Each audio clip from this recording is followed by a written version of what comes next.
Our story begins in Seoul in 2021, where life at first glance seems peaceful and everything continues as usual. In the backyard of one of the ordinary educational institutions, a completely natural phenomenon was taking place. Four bullies, led by a boy with a rooster haircut, wanted to make fun of an ordinary student at school. Despite this, the bespectacled boy behaved calmly and measuredly, looked thoughtfully at his notebook, and asked the hooligans to hurry up with their dialogue so as not to be late for the academy. The enraged hooligan leader wasn't particularly happy with his words, and like a typical antagonist, began scratching the back of his neck, disgruntledly repeating this guy's name. Without taking his eyes off his notebook, the bespectacled boy named Do Jae-min walked past the cheeky student and told him that if he didn't have any questions for him, he would move on. As soon as the young man started to walk away, the rest of the hooligans, looking at the trembling boss, began to laugh at him. Of course, this seemed like a blow to his pride and authority, so Soo-hyuk yelled at the insolent young man that he must stop if he wanted to live. Do Jae-min continued to remain calm and didn't even look away from his notebook when the bully lunged at him with a punch. With a malicious laugh, Jae-min closed his red notebook at the last moment, satisfied that his provocation had been taken into account after all. At that moment, he suddenly changed the course of events with his sudden kick in the face of the leader of this gang of hooligans. The blow caused Soo-hyuk to lose his balance and fall to the ground, while his opponent, still standing, silently watched the result. The attacker grimaced in pain, furious, and his entire body began to shake from the rage and helplessness he felt at the same time in the face of this situation. It seemed that after this, his authority would be seriously undermined. Jae-min looked at the boy lying on the ground, hoping he would realize that he wasn't the one she should be behaving like this with. Getting up from the ground, Soo-hyuk grabbed his cheek and glared at his bastard, calling him an insulting nickname. Sighing deeply, he replied that the abuser could act as harshly as he wanted, but only as long as he didn't touch him. Showing calm and determination, he said he wasn't interested in them because he had enough problems without them. Hearing such a bold speech, the guy who felt like a real gangster smiled mischievously and said that he shouldn't act so self-confident in a fight where four people were against him. Jae-min stood with his hands on his hips and didn't even notice how a purple-haired bastard with a bat in his hands approached him from behind. With a malicious smile, he hit the bespectacled boy on the back of the head, and he barely remained conscious, almost falling to the ground. Coming from behind, the boastful bully he had hit with the bat reminded Jae-min that he shouldn't get too confident, knowing that it wasn't just So-hyuk who was against him. They weren't really joking with him. After this blow, blood started flowing from the back of his head and began to slowly drip to the ground, staining his snow-white shirt. Suddenly, everything changed in favor of the bullies, and So-hyuk began to laugh mischievously. Sitting in front of the poor guy, the disgusting leader of the gang of thugs with a malicious smile suggested that Jae-min was suffering from hellish pain after having missed such a vile blow to the back of his head. When the bully explained that it was precisely for moments like these that he had to be a good boy, not even daring to argue with them at school, Jae-min responded with unabashed anger, insulting the bullies. This disrespectful gesture made So-hyuk even angrier. Feeling like the leader of the gang and being in a more advantageous position, he said in anticipation that he wondered how long this poor guy could last under an unfair beating. Looking haughtily at the boy who could barely kneel, he ordered his men to take charge of his education. The disgusting bastard started beating the poor guy without a shred of mercy, and the smug So-hyuk started walking away slowly, looking around with an evil grin. Suddenly, he noticed a small purple glow appear in the air. He waved his hand, not losing his composure, but he was surprised by what was happening. Looking around, he noticed that more and more of these small purple balls with a strange glow began to appear, and now they could even be seen next to his boys who were beating up Jae-min. Suddenly, this glow intensified significantly. These strange purple balls filled the area, and the light became simply blinding. Covering his eyes, So-hyuk couldn't see what was happening, and his friend suddenly stopped hitting the poor guy. When the violet light stopped, the surprised boys began to discuss what had happened, but no one had any idea what the origin of that light was. So Hyuk didn't lose his composure, but he found it very strange. Taking advantage of the moment, Jae-min began to try to stand up with great difficulty. Seeing him trying to escape, So-hyuk pinned his head to the ground with his foot and shouted that he had no right to move until he was given permission. With a satisfied smile, the hooligan continued to enjoy that atmosphere of impunity, where he was at the top of the local hierarchy. Suddenly, a black-haired boy appeared next to him and said with surprise that the local hooligans had not changed even after 20 years. His sudden appearance took the hooligan gang leader by surprise, and he was even a little frightened, though he tried not to pretend otherwise. In response, the strange man began examining his clothes with great curiosity, saying that even his school uniform hadn't changed in 20 years. The bully was clearly confused and asked the others what was wrong with this homeless man in strange clothes from the distant past. The man in the worn rustic shirt and strange shoes took this as an insult and angrily asked the bully if he knew who he had just called homeless. At that moment, the vandals seemed a little confused. Not out of fear, but because they didn't understand who they were dealing with. They assumed it was a senior from their school, but in reality, this guy looked more like an eccentric from a remote village. Meanwhile, Jae-min was able to take a brief respite after this beating. He looked with special interest at the strange guy who dared to appear in front of 3 hooligans so calmly. Sighing, the dark-haired stranger said that although it all seemed like a conflict between friends, it wouldn't be very right to leave everything like that. He didn't care if the people in front of him were high school students or not. In response, So-hyuk, as confident and cheeky as ever, pointed his finger at him and angrily said that he should stop meddling in other people's business and go where he was going. She continued her disrespectful rant by asking what a homeless man was doing in their confrontation. She asked him if he really wanted to get beaten up by high school students and nervously urged him to stop acting like an idiot and leave as quickly as possible. After hearing this self-confident speech, the man in the strange, tattered clothes mockingly asked why young people were so rude and disrespectful these days. He said they weren't dealing with a bum, but with an excellent high school student who was 20 years older than them. His words sounded like the ramblings of a madman. So-hyuk placed his fist on the guy's chest as a warning and told him to run as far away as he could before he got into trouble. The man with the disheveled black hair had reached the limits of his patience, and in response he grabbed the rude man by the arm and told him that he would break his arm if he continued to irritate him. This guy's grip was very strong, but he wasn't completely serious, and So-hyuk was able to break free from his grasp, shouting that there was a crazy suicide in front of them. It was now clear that this situation would not end without a fight. So-hyuk, enraged, shook his fist and shouted that the homeless man had played at being brave. He directed his blow with all his might towards the face of the man who remained standing calmly. However, the mysterious stranger easily avoided this furious blow. So-hyuk didn't even have time to realize he had failed. Glancing to the side, he saw that the crazy stranger had managed to slip away and was now standing a few feet away from him. With his hands clasped in front of him, the boy in village clothes responded to his insolence by saying that he had gone too far by calling the high school student crazy. Looking at his hand, he said sternly that they would still receive their punishment, but first they would be able to see something incredibly terrifying. After this mysterious speech, the stranger raised his hand high and began to utter some mysterious words with a frighteningly confident expression on his face. Every word he said reminded the children of a moment in a movie where a villainous wizard suddenly appears. After finishing reading an unintelligible spell, the stranger snapped his fingers. The boys were horrified as they did not know what else to expect from the madman, before whose appearance a mysterious violet light appeared. However, despite their concerns, nothing happened, and after the young man's strange movements, silence reigned on the school's rear platform. The strange high school boy with the strange haircut couldn't understand why his spell wasn't working. He kept snapping his fingers in different directions, but nothing happened. The bullies he encountered started to lose their tempers.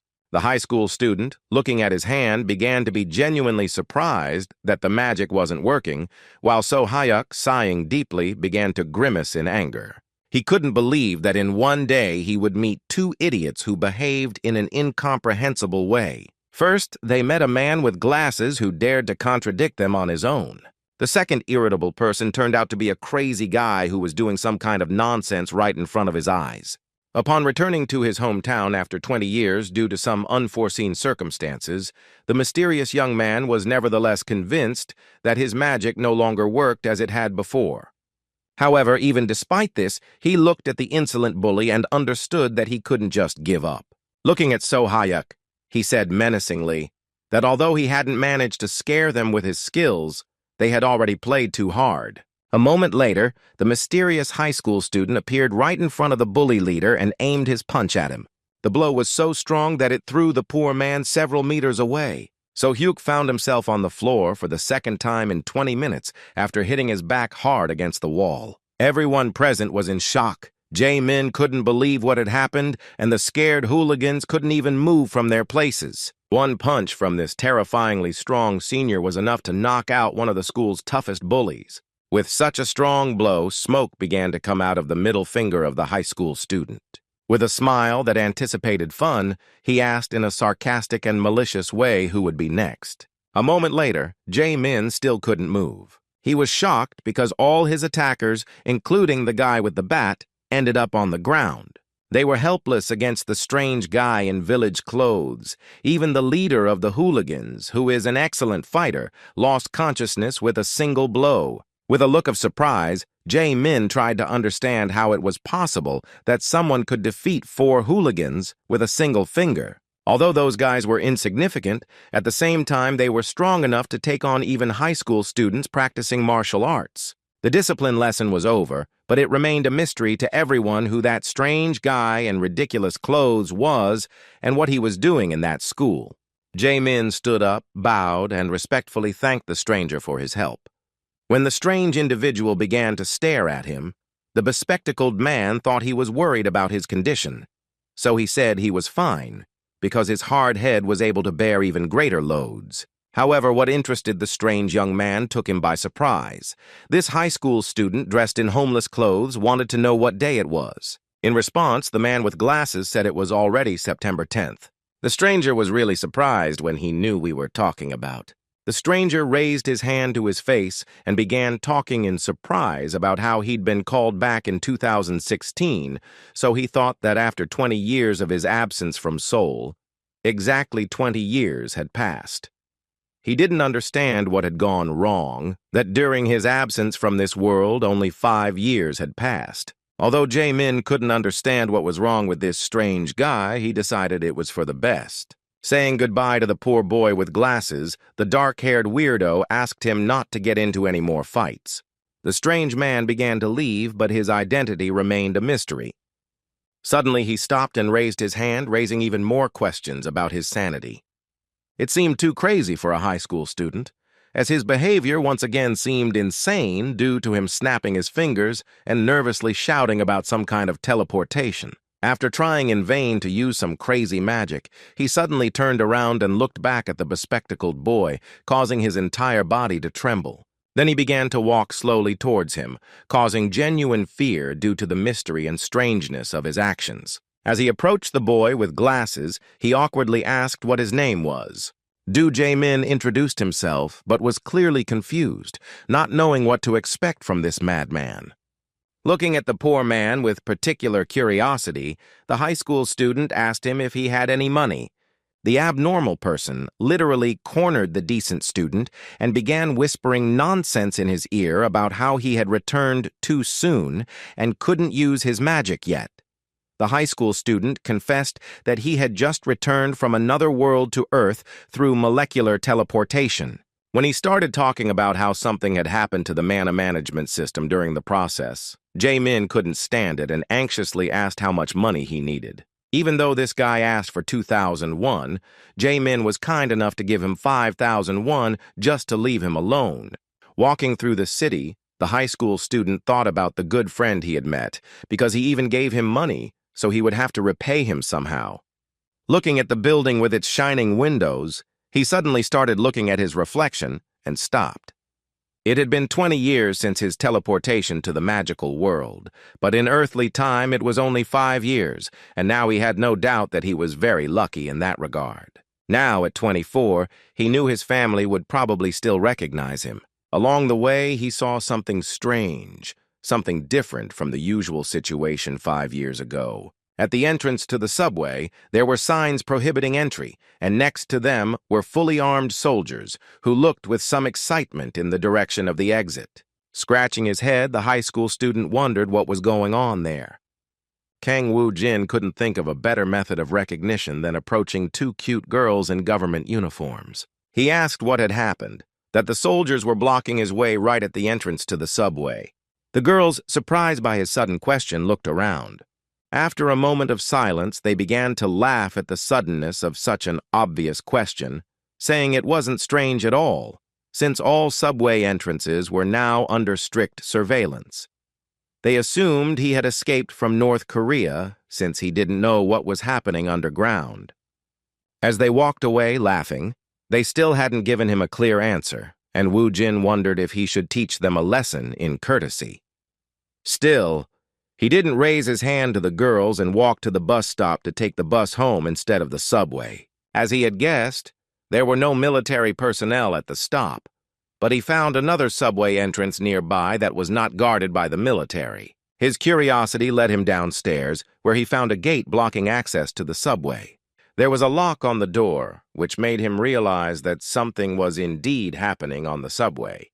It was closed here and there was no light. Furthermore, it was clear that even the ticket booth was covered in dust because no one had been there for a long time. To his surprise, the key to the door lock was visible. The curious boy who had returned from another world went further.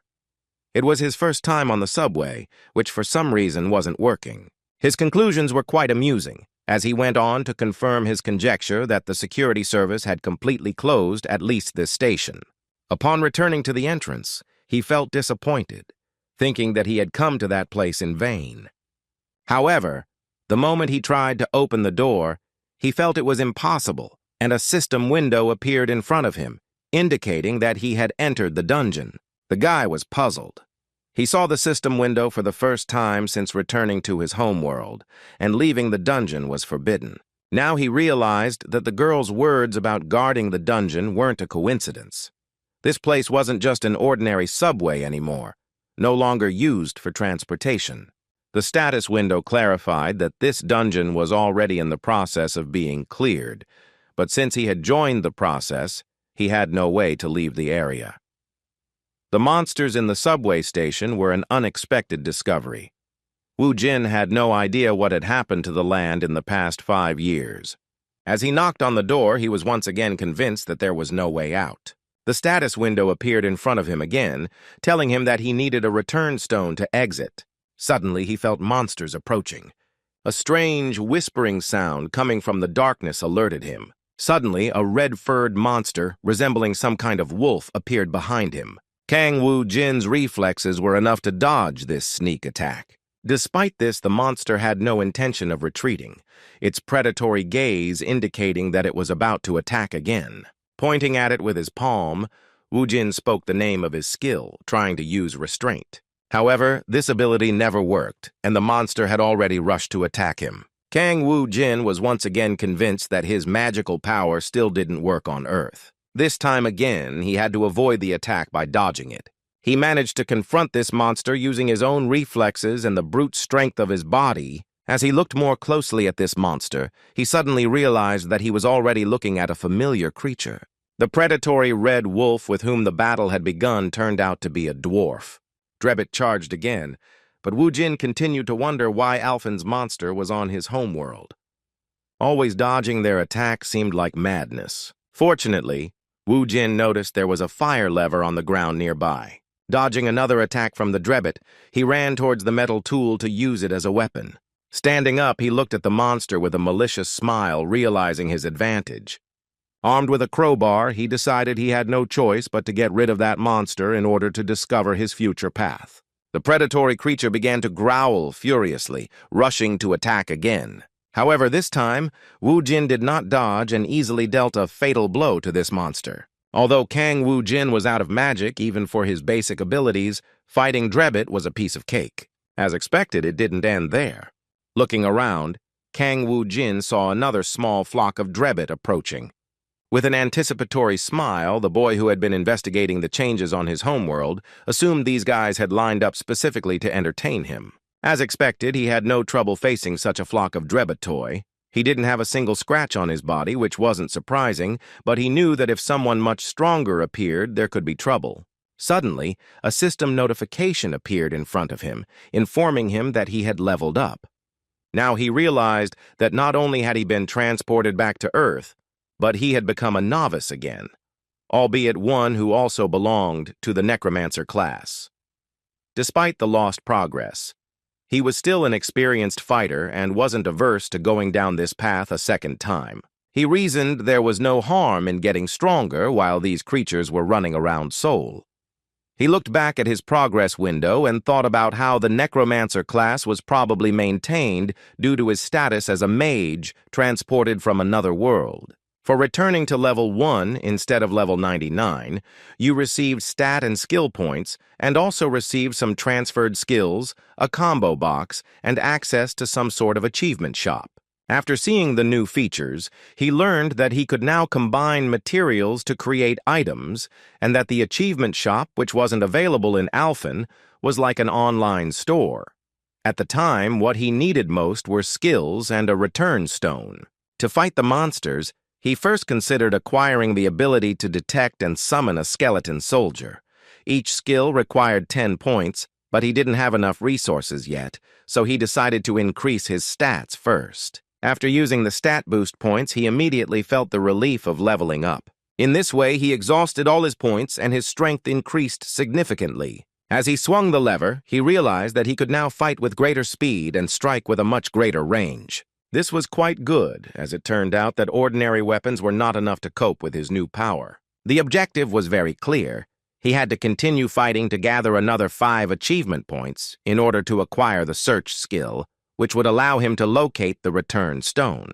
The only thing left to do was to deal with 5 more Drebits to get 5 points. Even without any special abilities, he could sense the presence of these looming monsters. The Drebits began to approach him again, which made the task easier. Wu Jin was glad the monsters were close because that way he could find the stone and get out much faster. After a long battle, he destroyed the last Drebit within his reach. He didn't expect that after returning, his body would be so weakened that such a battle would cause him any difficulty. There were too many Drebits, and they never ended. But thanks to this, he managed to ascend to the 3rd level. By opening the search system, he acquired the skills of searching and tracking. Having acquired the new skill, Wu Jin used it without hesitation. But in this room, he found nothing but the bodies of the destroyed Drebits. It became clear that the return stone was somewhere near the train landing, but as he looked down the stairs and saw the many Drebits, Wu Jin wondered if he should go down and make his life more difficult with another grueling battle. Even with his vast experience in another world, he knew that fighting them all at once would be too risky.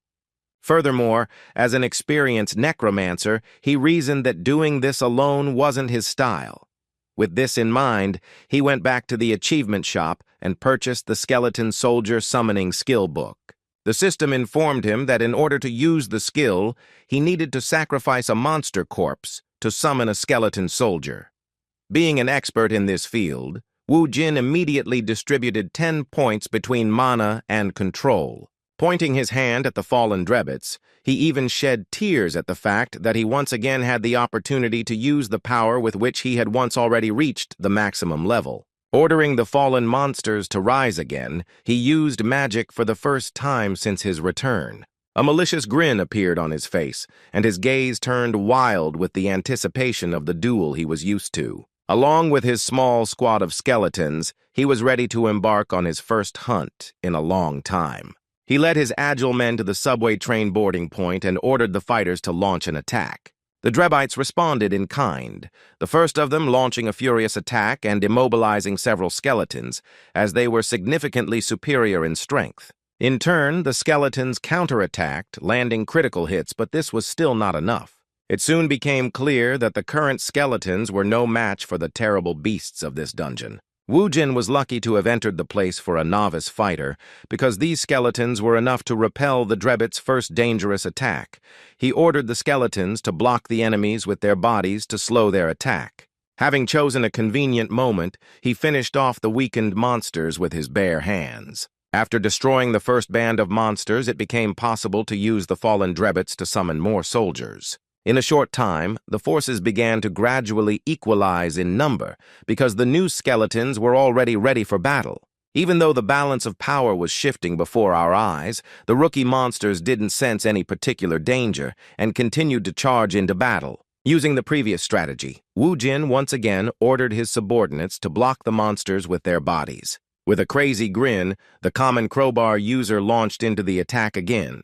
At that moment, he seemed crazy, because with the help of this unusual weapon, he began to tear apart the bodies of the monsters with a scream. The Drebbites were really no match for him, and by utilizing the fallen enemies, he had significantly increased his army. After destroying the rest of the monsters, the boy was ready to return home. He used the search skill again, and a noticeable red light appeared nearby, indicating the location of the return stone. Meanwhile, one of the government workers began walking toward this exit toward the subway, near which there was no security. The man, with his hands in his pockets, went down the stairs without suspecting what had happened during his absence. Looking at the fence blocking the descent to the subway, he was stunned. During his absence, someone entered his house, something he clearly did not expect. The emotion of panic was clearly visible on his face. This was because he realized that some crazy civilian had entered. The boy clutched his head, realizing that it would be the end for him if anyone found out what had happened. He started calling somewhere, thinking he should ask for help as quickly as possible to find the madman who had probably already said goodbye to his life in a battle with monsters. Suddenly, she caught her breath as she saw a blue glow on the other side of the bars. A kind of portal appeared in front of him, through which Wu Jin emerged. The boy suddenly started screaming and stopped the phone call when he saw that a strange high school student in village clothes was able to enter and return to the dungeon entrance without any problem. Seeing Wu Jin, he screamed and assumed he was one of those who had awakened. Meanwhile, on the streets of Seoul, another young man had quietly infiltrated the dungeon without any permission or hunter's license. His backpack was filled with red mana crystals, which seemed like a good catch. Apparently, this wasn't the first time he'd done something like this. Looking at his trophies, he spoke of the injustice of today's world. He said the scum of the guilds keep all the profits, even though it's actually people like him who risk their lives participating in raids. Satisfied with his catch, the guy began to walk slowly toward the exit of these alleys, arguing loudly that only fools would take these things to the procurement center, considering that on the black market these crystals would fetch several times more. He suddenly froze when he heard a female voice calling him a rat. He turned around and panicked and asked who was following him, and in response he heard a question about how much he had managed to steal that way. In a commanding tone of voice, the red-haired woman with bright red lipstick said she was not prepared for the consequences. The self-confident girl, a member of the awakened warrior class, appeared before him as a scythe-wielding death come to retrieve what had been stolen from her. The boy was in a bad situation, cornered by the captain of Team Cinnabar of the Hwarang Guild. Lee Yun-hee asked with a menacing look how he dared to steal the bloodstones from her dungeon. With her hands outstretched, she seemed to be offering him a compromise, telling him that if he already knew her, then they could settle the matter in a less bloody manner if he accompanied her. However, the boy trembled with fear, knowing that being caught was disaster and meeting her was death. The only chance he had of surviving was to escape immediately, so he immediately started using magic. At that moment, he used magic, shouting that he would never give up to some dogs from the big guilds. With these words, he aimed a large number of ice magic bullets at him. However, the experienced A-rank hunter easily dodged them and continued to track the poor guy's every move. His maneuver didn't stop Yun-hee for a second, but the boy had no choice but to start escaping. A moment later, she suddenly appeared before him and, with a savage thirst for blood, said that she had chosen death. A moment later, she was behind him, and deep cuts left by her sword appeared all over the poor guy's body. The terrifying monster in the form of a red-haired girl, looking away from the boy's agony, said that he should have listened when she offered him a compromise in the form of sparing his life. After these words, she left the poor boy lying in that corner and, taking her backpack with crystals, looked at the message on her cell phone. which surprised her with the news that there had been another unauthorized intrusion into her doorway. Yun-hee was indescribably angry to learn that another madman had appeared nearby and dared to invade his territory. Meanwhile, Woo-jin, who was the second intruder, was already far from the crime scene. He took the bus to another part of the city. He couldn't get the thought out of his head that his homeworld had become filled with dungeons and monsters. Now, Earth looked more like Alphen than the place where he'd grown up. Recalling the tenacity with which the subway entrances were defended, he wondered what had happened during the 5 years of his absence. Hoping that nothing had happened to his family, he arrived at the place where his house used to be. It was a real shock to him that his area had been transformed beyond recognition. His house disappeared without a trace, and in its place appeared a huge corporate building. Seeing that high-rise building, he immediately realized that his family had most likely moved, selling their apartment to benefit some guild. Considering the time it took to get there, he knew it was too late to look for his family's place of residence. On the other hand, he hadn't eaten anything since he returned to Earth. Fortunately, the money he got from Jae-min was enough to visit a small establishment. For the first time in the 20 years he had spent in Alphen, he finally tasted something truly delicious, connected to his old life on Earth. Instant noodles gave him at least some positive emotions after a series of disappointments he faced upon returning to his hometown. After eating his fill and washing it all down with soda, he sighed in relief and, placing his hands on his food-filled stomach, said happily that he finally felt like he was back on Earth. But the joy of returning had another side. He still didn't fully understand what his native soul was like. Besides, he had nowhere to spend the night. Seeing the change he had left in his pocket, he thought he didn't want to go to the bathhouse and didn't have enough money for an internet cafe. I also couldn't spend the night in the subway, as people with housing problems often do, because it's full of monsters and, in most cases, a heavily guarded facility. He didn't know yet that on the first day after returning home, incredible luck would follow him. Besides the fact that he managed to avoid running into Yoon-hee, the person he had left without money for a proper coffee was approaching the shop where he stopped to buy ramen. The sudden encounter upon my return turned out not to be sudden. After the main door creaked, Woo-jin, as usual, looked at the person who entered and froze in surprise. Jae-min had the same reaction. He hoped to never meet that weirdo who saved him from the hooligans again. Seeing this old man in a place like this after a hard day was the worst possible outcome for him, but Woo-jin turned out to be a really lucky guy. As soon as she saw the poor boy with glasses, she immediately ran up to him and, smiling, patted him on the back, told him that she just wanted to meet him. When Jae-min heard the question of whether his parents were home, he was very confused. Woo-jin, understanding his concerns, decided to be sneaky and said he wanted to talk to them about what had happened earlier. After this question, Jae-min said with some sadness that his parents had passed away. Woo-jin was so absorbed in his brilliant plan to use this young man that he was initially pleased with his answer, but after a moment he corrected himself and expressed his condolences. Now Jae-min couldn't refute the assumption that he lived alone. Understanding this, Woo-jin, without further questions, invited him to come visit him as soon as possible. Jae-min was at a loss as he couldn't understand how he had been so cleverly tricked. With a haunting smile, Woo-jin took her hand and said he would spend the night with her, but not for free. As it turned out, with these words, he gave him 300 won, which was the 5,000 he had received before from this poor man.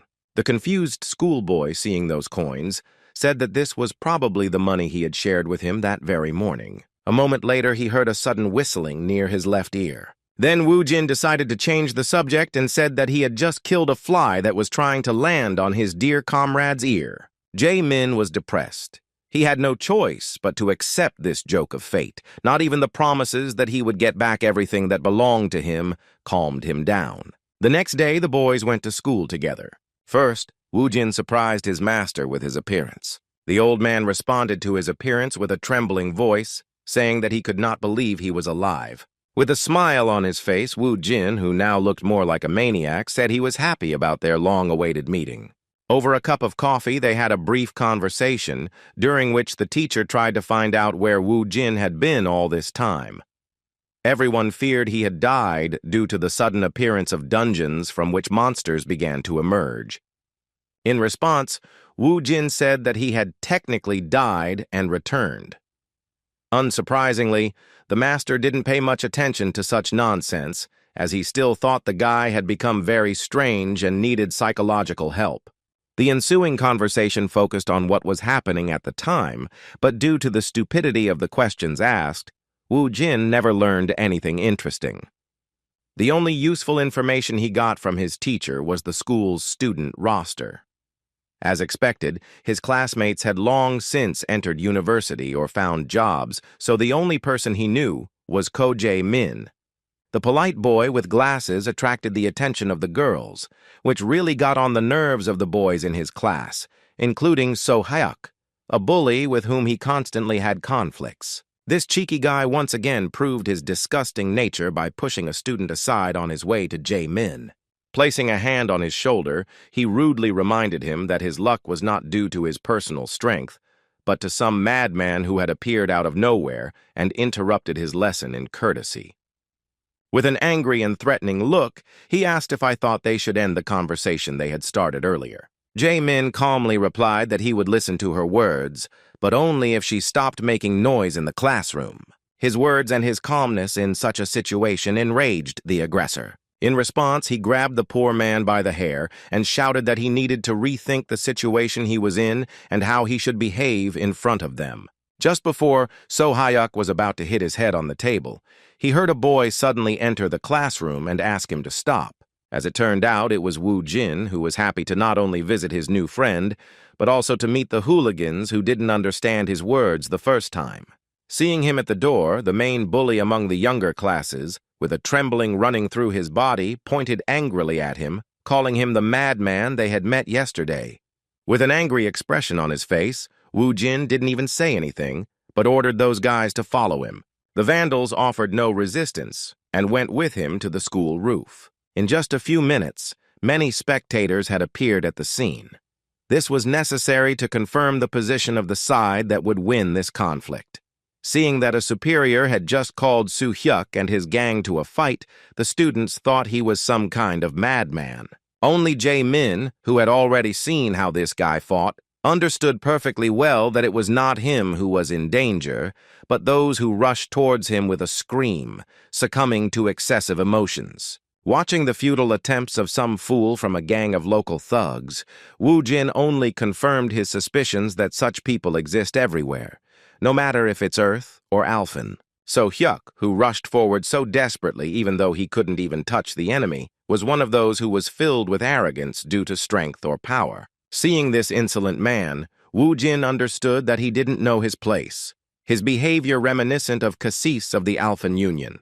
As a bloodthirsty necromancer who only summoned the souls of sinners, he tried his best to frame Wu Jin and turn the alliance against him. Just like that disgusting bastard Alphen, So Hyuk also tried his best to hurt Wu Jin, but his own strength wasn't enough. Wu Jin had seen this pattern of behavior before and knew exactly what to expect next. As expected, So Hyuk's arrogance prevented him from falling into despair, so he immediately turned to his subordinates, forcing them to attack Wu Jin in a similar manner to how Cassis of the Alphen Alliance did. However, this was not a problem because having superior strength, the high school student already remembered from his own experience that one can only deal with such people by responding to them 10 times as much. Only by having overwhelming strength can one not worry about the intentions of this or that arrogant and conceited bastard. None of these boys were a match for the older boy, even though they kept the entire school in fear. Wu Jin had no problem inviting everyone who wanted some of his father's sea bream. The teachable moment with the followers of the school's biggest bully happened in a matter of seconds. Then came a tired, trembling boy who was destroyed by his own arrogance. Looking at So Hyuk, Wu Jin goaded him by appealing to his pride. So Hyuk couldn't stand this kind of treatment and desperately launched an attack. However, this time, Wu Jin wasn't going to play with him and sent him to the others, lying on the ground with his body shaking from the blow he had received. Addressing these bullies in front of the entire school, the older boy put them in their place by telling them they were too loud to be stupid. While observing how the area had changed over the past 5 years, the high school student noticed a taxi heading towards them. He froze in place when he saw who came out of there. A middle-aged woman ran quickly toward the school entrance in the middle of the school day. Woojin couldn't mistake her for anyone else because even though 20 years had passed since her reincarnation in another world, his mother still looked the same. He ran to meet her without delay, and when they saw each other, they launched into a hug that lasted several minutes. His mother trembled with emotion, tears streaming down her face. Even the ruthless Wu Jin, who had been through hell for the past 20 years, could barely contain his emotions. After that, they started a long conversation, during which Wu Jin learned that right after he disappeared 5 Earth years ago, there was a worldwide dungeon strike, and subway stations instantly turned into dungeons filled with deadly monsters. By an unfortunate coincidence, her father died on his way to work, leaving her mother to raise Sue alone. Since her family wasn't very wealthy, the family's financial situation deteriorated rapidly when Sue became seriously ill. From then on, every day of her life was a torture. When they returned home, the mother left her son alone, saying she needed to go to kindergarten to pick up her daughter. Excited by this long-awaited reunion, Wu Jin couldn't sort his thoughts out. To his chagrin, he returned to a different house than the one they'd lived in before. His mother never told him what had happened to their home and how a tall building belonging to some corporation had appeared in its place. However, as soon as he arrived at his new place of residence, a small and cramped apartment, he immediately felt how difficult it was for his mother to take care of the family alone. Just looking around the house, he realized that such a family didn't fit there. In one of the boxes by the wall were things from the previous house, things that belonged to him and his father. Most likely, his mother simply couldn't throw away such valuable things associated with them. The realization of why her mother couldn't throw them away made even her cold heart freeze immediately. An hour later, Mom and Sue returned home and the little sister finally met her older brother. The shy girl hid behind her mother, but her brother's smile inspired her confidence. Sitting down in front of her, Wu Jin asked her if she remembered him and how he used to change her diapers when she was little. In response, Sue felt embarrassed and said that she no longer urinated.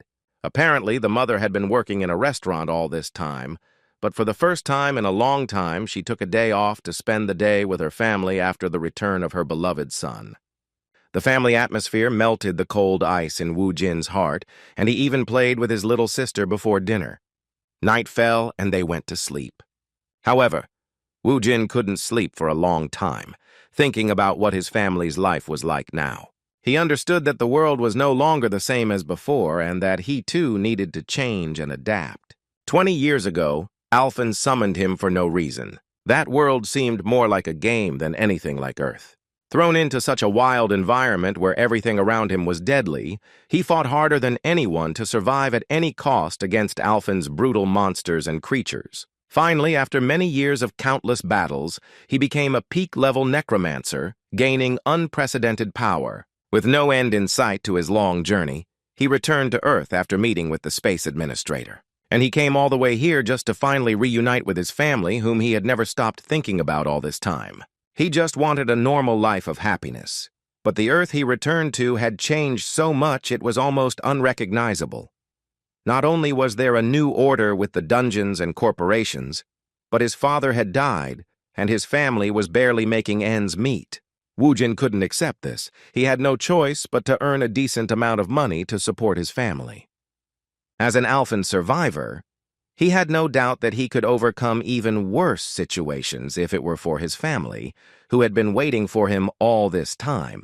The next day, Wu Jin continued to get used to life in Seoul, which had changed significantly over the past 5 years. He now even had a phone, something he could only dream of before. While exploring the vastness of the internet, he constantly came across references to awakened people. Also, when he came out of the dungeon he had accidentally entered, the security guard was relieved to wake him up. The confused man was scared stiff, thinking that an ordinary civilian had entered the dungeon.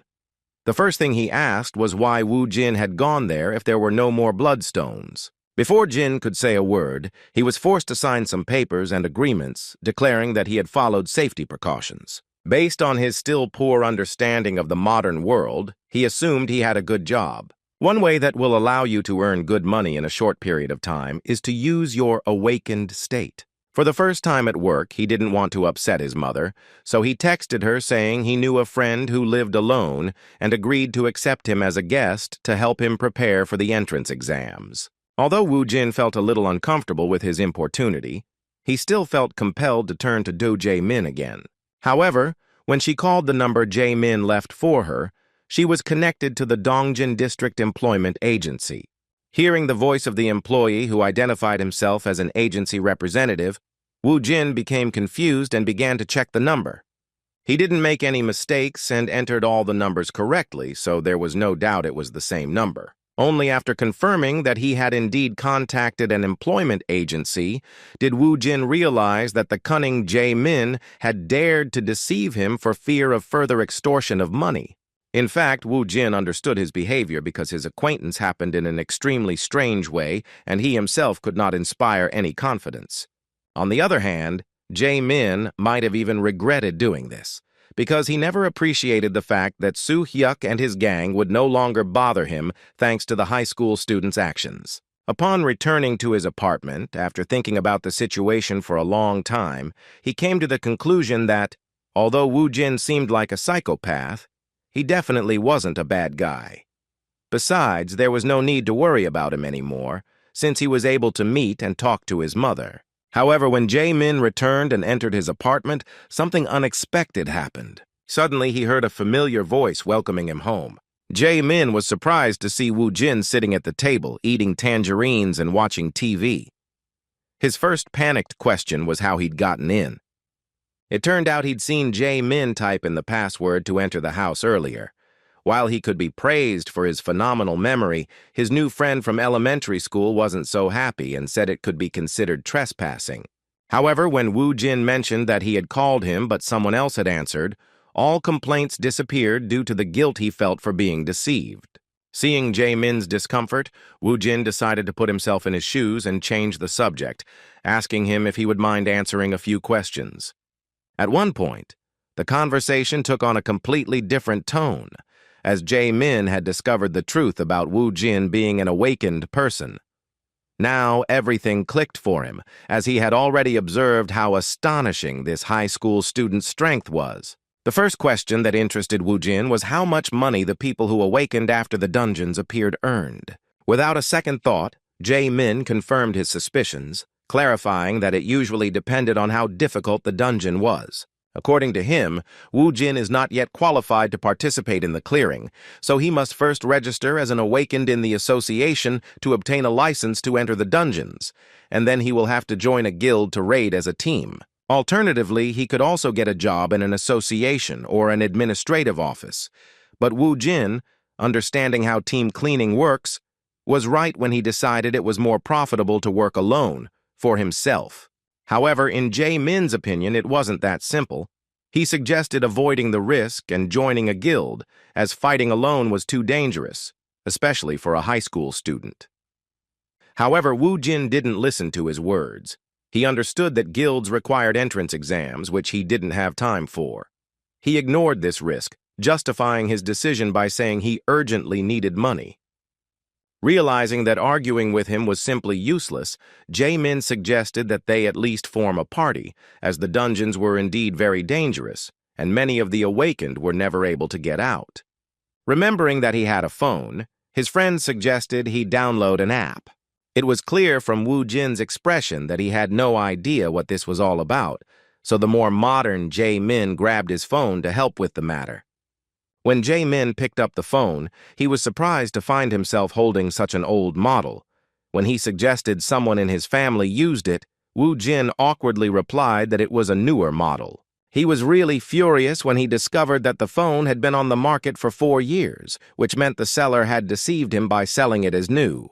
The cheeky small shop owner convinced him it was the best-selling phone at the time, being a long-lasting model used by a host of woke famous people. While Woo Jin was daydreaming about how he would get all the bad manners out of that salesman, Jae Min managed to get into the dungeon forum with the help of a slow technological device and said that one could find information about dungeons there and reserve them in advance. Woo Jin thought he was ready to earn all the money in the world, but his ardor was tempered by the reminder that he had to reach the awakening rank first.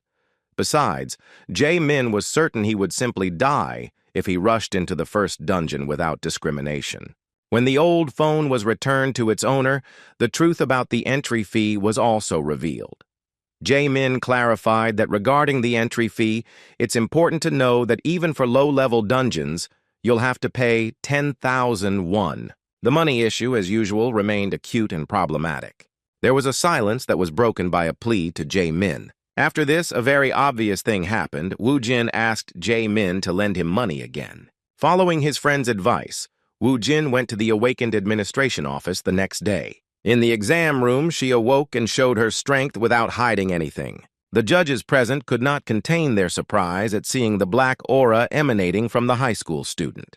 They still didn't understand what was happening, but everything became clear when the boy pointed his hand to the side, controlling this aura. Nearby lay the body of a rabbit, which was needed to use his necromancy skill. Although the rabbit was not a monster, even such a weak creature was suitable to become part of his army. In front of everyone present, Woo-jin used necromancy magic, and after his dark aura and the rabbit's body came into contact, a skeleton soldier appeared and kicked the ground, breaking the tiles. The fact that it left all the judges stunned can be judged by the fact that they could not utter a word. Although the skeleton was summoned using the corpse of a weak animal, its powers were comparable to at least those of an ordinary person. Seeing their reactions, Woo-jin expected to receive a decent rank. With only a skeleton, he felt extremely confident, realizing that necromancy was a very rare and truly powerful magic. Their only warrior gave off a rather impressive aura even though he was only a beginner level. The judges said with surprise that his powers were truly amazing. In fact, they had seen a lot here over the past 5 years, but this was the first time they had met a necromancy user. Summoners' abilities are judged by the combat abilities of the familiars they summon, so it was common practice to use goblin copies to test Woo-jin's strength. Seeing the use of a hologram that had a physical form, Woo-jin couldn't help but be amazed at how far technological advancement had come since the blood crystals appeared on his homeworld. This seemed quite interesting, as it greatly simplified the process of testing the skills of new recruits. Woo-jin immediately ordered his familiar to charge and display its power. The skeleton obeyed the order without question and destroyed the goblin in an instant. Although his skills were truly unique, he was disappointed with his license after completing the test. Woo-jin was given an F rank, and when asked if that was a high rank, he was gently informed that it was actually reserved for the weakest awakened. As expected, the summoned familiar's power was weaker than they expected. However, in turn, the judges tried to calm the awakened one by saying that since it was a unique ability, there was no doubt that he would easily find a group for himself. Still, Woo-jin wasn't too bothered, thinking that he didn't care about the rank as long as he could enter the dungeon. After obtaining the license, he immediately headed to the nearest point, which turned out to be Silum Station. The dungeon's rank was estimated at 2 stars, and many novice awakened warriors with fairly good equipment had already gathered here. One of the awakened, who was not entering the dungeon with his group for the first time, when he saw a newcomer standing alone, asked him if he wanted to join his squad. There were 7 of them, and the green-haired boy said they still had room for him. However, Woo-jin rejected his offer, saying he could handle it himself. The green-haired stranger was surprised and replied that he didn't see the point in spending so much money to enter, as he could hardly carry many bloodstones due to the time limit. When he saw the surprise on Woo-jin's face, he immediately realized that he had only recently become a minor and still didn't know all the nuances. The next question was what rank the curious boy had. After learning that Woo-jin was only an F rank, the green-haired boy woke up and believed in himself, and that he could be manipulated. As an experienced E-rank minor, he guessed that Woo-jin didn't know much yet, so he should treat his first trip as an experience by joining their group. In return, he would guarantee their safety. As Woo-jin thought about his proposal, those who wished to enter the dungeon began to slowly descend. Looking at Do-soo, who was leisurely discussing the weather and such with his boys, Woo-jin began to reason about how the entrance fee was actually calculated for the maximum number of participants and would be too expensive for just one person. According to Do Su, the maximum number of participants at the entrance is 8, and to enter alone, 8 must pay at a time, a whopping 800,000 won. His words about how much better it is to go rock quarrying in a group seemed to be the obvious truth. Wu Jin decided to listen to his advice, because the idea of going in a group was not so bad, because it would be good to get some information about the process first. Suddenly, he was distracted by a strange young man who seemed quite nervous. He guessed that Wu Jin was also nervous about entering that dungeon. When the Necromancer replied that a man should not show fear even if he was afraid, the meddling stranger laughed awkwardly, saying he liked that confidence. Hong Sung-gu turns out to be the same F-rank fighter. This fire mage was recruited the same way Wu Jin was. He seems to have awakened 2 months ago, after which he dropped out of school and started earning money as an awakened one. Suddenly, their conversation was interrupted when they heard a noise at the dungeon entrance. 4 people came out, all of them seriously injured, which only increased Song-gu's anxiety. The trembling boys who had emerged shocked everyone present with their sudden announcement that there was a hobgoblin in that subway, a monster that shouldn't be in such low-level dungeons. Seeing his team's anxiety, Do Su reassured them by telling them that there was no point in worrying as it was just a waste of time. Addressing the new recruits who had joined his small group, he said that sometimes there were monsters in the dungeons that weren't supposed to be there. He believed the hobgoblin was just a 2-star monster that they could easily deal with if they were careful enough. After calming his companions, the squad captain suggested going down to the dungeon. From the start, they encountered low-level monsters, which was to be expected in such a place. Seeing the ordinary goblins, Song-gu immediately used his fire magic. His fireball was a formidable weapon for such weaklings, as he could destroy several enemies at once in a single attack. The squad leader's fire magic proved to be more sophisticated. Using burning, the magician Do Su could stop multiple targets at once, depriving them of sight or the ability to breathe. His squad's teamwork was well practiced. Without waiting for orders, his fellow warrior class members rushed to the attack. The goblins, who could not see anything, could not resist, and became easy targets for these guys. Wu Jin acted alone in his usual fashion, using his beginner-level familiar, which easily overcame the goblin-shaped obstacles. After the first wave was easily destroyed, Wu Jin took the opportunity to praise Sung-gu's skills, saying that his fire spells were quite powerful. In turn, the rest of the squad admitted that the skeleton summoned by the Necromancer was faster than it seemed at first glance. Furthermore, in their opinion, it seemed quite strong. No one doubted that it was definitely above F rank. There was nothing strange about it, because Wu Jin actually spent the remaining points to increase the skill level. Looking at his creation, he was convinced it was worth it. Meanwhile, Do Su began to sort through the loot. While collecting bloodstones, he discovered that 2-star dungeons had quite good loot. Wu Jin became even more interested when he heard that a single bloodstone would cost around 200,000 won. Hearing that such a small monocrystal had such a high price, Wu Jin understood why the awakened would risk their lives instead of doing their usual things. It was now clear that the 100,000 won entrance fee was mere peanuts compared to the profits. They were just at the beginning of the dungeon, but they had already made a pretty good profit. The group leader's greed began to rise rapidly as he realized that 1-star dungeons weren't as good as the quality of the loot. When he noticed another good bloodstone, he had no doubt that he had found a real gold mine. The squad continued clearing the dungeon and easily reached the top floor, where they had to give it their all to get a worthy reward. When they reached the upper floor, they were surprised that the monsters did not attack them. Their worst fears turned out to be true, because the boys who entered the dungeon before them did not give them the news that the goblin was there. Seeing that panic was beginning to spread among the team members, Do Su asked the boys to calm down, saying that everything was fine and that they could overcome this obstacle using the normal formation. Wu Jin, who had been constantly improving his leadership skills for the past 20 years, didn't understand Do Su's intentions. In response to his words, he asked if it might not be better to act a little more cautiously than he suggested. Despite Wu Jin's attempt, he still did not give up on the idea of acting according to his strategy, saying that he had studied the manual for fighting the hobgoblin beforehand, learning that its main attack was magic. The overconfident E-rank mage devised defensive measures for the team, utilizing one of their abilities, which was able to create barriers.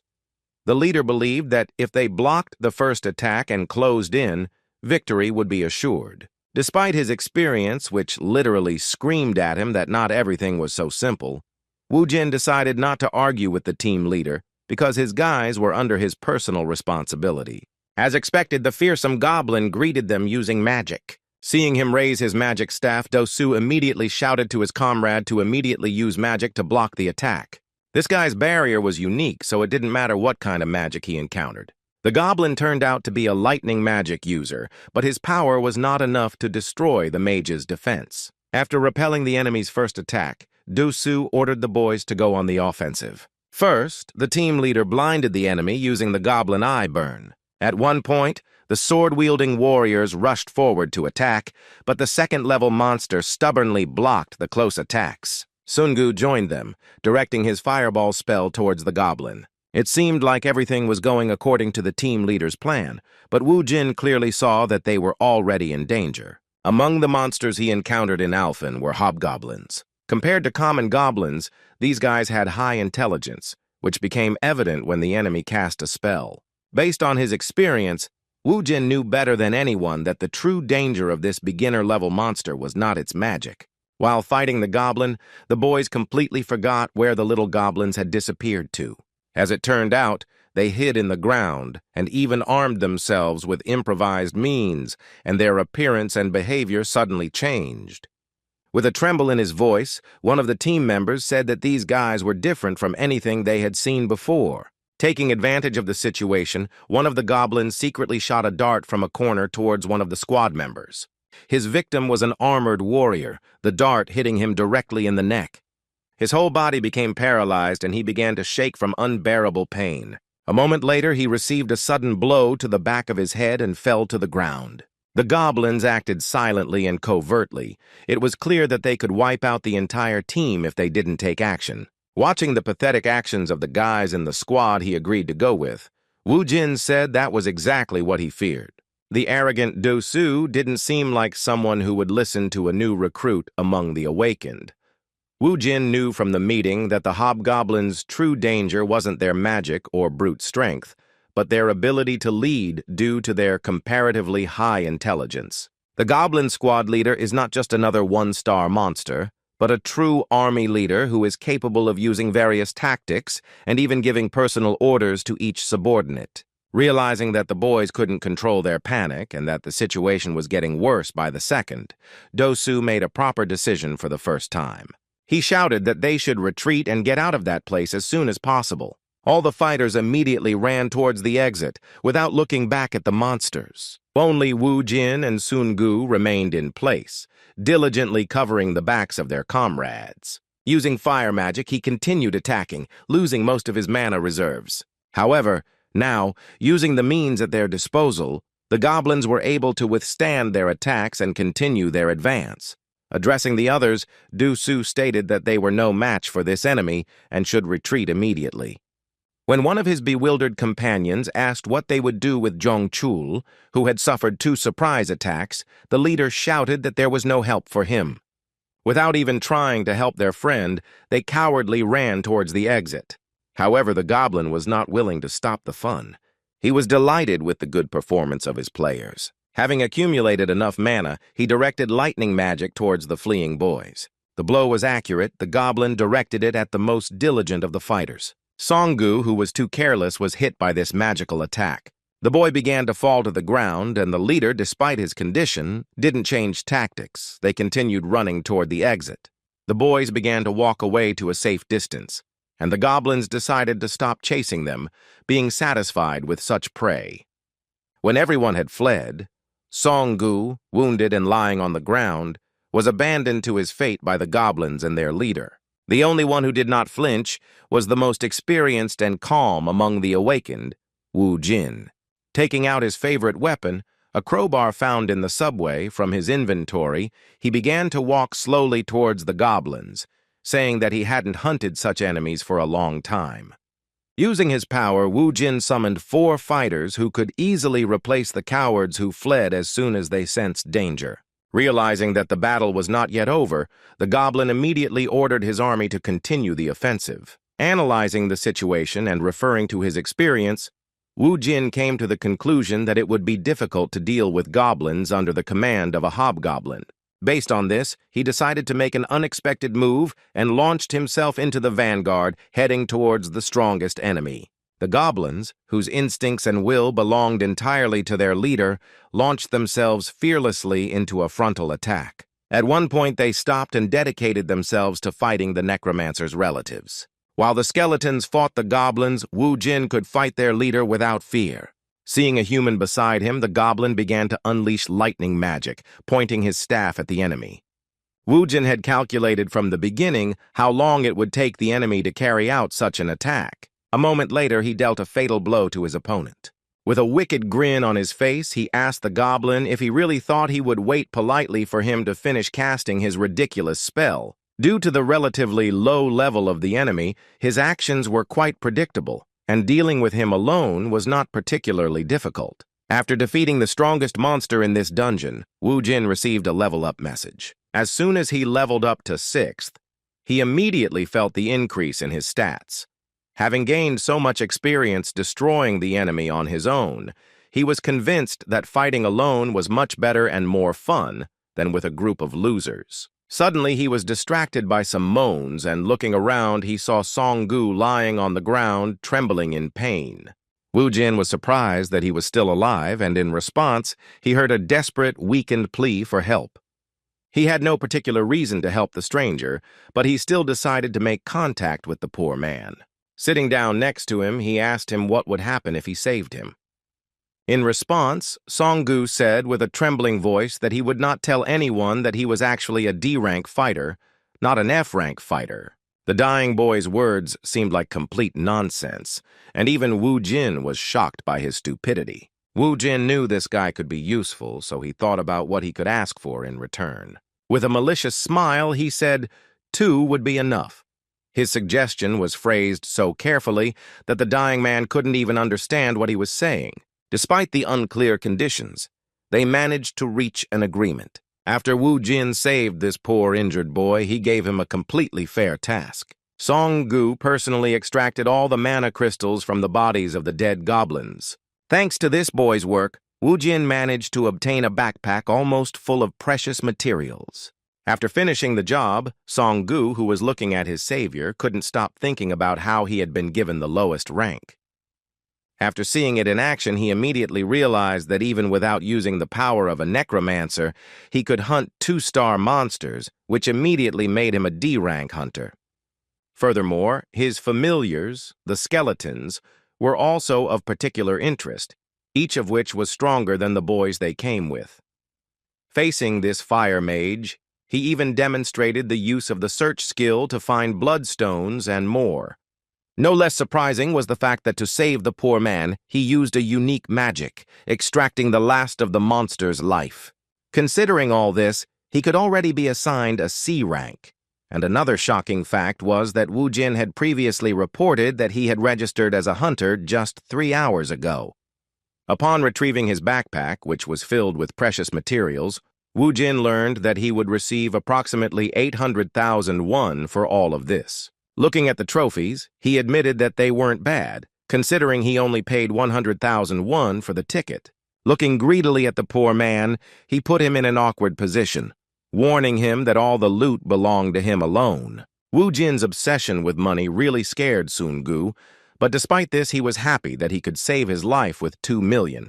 After finishing collecting the mana crystals, the boys went to collect the return stone. Suddenly, Wu Jin felt a slight thirst for blood, causing him to stop and ask his new comrade to wait at a safe distance. At first glance, it was difficult to see where the danger was coming from, but Wu Jin was certain that an enemy ambush was waiting for them up ahead. Looking around, he made sure there were no more monsters there. From then on, it became clear that the problem lay with those scoundrels who had abandoned them to their fate. When Wu Jin yelled at them to finally show themselves, the hesitant cowards took a few steps out of the shadows. After falling, Dosu decided not to show that he was planning anything nefarious, and was only surprised that the two of them were able to defeat all the enemies. Seeing that Sun Gu didn't fully understand the situation, Wu Jin warned him that if they got any closer, those bastards would give them a vicious blow. Looking in their direction, he himself didn't know what to do with them, so he decided it would be a good idea to start a conversation. Turning to the scum, he asked how they dared to present themselves before them in such a shameful manner after having basely fled the battlefield, leaving their comrades to die. Furthermore, he immediately pointed out the strangeness of their behavior, namely, that if they really decided to escape from the dungeon, they should have stayed within the barrier without returning to the lower floors. Trying to defend himself from the direct insinuations that they were traitors, the group leader said with a stupid laugh that there was no need to accuse his teammates so rudely. With a false air of friendliness in his gestures, he tried to justify himself by saying that they had simply returned to clear the dungeon after a tactical retreat. According to him, they were very surprised that all the monsters had already been destroyed by that point. Looking at the backpack overflowing with crystals, he asked with a malicious smile how they managed to defeat such a serious opponent. Wu Jin had no intention of playing their dirty games, and said in a serious tone that they should not delay their vile plan. Taking off his backpack, containing precious materials that probably interested his group's leader, he assumed those naive fools wanted to flee after receiving the stones back. But now they saw that everything was clear here, and the money itself was coming to meet them. A moment later, he scattered all the mana crystals on the ground and was met with astonished stares from the group who had not expected such an act. With a menacing look, Wu Jun said in all seriousness that if they wanted their trophies so much, then they should try to take at least one of them for themselves. However, even after such high-quality manipulation, Du Su continued to try to convey a different opinion to him. He repeated with a ridiculous smile that there had been a misunderstanding, justifying his words by saying that they weren't stupid enough to attack someone who had killed monsters against which they could do nothing, even with the help of coordinated work. She apologized for leaving him and Sun Gu behind, justifying this act by saying that their lives were at stake and that something like this could be expected. He explained the return by saying that they simply went back through the return stones, and now, seeing that the path was clear, they could even thank him for giving them the opportunity to take John Chul's body. Seeing how stubbornly Leader Du Su continued to justify his behavior, Wu Jin began to doubt his conjectures. The green-haired boy, although fond of jewelry, still seemed quite sincere. Sighing deeply, he decided he'd simply gone too far, mistaking the monster's premonition for an ambush. Based on this, he surmised that during those 20 years spent in Alphen, he'd become overly nervous and suspicious, which even affected his attitude toward people like him after his return. In an instant, he was faced with the reality he had begun to deny a few seconds earlier. He felt a sudden, intense, burning sensation in his eye area, which had been used on him by a fire magic user, the leader of his group, Do Su. Song Gu was shocked by what was happening, and staring at his savior, he didn't even have time to react to the fact that those scoundrels were ordered to begin the attack. A moment later, a magic arrow flew towards the poor man and struck him in the left shoulder. Song Gu screamed in pain as Wu Jin began to get his bearings, resigning himself to the fact that he had to fight. He saw Do Su rush at him with a knife, shouting angrily that he shouldn't hold a grudge against him for this. In an instant, he appeared right in front of Wu Jin and delivered a vicious blow to his stomach. Meanwhile, in another dungeon, another raid was successfully completed because the main team of one of the most serious guilds in Seoul was responsible for it. The boys were well equipped, and they even had a truck to transport all their gear. Not only was the logistics perfect, but their teamwork was also near perfect.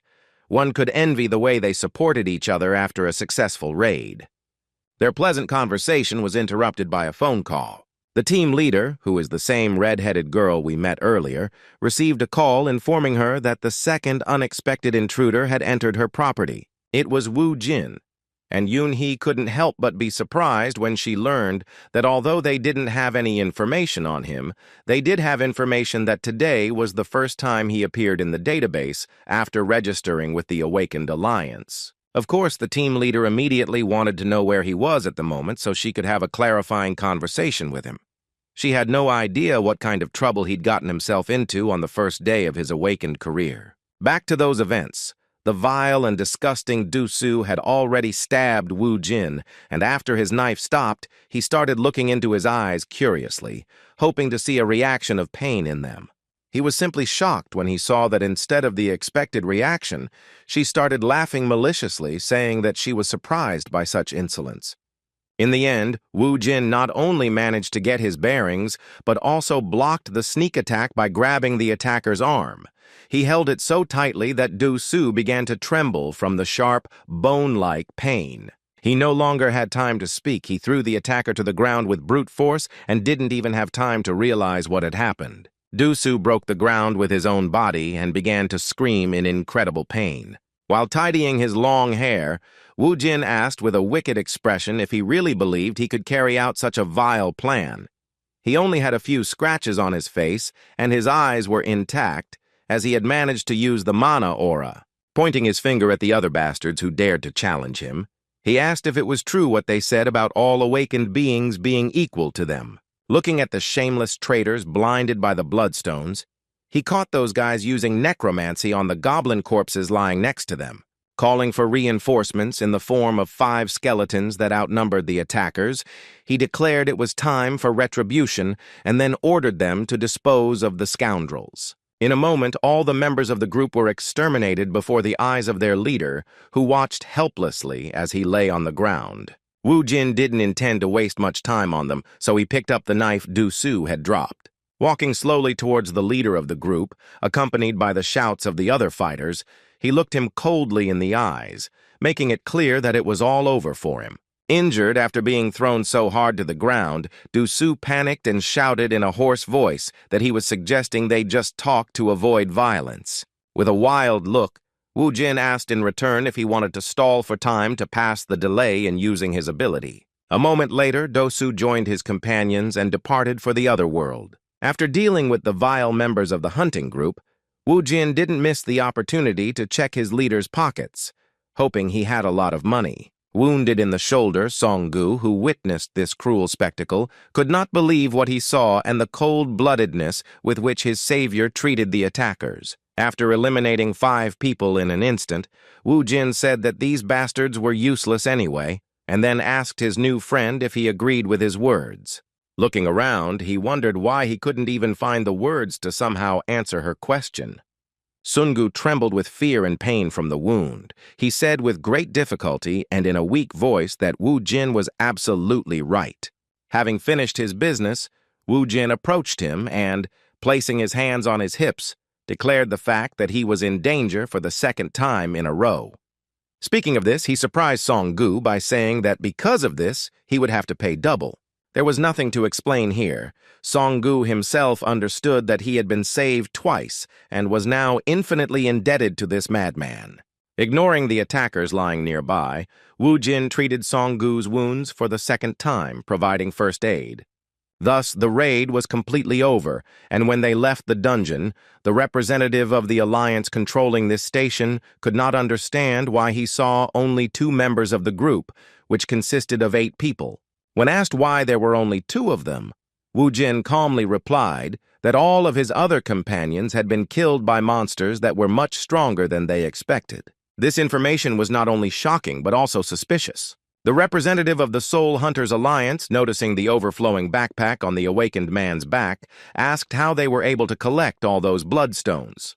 Looking at his backpack, which was indeed suspicious, Wu Jin replied without hesitation that although they were facing a serious threat, that did not stop them from collecting all the trophies so as not to leave money lying on the ground. Having no other choice, the Hunters Alliance representative handed him a statement and a pen, asking him to sign it before leaving, as there was a chance the office would contact him to clarify the details of this incident. Having finished with these nuances, Wu Jin, along with his friend, who was afraid to even move in his presence, immediately went to the mana crystal collection point. When he sold all the trophies, he left the building with a mischievous and satisfied smile.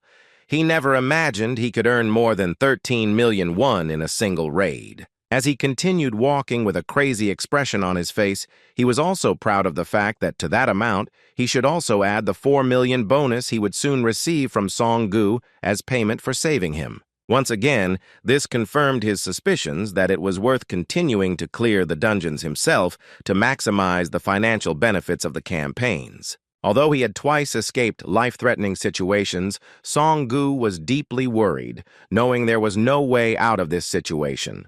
The sum of 4 million won was becoming increasingly worrying to him because even with his savings, it wasn't enough to give it all at once. He was already wondering if he could try to lower the ransom price and if they would give him a loan for that amount without any adequate explanation of such financial need. His thoughts were suddenly interrupted when Wu Jin spoke to him. He turned to him and reminded him with the same crazed expression on his face that he had already seen that he really didn't like those people who tried to stab him in the back. After this warning that made Sun-gu's blood run cold, Wu Jin said goodbye to him and told him that he would look forward to his call to repay him for his life-saving services. It seemed like Sun-gu should have felt some relief when Wu Jin left, but instead he went into even greater shock as he wondered how much money they were talking about. He couldn't tell if they were talking about 4 million won or 400 million won. The uncontrollable series of funny events did not stop there. The workday for the owner of a small mobile equipment store was coming to an end. His business wasn't in the best condition. There were few customers, and among them there weren't even 10 buyers. So he yawned from boredom, waiting for the end of the workday. Suddenly he felt an inexplicable pressure, followed by the loud sound of the front door opening. He was simply shocked that a madman had entered his shop, brutally kicking open the glass doors. It was Wu Jin, and he was clearly not in a very good mood, nor was he in the mood to negotiate with that blond man. Wu Jin slowly walked towards the vendor, grabbed him by the cradle, and then lifted him into the air with one hand. The salesman was scared, stiff, and furious at the same time, unable to understand what was happening. Due to the small number of customers, he couldn't afford to hire a security guard, and when he saw that madman, he trembled with fear, wondering why he was so strong. He didn't even have time to utter a word before suddenly receiving a lightning-fast and incredibly painful slap in the face. He shouted angrily at what he was even allowed to do, the seller hoping to put him in his place. For the first time in his life, he made such a grave mistake because instead of trying to find out the reason for such an angry visitor's discontent, he provoked his anger and another helping of slaps. The seller barely had time to breathe. He couldn't understand what was happening, fearing that if this continued for a few more minutes, he might even die. Her face began to swell, and she thought this was what she'd recently seen on television.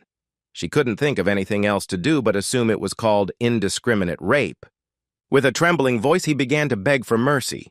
Looking at this poor boy, Wu Jin wondered if greeting the insolent guy like that was enough to make him realize the seriousness of his intentions. His mood wasn't that bad, so he didn't refuse the seller's request, and instead of continuing to slap him, he simply threw him to the ground. When Wu Jin approached the owner of this phone shop, he immediately knelt in front of him and pitifully cried out that he would do whatever he asked. In response, Wu Jin conveyed the words that he truly hated people who stab him in the back, as well as people who try to trick him.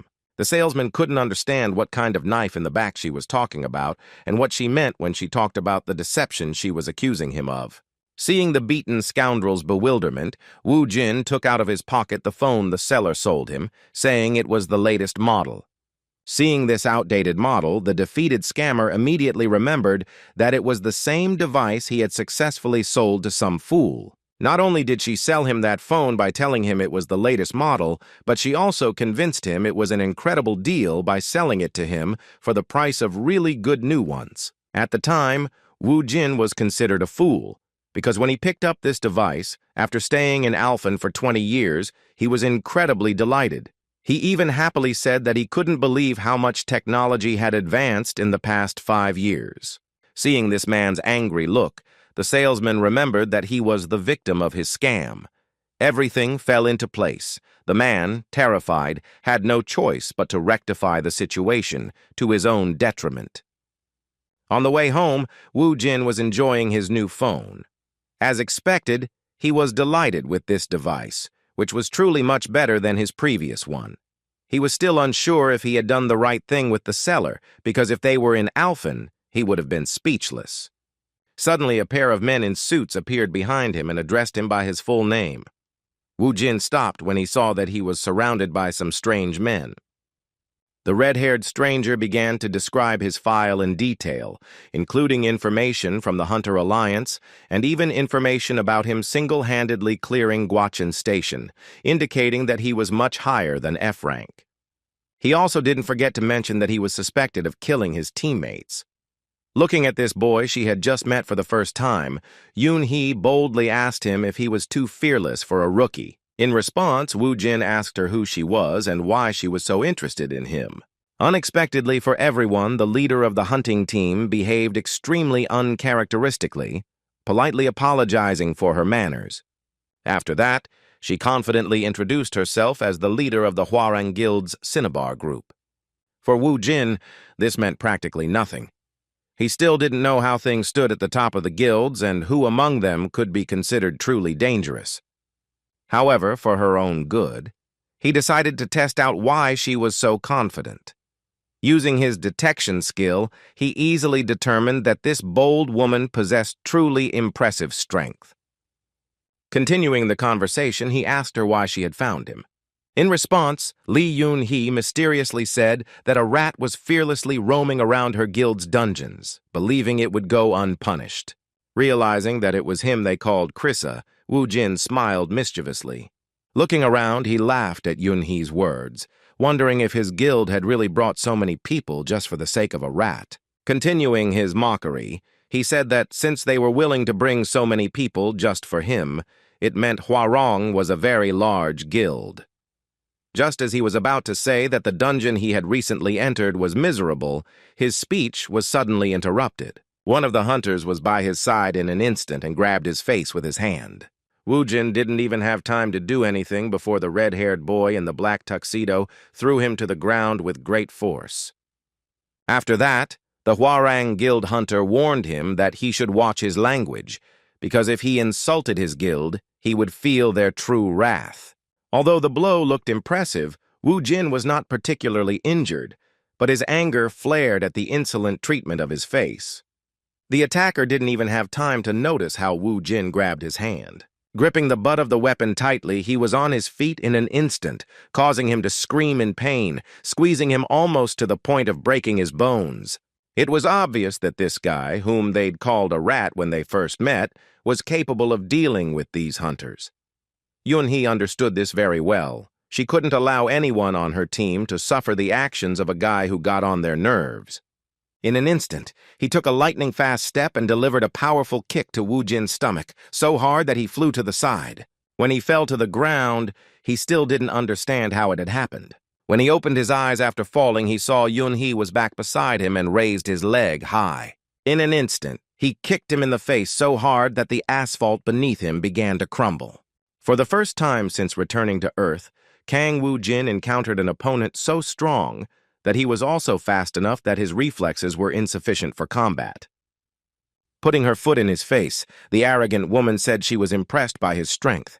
Still, she suggested that he listen to her advice, saying that although he didn't look like a normal F rank, even with such abilities he shouldn't become arrogant. Naturally, the point was that he could not act arbitrarily on his territory with impunity. As he left, he looked back at the battered Wu Jin lying on the asphalt and told him that if he wanted to live longer, he must not forget his words. Fortunately, that was the end of it, and the team representatives left him there. When it was all over, Wu Jin touched his face, which hurt from being treated so disrespectfully. He didn't feel any humiliation or anything like that when he realized he wasn't in the best shape at the moment. In fact, he was even genuinely surprised that for the first time in a long time, he had lost a battle without a chance. After such a warm and unexpected encounter, Lee Yoon-hee became very interested in him, and when she told Jae-min about this encounter, he was shocked to the limit. When Wu Jin asked him if she was really a famous person, he said with great excitement that she was one of the 10 awakened from his country who had an A rank. As for the Hwarang Guild, it turned out that it was in the top 3 along with the Hammer and KH. According to him, they all have a great influence on politics and economics. Shocked by what he heard, Jae-min asked what his ridiculous protector had done in the first dungeon to deserve so much attention. Woo Jin was extremely dissatisfied with that tone and responded insolently. He said that his weak friend should be careful with his words, because in fact, if he wanted to, he could defeat even the Hwarang army, but after regaining his strength. In response to his words, Jae-min even started laughing, saying that the pride of a guy with an F rank was simply astonishing. However, Woo Jin couldn't help but agree with her words, knowing that he would definitely be at a disadvantage if he fought someone outside the dungeon, even a high-level one. Furthermore, the necromancy skill itself wasn't unlimited, as it required corpses. The silence was broken when she handed Jae-min a bag containing a famous and rather expensive perfume. The insinuation that she smelled bad was interrupted by the return of the money she had lent him a while back. Seeing the impressive amount in front of him, Jae-min began to feel uncomfortable and asked her to return everything he had received, saying that she had already helped him a lot. When Woo Jin started insisting that he not deny his gratitude, Jae-min was genuinely touched by his attitude. With a mischievous smile, the high school student added that if it suited him, then he should consider the rest as payment for living together in his apartment. Jae-min agreed with her words, but in an instant he broke out in a cold sweat as he realized what her words really meant. She realized that Woo Jin was gently hinting that she would continue living with him. Trying to understand the reason for this behavior, she mentioned that she had recently met her mother. Woo Jin immediately understood what was happening, so he told her directly that her house was too small and that he wanted to stay there until he could buy a new one. When an awkward pause ensued, Woo Jin became a little flustered by his only friend's words and assumed he had given too little money. In response, Jae-min assured him that there was no problem. Before finishing his speech, he realized that Woo Jin had changed his phone number. He seemed genuinely surprised and said it was the first time he had seen this latest model among his friends, which in a certain sense was a great technological advance. When he asked to look at the phone, Woo Jin sighed in relief, knowing that the seller had understood his request correctly this time. Jae-min was really delighted with this device, especially the color, which was called Crazy Red. According to him, making such a device requires bloodstones, so the Crazy Red phone also becomes incredibly expensive. Noticing this, Jae-min assumed his friend had actually earned a lot, but his friend replied that he got it as a result of an event. His words sounded mysterious, but he didn't want to scare his friend by mentioning that this was an event in which the life of the salesman who had cheated him in the previous deal was at stake. Jae-min didn't hide his admiration and even called his new friend a really cool guy. Suddenly, a message about a money transfer arrived on his phone and Jae-min began to count the number of zeros with difficulty.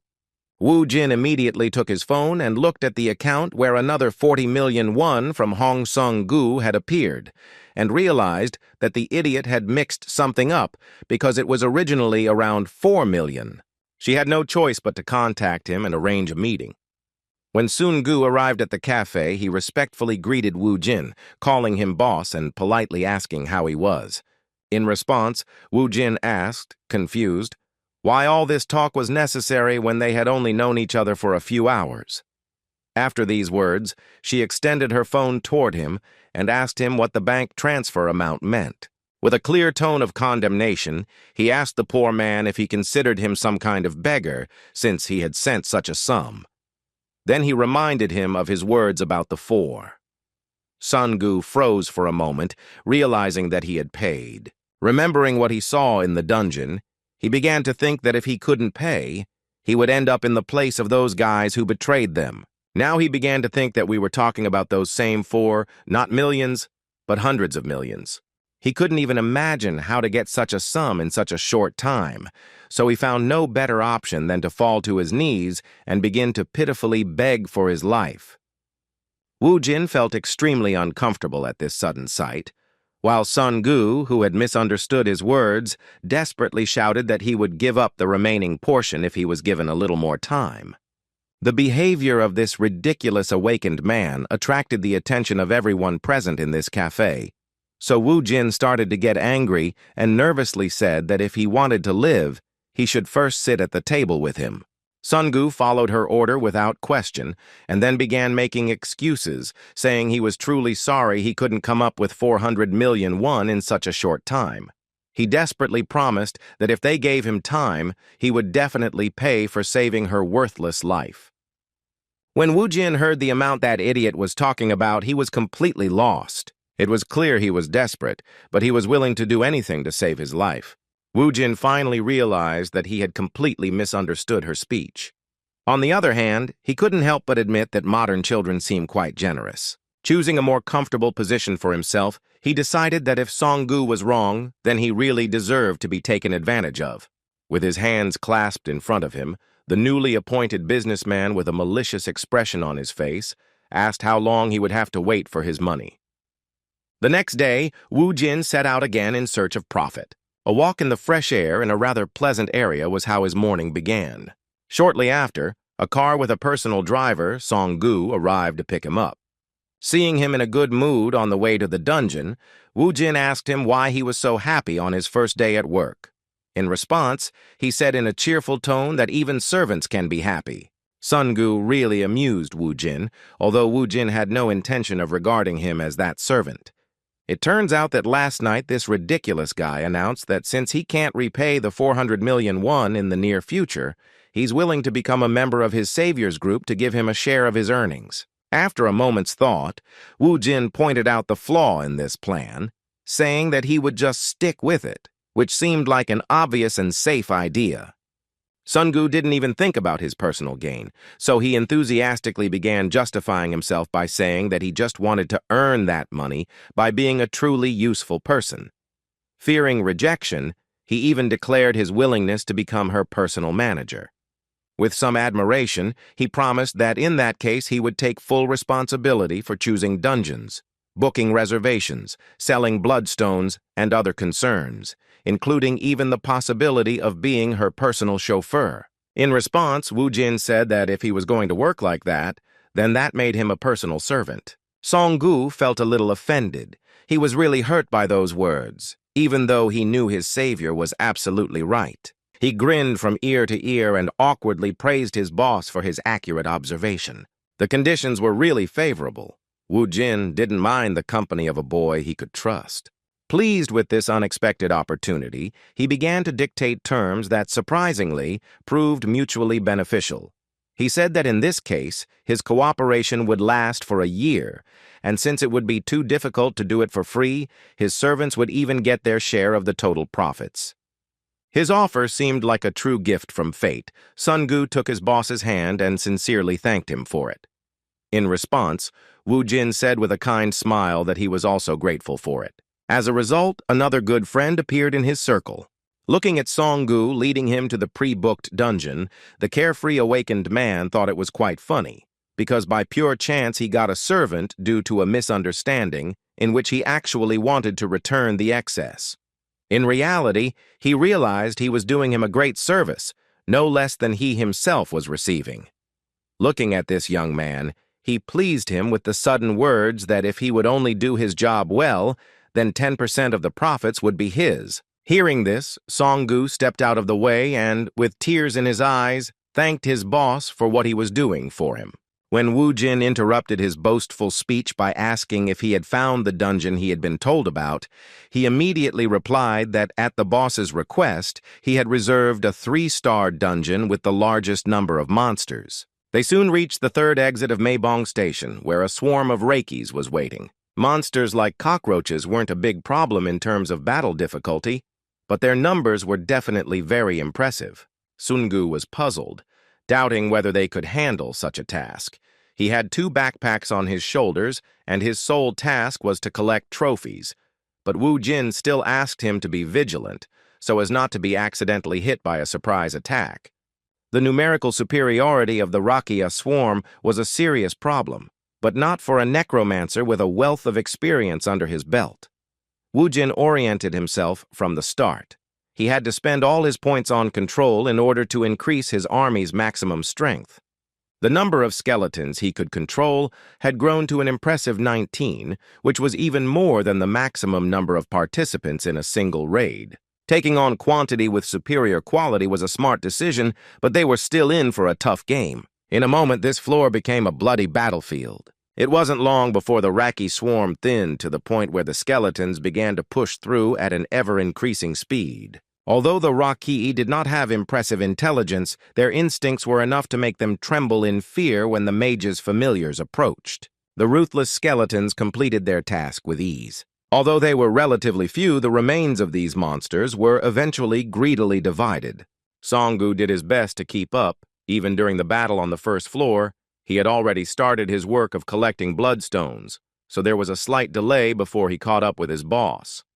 As soon as he went downstairs, he didn't even pay attention to his boss's praise, because he was in an indescribable shock that the skeletons had managed to deal with the next group of monsters. Watching with his mouth open as the summoned fighters faced the monsters, he couldn't believe they were advancing so quickly, because normally a raid in a Raki dungeon takes at least 2 hours, while Wu Jin managed to do it on his own in just 15 minutes. The lead fighter of his modest squadron was already very tired of fighting at that pace, so he sat down on a bench to finally rest. Opening the status window, he saw that he had already reached level 7 and had accumulated some achievement points that he could use to strengthen some of his stats. The skills he could learn at level 7 seemed boring and not particularly useful. The flame-covered hand of fire required too many points, but it didn't provide any significant benefits, just like the water ball, which is a common mage spell. However, among these, he found a really interesting option: summoning a skeleton mage. He could already learn this skill at level 10, so Wu Jin thought it would be a good idea to unlock it soon. Meanwhile, Sun-gu finished collecting trophies and even managed to find a return stone on his own. While in this dungeon, they were able to complete it in just 27 minutes, but Wu Jin was wondering what to do next. In fact, he hadn't thought about having much free time before, as they had reserved the dungeon for 4 hours. As he climbed, he informed his already tired servant that they could go through this dungeon 7 more times during this time. As soon as they finished their first expedition, they immediately went to the Bloodstone Reception Center and received a whopping 53 million won for their trophies. Hearing the mention of such an incredible amount, Song-gu was at a loss, not understanding what the representative of this turning point was talking about. A moment later, he felt an incredible shock as he realized that this was indeed the amount they had received. The check was in their hands. They had won more than 50 million. Realizing that at this rate the amount would soon surpass 400 million, he began to tremble as he realized his share would be a whopping 40 million won. Previously, he had been going to peer-to-peer dungeons for 2 months and had earned around 30 million. But here it was a whopping 40 million won in 1 day. The surprising result was mind-blowing, and Sun-gu said he couldn't believe what was happening. With an incredibly happy expression on his face, he thanked his boss for what he was doing for him, calling him a truly great man. With a kind smile, Wu Jin asked him not to worry. As it was still too early to rejoice, it was not time to relax, knowing that they still had 7 more trips to the dungeon. Following his boss, his subordinate called it a God-given opportunity because it turned out that becoming Wu Jin's manager was indeed a great decision. The events surrounding the new awakening, which began to show incredible success, gradually began to spread. At the Hammer Guild, one of the 3 most powerful hunter organizations in Seoul, everything was business as usual. The leader of one of the teams was enjoying his free time at the office. He was humming a song and making coffee when he was suddenly interrupted by a message. Without being distracted from his work, Captain Gimin answered the call and asked what had happened and why they were bothering him. In response, he was told that 2 men had bought a ticket for 4 a.m. and had entered the dungeon. The caller noted that these men were a bit strange. People die in dungeons all the time, so Gaming didn't think there was anything strange about it. However, he was told in return that what was strange was that those 2 were still alive, but what was equally strange was how long it took them to complete the 3-star dungeon. He reported that his first raid lasted 30 minutes and the second only took 11 minutes. Moments later, he saw Wu Jin and Sun Gu emerge from the dungeon again, and the third raid only took 9 minutes and 40 seconds. The shocking result left the Hammer Guild members stunned. They couldn't believe how this was possible because even professional teams of 8 people spend 2 hours on such raids. After winning a bet that the mysterious men would do it in less than 10 minutes, the captain's subordinate, who was observing them, asked his boss if he could find information on those men using his open-source data. Jaming had never heard of A-rank students clearing dungeons in pairs. However, he was mistaken, and his surprise increased to an unprecedented level when he learned that the 2 subjects being monitored were only F-rank.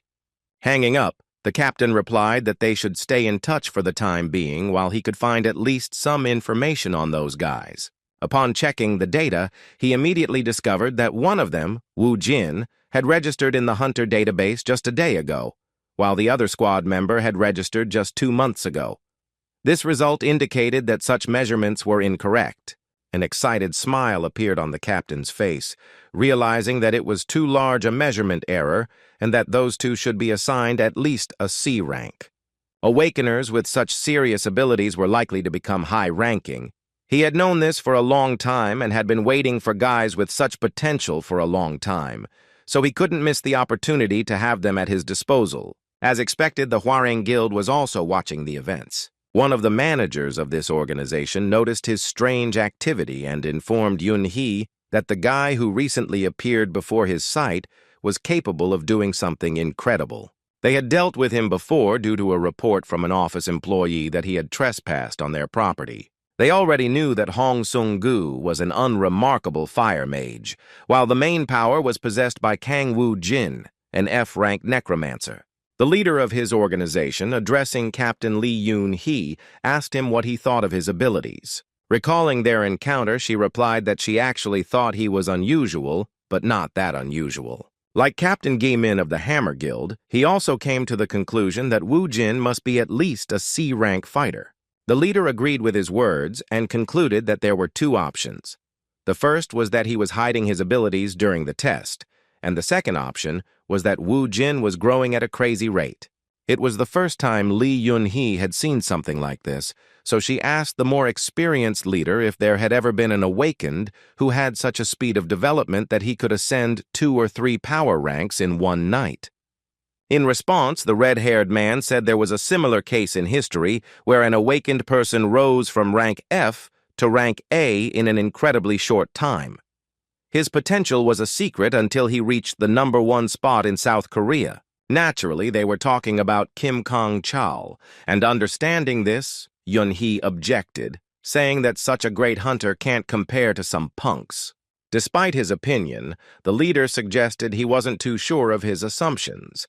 He thought it would be a good idea to confirm who Wu Jin really was. Lee Sang-ho, Captain Ha-yoon's brother, who is the guild master of the Hwarang Guild, gave his sister the order to bring this guy to his office so they could find out what kind of person he is. Meanwhile, the boys continued their non-stop raids, with Wu Jin getting faster and faster. On the other hand, Sun-gu, who had a completely different role, could barely stay conscious. While collecting bloodstones from defeated monsters, he thought that if such charges continued, he would be the first to die in the dungeon while extracting precious trophies. Turning to his boss, he asked in a tired voice if they could rest a little. Seeing his condition, Wu Jin replied that he had done a good job. Although Sun-gu was his servant by verbal contract, he respected his work and his tiredness, so he took a short rest. Song-gu sat on the floor, immediately drank half a bottle of water, and said with a happier expression that he felt much better now.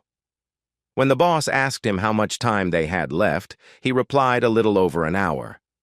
They were doing it much faster than expected, so after 3 hours of continuous dungeon raids, they had already managed to earn around 400 million won. Wu Jin knew this was enough to buy a house for Mom and Su-ah, and also for Sun-gu to have everything he needed. Based on this, he made a very unexpected decision. Standing up, he gave his friend incredible motivation by telling him that all the remaining bloodstones would be completely under his control, and during this time, he would be under his protection. After taking a deep breath, the boss suggested to his subordinate that he get everything he could, after which he suggested they hurry. In a moment, he dashed forward with great speed to attack the remaining monsters on the lower floors. Sungu was taken aback by Wu Jin's enthusiasm. The progression of strength gradually increased, and the fighter, using the lever and its relatives, became an increasingly powerful hunter. Taking advantage of the opportunity, he not only improved the abilities of his skeletons, but also fought on the battlefield, improving his own stats. Haste sometimes forced him to act according to the situation. Before, he was just a general who wisely led his army, but now, finding himself at the forefront of battle, he himself often found himself in dangerous situations. However, in such a weak dungeon, he didn't really feel the pressure of the monsters because their numbers weren't a problem thanks to his 19 skeletons, and he could easily deal with surprise attacks himself. After 3 hours of constant raiding, he finally reached the long-awaited 10th level. After clearing another floor and receiving a message about his level increasing, he decided that this should be enough to strengthen his army. When he opened the system window, a new notification suddenly appeared in front of him, stating that he had met the level requirements for class assignment. Wu Jin was surprised because this hadn't happened when he was in Alphen. With a thoughtful look, he said that in Alphen, classes were also determined upon reaching level 10. But he was already a necromancer, so he didn't understand what was going on with the system. A moment later, the system began working with special persistence, analyzing the player's development to assign him one of the possible classes. As it turned out, he actually became a dual classer, gaining a second class, which was the warrior class.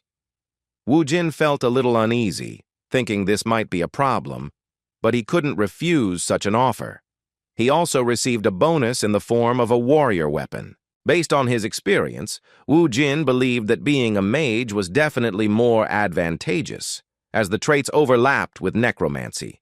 Unfortunately, he didn't receive the mage class, but instead became a warrior.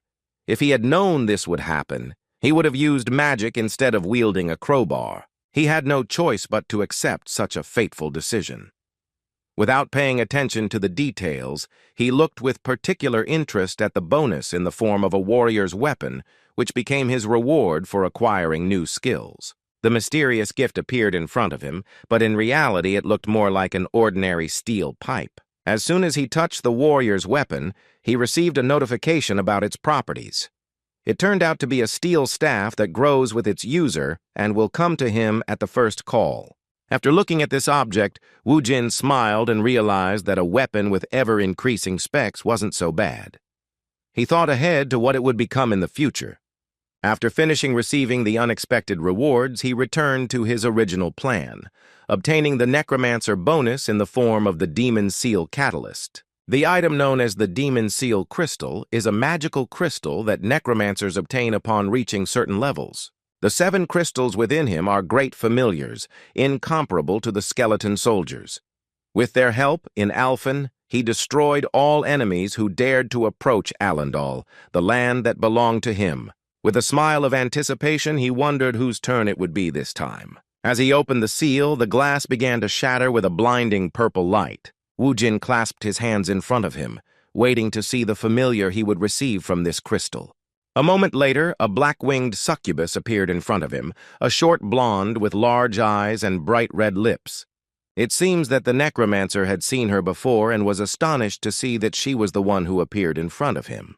It was Bibi, and when she saw her master, she tearfully asked where he had disappeared to. As Wu Jin tried to figure out why she was the one who appeared from the crystal, Bibi ran towards him with hugs and shouted that she really missed her master. There were many questions, the first of which was why he didn't stay in Alphen and what was going on in general, since he somehow miraculously ended up on Earth. With tears in her eyes, Bibi explained that after her teacher disappeared, all the relatives were placed in the seal space. After these words, Wu Jin realized that they had all moved with him, but were now sealed until their master gained enough power to return them to his control. Bibi continued to talk through tears about how much she missed her master, but after a moment she remembered something important and stopped.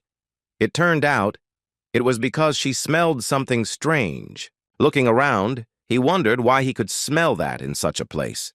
Wu Jin couldn't even guess that all this time he had been smelling Tranet's subjects from there. Hearing this, he was shocked because he himself could not even imagine who was behind such an expansion of monsters on Earth. What he feared to see on his home planet was a demon that invaded Alphen from a mysterious dimension and destroyed 90% of the local population. Woojin had never fought him, but his subjects invaded his domain, Allendal, so often that the sight sickened him.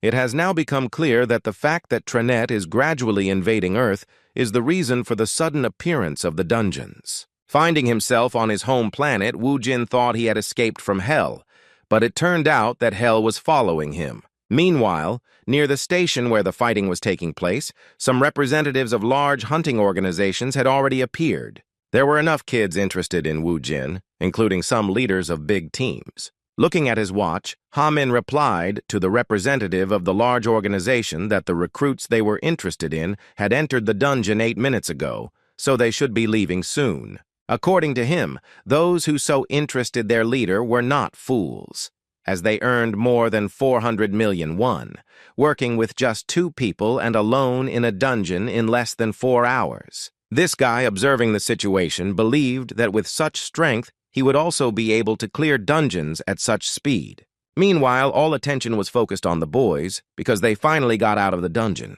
Sungu could barely move his legs, while Woojin was fine, but still thinking about the disturbing news he had received after his first familiar appeared.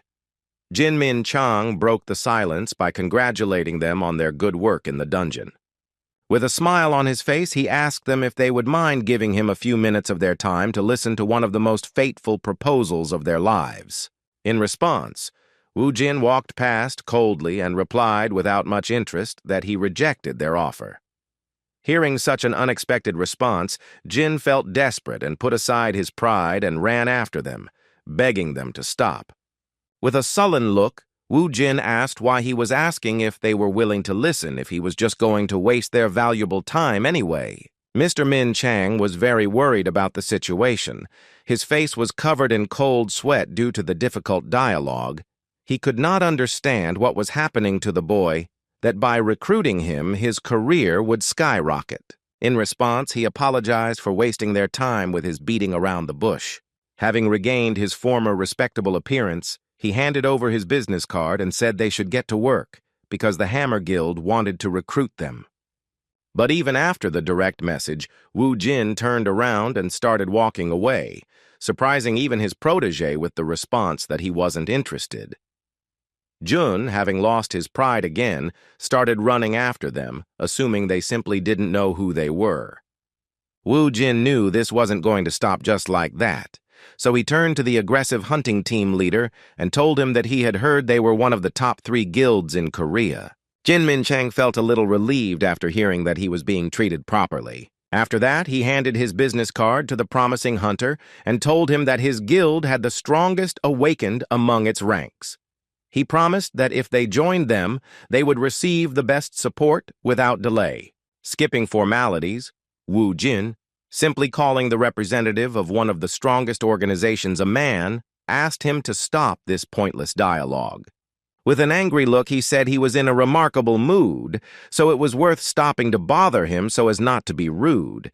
His behavior seemed strange to other people because no one even guessed what was threatening their planet. After winning a large sum, Woojin stopped at an interesting place, after which, together with his mother and sister, he headed to one of the most prosperous areas of the city. His mother was shocked to learn that her son, just days after his return, had led them to a huge house that, according to the real estate agent, now belonged to his family.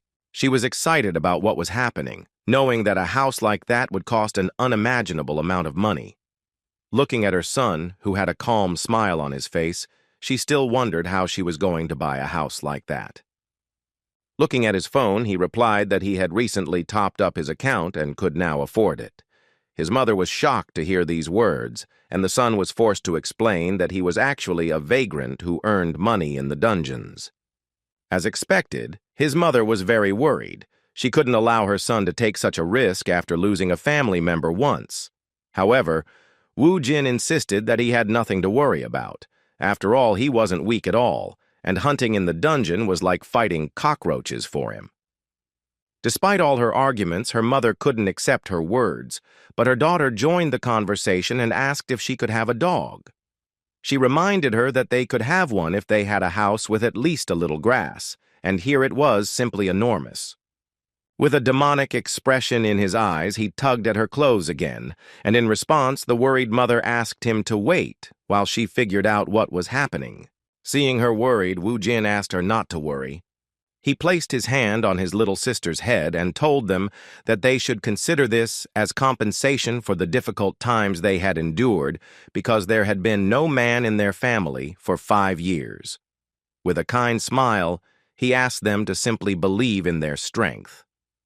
In fact, this is how he managed to calm his worries, and soon the family moved into a new, spacious house. That same night, Wu Jin went out for a walk.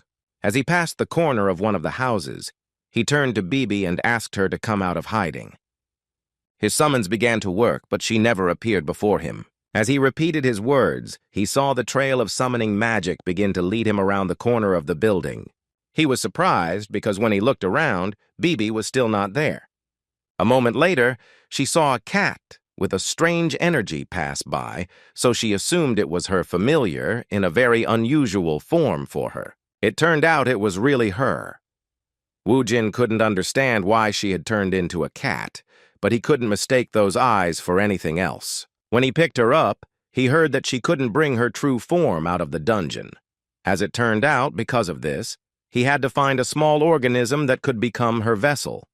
This happened to be a stray black cat nearby. Hearing this, Wu Jin was surprised, as he didn't understand why it wasn't working as it used to. After that, he asked if Bibi sensed other Tranet energy sources trying to invade Earth. In response, he heard that everything was clean and that there was a pleasant, peaceful smell all around. His words surprised Wu Jin even more, as it was the first time he had seen a demon enjoying the smell of peace. Even so, he came to the very pleasant conclusion that Tranet's energy had not yet affected this world. He was suddenly distracted by a stranger's voice calling out to him full of surprise, assuming that Wu Jin even took care of stray cats. Looking around, the Necromancer saw another mysterious man who was very interested in his strength and personality. With a pleasant smile, the red-haired man, who introduced himself as the Eyes of the Hwarang Guild, asked if it would be difficult to spare a little time for a conversation. While Wu Jin was with Li Sang-ho, his subordinate Sun Gu visited a place he had only dreamed of visiting before. While standing in a luxury car showroom, waiting to meet with the dealer, he still wondered what could explain his boss's strange behavior. As they were returning from work to the dungeon, he asked the question that was troubling him directly. He wondered why he had rejected the Hammer Guild's offer, which other hunters could only dream of. With a deep sigh, Wu Jin replied that he just wanted to. Sun Gu was surprised by this response, as it seemed as if his boss was some kind of brazen schoolboy. Wu Jin explained that he simply hated following other people's orders. Alarmed by this response, Song Gu, with cold sweat on his face, replied that even the almighty Hammer Guild could not compare to his boss's strength. Still, he wasn't sure if Wu Jin's arrogance and pride were the only reason he rejected a lucrative partnership with the guild that could have opened the door for them to earn more and grow. Standing inside the car's incredible showroom, he responded with a sarcastic laugh that the reason was no longer so important, since he would soon have the opportunity to drive the car he had dreamed of so much. With his hands clasped in front of him and his eyes looking up, he made the decision that all he would do from now on was trust and follow his boss. A moment later, his thoughts were interrupted by the merchant who came out to greet him, apologizing for keeping him waiting.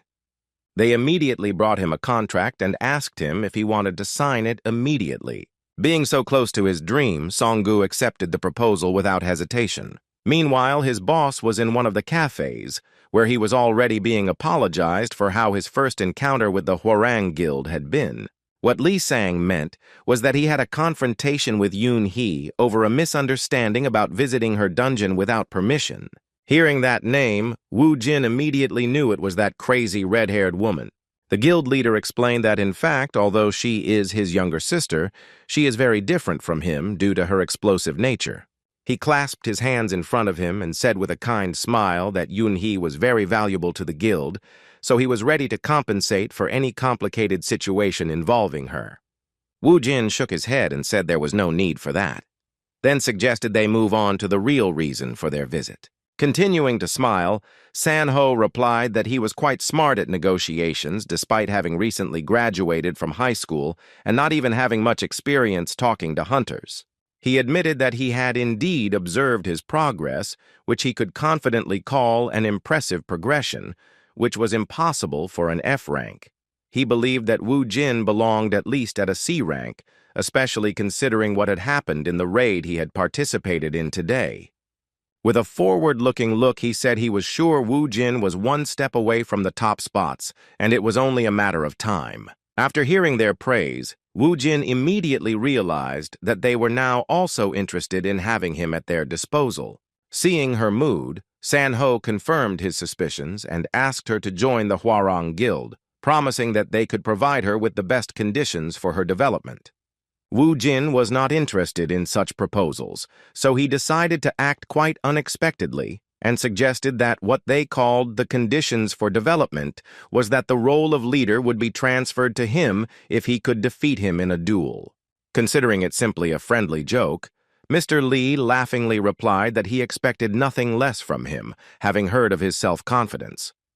In response, he said with a kind smile that he leads the Hwarang Guild not because of his awakened abilities, because his B rank is worthless compared to even his sister's rank, which is A rank.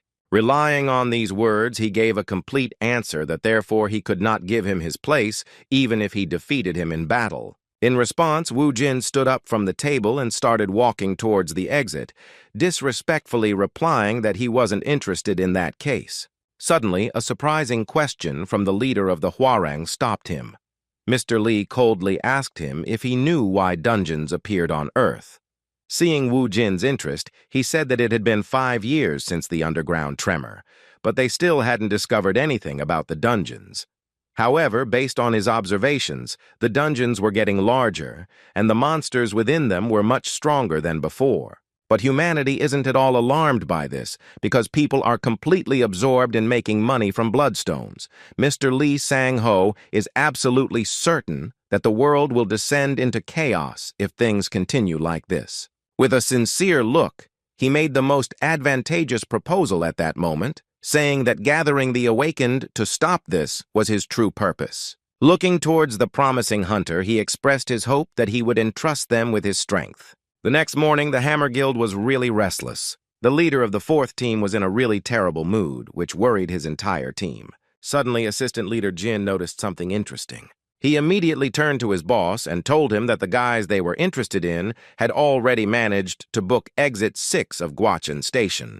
Hearing this, Mr. Jin became furious and said that he shouldn't ruin the atmosphere by talking about that insolent boy at such an early hour. Walking to the window, Junmin Chang began ranting about how good Wu Jin was, suggesting he was a C-rank hunter at best.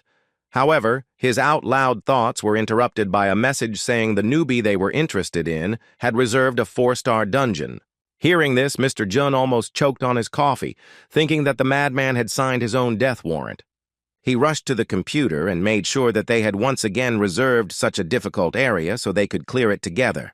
With a cold sweat on his face, he confirmed his suspicions that those guys had gone crazy. In fact, F ranks cannot enter dungeons higher than 4 stars, and in that case, they could only go if they were part of a mining or support team. From the start, Leader Jun saw that they were rookies who were booking dungeons without even basic knowledge, and yet he was still tormented by the question of what kind of skills they possessed to be able to clear such a difficult dungeon. In response, Jun asked if there was a 4-star dungeon nearby. It turned out to be the exit of Cheongsa Station. Hearing that his guess was correct, the leader thought it was pretty close to what the guys he was interested in had booked. He asked his subordinate to try to cancel the booking to interest Wu Jin. The subordinate thought his boss had already given up, but he confidently replied that this time they could sign a contract with those guys. He believed that if he wanted to catch fish, he had to prepare the right bait, which was his dungeon. Meanwhile, Sungu and Wu Jin were racing towards the reserved dungeon in a new car. Sungu drove his dream car all night, saying he bought it because he didn't want to drive his boss around in an old sledgehammer. In response, Woo Jin, grateful for such attention, praised him for his efforts. Looking around, he nodded and concluded that this car was clearly on a completely different level, even considering that its interior was simply something. Despite all the questions raised by the fact that the boss didn't know much about cars, Sungu didn't show his resentment and replied that he would do his best to ensure his Hyungnam traveled between their stops in maximum comfort. They were hoping for a big catch, but when they arrived at their destination, they heard the local inspector complaining. He said he couldn't imagine two F-rank guys clearing a 4-star dungeon. Sungu assured them that everything was fine and that he was confident in their abilities, but the Hunters Association representative still refused to let them in. He said it was suicide and that it wasn't because he didn't want to take responsibility for such an act. It was clear that he was afraid of damaging the reputation of the Hunting Association, and besides, those were the rules. After hearing the inspector's dissatisfaction, Sungu returned with sad news to his boss, who was waiting for him nearby. With an uncertain expression, he said he hadn't been able to convince the inspector because, according to him, they weren't allowed to visit that dungeon. He apologized to the chief for not having investigated the matter from the beginning. Woo Jin didn't blame him for the money he'd paid. There was nothing he could do about it, so he said they should spend the next day re-evaluating their skills. To avoid wasting time, he asked Ha-min to check if there were any 3-star dungeons nearby. At that moment, their conversation was interrupted by a man in formal attire, who said he couldn't believe they had met again near the dungeon. As expected, it was Mr. Jun, who had planned to meet them like this from the beginning.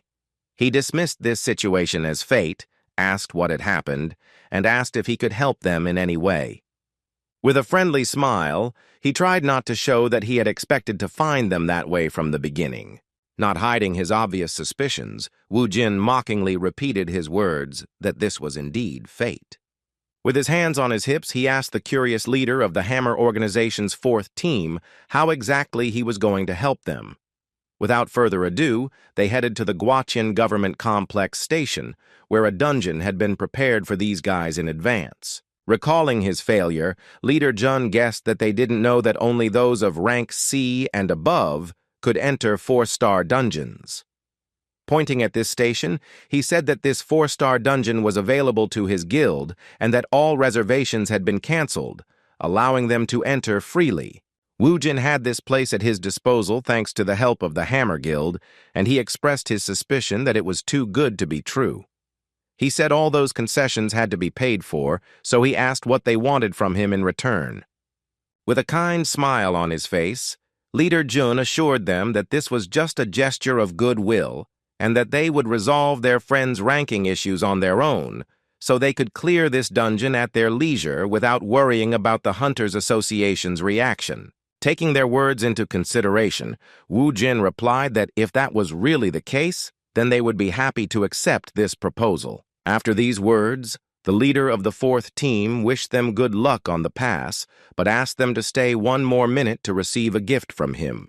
Waving his hand, he asked her to accompany him a few meters. Next to them was their work car, in which the gift in question had previously been found. Opening the trunk, Leader Jun said with a mocking laugh that everything had to be paid for. Min Chang didn't ask for anything in return, but he was waiting, thinking that a favor always comes with another. It's no secret that there's an unspoken rule that if someone shares food with you, it's natural for that person to share in return. Although Woo Jin was obviously a strong awakened, Leader Jun didn't know him well enough and thought he was just a 24-year-old kid. He was more than certain that he already had him in his hands.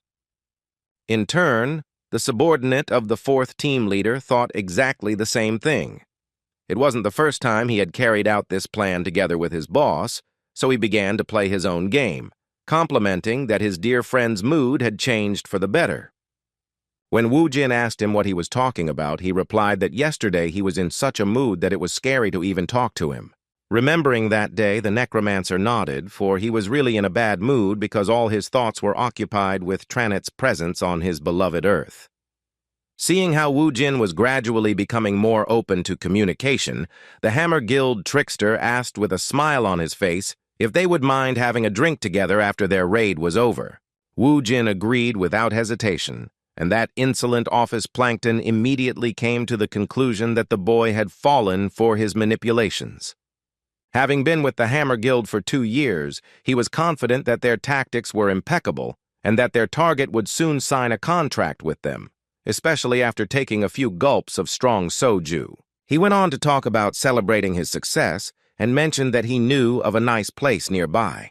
Seeing all this stupid acting, Sungu felt a little uncomfortable, realizing that it was a waste of time, because no matter how much they endured it, their Hyunam still wouldn't join their guild.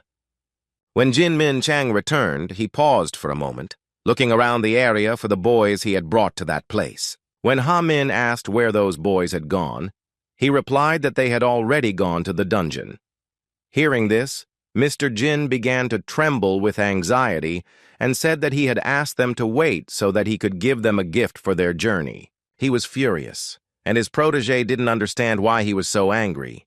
He believed he was going to wait for them to return anyway, so he could give them this gift after their raid. It turns out this gift was a much-needed survival kit, without which you can't raid 4-star dungeons. Throwing the 2 bags to the ground, the leader asked Ha Min how much the F-rank kids who entered such dungeons knew and if they had heard about the dangers of such a raid.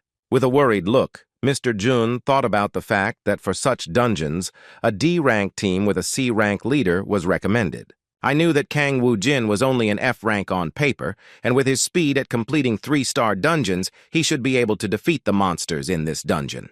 But despite this, his success was in great doubt because he didn't have the necessary equipment, as 4 to 6-star dungeons are different from low-level ones. If you go there without information or a survival kit, not even a high-ranking hunter will return alive.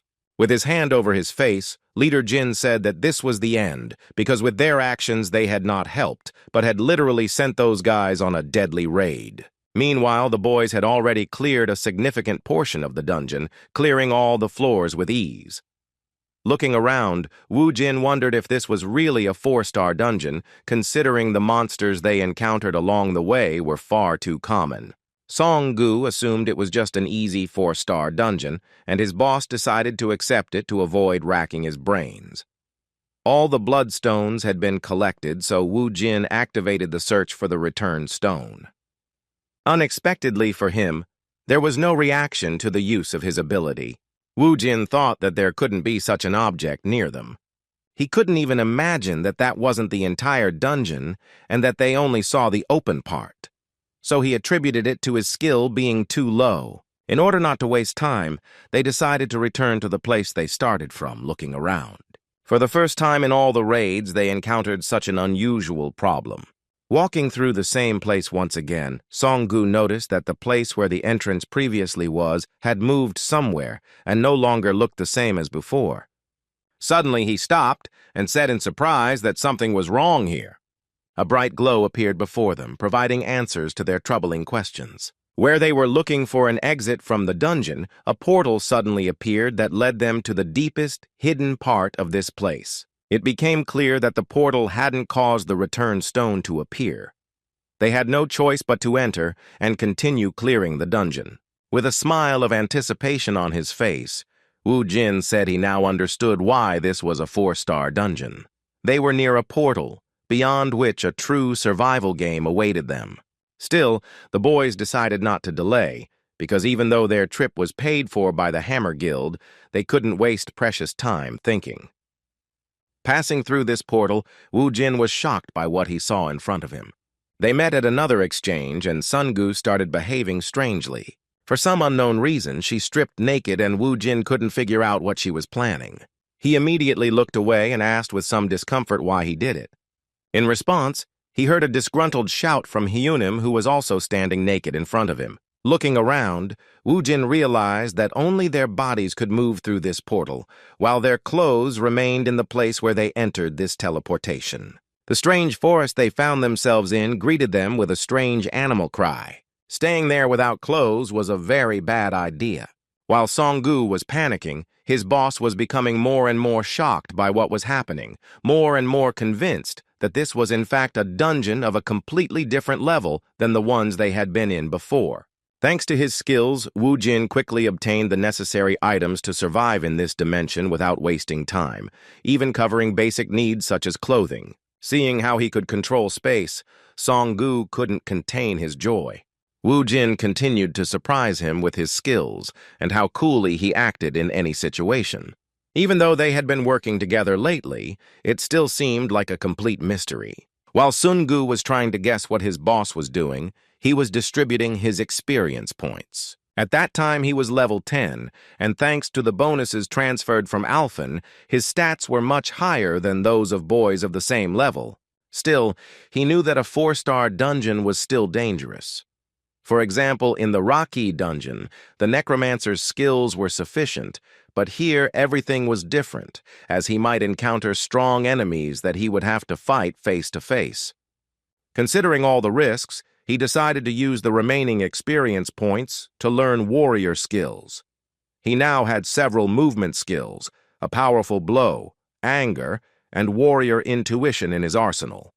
Having prepared everything necessary, the boys rushed into battle to direct time in the right direction without delay. The first monsters were already close, and Song-gu, who was still panicking at being in that place, asked his boss to be on guard. The huge lizard rushed through the dense forest towards the unexpected guests at great speed, while Wu Jin appeared right in front of it in an instant. Before the monster could comprehend it, the dual-class fighter suddenly appeared above its head. Thanks to the warrior's intuition, Wu Jin was able to assess the enemy's strength in a split second. It turned out to be a crocodile with a strength level of... This was his first chance to experience firsthand what such high-level monsters were like. As the level 10 fighter fought a level 31 monster and waited for even worse monsters to come, the outside of the station was still restless. The Hammer Guild members hoped they would return soon, but the barrier never disappeared. Based on this, it was logical to assume the members were still alive, but had no way of knowing what was happening inside. Time in those dungeons was 4 times faster than on Earth, so Leader Jun guessed they had already spent about 2 hours there. His protégé kept wondering how long they could hold out and if, with their combined efforts, they could even hold off a crocodile. In fact, even though the boys knew how amazing the newcomer they were interested in was, even the leader of the 4th team doubted that fighting barehanded against monsters above level 30 was even possible. Of course, what worried him most was the kids going in without a survival kit. He didn't know what Wu Jin's abilities were, so he was worried they didn't have any equipment. The portals in high-level dungeons don't allow earth materials to pass through, and it's dangerous. The only things they could bring were things from other dimensions or made from materials using blood crystals. Clutching his head, Jin Min Chang, who thought this was the end of his entire plan, said that even if his men could deal with the monster, the main problem would be the lack of water and food. One problem was replaced by another, because they understood that while it was difficult to survive barehanded in the Amazon rainforest, there was no such thing as such survival at the portal to a high-level dungeon. While the Hammer Guild boys were tormented by their sad assumptions, there was a banquet at the dungeon portal that could be envied. The previously excited Song-gu enjoyed the amazing crocodile meat with a smile on his face, to which his boss was even able to get the spices he used on Alphen. Their time together felt like a vacation of sorts. Wu Jin knew a thing or two about these things, and besides cooking gourmet meat, he also knew how to choose a decent beer that would pair well with a kebab like that. After taking a few sips of the low-alcohol drink, Song-gu completely forgot all his worries and said he would never forget this trip to the dungeon. Wu Jin was glad to be able to please this friend, because before in Alphen he had no one to share such joys of life with except the demons who were his familiars. As the boys rested inside the portal, enjoying perfect conditions for this business, Team Captain Hammer and his protégé continued to worry about the fact that so much time had passed. On the one hand, they believed the newcomers to the hunting business could survive, but there were still doubts. As an experienced hunting team leader, Jun Min Chang assumed they could somehow defeat the crocodile by distracting it with the Necromancer's screams. However, he was more than certain that such a difficult fight wouldn't give them any advantage in the future, especially in the swamps. For those who have at least some knowledge about these dungeons, it's no secret that the swamps that occasionally appear in the jungles of said portals are simply a death sentence for melee fighters. Even our men found it very difficult to move. Their legs got stuck, and danger lurked everywhere. At that moment, they had to be alert, because you could never be sure that at any moment the Hokos and the swamp anacondas wouldn't attack at the same time. Only Hong Sung-gu had long-range combat, but his fireballs were not enough to stop Hoko's crazy monkeys. The guys from the Hammer Guild team knew it too, so their worries kept growing, not taking them away from the thought that their brilliant idea had come to an end due to an overlooked detail. As it turned out, they were wrong once again. As Sun Gu watched motionlessly as everything happened, Wu Jin continued to incinerate the monsters despite being primarily a close-range fighter. Seeing this, Sun Gu was once again shocked to realize how limitless his Hyung Nim's abilities were. This time, Wu Jin demonstrated the magic of summoning skeletons. Using fire, they instantly incinerated all the monkeys, each possessing a power that surpassed Song Gu's. As the boys overcame obstacle after obstacle, using the skills and experience of their small squad leader, the Hammer Guild representatives waiting for them had a small snack of instant noodles. 4 whole hours had passed, and the pupil was still asking his leader if they could clear the dungeon. Junmin Chang was still tense. He still didn't know the exact answer, and this time he added an important detail that not only monsters were dangerous in high-level dungeons, because there were many unknown plants, animals, and insects there. They didn't even doubt that newcomers entering a high-level dungeon for the first time knew nothing about those ecosystems. This meant there was a high chance they would eat something poisonous due to hunger. Meanwhile, Sun-gu, who was under the care of the omniscient Hyung Nim, was enjoying tropical fruits. He liked them very much because they were sweet and very tasty. Wu Jin explained that they were deadly dangerous when raw, but that after cooking them over a fire, they became edible. Hearing this, the pupil became frightened and immediately spat out everything he had managed to chew. He even began to resent his Hyung Nim for not warning him in advance. Wu Jin laughed good-naturedly at his protégé's clumsiness, for he couldn't explain how he knew everything that was inside those places. It wasn't yet time to reveal the secret that his life in Alphen had lasted 20 years. While inside the dungeon, Wu Jin and Sun Gu took their time to avoid making a mistake. It was already dark outside, but the Hammer Guild members were still waiting for them to return. Their conversations became more frank, and now the pupil wanted to know if their leader had a reason for loving Kang Wu Jin so much. His guild was not particularly interested in this deal, but for the past 5 years, it was Junmin Chang who was able to find a large number of talents and believed that his eyes had never deceived him in this matter. Hamin was delighted to recall the stories of his leader recruiting rising stars who had become very famous. He assumed he was the first to hear about their A-rank fighter, known as Park Jin-woo. As it turned out, it was indeed Junmin Chan, but he surprised his protégé even more when he said that he was now more than sure that Kang Wu Jin would become much cooler than him. He had put so much effort into recruiting Wu Jin that now he hoped his efforts would bear fruit and that Madman would return alive, otherwise his death would be a great loss to all of humanity. Hamin couldn't even imagine his captain having such thoughts in his head. He cheerfully suggested to his boss that he pray for those guys to make it out of the dungeon alive. In response, Mr. Jun said once again, tensely, that it would not be as easy as one might think. Although he expressed his thoughts on Wu Jin's prospects, he was not confident that he could handle the guardian of the returned stone, who was a truly strong opponent. In fact, everyone knows how difficult it is to fight the guard, so Ha-min thought praying for his return wouldn't be a bad idea. However, the leader continued to act extremely pessimistic, saying that Wu Jin would definitely meet his death in this fierce battle. Meanwhile, the boys continued moving forward. Now they were in the middle of a vacant lot, which led them to the place that was so necessary for their return. Song-gu stopped the moment he saw the returned stone in the distance. He began to hurry forward, saying cheerfully that they could finally get out of that terrible place. Seeing his protégé rushing to his death, Wu Jin stopped him by removing his hood. A moment later, a trap appeared in front of them. the surface suddenly crumbling, revealing sharp bamboo sticks underneath. Sungu almost lost his life in his haste, so he thanked his Hyungnim with great gratitude for taking care of him. Woo Jin did not react in any way, but just continued to stare into the distance with particular interest. His friend didn't understand what had caught his savior's attention, so he looked around. It only took a moment to realize that the trap wasn't the only thing that could prevent them from obtaining the homestone. A moment after the trap was activated, they saw a large number of high-level monsters appear. It seemed like a real problem, but Woo Jin expected something like this. In front of them appeared some rather serious enemies, which were much stronger than the crocodile they encountered as soon as they crossed the portal.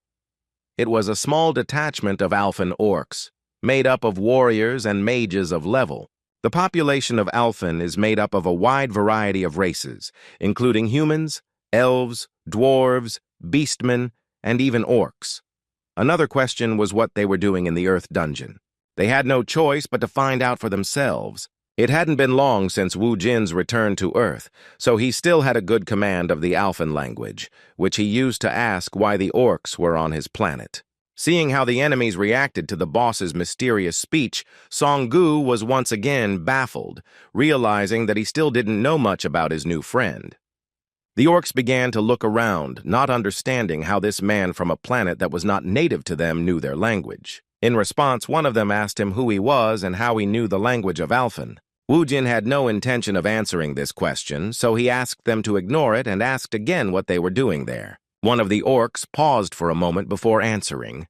He found it unpleasant and difficult to talk about how they had all lost their homes. Jin was surprised because his guess was correct. Trenet defeated them all. According to the orc, when the balance was broken, Trenet became the master of everything on Alphen.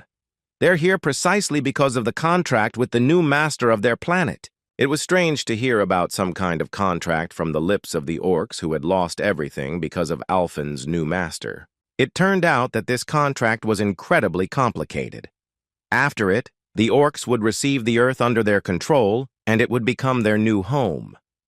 Hearing this, Woo Jin wondered how they could have fallen for such a stupid trick, since Trenet doesn't even own Earth, making this contract even more useless than serving such scum.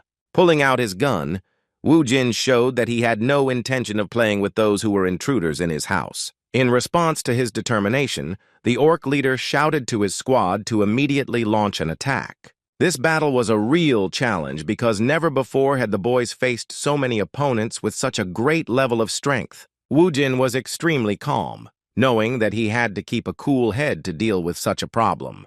This battle decided his fate, as well as that of his pupil, because without going through these guys, they would not be able to reach the return stone.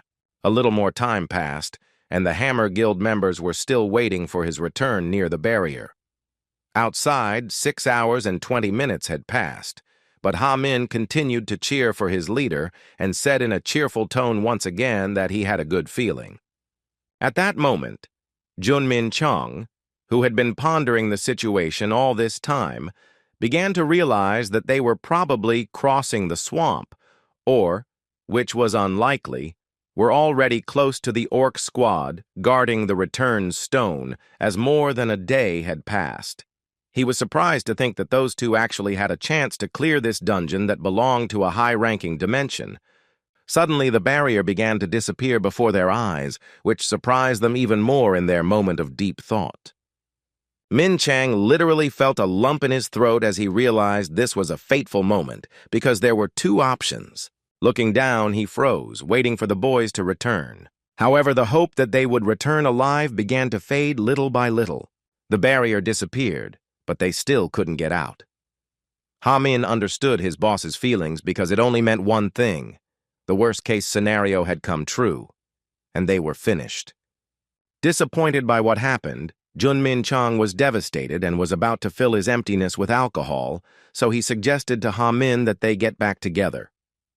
However, a moment later he heard footsteps and tired, dissatisfied words about taking a chariot with him on the next raid. Looking down, he saw the boys dragging a large amount of artifacts obtained from inside the dungeon. The sadness over the loss suddenly changed to sincere joy and gratitude to fate, and Leader Jun congratulated Wu Jin with great joy on his return to the surface. With the same calm smile, Wu Jin, who didn't even look tired, asked why the Hammer Guild guys were so happy to see him. Returning from a long foray, the boys familiarized themselves with the details they had missed before entering the dungeon.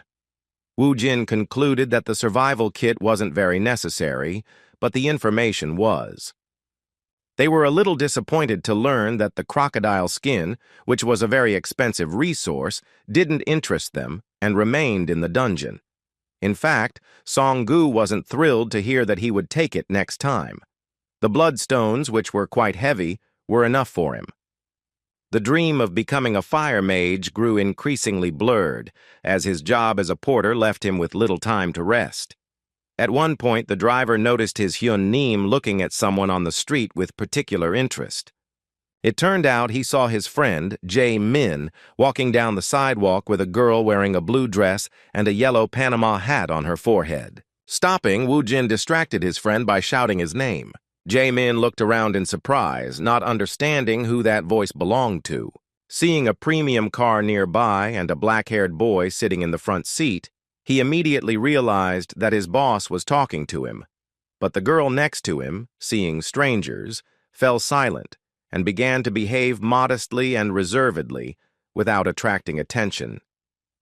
Ignoring his discomfort, Wu Jin assumed his dear friend was on a date. In response, Jae Min awkwardly clarified that she was just his Nuna. When Jae Min approached her, he introduced Wu Jin as the guy who helped him deal with some bully issues. He'd told her about him before, and she knew exactly who he was, but she still felt awkward. Gathering her resolve, she looked up and asked if his name was Wu Jin. Looking at the girl standing in front of his car, Wu Jin was literally speechless.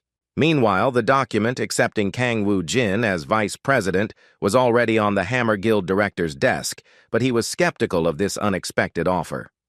Their awkward conversation was interrupted by the news that Vice President Park Jin-woo had arrived for a meeting.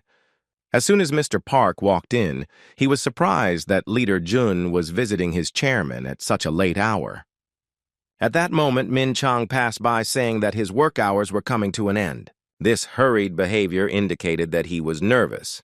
The vice president couldn't help but ask his boss what was wrong with this guy.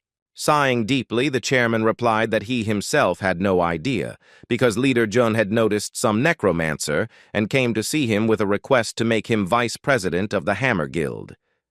Park Jin-woo responded to these words with a good laugh and said that if Leader Jun says that, then he should be listened to, but the president was not happy with such a proposal and replied that his prized employee had already lost his former restraint. According to him, Jun had only been bringing in mediocre hunters lately, and spotting a man like Mr. Park Jin-woo was pure luck. Moving away from the topic, the president asked his deputy how things were going in the United States. As it turned out, there were some nasty rumors that turned out to be true. There was talk of some incident and that Titan protected people from the disaster. The guild in question found a woman in one of the dungeons who mysteriously appeared from the dungeon. They continued to observe her, but could not find any change since they had lifted her to the ground. The strange woman and the dungeons, who showed no aggression towards people, did not know human languages, and constantly uttered a word that the people of the Titan Guild could not understand. Representatives of this American guild assumed it was some kind of post-traumatic syndrome, due to which he couldn't get rid of a certain word, which shattered his psyche. The guild leader saw her as the key to unlocking the secrets of the dungeons, so he asked his guildmates to speak with this woman to learn more about her origins and the situation surrounding the dungeons. Ding Kun, the guild leader, is an A-rank awakened who is truly concerned about the origin of the cracks in the ground. It's been 5 years since the dungeons first appeared, and he was convinced they'd finally found some clue.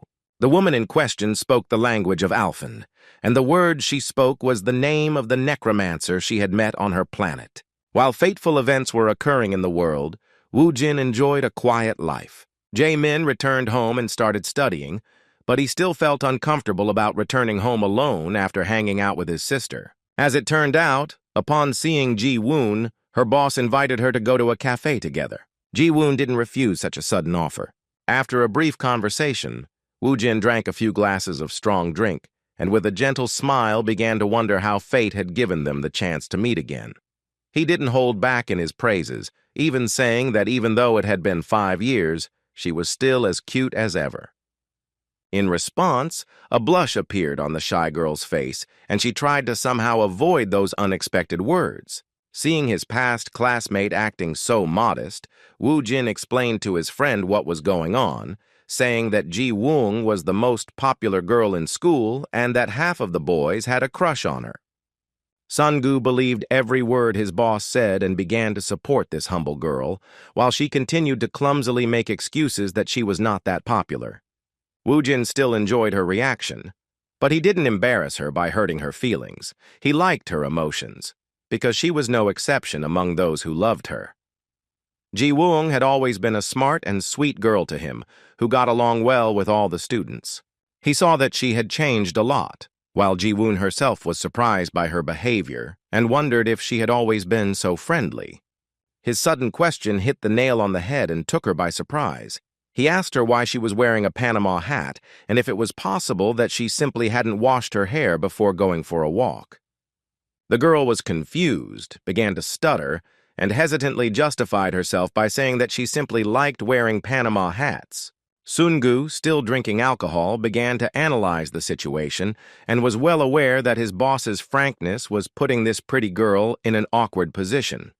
She couldn't understand how he could ask a girl that question, but she suddenly realized that it probably meant her boss had never met a girl before, and that was why he was putting her in an awkward position with his frankness. It was obvious why Woo-jin casually continued to throw out awkward lines. For example, he assumed it was inconvenient for her, so he suggested she take it off despite her excuses. Seeing Ji-woong's obvious discomfort, Sun-gu decided to change the subject before she could push her hat up to her chin.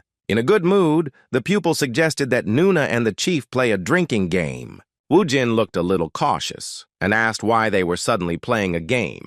In the end, the alcohol did its job, and after half an hour they were so drunk that Sun-gu was already drinking alcohol from the bottle on his own, singing some love songs. He was drunk and looked so uncomfortable that Woo-jin couldn't utter a word. At that moment, he felt a certain anger toward his pupil and said in a threatening voice that if he didn't sit at the table himself, then he would help him with this. A menacing aura, reminiscent of bloodlust, did its work in an instant. After calming down his restless, drunk friend, Woo-jin turned his attention to Ji-woon, who, after so much alcohol, was trying to sort out his feelings and lay down on the table.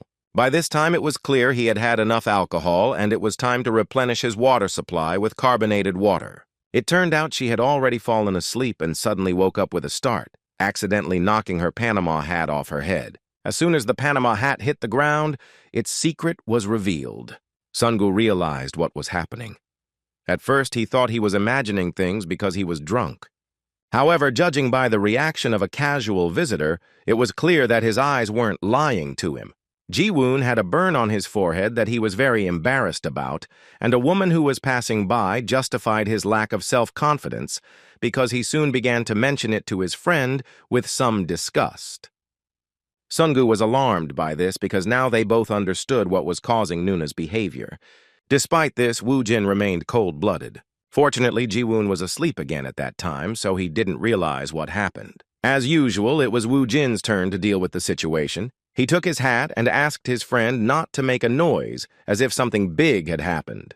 Placing a Panama hat on her head to hide her burn, she said it was no big deal because even with it, she was still just as pretty. After drinking one last time, the boys went home, first taking Ji-woon home. When he woke up, the first thing he felt was a headache from the hangover, because alcohol is a senseless and disgusting thing. Remembering what happened that night, he wondered where he was, but when he looked around, he saw his younger brother and realized he had been sleeping in his own bed. Jae-min saw his sister finally wake up when she asked him how he got home. The brother replied that Woo-jin had brought it, after which he offered her to wash up and have some soup, which is excellent for overcoming a hangover. Ji-woon did so, but when he entered the bathroom, he was surprised to notice a Panama hat on his head. At first, she thought she had fallen asleep right there, but at that very moment, a very important memory from that night came to her. She remembered being so drunk that her head felt light because her Panama hat had fallen to the ground. However, at another point, she clearly remembered someone carrying her and the Panama hat already on her head. Her heart began to pound with excitement as she realized he had finally seen her secret. It was the scar she received during the dungeon crawl 5 years ago when she was attacked by a monster. Standing in front of the mirror, she told herself she didn't want Woo Jin to see her with that ugly scar across half her face. She wanted him to think she was still the same as when they were in school. At that moment, she suddenly blushed, remembering the moment when Woo Jin carefully put a Panama hat on her head and called her cute, despite the scar that ruined his life. For the first time in 5 years, she heard such words, praise from a man who not only saw her forehead for the first time, but was also not indifferent to it. She felt warmth while others reacted to her scar with coldness and cruelty. At that moment, Woo Jin recalled the events of 5 years ago while he was sleeping, even before that incident occurred during the first appearance of the dungeons. After another day of school, as usual, the question arose of who was on duty and who stayed after school to clean the school classroom. The first of this pair was Kang Woo Jin. The second person turned out to be a rather unexpected choice. It was Ji Woon. Everyone left, and the boys quickly finished their homework, but they worked in silence the entire time. After closing the office, the boys started leaving the school when Ji Woon started the conversation first, asking if they'd forgotten to do anything. Kang Woo Jin answered very briefly and calmly, which surprised her greatly. As Ji Woon continued walking through the school hallways, she was surprised that he was so quiet. She even admitted that he reminded her of her brother, who always gave her a one-word answer no matter what she said. Woo Jin gave him a one-word answer again, causing Ji Woon to chuckle softly and say that at least in the second quarter they could start some sort of conversation. From then on, he suggested they start greeting each other every time they saw each other for the first time that day. The shy boy accepted her unexpected proposal again, after which Ji Woon stopped and said he had something to tell her and that he would do it in her ear. Kang Woo Jin was surprised by her words, and as soon as she approached and touched his ear, he blushed in surprise. What she said to him at that moment remains a mystery, but we must not forget that she was the girl that almost all the boys in school had a crush on. This beautiful dream was interrupted by the appearance of Bibi in the body of a cat, who asked him to wake up. Jin even got a little angry because she interrupted such a pleasant dream, which brought back pleasant memories and warm feelings he hadn't experienced for 20 years. The first thing Woo Jin said when he woke up was that Bibi had cast some kind of spell on him while he was fast asleep, and he wasn't expecting anything.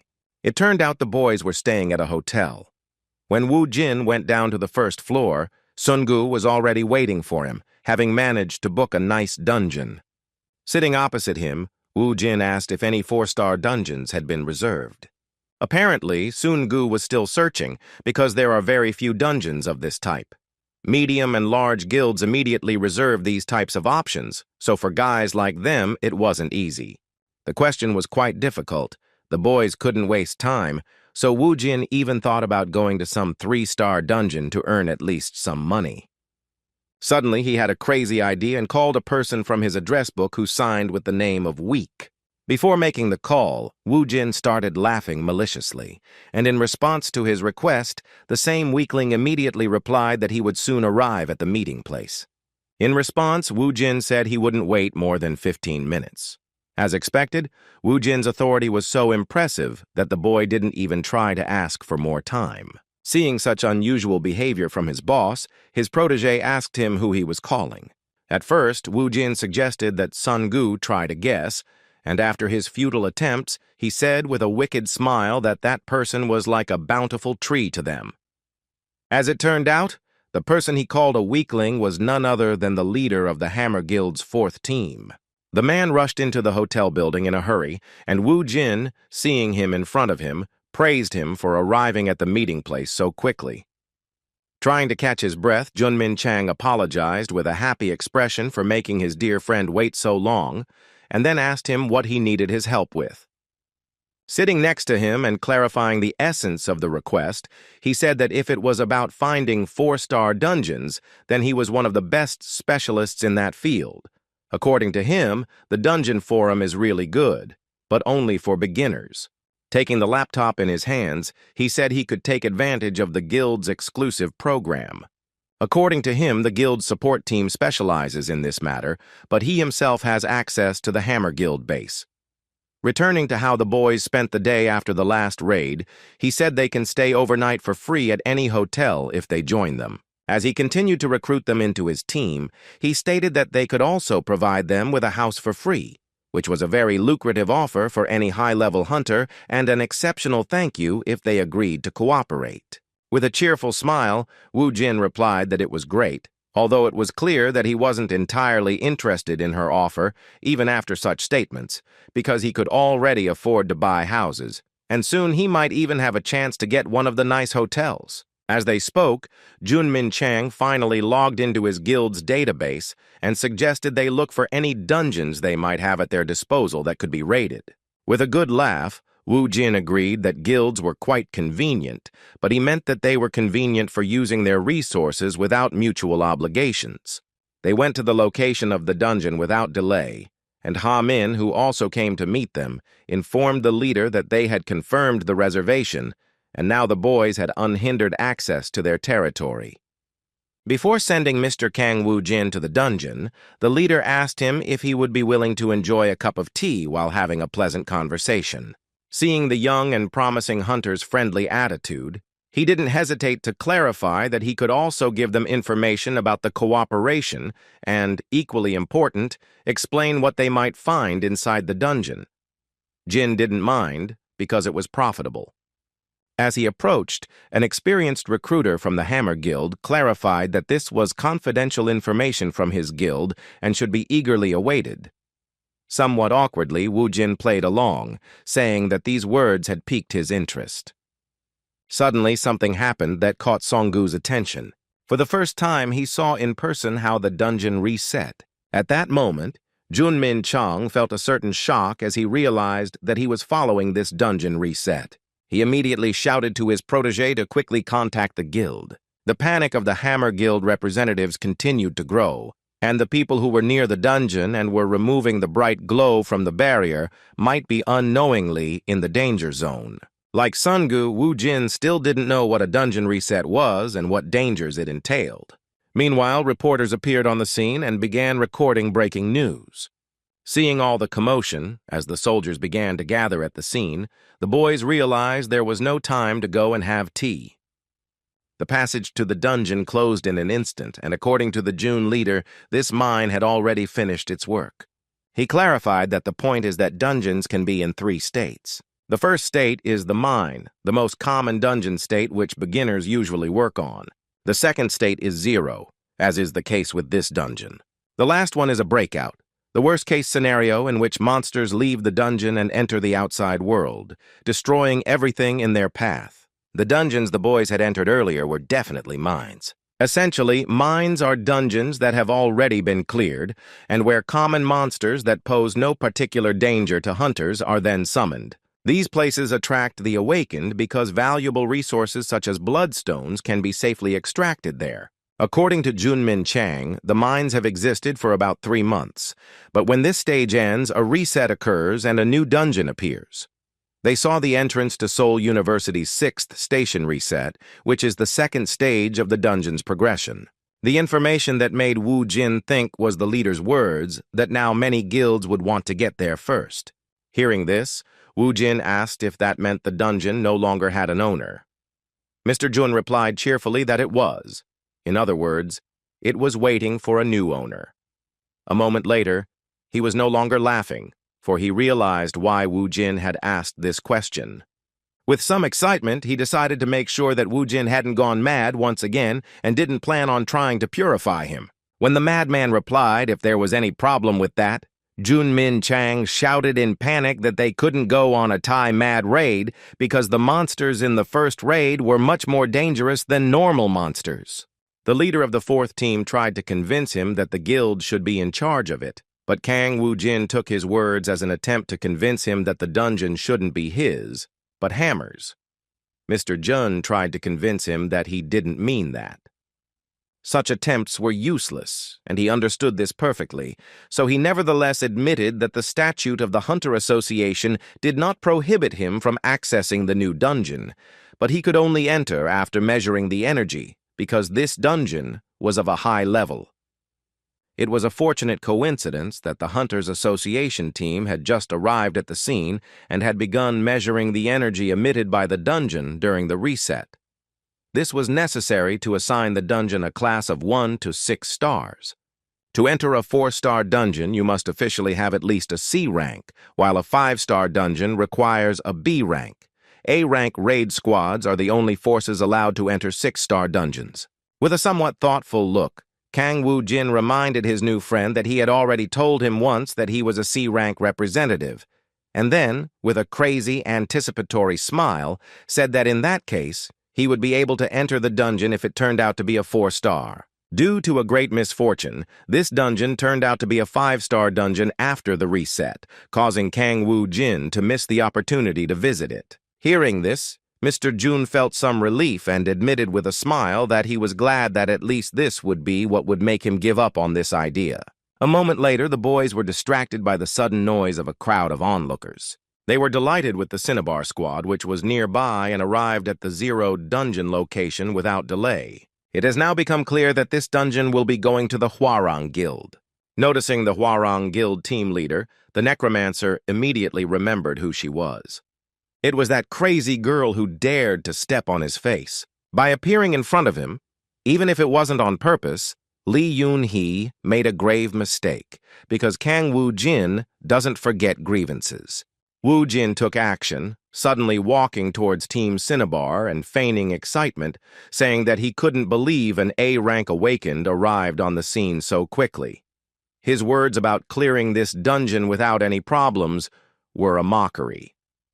Despite his high status, Yoon-hee, who had repeatedly taken it upon herself to punish insolent people who had trespassed on her territory, still remembered his name and immediately recognized the rare representative of the Necromancers. Continuing to feign joy, Woo-jin continued walking towards her and congratulated her by telling her that, as an A-rank hunter, her equipment was simply amazing. In response, the brazen girl told him he didn't belong there because a 5-star dungeon wasn't for the faint of heart. She suggested he stop being rude and go into hiding before more trouble appeared in his life. Woo-jin took his words with a malicious smile. Everything was according to his plan. He continued to pester her and got even closer, telling her that she shouldn't be so angry because she just wanted to see his amazing equipment, which she couldn't even dream of. Saying that nothing bad would happen to the team if he touched him once, he threw his hand towards Yoon-hee's shoulder. The captain of the Hwarang team was beside herself with rage. She fell for all these provocations and angrily said that no one allowed her to touch her. Nothing suggested trouble. Ha-min and Sun-gu ran to get coffee for their bosses, talking about all sorts of topics they hadn't had time for before. When they returned to the dungeon, they noticed a crowd suddenly forming, with Woo-jin and Yoon-hee standing in the center, who were not in a good mood. A moment later, they heard her angry shout for him to take his hands off, and her gesture to push him aside so he wouldn't touch her equipment. However, things didn't go as she expected. Yoon-hee let her emotions get the better of her and fell into the insolent man's cunning trap. Woo-jin carried out an incredibly clever plan. He didn't let himself be offended and dodged the blow from his hand, but he pretended to lose his balance on his feet and deliberately fell towards the dungeon, overcoming the barrier. At one point, Yoon-hee realized what had happened, but it was too late as the contestant had entered the dungeon. In the eyes of the crowd, this was very bad. They believed that due to an unfortunate accident, a fatal incident occurred, because a man without any equipment fell into the dungeon. The confusion spread not only to the crowd, but also to Sun-gu and Ha-min. The Hammer Guild members were shocked at the mere thought that their beloved candidate's luck had likely come to an end. As for the one who considered himself the victim, he easily overcame the first floor of monsters and soon reached the portal, behind which awaited him not the jungle, but the desert. Having put on his gear, he looked around, but having taken only one step forward, he almost fell into the trap of a huge monster. Leaping into the air, he managed to dodge the attack of a level 48 berserk sandworm, a monster that was stronger even than the orcs guarding the return stone from the previous dungeon he cleared. In the air, Wu Jin responded to the inhospitable attitude toward him with an anticipatory smile, but he was prepared for any turn of events. The words that the 5-star dungeon was on a different level compared to the 4-star dungeon only fueled his interest. Using the warrior's weapon summon, he, with his own strength with a single blow, inflicted damage that, at first glance, this monster could not withstand. Looking at the seemingly defeated enemy, Wu Jin said smugly that he was still just an ordinary monster. However, as it turned out, the huge sandworm was not destroyed, and his weapon was immobilized due to being caught in the folds of this monster. Looking up, he saw that the sandworm was about to counterattack. This moment left the Necromancer a little confused, as it had been a long time since he had encountered a situation where he had underestimated his opponent. As he freed his weapon from the worm's grasp, he realized in an instant that he had been surrounded by those worms all this time. This was no joke, as they quickly made a veritable cage out of their bodies, pointing their deadly teeth in his direction. However, even in a close and desperate situation, he managed to deal them a fatal blow, using the full power of his weapon in cutting blows. By defeating level 48 monsters like the tofu, he demonstrated the power of the warrior's special weapon form, the level 20 spear. Fortunately, he had increased his level by defeating the orcs, otherwise there would have been big problems in such an unfair battle. Not even a few seconds had passed when some enormous round stones began to hurtle towards him. That's what one might think upon first seeing these monsters, which turned out to be desert beetles. Their number and the density of their attacks made him realize that he would have a hard time in this dungeon if he yawned instead of being on guard all the time. Grabbing his spear, he threw it at one of the monsters from a safe distance. Just as he had caused significant damage with this attack, one of the desert beetles collapsed with a loud noise. The sudden explosion of this monster's body raised many questions in his mind, as he had never encountered such a monster before. As it turned out, the destruction of the desert beetle caused an explosion with the release of a large amount of energy, similar to that of explosives, as well as the spread of toxic smoke. It became clear that fighting these monsters at close range without proper equipment was tantamount to suicide. He found himself surrounded and forced to react as quickly as possible, so in an instant he built a wall of bones with the corpses of the monsters, creating a barrier that saved him from colliding with the monsters. The wall of bones effectively protected him from the blast, but the surprise attack was still very dangerous. After leaving, Wu Jin clutched his head due to the large amount of damage he had received due to this attack. Without wasting any time, he used the spatial technique to replenish his mana reserves and also used the medicinal potion and antidote. After regaining his strength, Kang Wu Jin said with a serious attitude that he now had no doubt that the 5-star dungeon was on a completely different level. To complement his words, it is worth mentioning that what makes it even more difficult is the fact that he is the first to enter after the previous dungeon resets, making it even more difficult due to the advanced level of the monsters.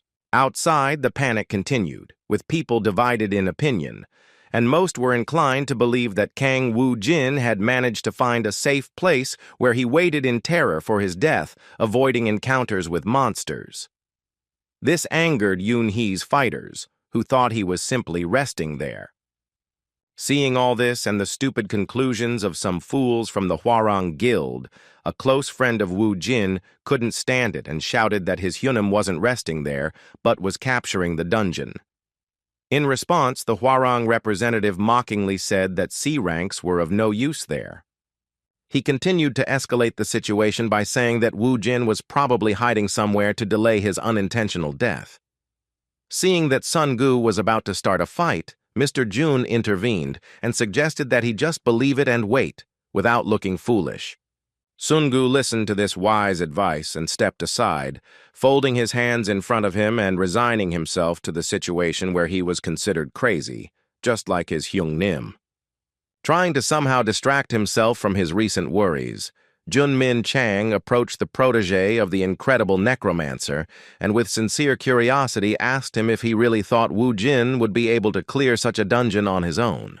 Sungu replied without hesitation that that was out of the question and that his amazing Hyungnim would definitely return alive. His response seemed like a kind of childish romanticization of a terribly dangerous situation, but Jun restrained his reaction and took the opportunity to ask him if he could tell him what skills his boss had that could give him an advantage in such a situation. Although he was angry and excited, Song-gu did not follow Mr. Jun's example and shook his head firmly, saying that he would not tell them anything. In the eyes of the Hammer Guild members, he was truly stubborn, as he hadn't said anything important until then. They were surprised by how loyal he was. It even made them truly respect him. On the other hand, although that information was valuable, it didn't change the fact that if everything ended sadly, everything would lose all meaning. However, the mere thought of Wu Jin surviving left Mr. Jun stunned. Knowing that this meant there was an 11th A rank in South Korea made him tremble with curiosity about this young man's identity. Meanwhile, Wu Jin continued to fight.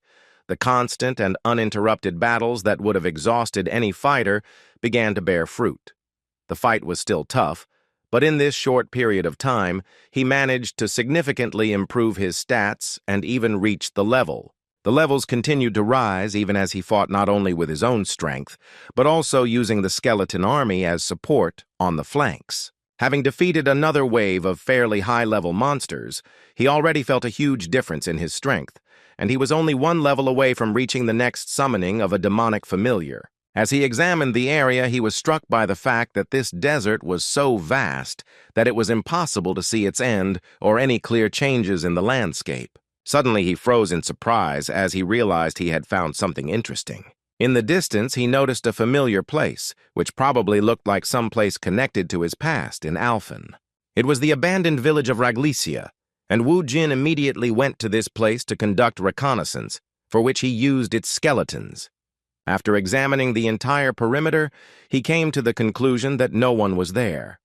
He had already begun to doubt his assumptions and decided that perhaps the village was truly abandoned. However, the next moment made it clear that he was right all along. Suddenly, a powerful attack was directed towards him and was approaching rapidly. Thanks to his incredible reflexes, he managed to dodge the attack at the last moment, which easily pierced the strongest part of the summoned skeleton behind him.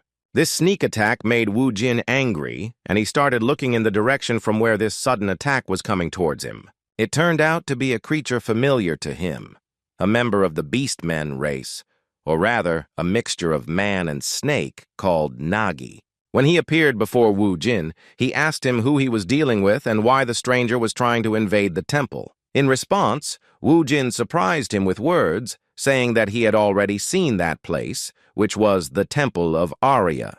When Nagi asked him how the man knew about the goddess Arya, he replied that he didn't think there were those who didn't know about the goddess Alphen of divination. After this, Wu Jin asked Nagi why Arya's followers invaded Earth, and if this could be considered a situation where Tranit and Arya began to act together despite their differences in worldview. Hearing these simple words, Nagi literally flew into a rage and shouted that he should not dare insult the goddess, because the situation he describes so disrespectfully is in fact a necessary measure to punish the cult. When the topic of cult came up, Wu Jin asked what kind of cult they were talking about.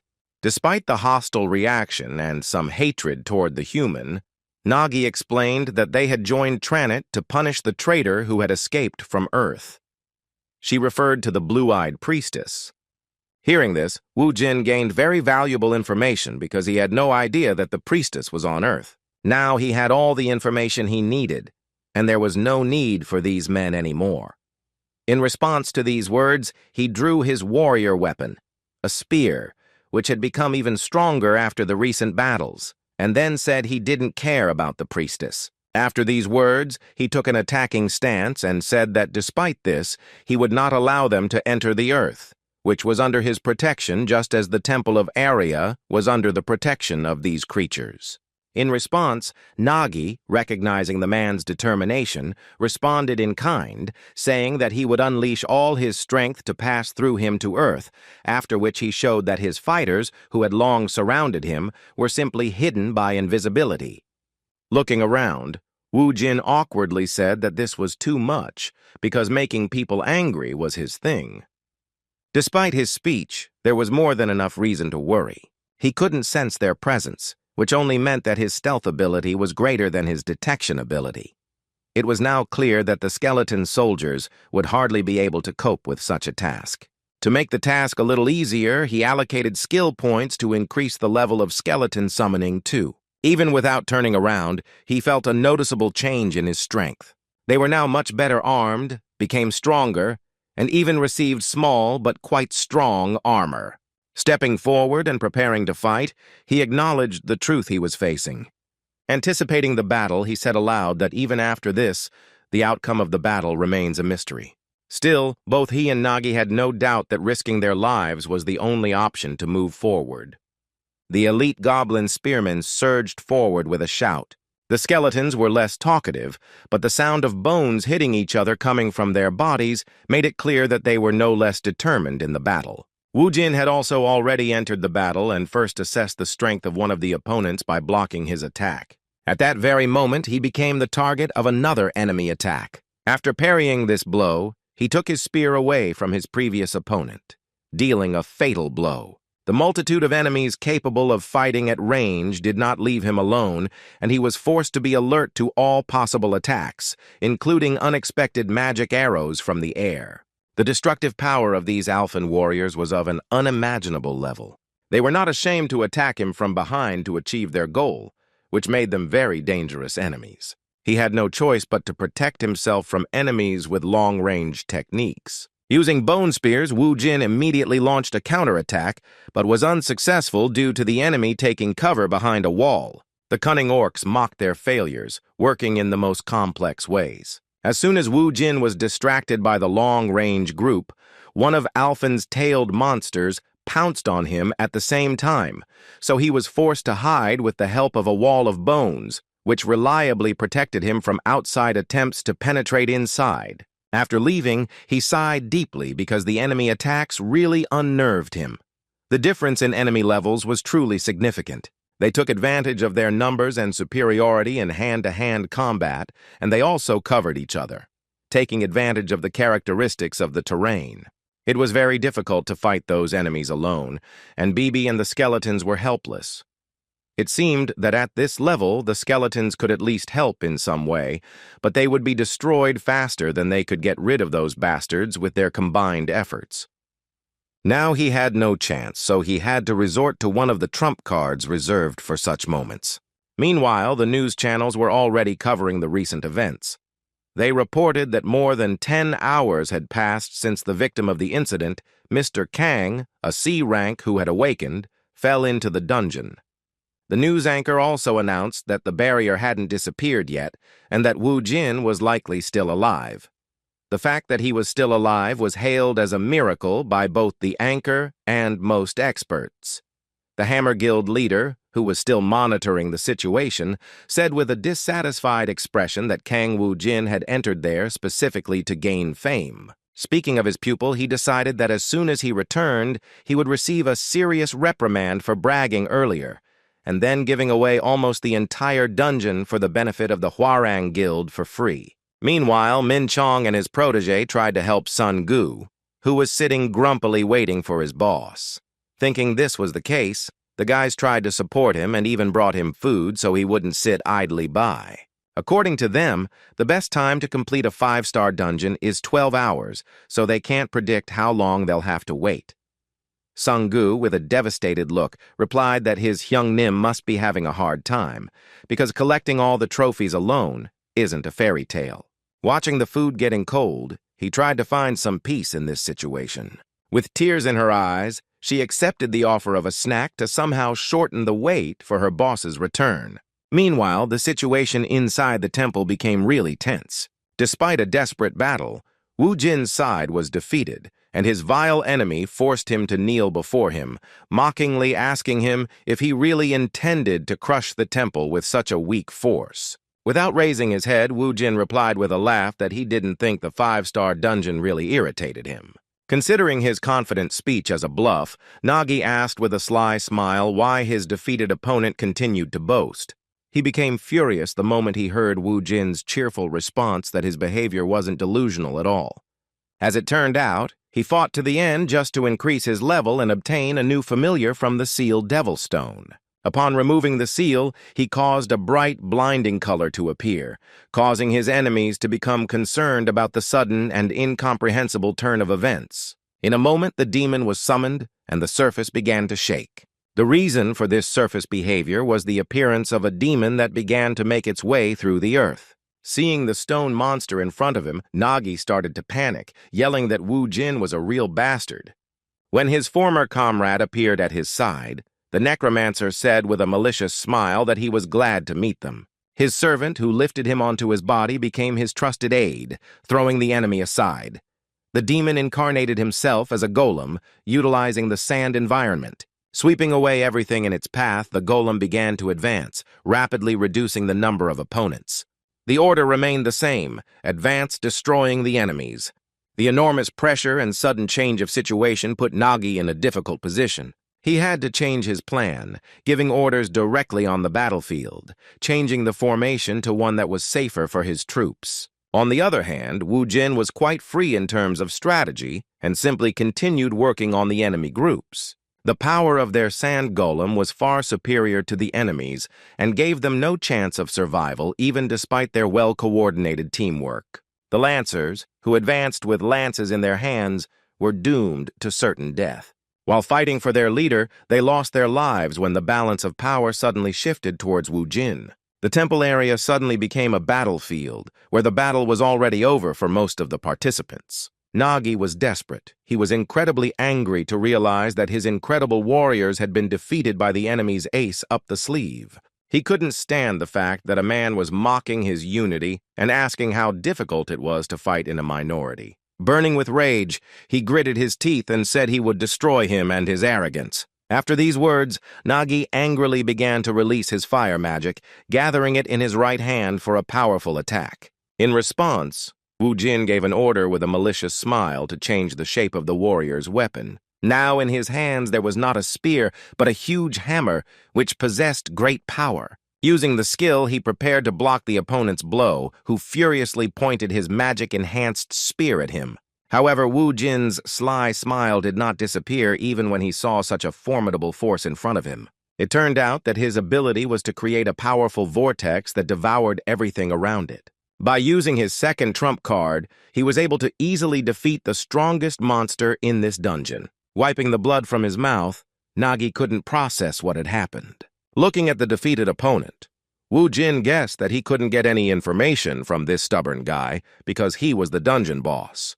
Looking down, Nagi wondered where someone so strong among the earthlings came from. As it turned out, his anger knew no bounds, and he could not give up. His warlike will lasted until the end, and using the form of a snake, he launched himself into the attack, shouting that he would not die until he fulfilled the will of the goddess. These were his last words because just a moment later, Wu Jin destroyed him with a powerful blow from his warrior hammer. Nagi had lost his life for talking too much, but even without that, he had little chance of seeing the next sunset. The dungeon boss had been defeated, but the people outside didn't know it yet. While eating instant noodles, Song-gu continued to think about his boss. But even in this situation, he noticed that the food was quite tasty due to the fact that he was already noticeably hungry. Suddenly, he heard a complicated question about why they only had 3 servings of noodles. It turned out to be Wu Jin's voice, and upon hearing it, Song-gu completely forgot about his delicious dinner and smiled happily. He started running towards his boss just as the reporters started focusing their cameras on them. There was a lot of noise around, but Song-gu didn't pay attention to it because he wanted to ask his boss if he was okay or not. Looking around, Wu Jin saw Yun-hee standing next to him and with a sly smile noted that he didn't expect her to be waiting for him to get out of the dungeon all this time. Taking a few steps towards her, he asked her why she was pushing her into a dangerous dungeon if she knew he could die in such a situation. As expected, Yunhee was furious when she saw that he was able to return alive after completing the new 5th-level dungeon single-handedly. Reporters managed to capture their conversation, but it was of little importance as the focus was on Wu Jin. Now all the media were ready to publish a new article about the fact that a new A-rank hunter had appeared in Korea. Guild leader Hammer learned of the incident at the end of his workday. He was about to head home when he heard the news that Mr. Khan, who had fallen into the dungeon around 11 a.m. on Friday, had miraculously returned alive. The man couldn't believe what he was hearing, because even his wildest guesses didn't include an option where Kang Woo-jin would return alive and well. A moment later, he watched on live TV as one of the reporters tried to ask the new A-rank hunter a few questions after he returned from the dungeon. Suddenly, this interview attempt was interrupted by Mr. Jun, who abruptly covered the camera with his hand, saying that the man who had just completed the 5-star dungeon single-handedly was in no condition to give an interview after such a terrifying workload. A large number of flashes continued to illuminate the street, but Sun Gu, Min Chang, and Ha Min shielded Wu Jin from the bright light, bringing him closer to the car. It was simply incredible. Even the heads of large organizations were shocked by what happened at the end of a normal workday. The Hammer Guild president at that moment remembered his subordinate's words that this guy named Wu Jin was definitely an awakened one with outstanding abilities. He then replied that he could no longer invest in Leader Jun's intuition, as his recent awakenings had not shown any decent results since he joined the organization. This time, his intuition really worked, and now the president understood that if he brought Kang Woo-jin into his guild, then they would become the first organization in Korea to have 3 A-rank hunters in their ranks. Although he began to regret his words, the prospects literally clouded his mind. With incredible joy, he began to think that Leader Jun had already completed his task and Kang Woo-jin was now in his hands. Meanwhile, a celebration of the end of the work week was taking place at a business in the city. The Hwarang Guild president informed a minister that his affairs were going well and that many people were involved. The minister reiterated once again that not even the slightest mistake should be made, but Lee Sang-ho insisted that all preparations had been completed. In response, the government representative stated that he had complete confidence in him and was willing to leave the rest of the matter to him. Naturally, he also mentioned that at the end of this matter, the Hwarang Guild would receive a generous reward. At one point, Mr. Lee was distracted by a message on his phone, which surprised him so much that he completely forgot about his conversation with the minister. At that moment, he learned that Kang Woo-jin had become the new A-rank hunter among Korea's warriors. When the minister asked him what had happened, he politely and patiently replied that it was nothing important. He didn't have time to have dinner with the minister now because the thought that Kang Woo-jin wasn't just an awakened man was beginning to haunt him. He guessed that this guy was quite high level, but he couldn't even imagine that he would become the new A rank. In his last conversation with this boy, he mentioned that gathering all the worthy awakened to protect the earth from the danger coming from the dungeons was his true purpose. He tried to hook Wu Jin with such sweet talk, saying that he really hoped the promising new hunter would entrust his power to them.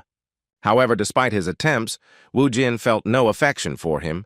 He was not interested in this proposal because he understood that it was the most common and ordinary lie. With some condemnation at the end of their last conversation, he called his speech beautiful, even though he himself is a rotten person inside. Although it was a personal insult, Lee Sang-ho was willing to endure such insolence in order to achieve his goal. He replied with a reserved smile that he had yet to gain the trust of such a mysterious hunter, so he suggested they continue the conversation another time.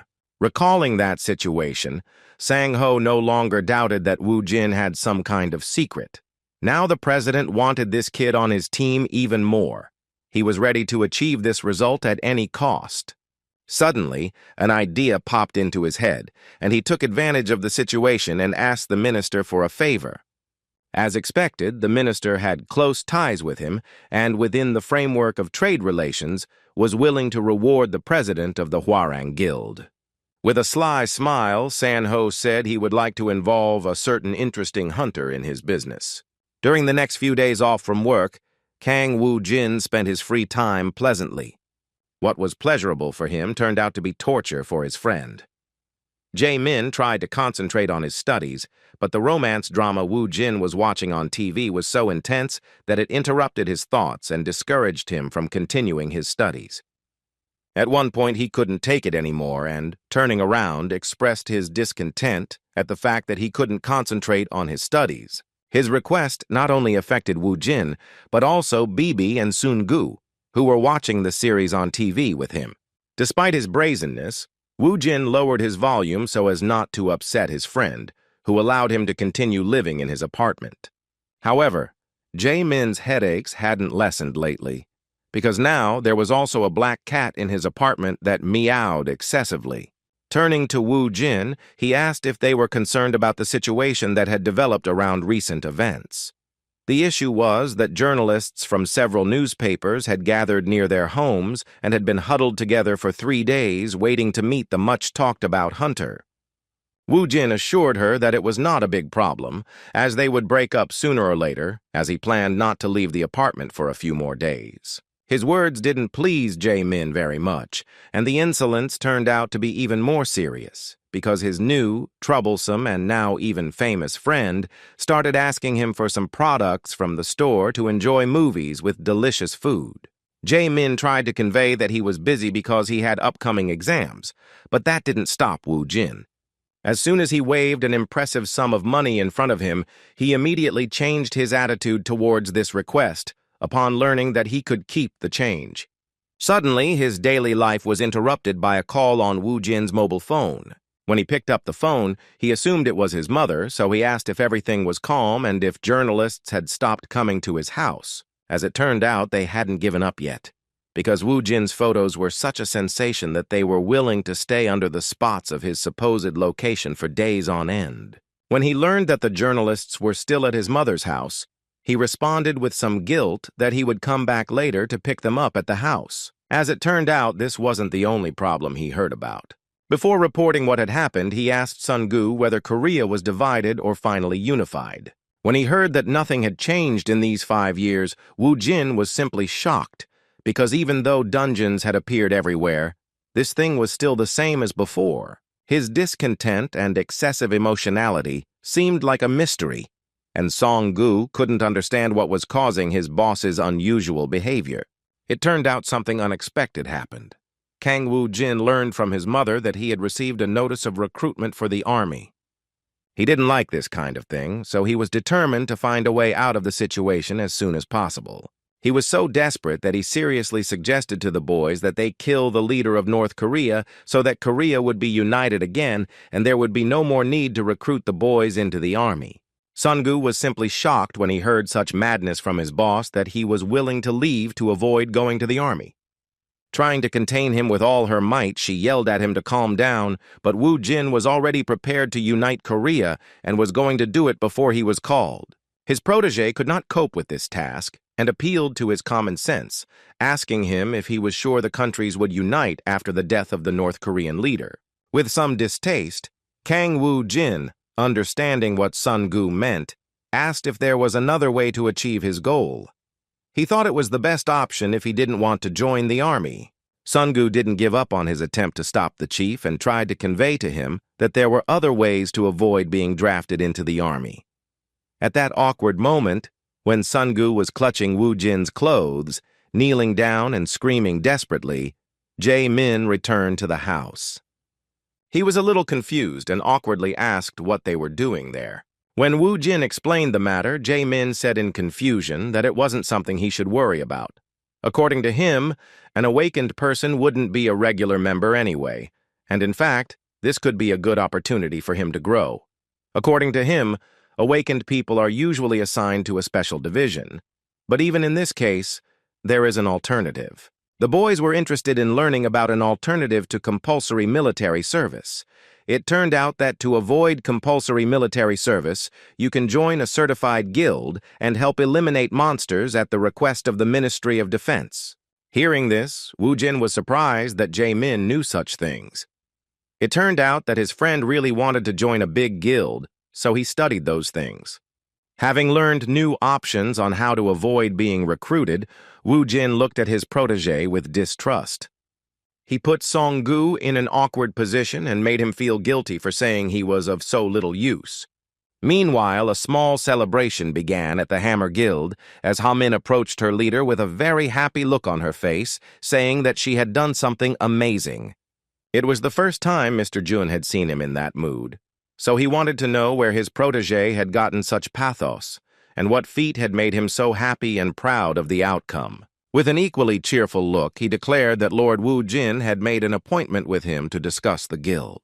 Approaching the surprised chief, he said that, in other words, this meant that the most promising A-rank awakened would join their organization, elevating them to first place among all hunter organizations in Korea. After these words, Min Chong began to recall recent events, all his efforts when he tried his best to help Wu Jin. He came to the conclusion that all his good deeds were not in vain, and that he had worried in vain. Ha-min continued to shout about how their leader had done something great again, but Min Chang tried to remain calm and proudly said that they shouldn't make a fuss about it. He straightened his jacket and headed to the president's office to inform him of the appointment of such an important meeting for his organization. Now he had no doubt that he hadn't lost control yet. A sudden knock in the guild president's large office distracted him from his work, but he was glad to see his beloved protege, whom he had recently deemed useless. Seeing Leader Jun, he immediately asked how Kang Wu Jin's case was progressing. In response, Leader Jun delighted him with the news and made him laugh with joy, saying that they had contacted him to discuss the details. Upon hearing this, the president ran up to him, grabbed his hands, and began talking cheerfully about how, as always, he had done an amazing job. Leader Jun was in no hurry and decided to mention the situation to the vice president, but the president responded without hesitation that he would resign if necessary.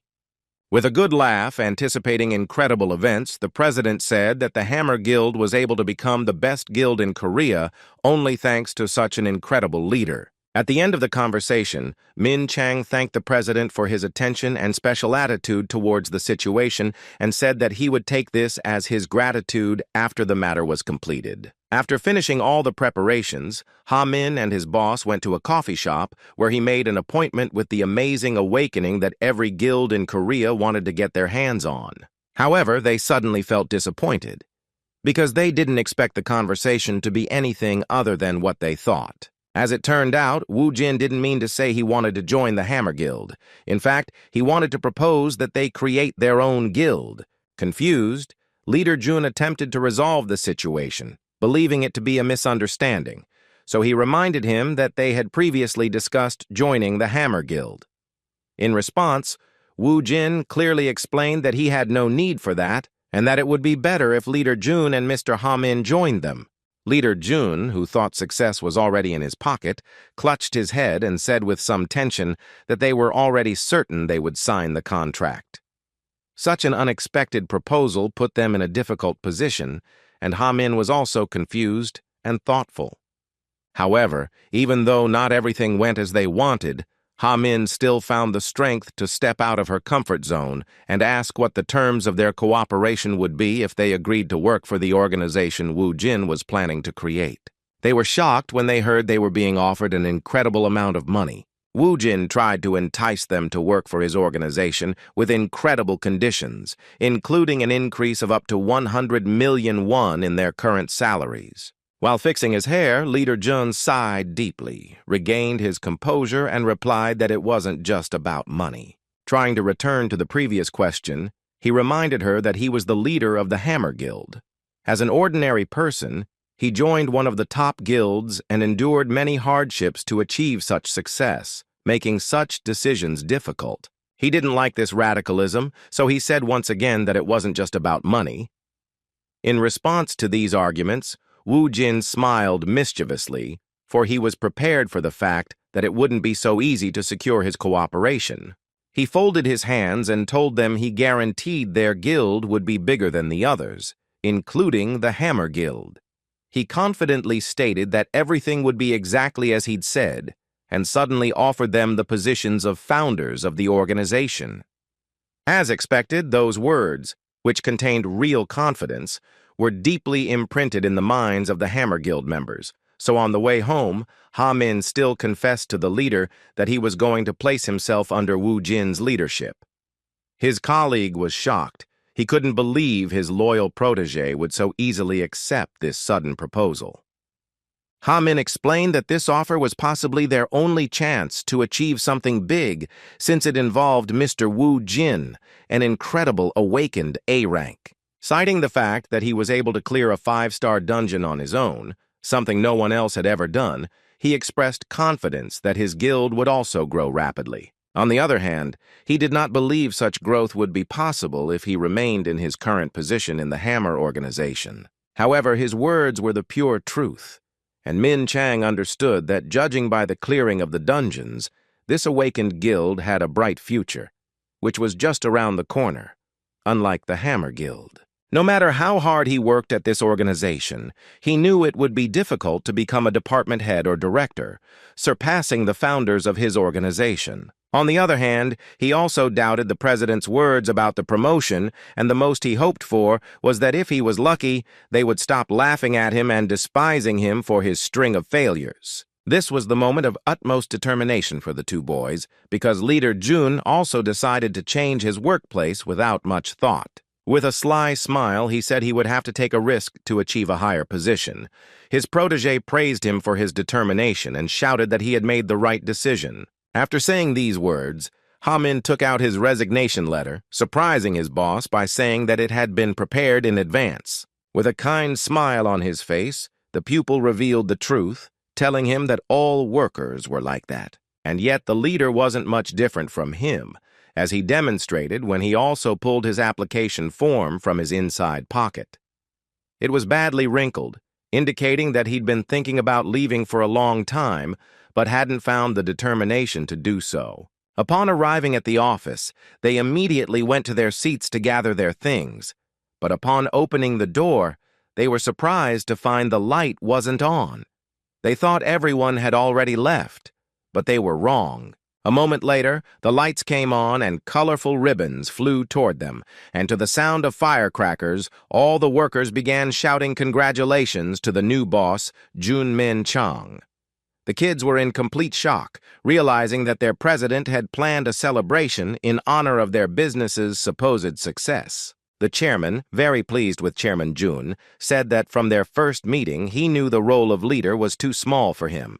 After these words, he announced to thunderous applause that, starting tomorrow, Min Chang will become a member of the board of directors as vice chairman. At that moment, one of his classmates approached Min Chan with a cake in his hands, inviting him to blow out the candles and make a wish.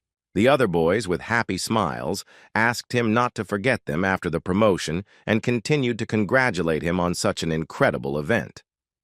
In response, Leader Jun could do nothing but laugh awkwardly and confusedly.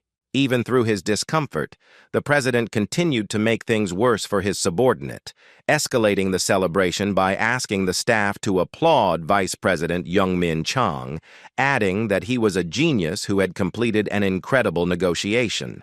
The boys didn't even have time to realize that all this action was over, and they found themselves in the middle of a celebration in a lounge set up with champagne and pleasant music, as well as an unlimited supply of snacks. Seeing her boss's confusion, Ha-min surreptitiously handed him her statement. As he ran away from the new vice president, he said with a cheerful laugh that he was so embarrassed that the food wouldn't reach his throat that he wasn't going to stay there and that he would entrust the rest to his boss. As he left, he said he thought the leader might resign too. He didn't have to be bored for long, because a moment later the president rushed towards him and asked him not to stand there like a column, but to follow him quickly. The situation had worsened, even though it seemed it couldn't get any worse. Vice President Jun felt even more uncomfortable when he learned that every Hammer Guild employee wanted to hear the details of his exploit. With cold sweat on his face, Min Chang wanted to stop the president, but the president didn't listen to him and asked him not to be shy and tell everything as it was. Seeing the new vice president stutter and act insecure, his boss told him he should accept the fact that he now has more responsibility than ever. Jun clasped his hands in front of him and admitted to all his colleagues that he had failed and that the celebration had been in vain.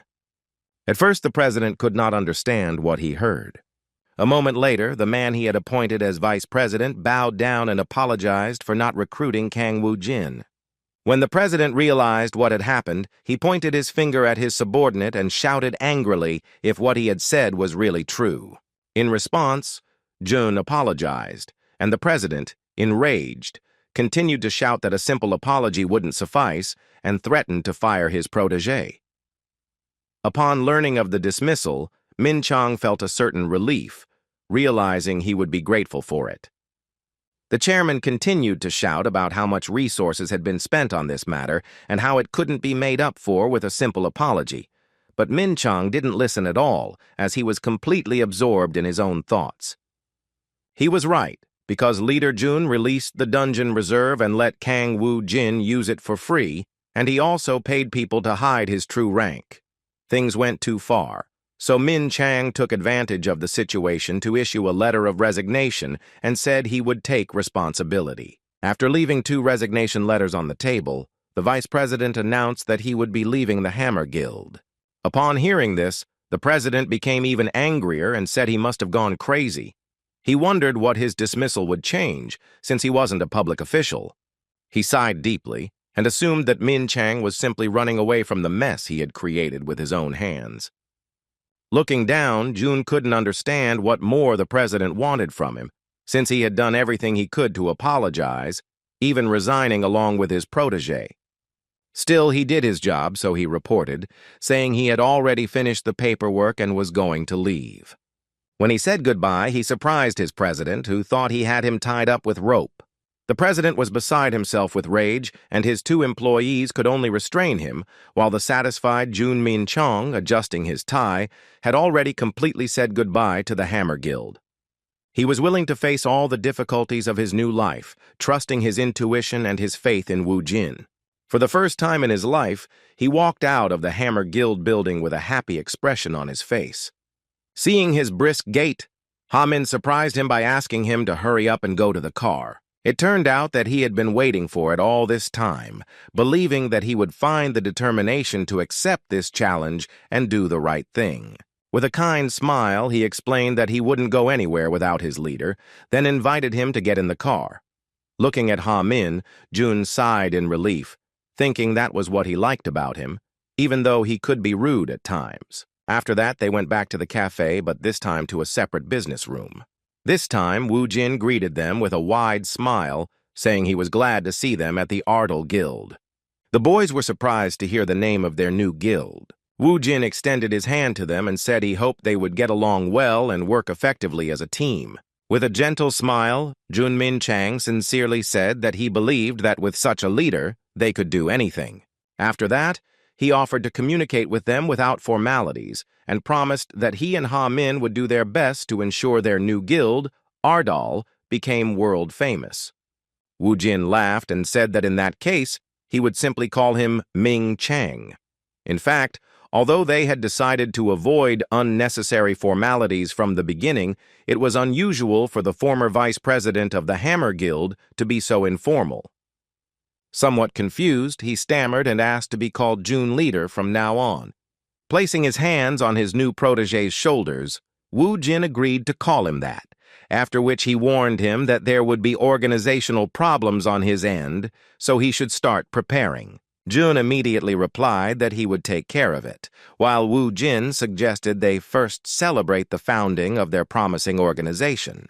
The leader surprised him with his proposal, so the confused leader Jun asked if the meeting was really over. In the end, Wu Jin didn't know what else to discuss, because he assumed leader Jun would be in charge of everything and work for everyone. After thinking about the name, he decided his contribution was over. With some tension, Min Chang began to worry, wondering if it was really okay for the guild leader to be so careless and trusting. He felt a little uncomfortable just watching Wu Jin and Sun Gu's behavior. They began discussing what kind of food they wanted to see on the banquet table without even asking about the organization of their new guild. The only person with a sufficient level of responsibility suggested skipping the presentation stage, after which he asked to decide something first. Kang Woo-jin, as the leader of the new guild, had no idea what was going on, but he was willing to meet them halfway. First, Junmin Chang brought up the topic of raiding the 6th entry dungeon at Seoul University. He said other awakened will want to reserve it, so they should agree on the raid conditions, which have nothing to do with creating a guild. Hearing his words, Woo-jin was surprised because he wasn't going to let anyone in there, as he could clean it himself many more times. Despite his words, Leader Jun still thought it would be better if others used it while he rested, as then the dungeon wouldn't be idle.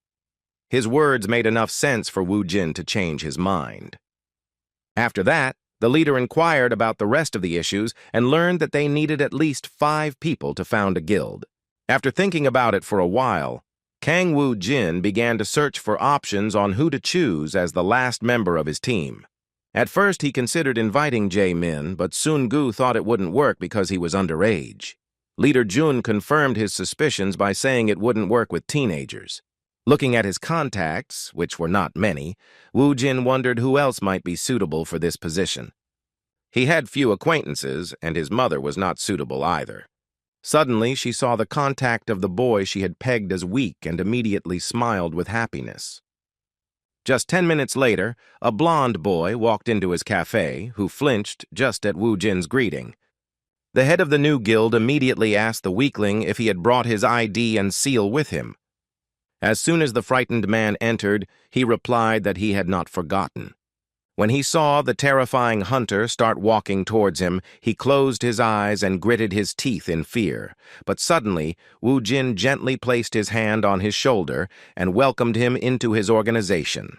With a mischievous smile, he said that in front of them was the 5th member of his team, who was a telephone scammer. Hearing this, the con man was so confused that he managed to utter a few words, wondering what was going on there. 2 days later, the Ardal Guild already had its own office. Preparations had already begun here, and workers were rushing to do everything necessary. After finishing overseeing this process, Ha-min wiped the sweat from his forehead and said that his office now looks really respectable. After accepting this lovely job, Leader Jun thanked the boys for their good work and noted that even Mr. Sung-hoon did an excellent job. Sung-hoon, better known as a phone scammer, was shocked by what he started doing, because 2 days ago he thought it was some kind of scam related to his punishment for what he did previously. However, he now realized that the crazy guy who had beaten him to near death and stolen his phone was not who he had thought during their first encounter.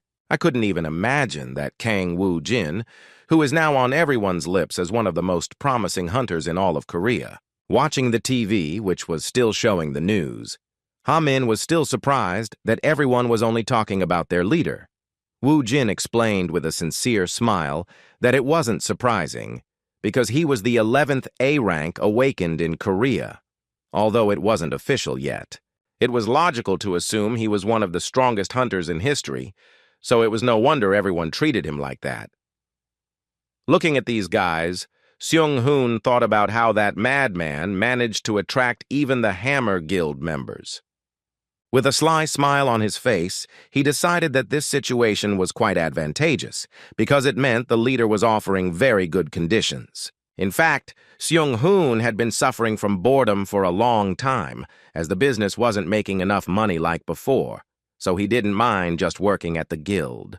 Suddenly, his thoughts about his sudden success were interrupted by the question of how he was connected to the head of the newly formed Ardal Guild. Ha-min recalled that when they first met, the CEO and that guy seemed close, as Seung-hoon came running over so quickly after his call.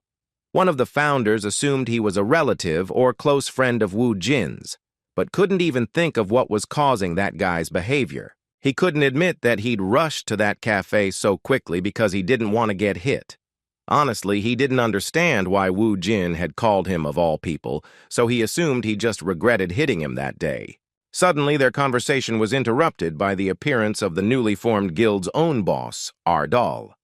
Looking around, he said he was doing pretty well and was glad everyone had done a great job. After thanking him for his participation in the work, Leader Jun asked him if he had finished describing his foray into the dungeon. Looking back at the barely alive and exhausted Sun Gu, he said that this guy was the only one who really had to sweat. Seeing him in that state, Ha Min and Jun Min Chun were simply shocked, realizing how far their leader had pushed him. Sun Gu decided to pass by, while the caring leader Jun approached him and asked if he was feeling okay. His appearance answered the question itself, and Ha Min made it clear that they had a lot to write down, even if it was just a successful raid in a 5-star dungeon. As soon as the chief's pupil, who was in charge of the trophies, sat down at the table, everyone felt as if his soul was leaving his body.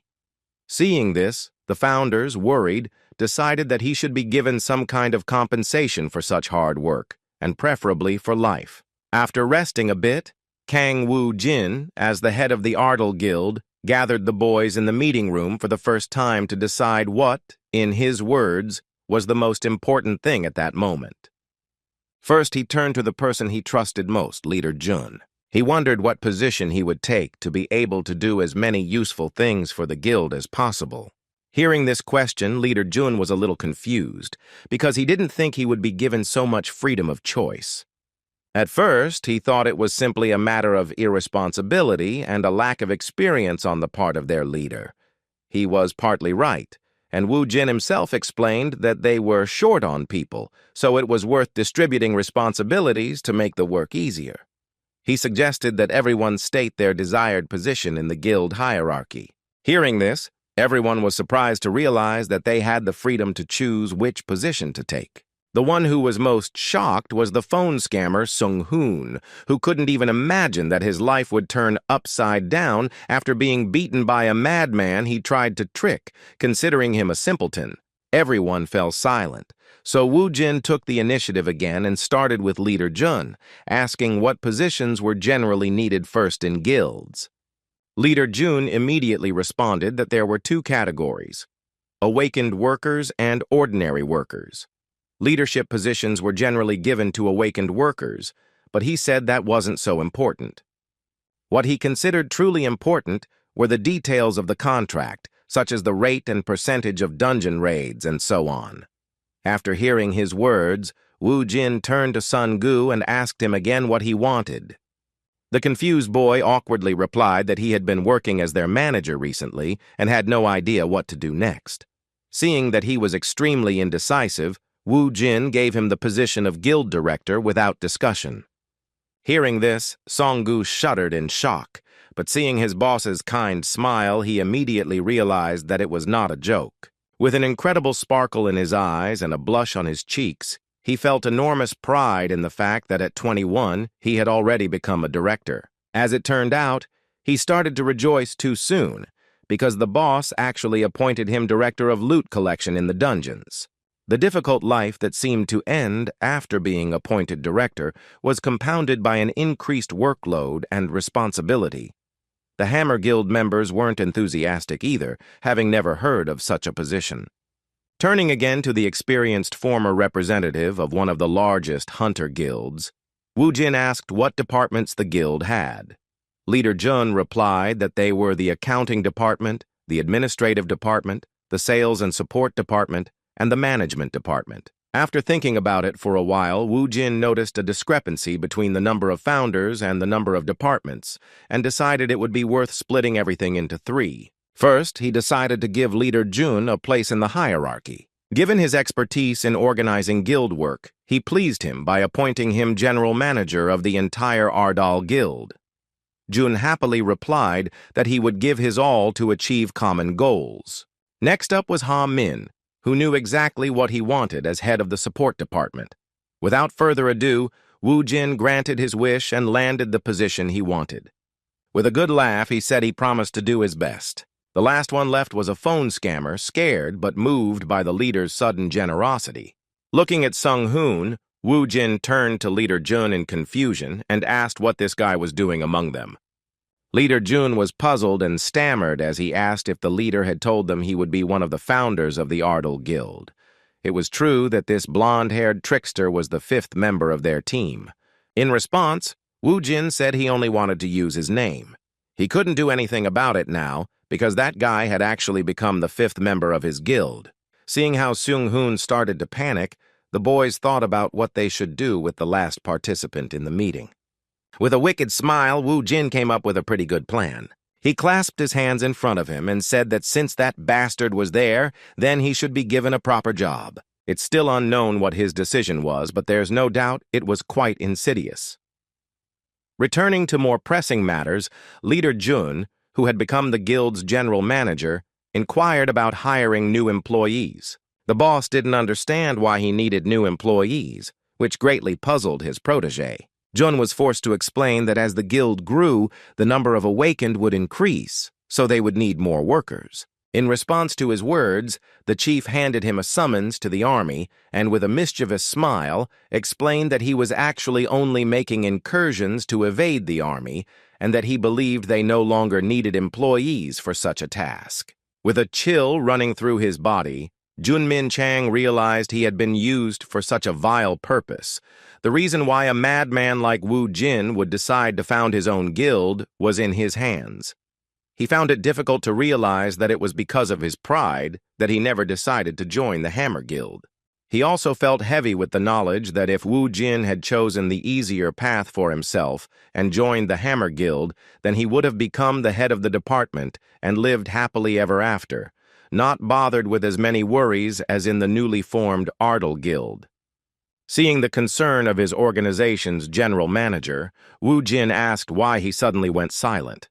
In response, he hesitantly said that he thought they would still need a couple more workers to facilitate all the work processes. Wu Jin didn't object and suggested he take care of it without disturbing the others. He surprised his protege even more by telling him that the support department's work would now be entirely in the hands of the general manager.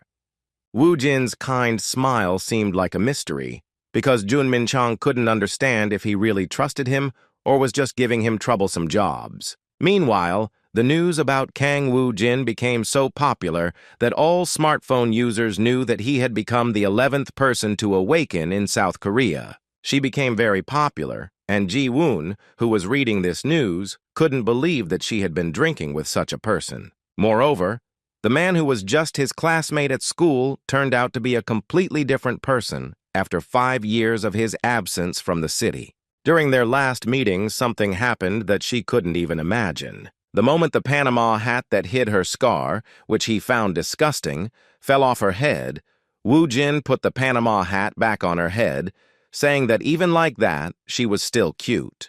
Just remembering that moment made her feel butterflies in her stomach, and she couldn't stay still.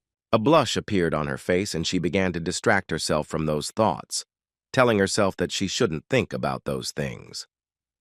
Suddenly, he heard the front door creak. After that, an angry woman yelled at her that she was scaring people.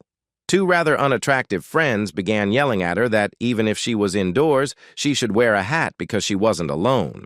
They asked him to behave appropriately, once again demonstrating the disgusting character traits of those people who did not treat his scar with understanding. By apologizing, Ji-woon once again demonstrated his patience. Even though the girls in his dorm had started leaving the room, he still overheard part of their conversations about saving up some money to move out of this place because Ji-woon constantly scared them with his appearance. At that moment, the sweet girl felt sad again and lost hope of ever being loved, especially by a person as popular as Wu Jin. Her younger brother, Jae-min, didn't know what to do, so he decided to visit her. He expected her to be surprised if he was right outside her company. The timing was perfect since he had finished his exams and Wu Jin had returned home. He was going to have dinner and spend some quality time with her. His sister arrived a little late, but he was still waiting next to her at the entrance to her bedroom. At that moment, he noticed two girls with extraordinary appearances who were coming out of the entrance, arguing about some girl, talking about rumors that she had flirted with many boys until she received a burn on half of her face. It became clear they were talking about Ji-woon. The last thing Jae-min heard from their conversations was that his sister used to be a very quiet person, and now boys run away as soon as they see her without a hat. Rumors like these made Jae-min feel a little sad because he couldn't do anything about it. Meanwhile, in the deserted subway of Seoul University's 6th station, another raid was completed. Wu Jin cleaned the area just once more, and the treasure-collecting director finally finished collecting valuables. After picking up everything, he turned to his Hyungnim and told him they could finish now. Unfortunately, this time they were only able to obtain common items. They no longer found any useful artifacts due to having already raided this dungeon more than 3 times. The quality of the loot undoubtedly decreased as the number of successful raids increased. After looking at his inventory, Wu Jin said with a smile that that was enough and that they had already obtained everything useful. After that, he collected all the loot into his inventory and used the return stone. As expected, a crowd of journalists was waiting for them outside. Seeing Wu Jin coming out of the newly cleared dungeon, they started running towards him and asked how his last successful raid had gone. Less than 4 hours had passed since the start of the journey, which was an absolute record, even among strong hunting teams. Suddenly, Sung-hoon pushed his way through the crowd and congratulated the leader on his excellent work with a smile on his face. When Wu Jin asked him what he was doing there, he replied that Director Jun had asked him to take them to the office after they finished the raid. When asked where Director Jun was, he replied that since his guild had been approved, he had gone to the General Affairs office, so he would return to the office a little later. Suddenly, their conversation was interrupted by an insolent reporter who, due to his rude behavior, even pushed Sung-hoon aside. After that, he began desperately asking for the chance to ask a couple of questions, the first of which concerned the secret of such speed in clearing high-level dungeons. A moment later, a whole crowd of reporters rushed past Sung-hoon, who were also interested in getting at least a few words from the most popular hunter at the time. Wu Jin found himself in a difficult situation. He was back in the crowd with all the microphones pointed at his face. Reporters were asking about the veracity of the rumor that he wasn't accepting applications for this dungeon and when he was going to start renting it out to other hunters. Seeing all this impudence in the media's work, Seung-hoon couldn't contain his anger. Suddenly, he shouted for everyone to step aside. The crowd of journalists suddenly dispersed and began to look with interest in the direction of the sales director. At this point, Seung-hoon showed his character by shouting that Mr. Kang was tired of clearing dungeons and that giving an interview at his guild happens after the application to his management is approved. The final argument that discouraged the journalists was the threat that if they continued to harass the head of the Ardal Union, their organizations would be held legally responsible. His words that he remembered all their faces and would keep them in mind when he received an interview request made the journalists understand the seriousness of the situation. There was no doubt that one of the founders of the Ardal Guild was definitely unhappy with this situation, which meant that it could jeopardize the possibility of interaction with one of the most unpredictable and scandalous hunter organizations in all of Korea. Seeing how effective a phone scammer could be, Wu Jin was genuinely surprised. A moment later, Sung-hoon humored him by telling him he should wait a little longer until he brought the car. As the sales director ran toward the parking lot where his car was, Wu Jin continued talking to Sun-gu. He was surprised that the phone scammer was so angry about being pushed, and also asked if the strange guy had been that aggressive before. Taking advantage of the moment, Sun-gu decided to ask how his Hyunnim knew Sung-hoon. With a wicked smile, Wu Jin remembered that this was the guy who sold him the defective phone. It turns out the threat of being beaten up works wonders. At first, Sung-hoon didn't know why he was being called, but when he heard that all that was required of him was his name, his pride was hurt to the point that he firmly resolved to make himself useful. For his goal, he had risked everything and even closed his shop simply because he hadn't understood anything. Now he had to stay in that trade at any cost, and he was prepared to do anything, even a blackmail that had frightened a crowd of journalists. Even 3 days later, the Ardal Union was still at the top of the country's news. While in his office, Wu Jin was reading the news, and there were many interesting things among them. Many media outlets were commenting on the fact that the much-talked-about Kang Wu Jin had passed the re-evaluation at the General Affairs Office and had officially become an A-rank hunter. No one knew what plans he and his guild had, but everyone believed everything would be serious, as Ardal had already received approval from the General Affairs Office. He had many personal achievements to his name, such as record-breaking dungeon clearing speed and more. What interested Wu Jin most was the article comparing the strongest awakened in Korea. First, he was compared to Kim Kang-chul, a mysterious figure whose strength was rumored to be that of a hunter. When Sun-gu entered one of his offices, he asked him in surprise what he was eating. Apparently, the jar containing popcorn was filled with booster stones that increased the hunter's stats. Song-gu was surprised by this suggestion and said that booster stones were very valuable and cost around 1 billion won. He was embarrassed to ask for something like that, so Woo-jin decided to offer him some himself to make his job easier. Sun-gu's hands, which were extended toward the benefactor, trembled at the mere thought of receiving such valuable stones. Hyun-nim told him that these 3 stones would increase his strength, agility, and endurance. Continuing to devour jewelry like popcorn and generally insignificant expenses, Woo-jin asked his protege not to worry about it and to do his best to improve his own characteristics. He himself looked at it from a practical standpoint, because Sun-gu needed to become stronger to carry more things and faster to collect them more quickly. Of course, he also needed good stamina to work even harder for the benefit of his guild. At that moment, Jae-min suddenly came to visit them, and from the beginning, it was noticeable that he was not in a very good mood. Seeing his sad companion in front of him, Woo-jin wondered what was wrong. A moment later, Jae-min said he wanted to talk to him about something important and personal. He asked for a few minutes, and Woo-jin didn't mind. Half an hour later, Sun-gu returned to visit his boss, who was in his office. The first thing he asked was why Jae-min had left so quickly.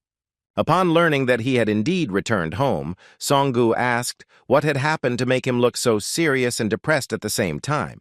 While choosing a suitable shirt, Woo-jin replied that it was a long story, something like a brother's love for a sister.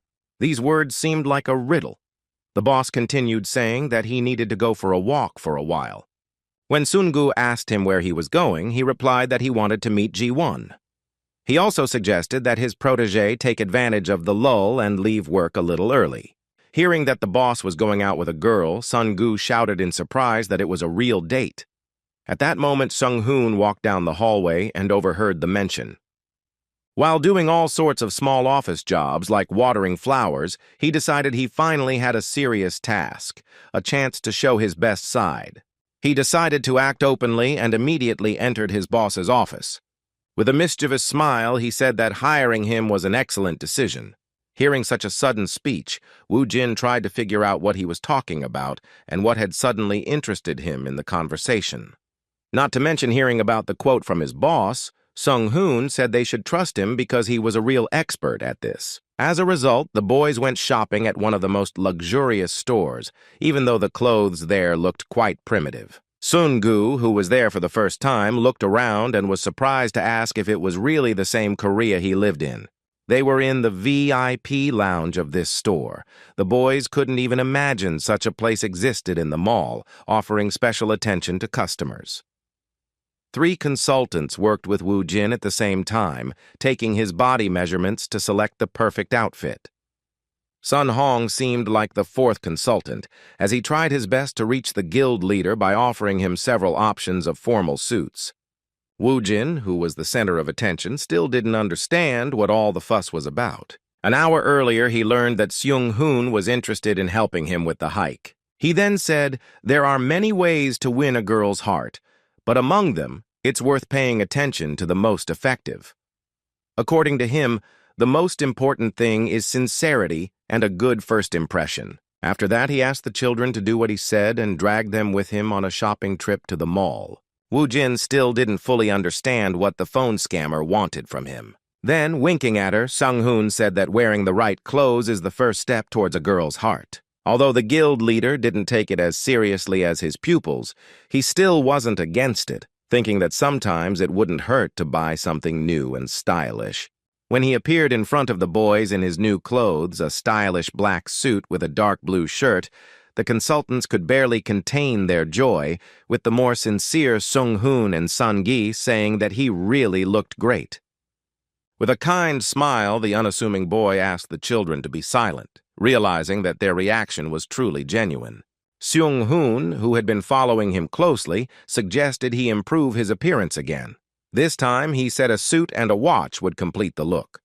Putting the watch on his hand, the leader started walking towards the exit, but Seong-hoon asked him to grab something more important. Apparently, it was a plan to have fun in the area where his boss was going to meet a girl. When his subordinate asked him to simply follow his plan, Woo-jin realized he had been misunderstood. Still, she wanted to have a good time relaxing, so she decided to listen and thanked Seong-hoon for his efforts, saying they could leave work early in honor of the upcoming weekend. Sun-hong was very pleased with the outcome of his efforts, so he finally wished the leader good luck, shouting that he would succeed. As soon as he left, Song-gu slumped onto the sofa in relief and said that they could finally rest now. As it turned out, this wasn't the end, because according to Sung-hoon, he still had a complicated matter to resolve for the sake of his leader. After that, he said a line about how whenever he tries to bring people together, they inevitably become lifelong partners. Sun-hong was determined from start to finish, and even openly admitted that he would help the leader with his love. Hearing this, Sun-gu was puzzled, as his boss had just told him she just wanted to go for a walk. He couldn't believe Hyun-nim was actually going to meet her, and Sung-hoon only confirmed these words, although he himself was only basing his thoughts on part of the conversation he overheard. The sales director looked at his watch and said time was short and he had a lot to prepare. He then headed toward the exit, wishing the director good luck with the trophy collection and a good weekend. In an instant, Sung-hoon disappeared and Sun-gu was left alone, without receiving answers to all his sudden questions. No matter how desperately his colleague tried to help the leader, he doubted Hyun-nim would confess his love since he was talking about some kind of medicine or something. Meanwhile, Ji-woon finished another day of work and returned to the Daesan Company dormitory. He was as sad as ever, thinking that another day was torture, which he successfully overcame once again. When he got out of the shower, he noticed he had a new message on his phone. As soon as she picked up the phone, she discovered that Woo-jin had suddenly invited her out for a walk. Seeing this, a flash of happiness appeared in his eyes. She couldn't believe he was actually asking her out for a walk, which could probably be considered a date. At one point, she remembered her low self-esteem and inferiority complex due to the scar on her face, so she stopped thinking about the possibility of someone asking her out. She decided he must have some other reason for meeting her. At that moment, Woo-jin called her on her mobile phone and surprised her by telling her that he was already right below her bedroom. As he approached the window, he made sure that he had really come. She was simply shocked when she saw him preparing for his walk. For the first time in her life, she saw him like this, in a smart formal suit that was perfect for a date, not a regular walk. After walking for a few minutes, Ji-woon finally decided to ask her why she wanted to meet him. He wondered why she was in such a hurry and why she had suddenly asked him to accompany him downtown. Woo-jin surprised her with his answer, saying that he didn't have anything special in mind because he just wanted to give her something and go on a date with her. Hearing about the date, Ji-woon was very confused, but after a moment she felt warmth and a blush appeared on her face again. Seeing Woo-jin, who had become incredibly famous, she wondered if he actually liked her. She found the situation extremely unusual due to the fact that she was concerned about her appearance. Furthermore, she was surprised that he had prepared so well when choosing an outfit. She didn't know how to act in this situation because she hadn't even prepared to pick out the right outfit. Woo-jin was doing his best not to worry her, so he took full responsibility for the date and suggested going to the movies while it was still too early for dinner. Suddenly, a man bumped into his shoulder and immediately apologized. At that moment, Woo-jin realized that she was very worried about whether her cap had fallen off her head. Seeing her excitement, he immediately remembered what the problem was. I couldn't forget how she felt about her burn and how insecure she felt about the scar on her face. She was afraid of people's judgment, so Woo-jin asked her if it was true that she cared so much about what other people thought. His silence spoke for itself. He couldn't behave any other way, realizing that people felt uncomfortable seeing his open face. At that moment, Woo-jin proved once again that he was a real man who could solve problems. He took her hand and hurriedly led her to an alley lined with small market stalls. The products he was interested in made Ji-woon feel lost just by looking at them. Woo Jin took one of the masks from the counter and handed it to the confused and unsure girl. With a friendly smile, she made it clear that this masquerade was not just her concern. The boys, who had bought these masks and put them on their faces, caused great joy among those around them. They walked around wearing them in broad daylight and seemed to be having a great time. Some thought it was crazy, but no one could deny they looked good. At first, people assumed they were at some kind of party, but later they even thought they were celebrities. Ji-woon still felt a little uneasy and didn't know if they were really walking around wearing those masks. It was the first time in 5 years that he'd received so much attention for his appearance, but people's reactions were quite pleasant. In response to her question, Woo Jin asked her what she was talking about, thinking she wanted to exchange masks with him. This took her by surprise, and Ji-woon replied, a little confused, that wasn't the issue at all. Hearing her words, Woo Jin decided that in that case there was no problem, and then suggested that they go ahead since they were late for the movie. His care and ease were what awakened feelings in the girl who had long since lost love for herself. The movie they came to see was a romantic movie about the love between 2 high school students. While at the cinema, they sat without masks, and Ji-woon felt quite comfortable. As it turned out, the 2 of them were the only ones in the room. Looking around and watching the calm Woo Jin, Ji-woon didn't understand what was going on because it was said earlier that all the tickets were already sold out. Woo Jin didn't show it, but he knew he was probably involved in the fact that they were the only 2 here. It turns out that half an hour ago, when they arrived at the cinema, they were told that all the tickets were already sold out. Woo Jin felt a little uncomfortable. Ji-woon tried to calm him down, saying they didn't have to watch the movie, that they could have a good time without it. Guildmaster Ardal agreed with his words, saying they really didn't have much choice. Suddenly, a man wearing a cap and a mask approached them, saying he had urgent business, so he was willing to give them his tickets. After handing them the bills, the stranger ran off, wishing them a good time. At that moment, Woo Jin realized that the person who gave them their tickets reminded him of someone. Apparently, the whole situation was a ruse by Sung-hoon. What he was talking about was a clever plan to buy all the tickets. When the movie started, he returned all the tickets, except for the ones he had given to the guild leader. He was very insistent on returning the tickets, but it turned out he had managed to deceive her by saying he had bought them for a large group of people. To get his money back, he started shouting that he had bought them just 10 minutes earlier. The saleswoman thought he was crazy, but his plan worked. As they left the theater, Ji-woon shared his impressions. He really liked it, and the last time he'd been to a movie theater was about 5 years ago. Woo Jin replied that he liked it too, since he hadn't been to a movie theater in 20 years. The girl took his words as a good joke, even though he wasn't joking. Suddenly they heard a man shout, calling them a couple of Beauty and the Beast. A stranger dressed as a clown invited them to his house and to play roulette, which was free. This roulette wheel had up to 8 prizes and only 1 chance of losing.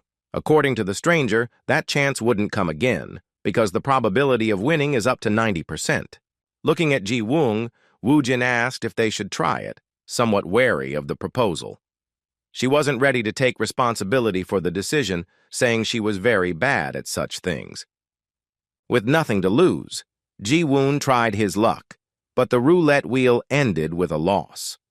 In response, the stranger suggested he not get angry and asked the monster to try his luck, as it would be nice to give his girlfriend a gift on a date. Woo Jin did not refuse, although he really didn't think it was a good idea. He started spinning the roulette wheel with the idea that unless it was cursed or something, he was unlikely to lose. It seemed that he had lost too, but at the last moment, the stranger silently took the roulette wheel in his hand and moved it towards prize number 8. Ji-woon was delighted that Woo Jin had managed to win the prize. She had never realized the trick and happily said it was the first time she had seen someone win something like that. Scratching the back of his neck, Woo Jin thought something was wrong here, but the stranger, without wasting any time, congratulated Ji-woon and gave him a prize. Now the real monster didn't even doubt what was happening. Noticing his intense gaze, the stranger decided to stop hiding.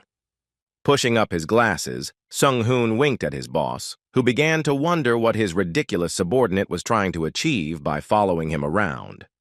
Mentally wishing his boss luck, Sung-hoon let him go, trusting him to take the final steps of the date on his own. Woo-jin managed to win the other games.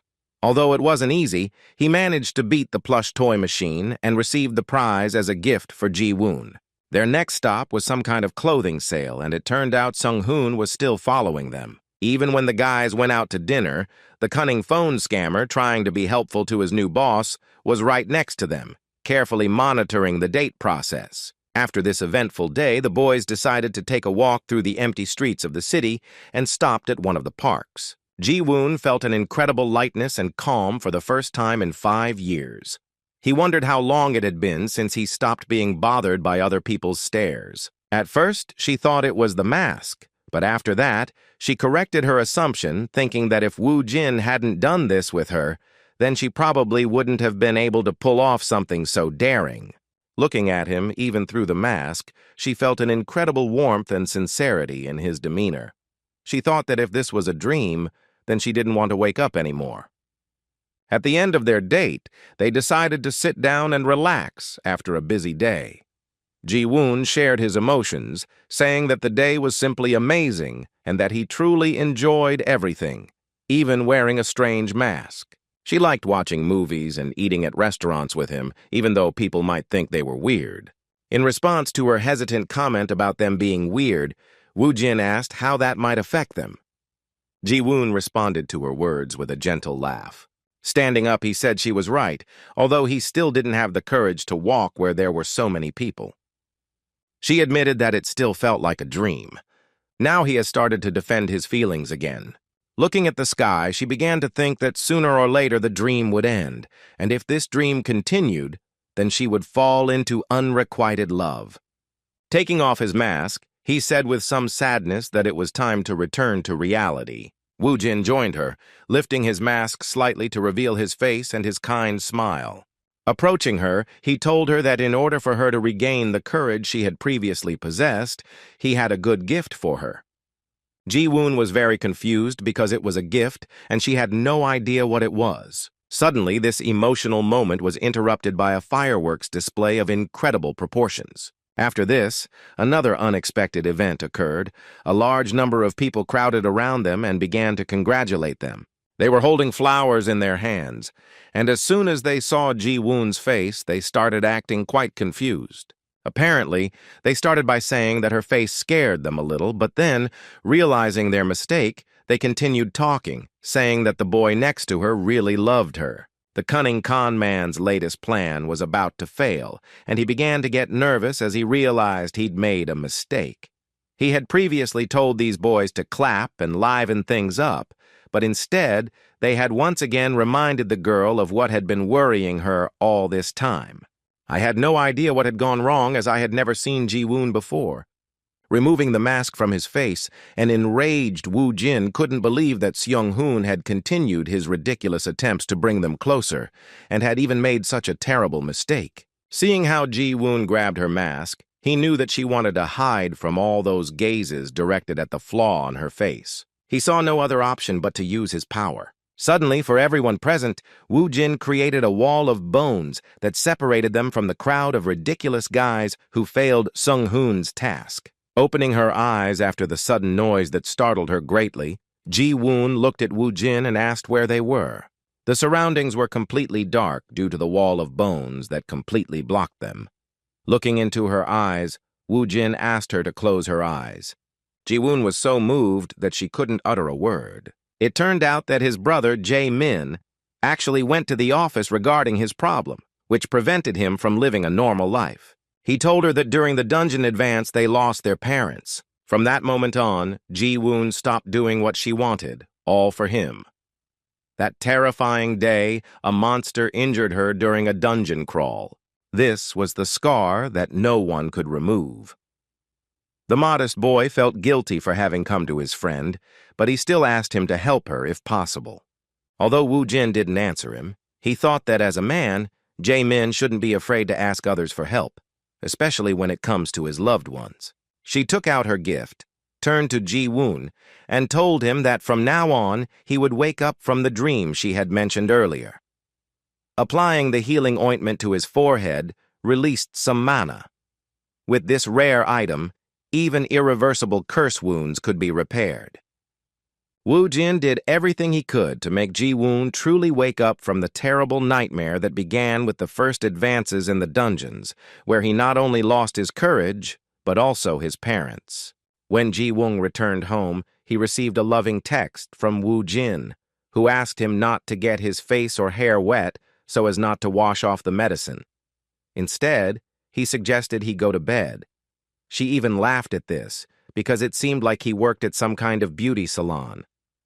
Thanking him for his concern, she asked him to go to bed early and rest after such a busy day, during which she had enjoyed herself. She was even happy to imagine that her scar could disappear with just a simple application of some cream. As she finished writing, she remembered she hadn't yet opened the gift they'd won on the roulette wheel. What she saw surprised her greatly. It turned out to be a very nice ring. At that moment, the general picture began to form in his head, because he realized that a simple street vendor wouldn't give away such prizes. Looking back on the events of that day, I also couldn't forget that they watched a movie in an empty theater, which couldn't be a coincidence. Dining at an expensive restaurant isn't a common occurrence either. For a simple stroll, it really felt like a royal date. The sudden fireworks completed the overall picture, as it was a true creation of a romantic atmosphere. Of course, this also included the fact that ordinary passers-by suddenly gathered around her and gave her many roses. Gathering all his memories, Ji-woon began to blush even more than before, thinking that Kang Woo-jin was going to confess his love to him. The many things that happened that day had consequences that affected not only Ji-woon, but also the person behind all those pleasant surprises for her. On Monday, when the boys met again at the office to work, Seung-hoon had been exercising since morning. He did a lot of push-ups and said that from now on, he would only do what he was asked to do. This was explained by the fact that the guild leader was unhappy with the large number of intrusive surprises his pupil created. Sun Hong began to become even more obedient because the fear of the leader's terrifying power gave him no peace. After the educational moment ended, Woo-jin reiterated that he should only do what he was asked to do and nothing more. After these words, he asked again why he did something he hadn't been asked to do. With great guilt and constant apologies, the humble servant cried out that he felt he had not shown loyalty to his leader, so he had made the mistake of trying to make up for lost time. His words even pleased Woo-jin, and he stopped being angry with him for the mistakes he had made due to his arbitrariness. So he asked him with a smile to remember once and for all that he only expected from him what he himself asked for. Seung-han felt somewhat relieved, but his discomfort returned when the leader asked him whose money he'd spent on those gifts. It turned out he'd used the guild's corporate account, which was a serious strategic mistake and another setback in his life. Hearing this, the boss forced him to do push-ups again and yelled at him that he should only do what he was asked to do. The educational moment was suddenly interrupted by Director Jun, who had just finished some organizational matters and found time to meet with the boss. When he entered the boss's office, he was surprised to ask what was going on and why the head of the sales department was doing intense training in the middle of the workday. Given the boss's characteristics, he decided to let the moment pass and informed him that he had managed to settle matters with the Ministry of Defense. Apparently, Woo-jin no longer had to serve in the military, but there were some caveats. According to Director Jun, he was exempt from it on the condition that he met 10 military requirements. He didn't dare continue with the list of conditions, saying that this was unprecedented and unheard of. Surprised by his words, Woo-jin asked him not to delay and finish what he had started to say. Gathering all his resolve and suppressing his discomfort, Min Chong said that in relation to this agreement, Mr. Kang must be immediately mobilized to Daegu to exit 3 of Yongin Station. As it turned out, his power would be of great help at the place in question because there was a breakthrough in the dungeon. Woo-jin immediately went to the aforementioned place and found that there was not a soul around. It seemed to him that this area was some kind of separate ghost town. Regarding the dungeon's progress, Director Jun explained that if the dungeon isn't cleared within 30 days of the reset, the barrier will begin to collapse and monsters will spill out of the dungeon onto the streets. This is most likely due to the failure of previous teams to clear the breach, so the Ministry of Defense requested Awaken's support to deal with the breach and its aftermath. Given this situation, Wu Jin also wondered what would happen if they couldn't stop this stage. In response, Jun told the bitter truth that, unfortunately for the mobilized forces, if this happened, the entire Daegu region would have to be destroyed with aerial bombs. While in the Daegu area, he began to understand that the reason there were so many open areas and parks around the station was because those places made it possible for a tunnel to open up. A very dangerous situation for residents. Suddenly, the silence and solitude of guild leader Ardal were interrupted by a female soldier who said the evacuation had been completed 2 days ago.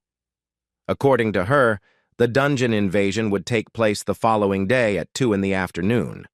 Approaching one of the most famous awakenings in recent memory, First Lieutenant Choi Ha-sol introduced herself as the person in charge of the Korean Army's Special Defense Force area. Kang Woo-jin introduced himself, and curiously, she heard that the entire squad had heard of his strength. It was a true honor for her to meet him in person, especially in a situation where his strength was so necessary.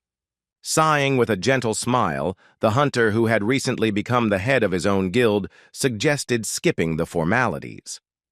Continuing the conversation, he asked why they weren't going to try clearing the dungeon before advancing.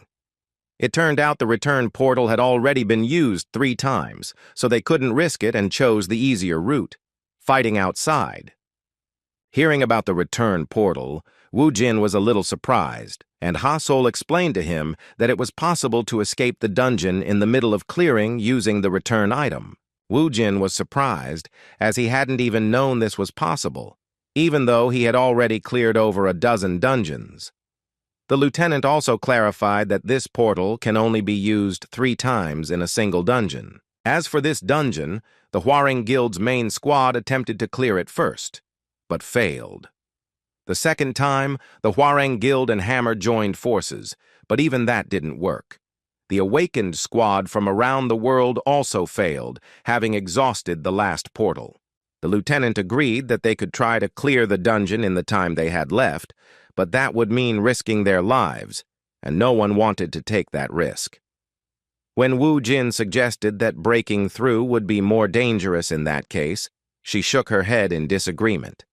Referring to his experience, he said he probably already knew that the dungeon's terrain played an important role. Although the monsters in this dungeon weren't very strong, it was the terrain that made this raid difficult. Despite this, she was certain that fighting outside would be fine, because although modern weapons couldn't be brought into the dungeon, in their territory there was the possibility of fighting with them, and this gave them an incredible advantage. Using the full power of the Korean army, they had saved the city from underground advances more than once, so they had no doubt it would work the next time. Hearing so much praise for the military, Wu Jin asked a very logical question about the reason for their presence at this event. Whether the problem with weapons and missiles could be solved. There was a compelling logic in his words, and the lieutenant even managed to be confused, but she quickly discovered the answer, saying that the Awakened also play an important role. Although the military is the main force, the Awakened are always on alert in case monsters break through the first line of defense. In addition, they initially had no information about the dungeon boss, so it was necessary to prepare to fight with all the forces of the Awakened. Trying to change the subject so as not to have to ask those questions again, the lieutenant clumsily suggested going to the waiting room, where others were already awake waiting for them. All the kids gathered at a local cafe, which became a temporary waiting room for the Awakened ones who were participating in this whole event. When Kang Woo-jin walked in, everyone present recognized him. Like him, the boys were wearing normal clothes and hadn't even thought about putting on combat gear yet. In fact, they were happy to see such a strong reinforcement, knowing that Kang Woo-jin had become the 11th A-rank hunter. Looking around, Woo-jin couldn't find anyone interesting until he came across a lady, with whom, ironically, their paths crossed once again. Standing against the wall was Yun-hee, the captain of one of the Hwarang teams, who was worried. He looked at her and told her somewhat mockingly that they had met again. With a mischievous smile, he said that this was undoubtedly his destiny. Yun-hee didn't know what to answer and just said his name angrily. She didn't end up there by chance. Her older brother had planned everything from the beginning and had entrusted her with a special task that, in his opinion, only she was capable of performing. Shortly before this incident, he had arranged a meeting with her and explained the whole essence of his plan. What was discussed had an impact on her in some way, but it is unknown what they talked about that night. Lee Sang-ho had high hopes that she would play her role properly in this matter. Remembering that request, Yoon-hee, despite her anger, was forced to follow the plan, not making any mistakes even when communicating with that guy. She still had some freedom, because what mattered was the end result, not how it was achieved. As the conversation continued, Woo Jin continued to tease her and even apologized for jumping the line at Seoul Station, pointing out that 5-star dungeons weren't that important. With a malicious smile, he hurt his pride by telling him that in those places there was no need for an entire squadron, because it was a waste of time. However, these words were not enough to undermine Ms. Yoon-hee's self-confidence. She resisted his pressure and even came up with a comeback, saying that she was surprised to remember how just yesterday he had stamped her face against the asphalt, and now he had gotten stronger. Hearing her words, which were the truth, the members of the temporary awakening room began to discuss her words, surprised that Lee Yoon-hee and Kang Woo-jin had fought before. They were delighted with the news that she had defeated him and even thought the rumors about him were exaggerated. His counter-provocation seemed to have an effect on Kang Woo-jin, but he most likely reacted that way on purpose to start a fight. After yelling at him to ask if he really wanted to try fighting him again, he released an overwhelming Necromancer-like aura.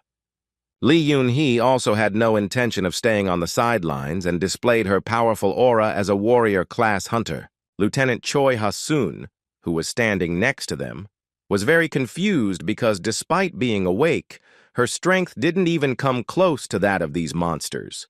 She began frantically pleading with them to stop, addressing the participants in the conflict one by one. The words that they were allies, that tomorrow they would fight side by side, brought the warring parties back to reality. Having stopped pressuring him with her impressive strength, Yoon-hee admitted that he had indeed grown stronger, but noticed that his behavior was still that of a child. Demonstrating his mastery of the conversation and the situation, he warned him not to worry about it, because people could die because of his one mistake. Kang Woo-jin continued to get angry at her words, replying that he didn't understand why she was so conceited and who was she to speak to him in that tone. In an attempt to stop him, Ha-sol informed him that Yoon-hee would be the leader of the awakened support team, and therefore such conflicts with her could not be carried out.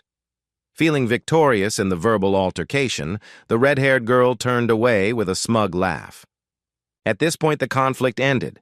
Everything took place without fighting and without casualties. Once the two calmed down, the lieutenant in charge of the Awakened's participation in the operation to clear the breach breathed a sigh of relief. After that, he was surprised by Kang Woo-jin's words that he couldn't do anything about it, so he wasn't going to disturb the peace of this group. He then turned to the lieutenant and asked if she could get any information about what was inside the dungeon, which no one had been able to clear, even despite concerted efforts. The lieutenant was a little worried because there would soon be a breakthrough in the dungeon, and she didn't understand why she needed this information. In response, Woo-jin asked her if it was a state secret, as she refused to answer. In an attempt to befriend and maintain a good relationship with the promising hunter, Ha-sol agreed to let him print the information, saying it was available to anyone who wanted it. As soon as they left, Yoon-hee realized what he was planning. She was right, because Kang Woo-jin was actually very interested in clearing this 6-star dungeon and wasn't going to sit around waiting for a breakthrough to happen due to the string of failures from previous hunter groups. Standing by the barrier, he admitted that the energy in this dungeon was truly astonishing. However, it didn't surprise him that this dungeon was considered the strongest among those in his territory. Suddenly, his enjoyment of the barrier's powerful aura was interrupted by a stern female voice. Yoon-hee, who had guessed what he was planning, followed him and now wanted to know what he was going to do. With a sly smile, she replied that she herself knew she was going to clear that dungeon, like all the others before it. In response, Yoon-hee suggested that if she was going to do something so crazy, then she was definitely not in her right mind. Woo-jin responded to her suggestion with a malicious laugh, because in his mind, things weren't exactly as she thought. He thought that anyone who shared experience points and achievements with the army and other awakened would be more likely to be called a madman. Despite his self-confidence, Yoon-hee's common sense once again gave her reason to warn him, saying that the best awakened had failed this dungeon 3 times. She assumed he was simply a fool looking for a harsh death. As soon as she started talking about how it was no longer possible to use the return portal, he interrupted her, saying she was talking too much. After that, he once again hurt her pride by saying that she was nothing more than a scaredy cat. Saying she was unable to do anything without the return portal, he touched the barrier and asked her to wait for him outside. A shy cat named Yoon-hee had no choice but to fall for the provocation. She was furious the moment he walked in, trying to drag her with him to such a crazy place. At that moment, Chairman Hwarang was enjoying the evening while his sister carried out the plan. The call he received from the minister was clearly something he hadn't expected. They agreed with him that a major breakthrough would be made and the unfavorable area of the city would be erased from the earth in order to sell this territory to large corporations. But everything did not go according to plan, and the minister reported that Lee Yun-hee had begun clearing the dungeon in question. Hearing this, Mr. Lee could hardly contain his anger and apologized to the minister, asking him to contact him a little later after finding out what was really going on. He had no idea why Yoon-hee had entered the dungeon, or how he was able to get away from his mission. Yoon-hee actually fell for the provocation and entered. Finding himself in the first place after passing through the portal, he saw a very bloody place, which, from its appearance alone, indicated that a great battle had already taken place there. The entire place was filled with traces of mana and battles, which told him this was the work of soldiers summoned by the hands of a necromancer. Thinking about the scale of the battle, he guessed that Woo-jin was not alone. There were at least 20 soldiers with him. At first, she really thought he was crazy for clearing the dungeon alone, but now she understood where his confidence came from. Just one glance at the battlefield told her he had no difficulties here, but still I wasn't sure I could face it. Considering her level, she believed that with such skills and such an army, she had no place in such a dungeon. She had already attempted to clear this portal with the strong awakened several times, so she had no doubt that not only would she fail to obtain the return stone, but she would also clear the dungeon. In a sense, he was right, and Woo-jin first experienced difficulties during his encounter with a level 60 ogre that could destroy an entire squad of his skeletons in a single blow. However, after several minutes of fighting without any results, Woo-jin said with a smile that he had finally achieved his goal. He needed experience points to be able to launch a worthy counterattack. Taking advantage of the moment, he summoned his demonic familiar once more, which this time turned into a stone golem, fitting the environment he was in. After that, he pointed at the enemy and gave the order to his relative to attack. Both monsters with unimaginable brute strength faced each other in a duel, and it was clear that they were equal in size.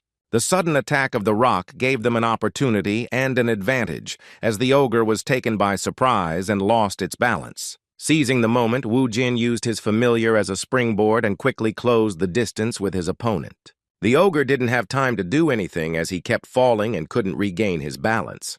In the end, Woo-jin finished the fight with his warrior weapon, a hammer with unimaginable destructive power. After finishing the battle and defeating another powerful monster, Woo-jin was encouraged by the news that he had finally reached level 40, which gave him additional achievement points. He didn't celebrate his small victory alone, but rather to a rousing ovation from Bibi, who described the work he had done as magnificent.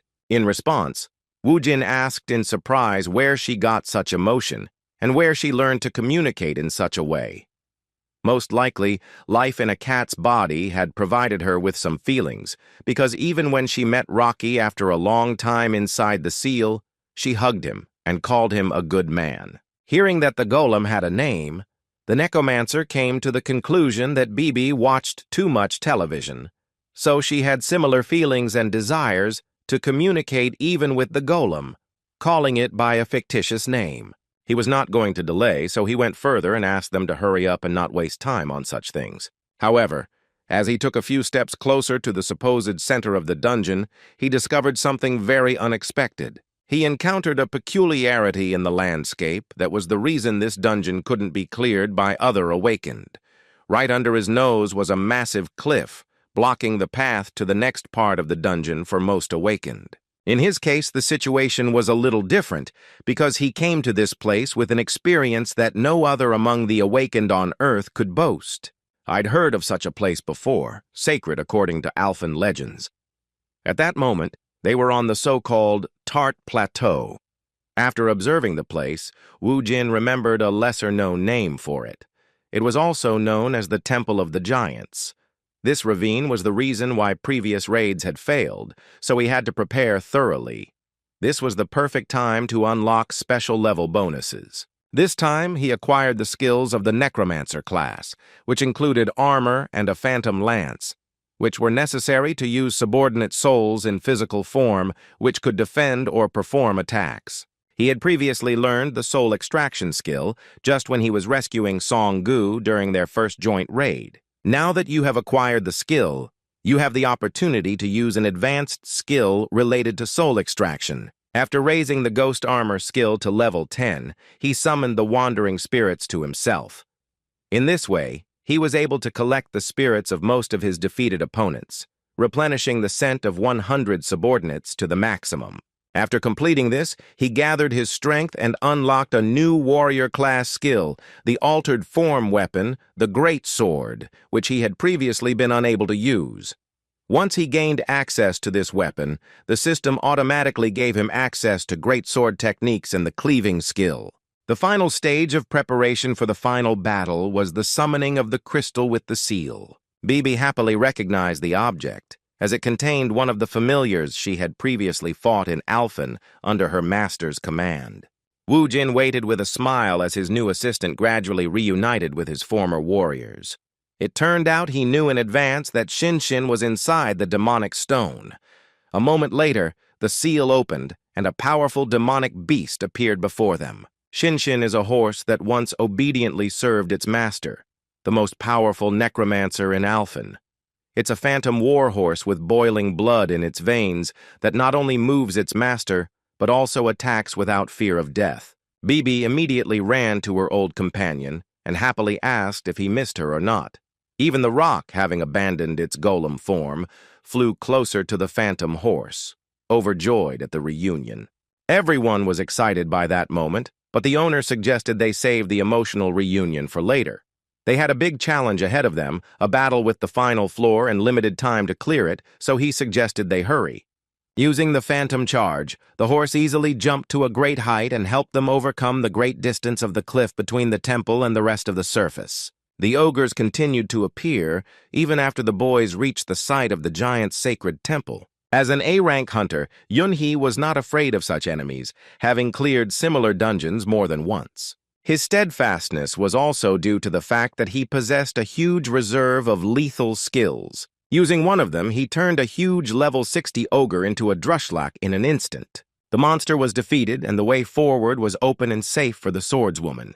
Continuing to advance slowly, Yunhee assumed she would soon encounter her assailant, a newcomer who was too insolent and arrogant among the awakened of her rank. However, as soon as he reached the cliff, he saw something he clearly couldn't have expected. Wu Jin was in the sky, riding on some kind of horse that was summoned using his necromancy magic. She assumed he would find a way out of this situation, but she couldn't even imagine that he had such a large arsenal of necromancer tricks. There was little time, so he decided to hurry. From previous raids, there was a rope in this location that connected the giant temple and part of the surface to the cliff.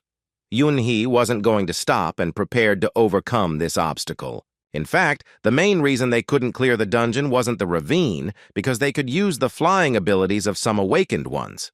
The real problem lay within the temple grounds. Behind this ravine, only 3 monsters were guarding the Stone of Return.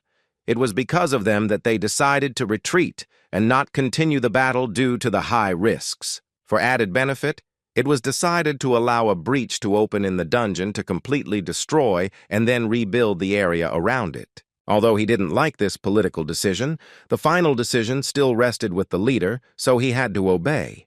However, this was an exception. She couldn't allow anyone to clear the dungeon after her guild failed the quest. Besides, she felt angry at the thought that, in the future, someone would be said to have performed better than her group.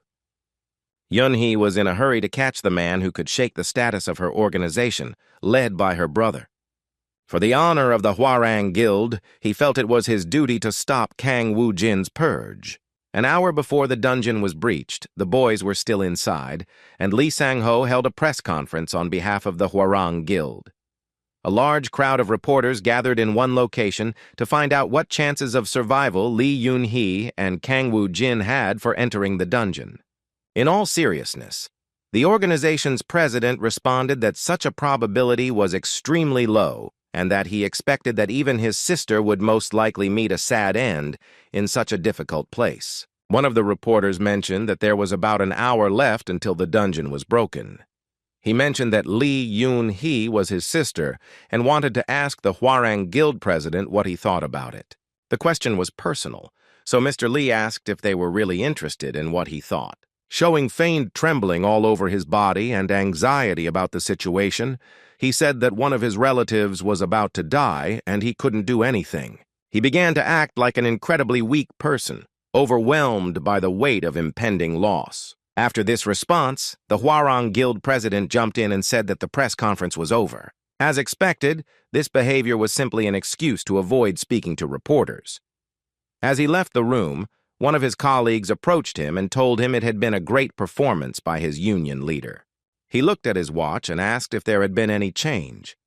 Upon hearing that everything was heading toward a dungeon invasion and the death of his sister, the hypocritical Hwarang Guild president replied that it seemed like a genuine relief, after which he suggested returning to headquarters. The subordinate was stunned by such a response, but tried to hide it. He had no knowledge of the political plans for that region and therefore couldn't even imagine that collaboration with the minister would be more valuable to the boss than the life of his own sister. Thinking about the leader's words of relief, he felt some fear due to his superior's cold-bloodedness, as it made him think that even his own sister was just a common card in his guild's deck. Leaving this place in the face of the danger of the imminent advance of the dungeon, they began to walk towards the parking lot where their car was parked, but suddenly stopped. Seeing people shouting about some boss of their guild, Mr. Lee asked what was going on, and his protege replied that the guys organizing this commotion were employees of the Ardal Guild, which belonged to Kang Woo-jin. At that moment, the head of the Hwarang Guild learned for the first time that the Awakened One, whom he so wanted to have under his control, had organized his own organization in such a short time, under whose command were several very brave and very loyal men. Meanwhile, Woo-jin arrived at the giant temple floor and thanked Shin-shin for his excellent work. Looking around, Bibi was surprised that this place was actually called a temple. She said she would have believed her master's words if he had said it was just some kind of graveyard. There were a lot of strange stone statues everywhere, which made the place feel really creepy. Bibi assumed the giants in question had simply turned into golems or something. Woo-jin himself didn't know the answer to this question because he only knew about the giant temple through rumors. Still, he had a way of checking whether this place was safe or whether he should expect a sudden attack from enemies. Turning to the rock, he suggested that it try eating the stone statues. The order was quite unexpected, but the familiar immediately placed his demonic soul into one of the statues. In an instant, he completely took over the stone and returned to his golem form. The fact that this strategy worked meant it was just a normal stone without any soul sealed inside. Otherwise, Rocky wouldn't have been able to obtain such a body. As it turned out, it wasn't that simple. In an instant, Rocky lost control of the stone, and all the other statues turned into golems. In an instant, They were surrounded by giant level 65 monsters. This situation was more difficult than any other Wu Jin had ever encountered before. Still, he didn't lose control and continued searching for a way out. Thanks to his observation skills, he realized that of all the statues, only 5 golems were activated, which meant there was a trap in front of them that worked in a specific area. The golems left no corpses or souls, which made it somewhat useless for using his necromancer skills. Here he could only rely on his relatives and his own skills as a warrior, so he immediately summoned a hammer-shaped weapon. With a smile anticipating battle, Wu Jin prepared to improve his warrior skills. Meanwhile, Yunhee was already very close and managed to see the beginning of their battle. She was amazed by his agility and strength. She was surprised to realize that the necromancer looked like an awakened warrior, in no way inferior to true warriors of his level. She hadn't even fought on this floor yet, and she hadn't even thought that all those statues would turn out to be golems. It was now clear to him that if they had gone any further, and someone had simply walked like a madman towards the altar, then they would have been surrounded and destroyed in an instant with no chance of survival. On the other hand, she watched as a necromancer, even without using her own abilities but simply fighting with a strange hammer in her hands, effectively repelled these powerful monsters. Her instincts truly surprised the woman who had been a warrior for the past 5 years. After several minutes of intense battle, the necromancer with warrior skills finally put an end to the matter. During the battle, he was very tired, but he regained his strength by the time he destroyed the 5 golems.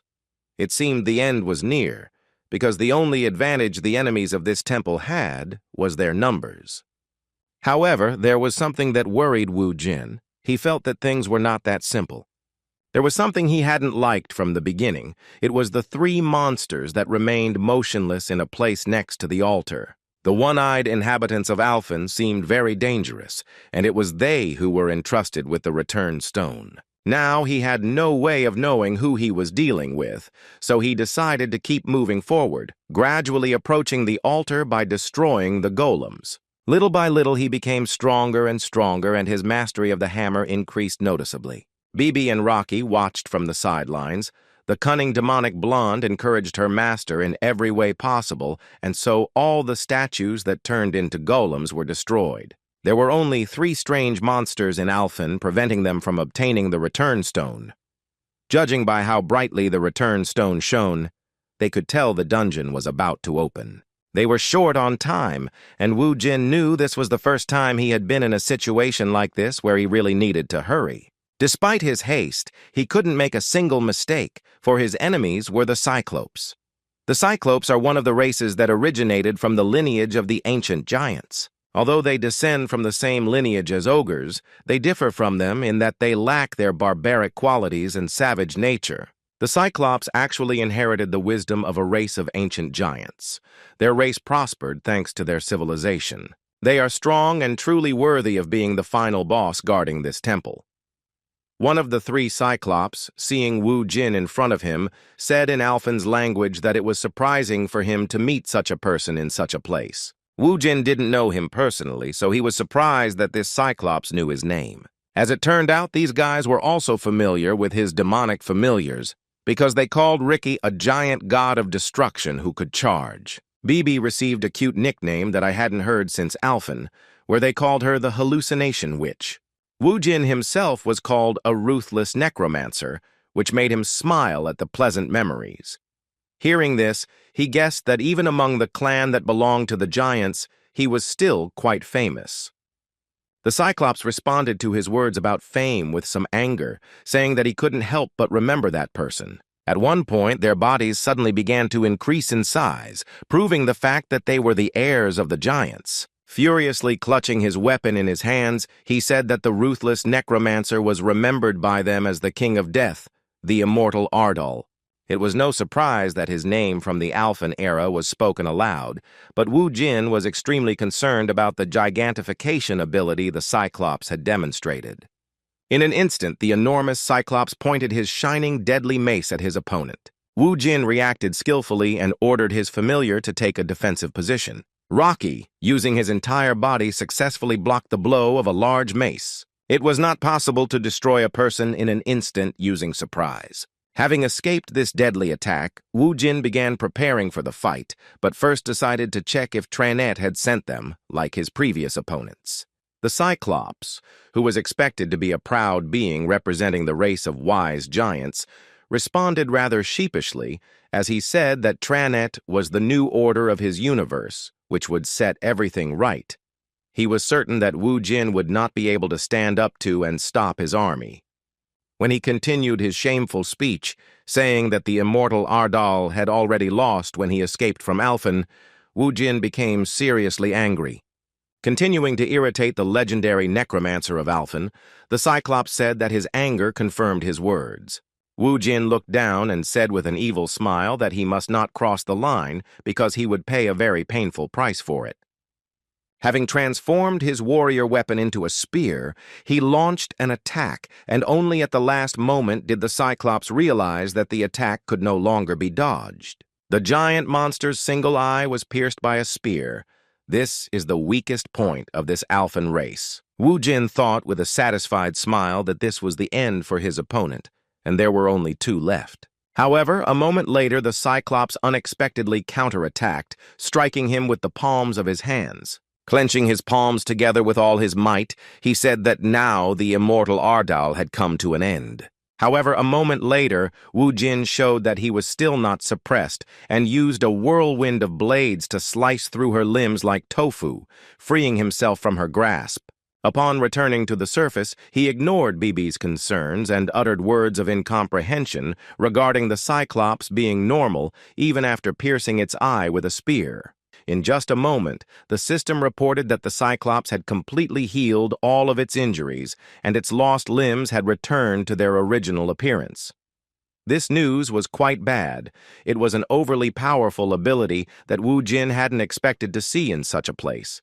Meanwhile, the conflict between the military and the Ardal guildsmen continued outside. A commotion broke out at the 4th guard post when the guildsmen demanded passage to the place where their guildmaster had entered the dungeon. They refused to inquire about his condition, no matter how many inquiries they made. According to army representatives, they have already communicated all the necessary information to the media, and being so close is too dangerous due to the threat of a dungeon breach. Ji Wung, who came to this troubled place with his brother, couldn't help but worry about whether Kang Wu Jin was okay or not. She lowered her head and tried to hide her emotions, because if she thought about the worst, she couldn't even imagine what would happen to her life. Gritting her teeth, she began to pray, strengthening her faith that he would return alive and well. Her prayers proved helpful as Wu Jin continued to fight fiercely against 3 gigantic monsters at once. As seasoned warrior Yun He watched him fight, she was amazed at how he continued to hold his own despite the enormous pressure. He recognized that the Cyclops possessed monstrous strength due to their gigantic bodies. Equally exciting was their almost instantaneous ability to regenerate. From the outside, this whole situation seemed hopeless to her, and she was incredibly interested in what he would do. Continuing the battle, Wu Jin chose a more mobile weapon, the legendary sword, with which he could inflict deadly cuts. However, even this did not produce any results, because the Cyclops continued to regenerate non-stop the moment he received a fatal wound. This was endless, and all his efforts were in vain. He understood that if this continued, then the dungeon's advancement could not be avoided. It was the first time he'd seen, and had never heard of, a Cyclops with such regenerative abilities. He understood that this was his homeland, but such an ability seemed too unbalanced. As soon as he thought about it, he realized that he was indeed fighting on their territory, where they had a great advantage. Thinking of this, he reminded himself that this place was the temple of the entire giant race. From the very beginning, the Cyclops guarded this temple, which meant that it was not only about its cultural value, but also about preserving the power of this place and utilizing its advantages for its protection. Wu Jin understood that all his abilities were limited in this location, so he asked Rocky and Bibi to do their best to distract the Cyclops for a while. Seeing the enormous crushing Cyclops, Bibi began to panic and said she couldn't imagine how they could handle such a task. In response, Wu Jin placed his hand on her head and said he believed they could do it. Having offered them excellent training they could not refuse, the cunning master fled from his charges, leaving them at the mercy of monsters that tore them apart like rabid dogs. It wasn't the first time Rocky had been in a fight where he was just a body to be pummeled, but this was the first time Bibi had tried to take on that role, and the sight of the terrifying Cyclops alone sent shivers down her spine. Somewhat panicked, he looked at the enemies and politely asked them to stop for a second to give him a chance to concentrate on the fight. Meanwhile, Wu Jin climbed the enormous statue guarded by these Cyclops. This statue was so large that without it, no one would have known what kind of temple it was. The ironic thought referred not only to decoration, but also to the functionality of such a thing in such a place. Wu Jin assumed that the divine relic kept in this temple granted benefits to its believers. He assumed that, in this case, it was a regeneration benefit. Just when he thought this relic was the statue beneath his feet, he saw one of the enraged Cyclops rush up to him and begin angrily shouting at him to take his feet off his deity. With a sly smile, Wu Jin replied that his reaction meant he had finally discovered his weak spot. The Cyclops' alarm clearly indicated that he was close to the answer to this riddle. The Cyclops could not use his brute strength near that place, so he angrily shouted the name of Alphen's Necromancer, calling him the immortal Ardal.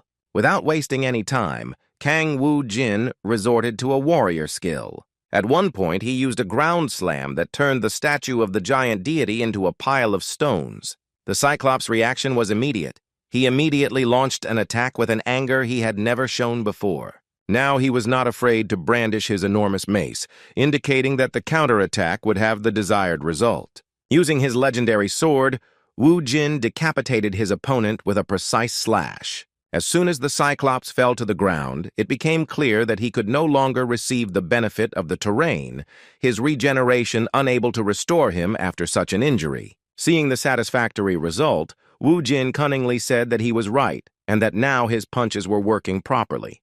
Turning to the other two monsters, he asked if they would like to repeat his words about him being a frightened fugitive who had left the battlefield. The battle was now more even, as they had almost the same level of regeneration at their disposal. With a determined look, he affirmed that despite their tricks, they could no longer continue spouting nonsense, confident that they would defeat him. The last two monsters weren't much of a problem, and Wu Jin had access to many items that could quickly increase his power level in less than a minute. Seeing the giant's belt and the Cyclops' tears in front of him, he was so delighted that he didn't even pay attention to Bibi's concerns. Checking his inventory, Wu Jin thought about how he was getting further and further away from his former self. His strength stats were already almost on par with his magic stats, and that was only after several battles with monsters that his skeleton army was no match for. It didn't matter much anymore, so he suggested that his family hurry back. Bibi was delighted with this suggestion, as she already missed the carefree life of watching TV series. However, as soon as they returned to the altar, they discovered that the return stone had disappeared. Wu Jin immediately asked the relatives if they had taken it, but it turned out they had done nothing of the sort. It seemed as if the return stone had been stolen by some ghost, but a moment later the answer to their question appeared before them. A cunning cat burglar appeared before them and, showing them the stone they were looking for, asked them if they really needed it so urgently. For the first time since entering the dungeon, Yunhee appeared before Wu Jin, fully appreciating his battle skills. Wu Jin hadn't noticed her before and asked her in confusion what she was doing there and if she had really fallen for his provocation and followed him. As it turned out, the Hwarang Guild president actually asked him to have Kang Wu Jin enter the dungeon that would open up at Yonggin Station. Hearing such madness, Yunhee couldn't understand what her brother was thinking. He explained that Kang Wu Jin was a dangerous person because he had unknown abilities and a past. Because of this, he believed there was no better place to uncover his secrets than the Dungeon of Destruction, where he would be forced to fight at the peak of his abilities. Mr. Lee wanted his sister to risk her life and observe him closely to find out what kind of abilities the mysterious Necromancer had and what skills he possessed. He considered him a serious threat, so he became interested in knowing who supported him and everything he could find out about this hunter. Hearing such a difficult request, Yoon-hee wasn't thrilled. She wondered why he had to do this, and if it was possible to send someone of lower rank. Mr. Lee replied that he was sure only she could do it. He also really wanted Kang Woo-jin on his side, but it was impossible because he had founded his own independent force, the Ardal Guild. Now, he didn't care what Kang Woo-jin was doing, because the fact that he could single-handedly clear dungeons in the shortest amount of time meant that it wouldn't be difficult for him to bring about a revolution in the Bloodstone market, which would shake the authority of Korea's strongest guilds that were hanging in the balance. While in that place, Yoon-hee knew that she wouldn't be able to catch him, so she thought about how best to get rid of him before he gained influence. For the first time since they met, the red-haired girl showed some respect towards Woo-jin, saying that she was surprised when she heard that he was clearing the dungeon alone. At first, he thought she was using some kind of trick, but now he admitted that she was indeed strong. Despite her words, Woo-jin remained cautious and replied that he didn't need her gratitude. After that, he reminded him that the dungeon was about to open and that he should return the homestone to him as quickly as possible. Hearing his threatening tone towards her, Yoon-hee rushed to attack without hesitation and tried to strike first. Woo-jin was amazed by her strength, as she was indeed a true A-class warrior. After blocking her attack with difficulty, he angrily asked her what she was doing and if she knew that both of them would be finished if they were in this place during the dungeon advancement. In response, the crazy woman said that it turned out that she couldn't allow him to leave that place alive. Meanwhile, the Ardal Guild members continued trying to reach the dungeon entrance, claiming to have direct contact with the person involved in this incident. They weren't going to find out the details through the media, as we're talking about the leader of their organization. His conversation with the army representative was suddenly interrupted by Mr. Lee, the president of the Hwarang Guild, whose interests were also affected by this situation. Upon seeing him, Min Chang introduced this red-haired scoundrel to his colleagues, the founders of Ardal. When he approached Mr. Lee, he was counting on his help, so he introduced himself as Director Ardal and explained that they were there because they heard their guild master had entered that dungeon. Analyzing the situation, Lee Sang-ho came to the conclusion that both the boss and his subordinates simply didn't understand his hints. He decided that Woo-jin had actually fallen for Yoon-hee's provocations and followed her, signing his own death warrant. Adjusting his glasses, he warned them that a breakthrough would soon occur in the dungeon, so they'd better stay away from that place. He immediately began to make them think of a tragic outcome, saying that responsibility and compensation for their losses would come after they dealt with the breakthrough. Director Jun couldn't believe that Chairman Hwarang was willing to accept the loss of his own sister. Sungu was always convinced that his amazing boss would return. He asked in bewilderment, with a cry of confusion, why the dungeon had to be traversed, and then spoke words of faith that his Hyun Neem would definitely break through the barrier and return soon. As expected, his frankness really offended those who think that everything in this life is under their control. Mr. Lee's self-confidence and arrogance were shaken by the fact that a boy sincerely believed in his comrade's success. Suddenly, the tension was interrupted by a commotion among the soldiers. Those near the station entrance where the dungeon was located were shocked by what they saw, as the barrier suddenly stopped responding. This was unlike any dungeon breach they had encountered before. The shouts of someone leaving the station left Mr. Lee in shock, as he now realized that his plan had been ruined and the consequences of breaking the agreement with the Prime Minister were inevitable. It was still unknown who the footsteps heard at the exit belonged to. An hour before this event, the battle within the dungeon against the inhabitants of another dimension had completely ended, but even despite this, the sounds of the battle continued to fill the area. The cruel Lee Yoon-hee tried with all her might to destroy her opponent, Woo-jin, who threatened her guild and could upset the balance of power between all guilds with his incredible power. The sheer brute force of this crazy red-headed girl was enough to corner the Necromancer. However, she had no intention of playing with him and even resorted to using the skill before he began to resist. His Shadow Dash ability made it clear from the start that this was next-level movement speed. Seeing the top warrior class hunter approaching at an incredible speed, Woo-jin realized that he was in a very bad situation. Just as he prepared himself and took a stance with his sword to try and stop her attack, Yun-hee suddenly appeared behind him and prepared to attack. Although the Necromancer managed to notice that she was moving so fast behind him, he still didn't have time to dodge her. The fatal blow was aimed at his back, and fortunately he managed to use a barrier that at least weakened the attack somewhat. Right before the eyes of his relatives, the Necromancer flew towards the rock at great speed. Within moments, Rocky joined the fight, and his sphere began gathering stones to recreate the golem's body. With a loud animal roar, he rushed to attack, but Yun-hee was still calm.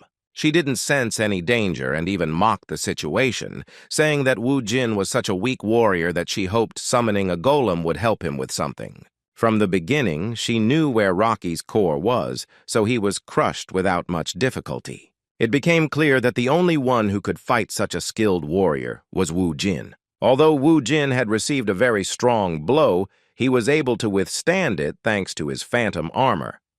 The last attack had exhausted 2 of his 100 souls, but he knew he was being pushed back, and if he didn't change anything, it would only be a matter of time before his armor lost its energy reserves. Analyzing the situation, he came to the conclusion that it wasn't a matter of strength at all, as their attack power was roughly equal, but Yun-hee had a significant advantage in terms of speed.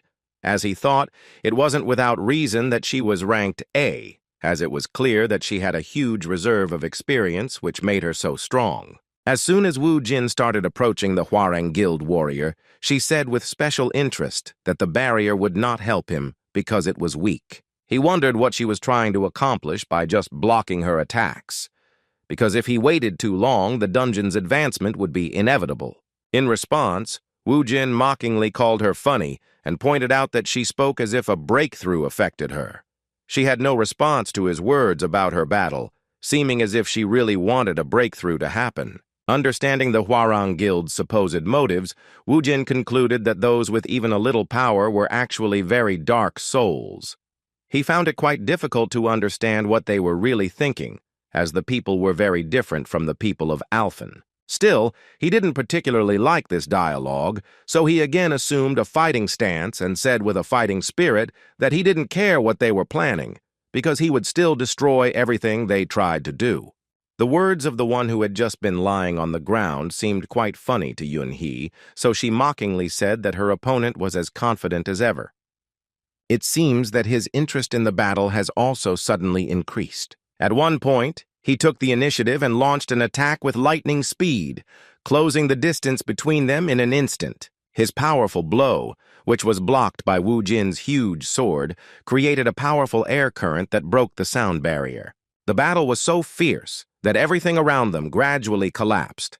Yun-hee continued to apply incredible pressure with her superior speed, which, coupled with her great strength, made the fight very difficult for Wu Jin.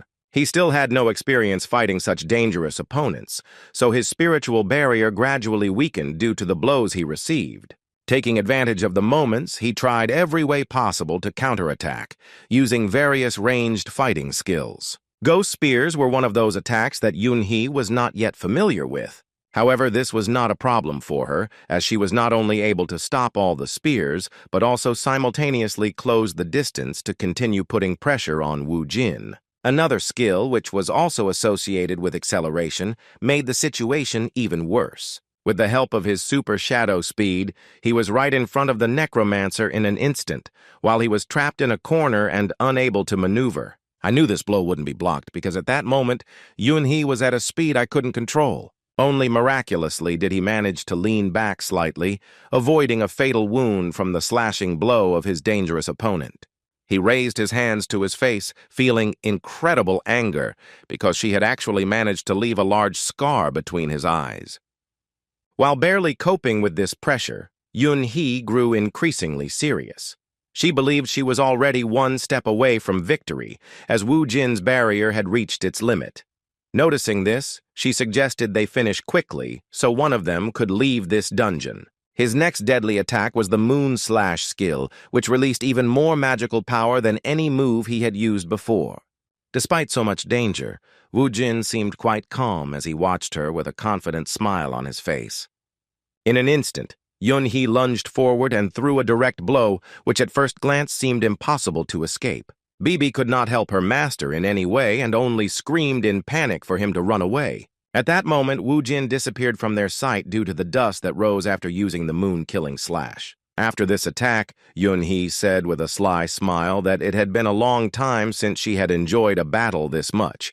She thought it was all over and that her victory was already in the bag, so she disrespectfully said she was glad they wouldn't meet again. However, just as the ardor began to fade, he saw that it wasn't the mortally wounded Wu Jin standing before him, but one of his skeletons, whose chest he had pierced.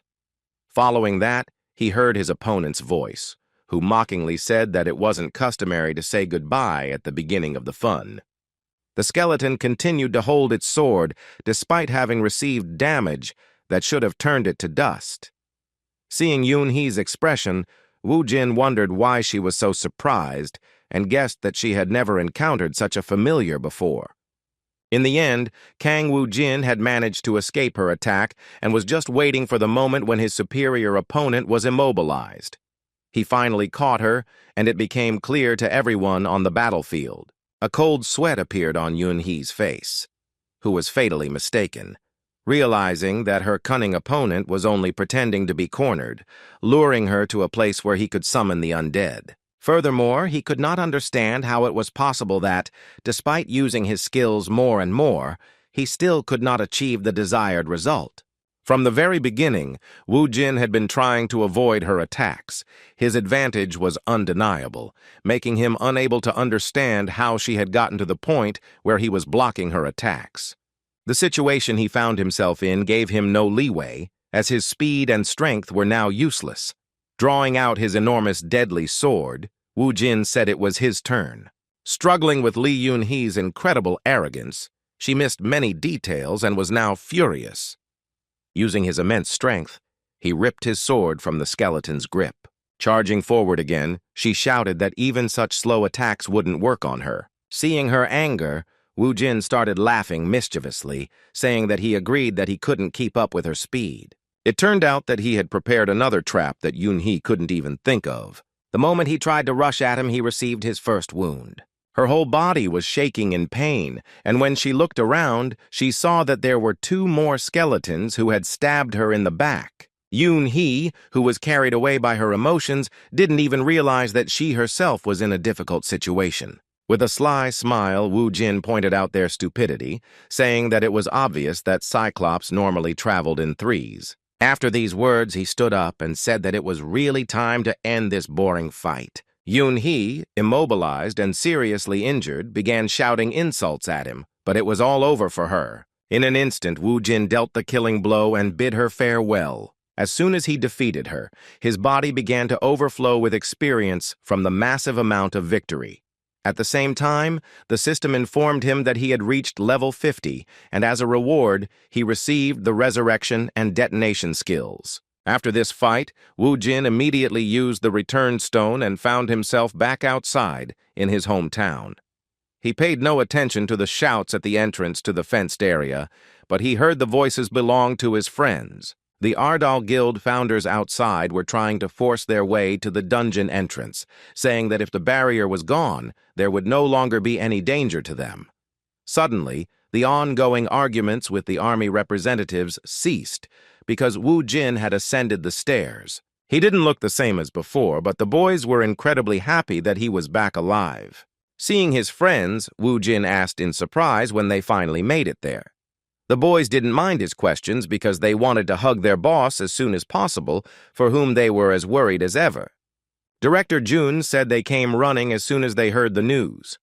Everyone was horrified when they saw the wound on Hyung Nim's face, but the chief told them to ignore it, saying it was only temporary. Turning to the boys, he remembered he'd left his clothes and phone somewhere nearby, after which he asked them to find some things for the right-handed. Director Jun again couldn't understand his boss because at that moment, the entire country owed him for saving a large residential area of the city, and he was only concerned about things. Just as Wu Jin gave a small task to the excited founders of his guild, he heard a young girl's voice calling out his name. It was Ji-woon, and she ran towards him at high speed and hugged him. Tears streaming down her face, she began yelling at him for making her worry so much. She wanted to know how he could rush into such a dangerous dungeon alone. Wu Jin was pleasantly surprised by her reaction to the situation, but decided to pay attention to her appearance. He said all her troubles should be over by now, and asked her why she was still wearing the cap. As soon as Ji-woon looked up, he said that she had become even more beautiful. Apparently, in this situation, she thought the disappearance of her scar meant nothing compared to the huge wound left on her face. Wu Jin, who had already forgotten about his scar, replied that it would also disappear after he used the ointment. It seemed as though her worries had passed, as Wu Jin was safe and sound in front of her. But that wasn't the end of their difficult conversation. Taking advantage of the moment, she decided to mention the ring he had given her. She was overcome with emotion and, closing her eyes, began to shout that if he really wanted to go out with her, then she was fine with it. Without listening to her speech until the end, Wu Jin took the red-faced girl by surprise by saying that he didn't know what ring she was talking about. The confused girl began to explain in a shaky voice that she was talking about that incident and that she had probably set it up so that she would receive exactly that kind of gift. The confusion in Wu Jin's eyes told him he had misunderstood. She began to feel so uncomfortable that she was about to sink to the floor. What frightened her even more was that there were many people around her who might misunderstand her and consider her some kind of naive fool. As the modest Ji-woon tried to find a place for herself, Wu Jin realized what was going on. Looking at the boys, he began staring at Shung-han, who was scared stiff. He tried to pretend that he didn't know what he was guilty of, because an incredibly beautiful girl had just confessed to him. Their conversation was suddenly interrupted by Lee Sang-ho, who approached Wu Jin and told him he was relieved he was okay. After that, he asked with some feigned excitement in his voice what had happened to the team leader, Lee Yoon-hee. Recalling what happened inside the dungeon, Kang Wu Jin thought about how to respond to put this disgusting scoundrel in his place. The situation seemed quite suspicious to him. He believed the Hwarang Guild president had a direct connection to what had happened. However, although he was certain it was his order, Wu Jin couldn't do anything about it, knowing he had no solid proof. He was interested to see what would happen next, so he briefly and unemotionally replied that Yoon-hee had died in battle. She surprised the Hwarang leader with her words, saying that although she was strong, the challenge she faced was much more dangerous than she initially thought. Sang-ho reacted calmly and began to analyze the situation. He couldn't believe Lee Yoon-hee had been killed by some monster, so he didn't trust her words that she supposedly had nothing to do with it. Looking at Wu Jin's emotionless expression, she tried to figure out if it was possible that he was just lying to her face. In response, Sang-ho asked with a serious look who killed her. Wu Jin immediately responded briefly that he was an immortal. Although Sang-ho didn't understand his answer, Wu Jin meant with a hint of mockery hidden in this sentence that Yoon-hee's murderer was the immortal Ardal, who he himself is, although no one on Earth knows it. The tension between the leaders of the two powerful organizations broke when Song-gu appeared, bringing his boss his phone and clothes. Apparently, the military had noticed them near the dungeon entrance and decided to save them just in case. Without even saying goodbye to Lee Sang-ho, Wu Jin started walking toward the car with his subordinate. Sun-gu asked him why he suddenly stopped the important conversation with Hwarang's boss, but the boss replied that he didn't care. At the same time, Sang-ho was going crazy after realizing that he had been told that Lee Yoon-hee had died at the hands of an unknown monster, which was then defeated by Wu Jin. He couldn't believe such a thing, considering how strong his sister was. In fact, he didn't mind losing his sister at all, because she really was just a card in his guild's deck. What infuriated him the most was that he hadn't managed to implement any of the plans he'd previously prepared. The dungeon breakthrough he'd agreed upon with the minister never came to fruition, and as a result of this incident, he'd also lost his guild's main force, an excellent A-rank fighter. Everything he had spent so long building collapsed in an instant, including his political influence due to the enormous amount of power in his hands. He didn't hold himself responsible for what had happened, but Kang Wu Jin did, so he vowed to destroy him at any cost. Meanwhile, Wu Jin had already arrived at the hotel and had his hair done at Song Gu's request. Despite these routine tasks, he couldn't help but think that the Cyclops in the six-star dungeon were actually quite strong. This realization reminded him that Alphen was plagued by monsters far stronger than him, and that they would soon encounter them in dungeons all over the land. He was certain things couldn't end so easily, and that more and more of Tranit's awesome power would appear in various dungeons. When he got out of the shower, he noticed a news report on one of the television channels. There was a man on the screen talking about an exhaustive study of the dungeon and answering questions about where dungeons come from and how they change. Dr. James Toppler was the mysterious figure who agreed to tell us where the dungeons came from and what they would be like in the future. A mysterious scientist with a thick gray beard, folding his hands in front of him, said that the monsters were just an alien life form, the existence of which they could only guess at before. According to his hypothesis, the dungeons are simply the aliens' paths to Earth, and he was certain that they were some kind of passageways for life forms unknown to them to reach their home planet. Wu Jin, who heard his words, could not understand where he got such assumptions from and how he was able to understand so well what was really happening. For the first time, he became so interested in a scientific broadcast that he sat in front of the television to listen to the old man's ideas until the end. According to Dr. Toppler, aliens won't be able to cross the border simply by creating a door, because the subsurface will only pass through after 30 days. He had a theory about why monsters from other universes and planets took so long to reach Earth. This theory concerned the return stones, which he judged to be mines that were found underground and also served as the key to escape. Viewed from the monster's perspective, he believed these stones could be used as a key to open the gates of the Earth. To activate this peculiar key, it would logically take exactly 30 days, which corresponds to the time needed to traverse the dungeon. As an argument, the doctor mentioned that in the past, dungeons had been filled with rather weak monsters, and these places weren't as dangerous. The reason humanity suffered so many losses was because they had nothing to oppose the monsters. Wu Jin, who kept hearing this theory, thought it was plausible. After watching television footage of Alphen's monsters that had landed on Earth, he noticed that they were small and their movements were different from those in the dungeon. Based on this, he surmised that they couldn't demonstrate any strength. This information was enough to understand that the materialization of monster powers on Earth is limited, as in Bibi's case.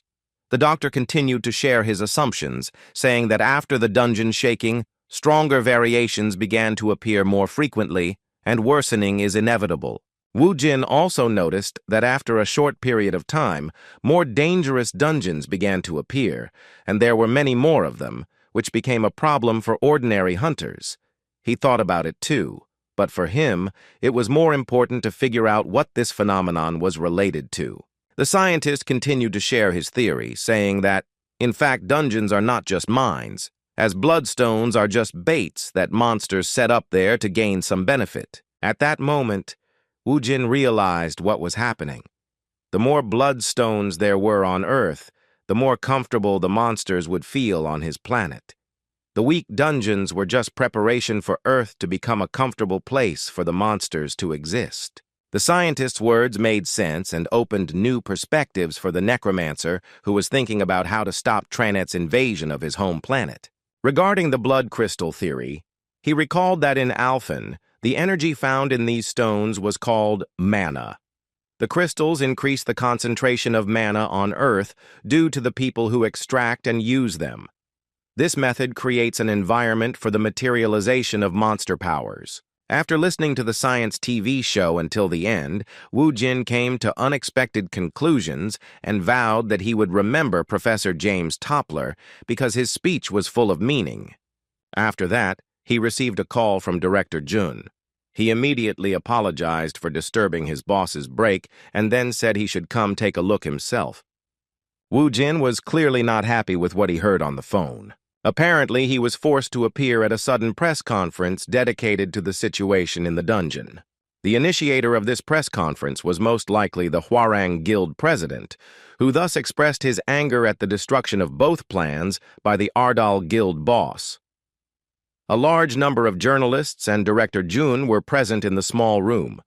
Woo Jin's appearance was exactly what everyone was waiting for to start this sudden conference. As Woo Jin sat between the Hwarang Guild leader and his director, Junmin Chang apologized once again and said he couldn't stop the interview. He also advised his boss, who was new to the experience, not to answer difficult questions so as not to make things worse. In fact, Woo Jin wasn't worried about this at all, as he was more interested in what the Hwarang Guild president had planned. He understood from the beginning that this was his version of revenge for the loss of some dungeon-related opportunity, which could only be guessed at. Seeing Lee Sang-ho's bold expression, he knew that he had prepared something to undermine his authority. The press conference began, and the first reporter who dared to ask a question addressed Chairman Lee Sang-ho. He was talking about the endless cleanup before the dungeon invasion, wondering if it was an order from Hwarang or Ardal, or if it was an agreement between them. Adjusting his glasses, Chairman Lee asserted his position, saying that the Ardals were not involved in this, as Vice Chairman Lee Yon-hee and he himself personally took charge of this risky matter. Looking at Chairman Ardal, he said he was sure she was just providing support for Kang Woo Jin, a hunter who has been in the spotlight of the media and all of Korea in recent days. In response to his words, the reporter assumed that this meant that the vice leader had thoughtlessly entered the dungeon in the hopes of helping Kang Woo Jin. The next question was directed at guild leader Ardal. I was interested in what kind of teamwork he and vice guild leader Hwarang had when clearing such a difficult and unpredictable dungeon. I was interested in the details of the clearing and the timing of Lee Yun-hee's death. The question of how she died and whether he did everything he could to save her made it clear to Woo Jin that Sang-ho had worked with this reporter beforehand to put him in a difficult situation.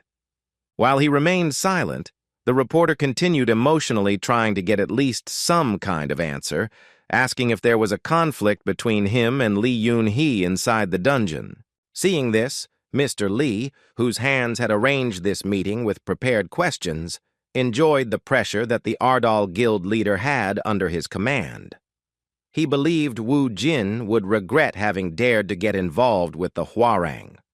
At that moment, when Woo Jin suddenly refused to continue the conversation with him and silently left with his protege, Chairman Hwarang addressed the reporters with the message that he had some suspicions about Kang Woo Jin. He believed that from that moment on, the entire Korean press would never let him go. The atmosphere was heating up. The reporters were doing their part in Lee Sang-ho's plan, and doing it well. The one who started asking questions sowed doubt among those present about whether Woo Jin was a hero. He said the country had a right to know, and that he should answer instead of remaining silent. Everyone present began whispering about whether Lee Yun-hee's death might be related to Kang Woo Jin. Reporters began to believe it was possible, and Director Jun was horrified to realize that this had unexpectedly turned into a public hearing, a real trial among the media. If Jun had known this would happen in advance, he would have definitely rejected the press conference. Seeing how his boss was lost in thought due to being accused of killing an A-rank hunter, he asked him to keep a low profile, somewhat panicking. Despite his words, Guildmaster Ardal bravely jumped from his seat and asked directly with a disapproving look what they wanted from him. The reporter continued his speech about how the country had the right to know what was going on inside, but Woo Jin wouldn't tolerate this, and sternly said that he had to stop his pointless chatter. This was the first time a union representative had given such a bold response to a journalist. The man in the white shirt was simply surprised by something so unexpected. Kang Woo Jin wasn't going to stop there and immediately turned his attention to the culprit of all this chaos, the president of the Hwarang Guild. Mr. Lee Sang-ho didn't expect something like this to happen. He had no idea what the supposed accused wanted from him. A moment later, Woo Jin unexpectedly kicked him in the shoulder, causing him to topple over along with his chair and his glasses to fly to the side. Such rudeness was unheard of. It simply shocked all the reporters, and Guild Director Ardal opened his mouth as he realized the consequences they would face due to such behavior from their irascible guildmaster. Chairman Lee's free fall was short-lived, but he hit the ground in great pain. Standing up, continuing to play the victim in the situation, he grabbed his shoulder and, in an angry and threatening tone, asked his attacker what that meant and what he wanted to tell the media present at this press conference with this unprecedented behavior. In response, Wu Jin said with a wicked smile that the whole thing seemed like a very bad joke. He then accused Chairman Lee of cheating and asked him how dare he use his dirty tricks right in front of him. Continuing with this madness, Wu Jin approached the president again and grabbed him by the shirt, then lifted him into the air. Lee Sang-ho, who was trembling at the situation, hoped to gain an advantage by being beaten. Continuing to play the victim, he asked what Wu Jin was trying to achieve by doing this in the middle of a live broadcast. There was genuine anger on his face, already enjoying the victory he had hoped for due to Kang Wu Jin's inconsiderate actions.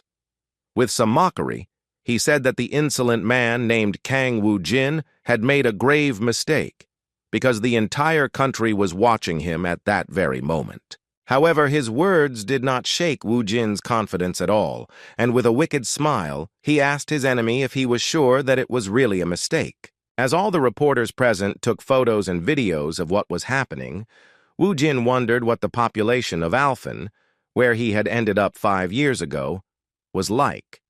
He had no doubt there were at least 2 billion people there. These thoughts led him to think that he found it difficult to remember those statistics ever since, given the need to get rid of most of the population. His crude methods were always effective, so he ignored Director Jun's deep concerns. Looking at the camera's recording, he thought that even though he had wiped out a large portion of Alphen's population, it wasn't a problem, even though every citizen had witnessed his actions with their own eyes. That's why he thought a live broadcast from a country was nothing to him. Looking into the eyes of the helpless Hwarang Guild president, he asked him if he really wanted to be beaten up in front of the entire country. When Lee Sang-ho responded to his serious question with disrespectful incomprehension, Wu Jin explained the situation to him in a language he could understand, the language of pain. Once Mr. Lee received such a mind-blowing slap in the face, he realized the reality and that in this situation, he was not dragging his opponent into the mud, but was simply being left out in front of the entire country. Those who watched this on television were in a state of indescribable shock, especially those people who had at least some connection to the conflict between these two powerful organizations. Sun Han, clutching his face, thought in horror that he could have been in that poor man's shoes. He was horrified by the idea of having tried to deceive that madman. Despite everything that was happening, it was hard to realize that something like this was being allowed to happen at a press conference. No one could believe there were actually people who didn't care about public opinion. Beating up leader Lee live on TV wasn't in the media's plans, so they stopped the broadcast and started another TV show. After this happened, Xiong Han calmed down a bit and sighed deeply as he thought about how they would get out of the situation when their beloved leader was causing a ruckus. This news spread across the internet, and headlines about the attack on Kang Wu Jin took center stage. Alongside this news about a new saint gained unprecedented popularity, which greatly interested one of Ardal's directors. She decided to watch the viral video and saw a woman wearing a beautiful dress, with light skin and hair and a few marks on her forehead. Apparently, this video was supposed to demonstrate some kind of miracle. The host of this online program greeted viewers and said he was close to a miracle everyone is talking about. Hundreds of people gathered at this location to receive St. Merity's blessing. The woman with delicate white hair and marks on her forehead that looked like drops of water looked unimaginably beautiful. When Xiong Han first saw her, he nearly had a panic attack because her beauty was simply beyond his realm. A little later, the host said she could be attributed to the elven race, whose appearance is indeed distinguished by its tenderness and sophistication. The people around her were watching a man sitting in a wheelchair. It was Mr. Smith who suffered from a congenital weakness in his body. It seemed like some kind of cult, but the seasoned con artist's instincts told him otherwise. Meanwhile, the host, wondering if Mr. Smith would be able to get back on his feet, invited all viewers to see this miracle with their own eyes. Placing her hand on the sick man's head, the saint began to release mana, causing a soft blue glow to appear. In an instant, something happened that surprised everyone, even Sun Han. He was sure that it was not an act, and that the man was actually healed thanks to his power. With a trembling running through his body and tears in his eyes, Mr. Smith began to sincerely thank Mrs. Murdy for saving his life. In response, she said that the Lord's favor is limitless for those who believe in him. She did not consider herself a benefactor, as she presented herself as a messenger of the Lord. It was hard to believe such a thing, but Seong Han had no doubt about the authenticity of this video. There were many awakened people with similar abilities or access to potions, but none of them could cure someone who was born sick. This aroused particular interest throughout the world, especially among those who personally witnessed the miracle. Her amazing power and miraculous healing left people indifferent to her personality. It seemed as if she were truly a messenger from the Almighty. Hundreds of thousands of people already followed her and were ready to become members of the Aryan Order.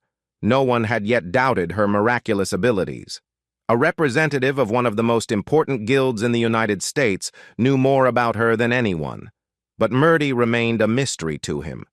He found it amusing that after leaving the dungeon, he found himself in a state where he couldn't speak or understand human language properly. Despite this, he managed to learn English in just a couple of days. The goddess whose messenger Murdy was Arya, goddess of fertility and providence in the world of Alphen. Murdy, once she had mastered the local language, presented herself as a priestess in Arya's service. Later, he demonstrated many miracles, as he not only has magical healing, but can also convey Arya's prediction through divine revelation, which is truly incredible. Due to their ability to predict the location and timing of a dungeon's appearance, the Awakened were able to excel at this, clearing 5- and 6-star dungeons in just a week. What was also known about Saint Murdy is that there is a condition for using this power. To use her aid, one must found a squad of paladins to serve the goddess Arya. A man with long, white hair, who is the guild master of one of the major organizations in the U.S., decided to create a squad of paladins with his own hands. They received many applications, and according to his subordinate, it takes time to process such a large amount of information. What alarmed them was the news that most of the Awakened in their union were demanding a transfer. There was nothing they could do about it. It was decided that if it was impossible to stop their own Awakened, then it was worth getting the maximum benefit from their activities. As an experienced hunter and guildmaster, he was certain that the woman was the most awake at that moment. He could, without a doubt, place her above all other awakened beings in the world, confidently placing her at SS rank, which was previously out of the question. Although the press conference broadcast was interrupted, the events continued. Everyone present was so scared that they hid their phones and simply watched in horror as Wu Jin turned Chairman Lee's face into a chop block. The only one who could influence this situation in any way was Director Jun. He tried his best to stop his guildmaster, worriedly shouting at him to calm down, because otherwise his guild would not be able to avoid the serious consequences of his actions. Fortunately, Wu Jin actually listened to his comrade's advice. The trembling body of the beaten manipulator, who was secretly trying to get rid of his competitor, gave the impression that the Ardal Guild was not to be trifled with. After finishing the clearing work, Guildmaster Ardal simply threw Chairman Hwarang to the ground, letting him once again feel the pain in his head due to the hard landing on the surface. Returning to the question posed to him, he said he was willing to give an answer. With a serious and stern look, Wu Jin declared that the leader Li Yunhee, who died in that dungeon, tried to kill him. Looking at the president behind this matter, Wu Jin said that Li Yunhee, who attempted to carry out this disgusting act, failed and suffered a crushing failure. By looking at the boy who asked that question and beginning to exert verbal pressure on him with a hint of threats, Wu Jin demonstrated the seriousness of the consequences of such an attitude towards his organization. With anger on his face, he threatened that if he saw that vile and corrupt journalist at his press conference again, then he would not leave so easily. The reporter, scared to death, began to regret having contacted Hwarang, because now the media he represented was prohibited from contacting the craziest guild that was the center of attention in Korea. After these words, Kang Woo-jin turned around and called his guild director to leave. The press conference ended, but even afterward, Jun Min-chan couldn't calm down. He was worried about the situation and wanted to know if it was true that Lee Yoon-hee tried to kill his boss.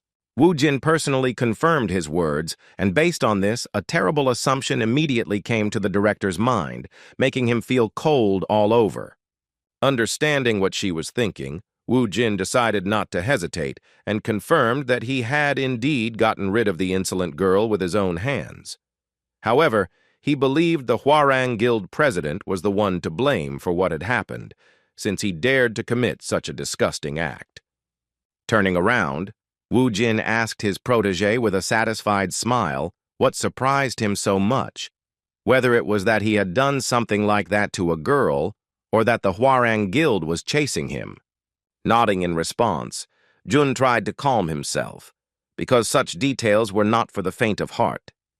Although they had tried to kill his leader, he still couldn't understand how he could remain so calm after what had happened, especially at such a young age. Seeing his protege's anxiety, the immortal Ardal said it was good for them. Although Woo-jin had taken out Lee Yoon-hee, who stood in his way, the director was still worried about what would happen next. He wondered what the public would think of the Hwarang Guild, which manipulated the press to tarnish the reputations of its competitors. Seeing the concern of his guild director, Woo-jin asked him a very interesting question. I wanted to know if Director Jun had any idea what people who acted in secret couldn't handle. With a mischievous smile and an intelligent look, he explained that these scoundrels would not be able to cope when they were openly attacked, because then the headache would begin, because they would not be able to organize a conspiracy in secret, because it would become obvious to everyone. Hearing this, Director Jun was shocked at how cunning his young guild master was. Now she realized that Woo-jin had actually changed the atmosphere, as he thought about why he had incited Yoon-hee to her death. After his brutal actions, reporters wondered if Hwarang really wanted to arrange the assassination of Kang Woo-jin, a true rising star among hunters, with amazing and mysterious abilities that give them a significant advantage when fighting dungeon monsters. There was no way to prove what happened in the dungeon, so the director believed that Woo-jin had really thought everything through so well, down to the smallest details that he hadn't even guessed at. Director Jun was delighted, so after saying he expected nothing less from his boss, he asked how they would clean up the mess of methods they had to resort to in order to achieve such a goal. In response, Woo-jin looked at him in confusion and said it wasn't his problem, as his deputy should be in charge of those matters. All the work that worried Min Chang the most fell on his shoulders. He became extremely depressed when he realized his damn boss hadn't thought of anything. In an attempt to cheer him up, Woo-jin started patting him on the shoulder in a friendly manner and, laughing, told him that his director might also be of some use. However, the guildmaster still had some conscience and managed to calm his nervous protege, telling him that if he wasn't satisfied with his salary, he could increase it at his own discretion. As soon as they stepped outside, a large crowd was already waiting for them. Jin had no idea what was going on or what they were waiting for here. Turning around, Ha-min turned to his boss and asked him with a smile to greet those who wanted to see him so much. Apparently, the villagers who had hidden in shelters while he fought inside the dungeon came to his aid. He not only saved them from the monsters, but also from the army that was about to turn their area into dust, not caring that they were still in the area of operations. All these people attended the press conference to thank their savior. They were sincerely grateful for the protection of their home and promised that they would support him no matter what happened. There were not only adults and children here, but also older people who, realizing how quickly the world was changing, could see a ray of hope in the darkness. This ray of light for them was Woo-jin, the man who saved them from especially dangerous monsters with his own hands. After everyone thanked him for saving their lives, they let a little girl in, who handed him a bouquet of flowers and, calling him a good uncle, thanked him for what he had done for them. The immortal Ardal, the cruelest man Alphen had ever known, was moved by the fruits of his labor. Holding the bouquet the girl had given him, he thought that such things really bring joy and give hope that there are people on earth who believe in him. Seeing this with a smile, Director Jun told his colleague that he couldn't understand their guild leader's behavior with his own mind. After thinking for a moment, Ha Min replied that Wu Jin was simply on a completely different level, so he would always be a mystery to them. At that moment, he was not just a hunter, but a hero protecting an entire city. Meanwhile, President Lee, who had received his fair share of slaps in front of the entire country, began to regain consciousness. The left side of his face didn't look its best, and he was so furious that as soon as he came to, he started angrily shouting his attacker's name. Trying to catch his breath after the emotions of anger, he paid no attention to the concern of his pupil, who could not help him in any way at the moment he was being beaten by one of the strongest people in Korea. Looking back, he couldn't find the words to describe his hatred for Kang Woo-jin, who had humiliated him like that. All of his manipulation was shattered by the most disgusting method, brute force, which Lee Sang-ho couldn't boast about. The glasses that had flown off his face during the first blow had fallen victim to the wrath of their owner, who had gripped them in his hand with all his strength. The Hwarang Guild president, who had lost everything he'd spent so long trying to achieve in one night, was trembling with rage. He promised himself he would do everything in his power to take down the Ardal Guild leader. What was happening in Korea didn't concern the United States at all, because what was happening in Manhattan was more astonishing. The Order of Arya had been founded at the headquarters of the Titans Guild, and a temple to the goddess already existed. The messenger of the goddess Arya, known as Saint Merdi, prayed to the deity in her native language, the language of Alphen. At that time, they tried not to distract her, but she devoted all her free time to prayers, so one of the guild members was forced to interrupt her with the message that the guild master had arrived to meet with her. Upon meeting the saint, the guild master first paid his respects by kissing her hand. The immaculate being that Merdi appeared to be took this for granted, since addressing her meant respect for the entire church, and in particular, for its deity. Looking at the kneeling guild master, he asked how the process of creating a paladin squad was going. The blond man replied that everything was going even better than they had planned. They were still receiving many requests, so he had no doubt that everything was fine. In response, the saint said that the goddess would be pleased to hear such news. According to her, the Order of Paladins would be the heroes of a holy war that would save Alphen.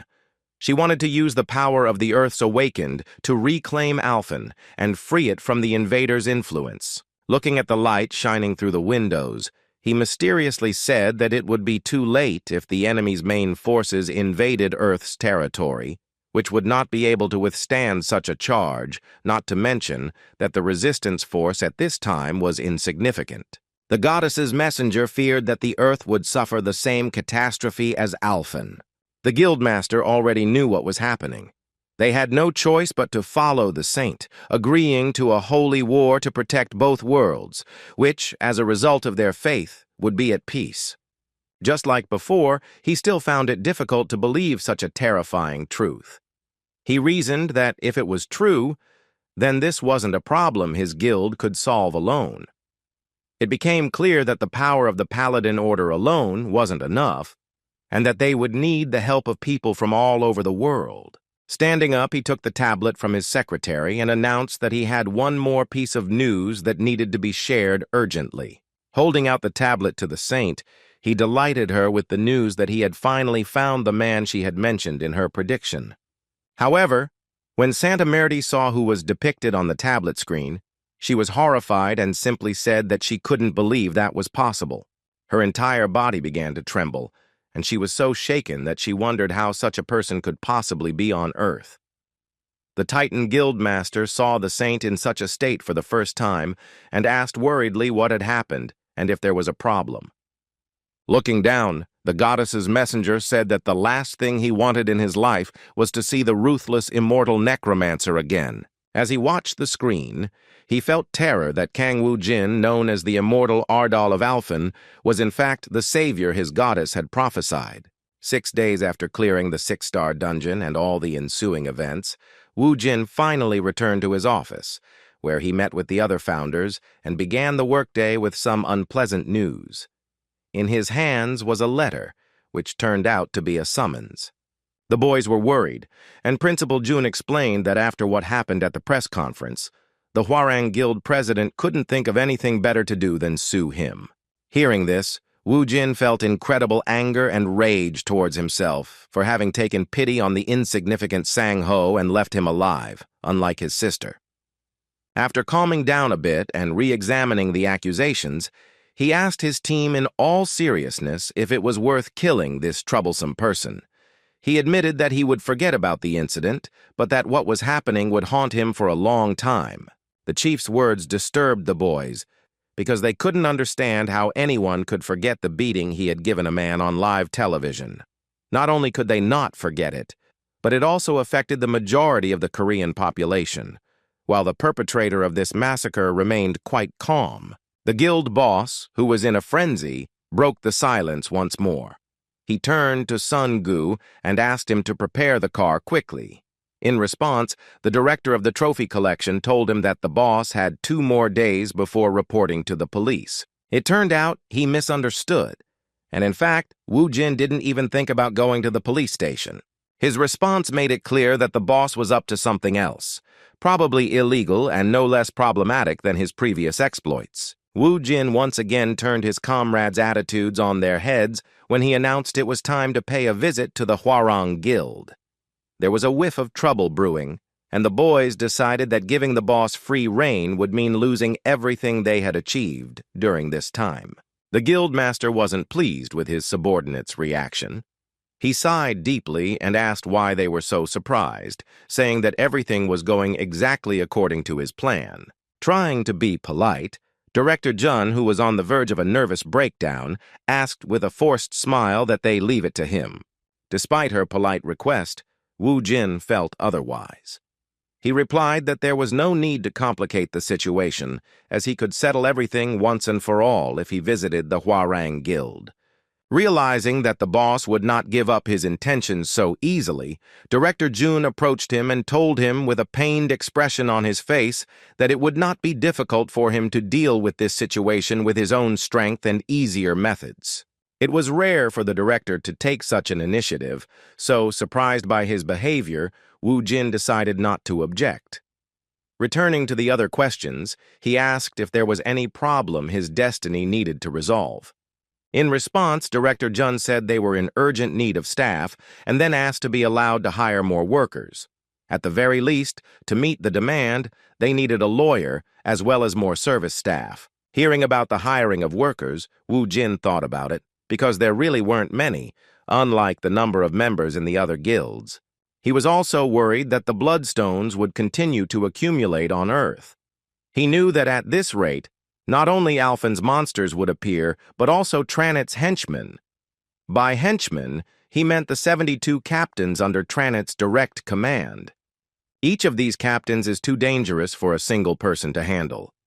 Even with their Alphen followers, the Undead Army, and the aid of the Alphen Alliance, it wasn't easy for them to fight on equal terms with Tranit's army. Upon returning to Earth, things got much worse, as he could only count on 4 harmless workers from his guild, whose fighting skills were only enough to combat the flies in the office. Looking at Song-gu, she wondered what kind of resistance they could possibly have when the only one who had awakened among them was a man with such gentle eyes.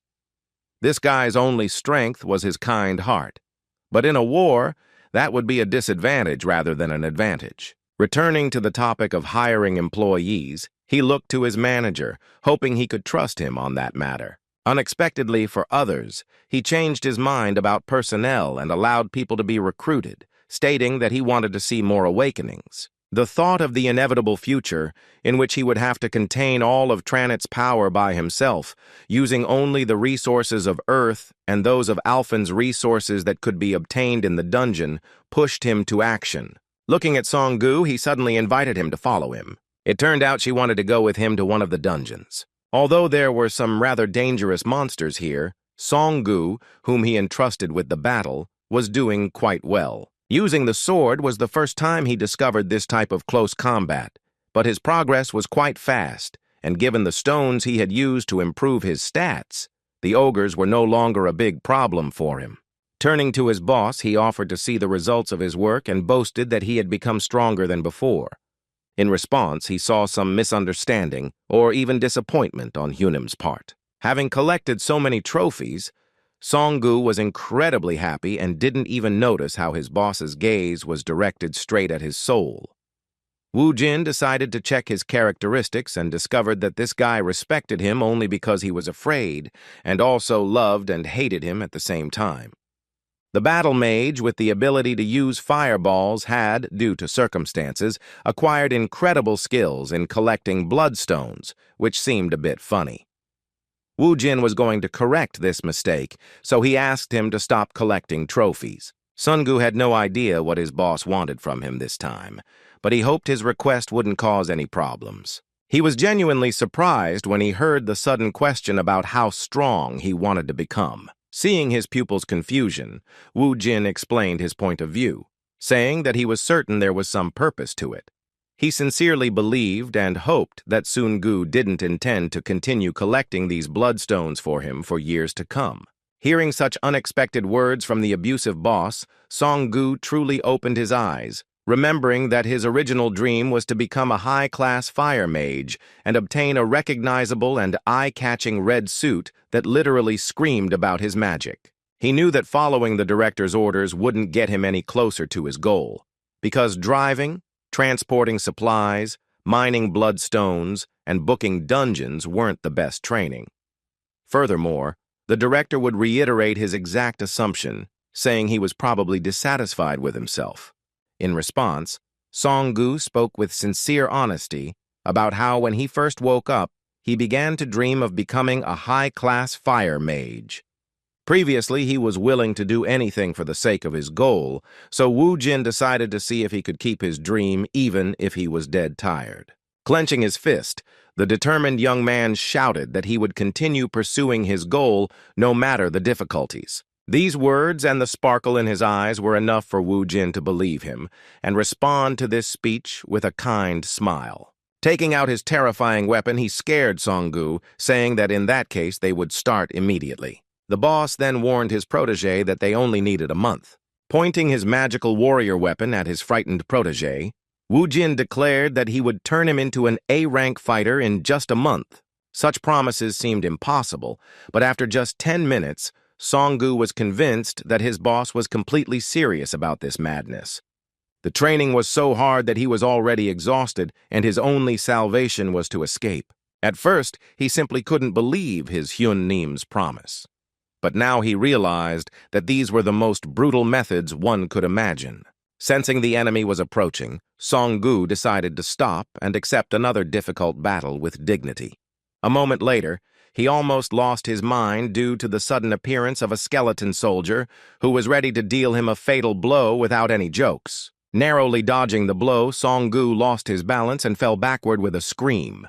Standing up and looking at his soldier Hyunim, he realized that in this battle there was no point in running because it would only make things worse. He sighed deeply and decided to do everything possible to at least survive. He couldn't relax because the enemy had the advantage in sword fighting. The terrifying skeleton, whose strength was nowhere near comparable to the boss's, was still lethal and could finish the poor guy off with a single hit. Understanding its weaknesses, Song-gu resorted to magic to use the skill. After that, he planned to increase the distance to be on the safe side. By directing the fireball toward the monster, Song-gu thought it would be enough. Her magic completely enveloped the enemy and he literally disappeared from sight. A simpleton like Song-gu immediately decided that this was the end and the enemy was defeated. However, his efforts were not enough, and in a moment the enemy was right in front of him, ready to counterattack. This time, Song-gu fully felt the price of his mistakes and carelessness as he missed the sword strike aimed at his right shoulder. The pain from the wound and the skeleton's sly laughter began to drive him mad. Immediately after receiving the blow, a sharp pain made him fall to his knees. For the first time in a long time, she felt pain so severe that her whole body shook, and tears streamed down her face. The intense pain didn't allow her to relax for even a second and clouded her mind. At that moment, the boss appeared beside him and told him to stand up and continue training. In fact, Woo-jin felt somewhat resentful of his disciple's recklessness. He couldn't believe that he actually thought he could defeat his skeleton warrior with his puny fireball. Furthermore, he was annoyed by the absurdity of his disciple lowering his defense after attacking once. With a stern, instructive look, he told his student that to survive, he himself must strive to become stronger. After these words, he asked him if he truly believed that in the future, monsters would only appear in dungeons. Sungu couldn't understand what his boss meant, so Wu Jin suggested that he imagine what would happen if, in the future, dungeon breaks occurred in every subway station in the world. The Necromancer wasn't afraid of the cruel suggestions, saying that if this happened, half of the Earth's population would be brutally exterminated in just 3 days. Listening to all this nonsense, Song-gu couldn't understand what his boss was talking about.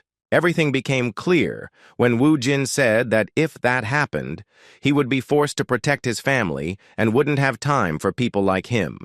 With such cruel but fair words, he reiterated that he must learn to survive on his own, without relying on others. Furthermore, the boss also appealed to Song-gu's feelings, saying that if he also wanted to protect his family, he should first make sure he was strong enough for the task. In an instant, Wu Jin saw how his words, like a healing potion, began to lift the poor man.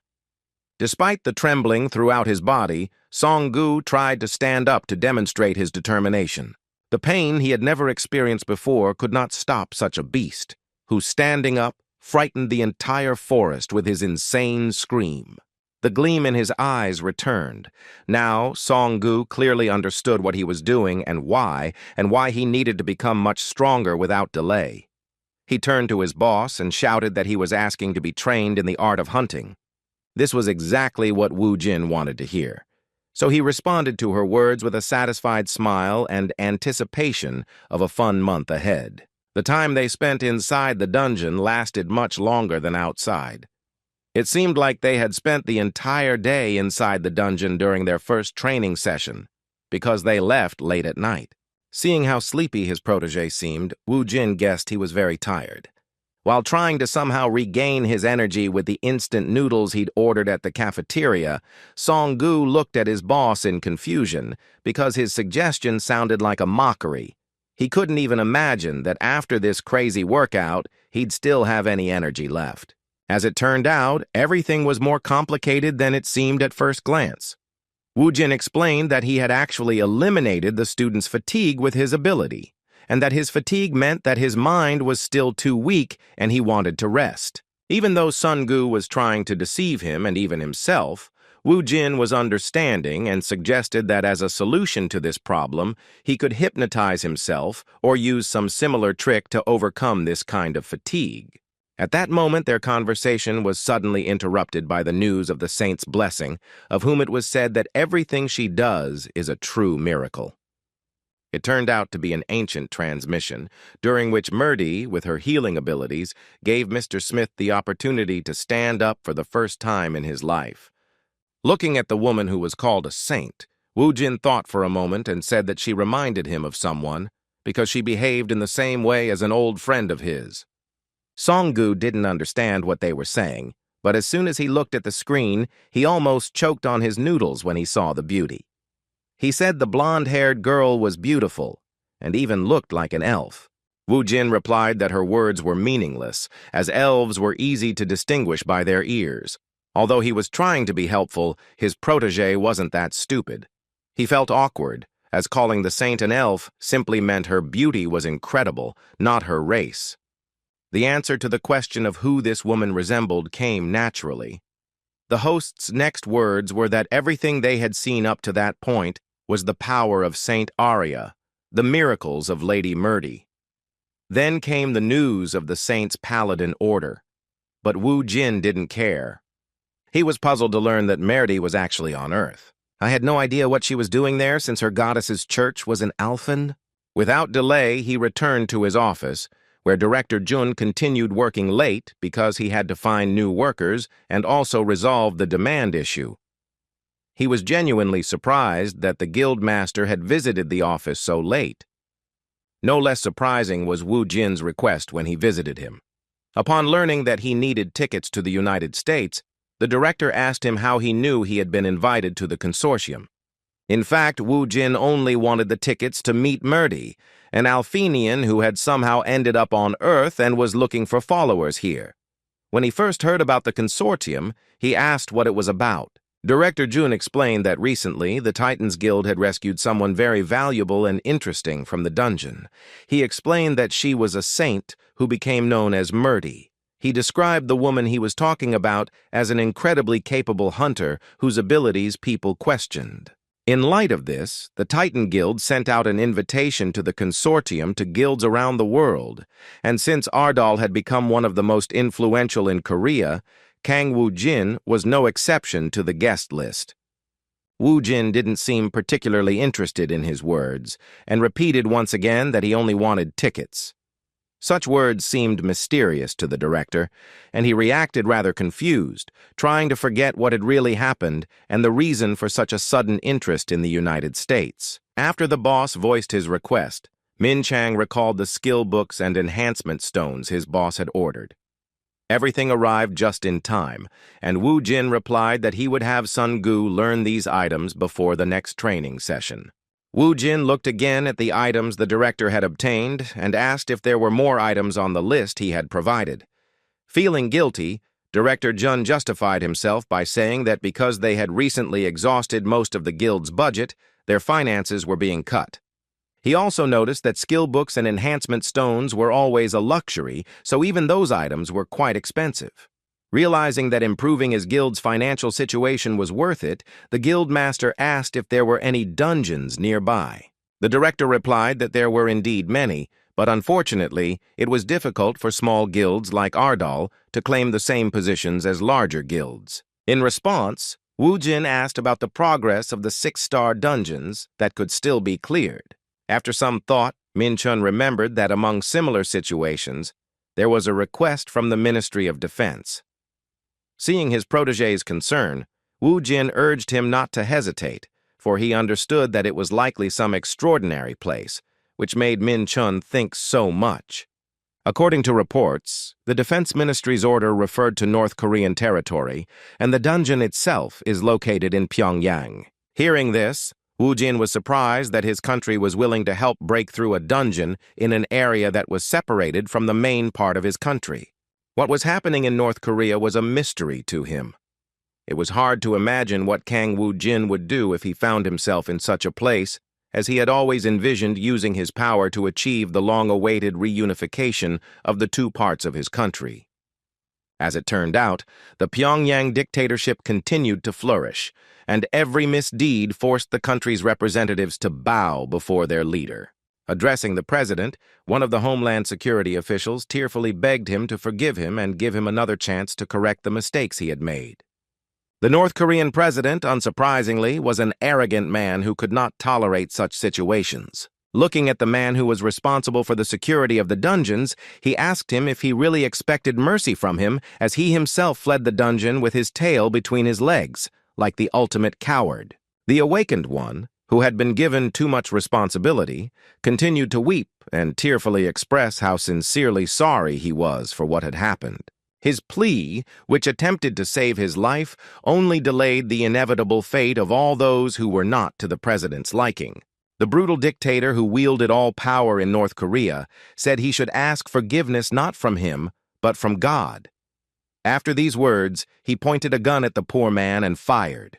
Having gotten rid of his loyal protégé, the most influential man in that dubious country ordered his fighter to clean his office. In passing, he said the situation did not seem like something his republic could handle alone. Turning to the commander, he asked a question that was hard to believe. The North Korean president had been counting on the fact that his request to South Korea had already yielded the desired result. It turned out that good news awaited him from those from whom he should not have expected help. The commander whispered something in his ear that genuinely delighted the North Korean president. With a mischievous smile on his face, he said he couldn't believe he was finally going to meet someone so interesting to him. The supreme leader of the Democratic People's Republic of Korea, Kim Jong-un, eagerly awaited his long-awaited meeting with the man he considered South Korea's greatest hero. As expected, the conversation centered on Kang Woo-jin's acceptance to lead the mission to clear the underground leak. The next day, Wu Jin went to the Awakening Administrative Office. He had joked several times about Pyongyang and how he wanted to destroy its leader to reunify Korea. He never thought all those jokes would turn into a real trip to help. Looking at his phone, he recalled the time Sun-gu begged him to reconsider going to North Korea to destroy its power, just to avoid being drafted into the military. He didn't have to wait long for a representative from the South Korean Ministry of Defense to arrive. Lieutenant Choi Ha-sol, whom they had met during the previous dungeon breach incident, was in charge of escorting him. She initially said it was an honor to see him again in a work setting. Shaking his hand, Wu Jin replied with a smile that he, too, would be much more comfortable going to North Korea with someone he already knew. Upon crossing the border into North Korea, the Necromancer was shocked by what he saw. This wasn't his first time there, so he shared his impressions, saying he initially thought there would be a lot of soldiers at the military facility, although it actually turned out to be quite quiet there. The lieutenant explained that there were very few well-developed areas in North Korea, but most of the country resembled South Korea in the last century. Only Pyongyang had a subway, and based on this, Kang Woo-jin surmised that they had asked for help because they couldn't cope with the small things. It turns out they do have awakened ones, but compared to South Korea, there are far fewer. That's why it was difficult for them to assemble a team consisting solely of A-rank hunters. Furthermore, the mortality rate among their awakened ones is quite high. Regarding the mortality rate, Wu Jin made a very correct assumption, saying that the rate was so high because awakened North Koreans could die in the dungeon or simply be shot for not following orders. The lieutenant clarified that they were forced to resort to them only because the situation required it. They hadn't had too many problems previously, as they had had support from China. This time they tried to solve the problem on their own and failed, and China simply sat back and watched their failures. That's why North Korea asked many countries around the world for help. Upon hearing this story, Wu Jin immediately concluded that they simply thought it unprofitable to share the loot from a high-ranking dungeon with China. This theory, he expressed, was the same one the lieutenant believed in. To avoid these boring moments, Wu Jin suggested they ignore those things to resolve everything quickly and escape. He also asked the lieutenant accompanying him to make sure he received the half-month sentence, as originally promised. Ha-sol assured him that everything was fine. After this brief conversation, Lieutenant Ha-sol observed the mysterious, popular, and extraordinary hunter who was causing a sensation in Korea.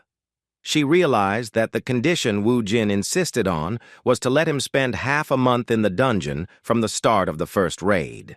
Negotiations between the North and South were scheduled for the period following the arrival of the northern delegation. However, this is a rather insignificant request for the first party to clear the dungeon, as it is known that the first party faces the most serious difficulties the place can present. Considering this, I hoped that despite the hunter's character, everything would turn out well. However, his calm only applied if the dungeon was successfully cleared. If it failed, the result would be Wu Jin's death, and North Korea would suffer enormous financial losses, including the loss of a major city where the dungeon was located. It was Pyongyang, and he was worried that if the worst-case scenario came true, relations between the North and South would gradually worsen even further than ever. Seeing this self-confident young man, I hoped he could tackle all the incredible problems he'd solved with his own hands before. Everything was in his hands, not only the events in North Korea, but also its relations with South Korea. Upon arriving, the lieutenant introduced the plaza as the Kumsusan Sun Memorial Palace. Looking at the rather bulky building, Wu Jin puzzledly asked why tanks had been placed there. Ha-sol went on to say that the palace was originally a symbolic building. The nearby Kwangmen station became a dungeon that had to be cleared. The tanks there were measures to prevent anyone from escaping. Meanwhile, one of the government employees approached them and offered to follow him. Upon entering, they saw symbols of the dictatorship, such as posters with the faces of past heads of state. The soldiers in this place looked almost identical. They were ideal warriors because they had been trained since early childhood. The atmosphere of the meeting room they were in was quite somber for Lieutenant Ha-sol. She was actually worried, unlike the hunter she was accompanying to support her during this mission. She was quite restless, even finding the strength to turn to the hunter and tell him that their North Korean comrades who had asked them for help were in no hurry to meet up. Looking at him, she asked him if he really wasn't nervous in such a tense situation. In response, Woo Jin calmly replied that he saw no reason for such a reaction.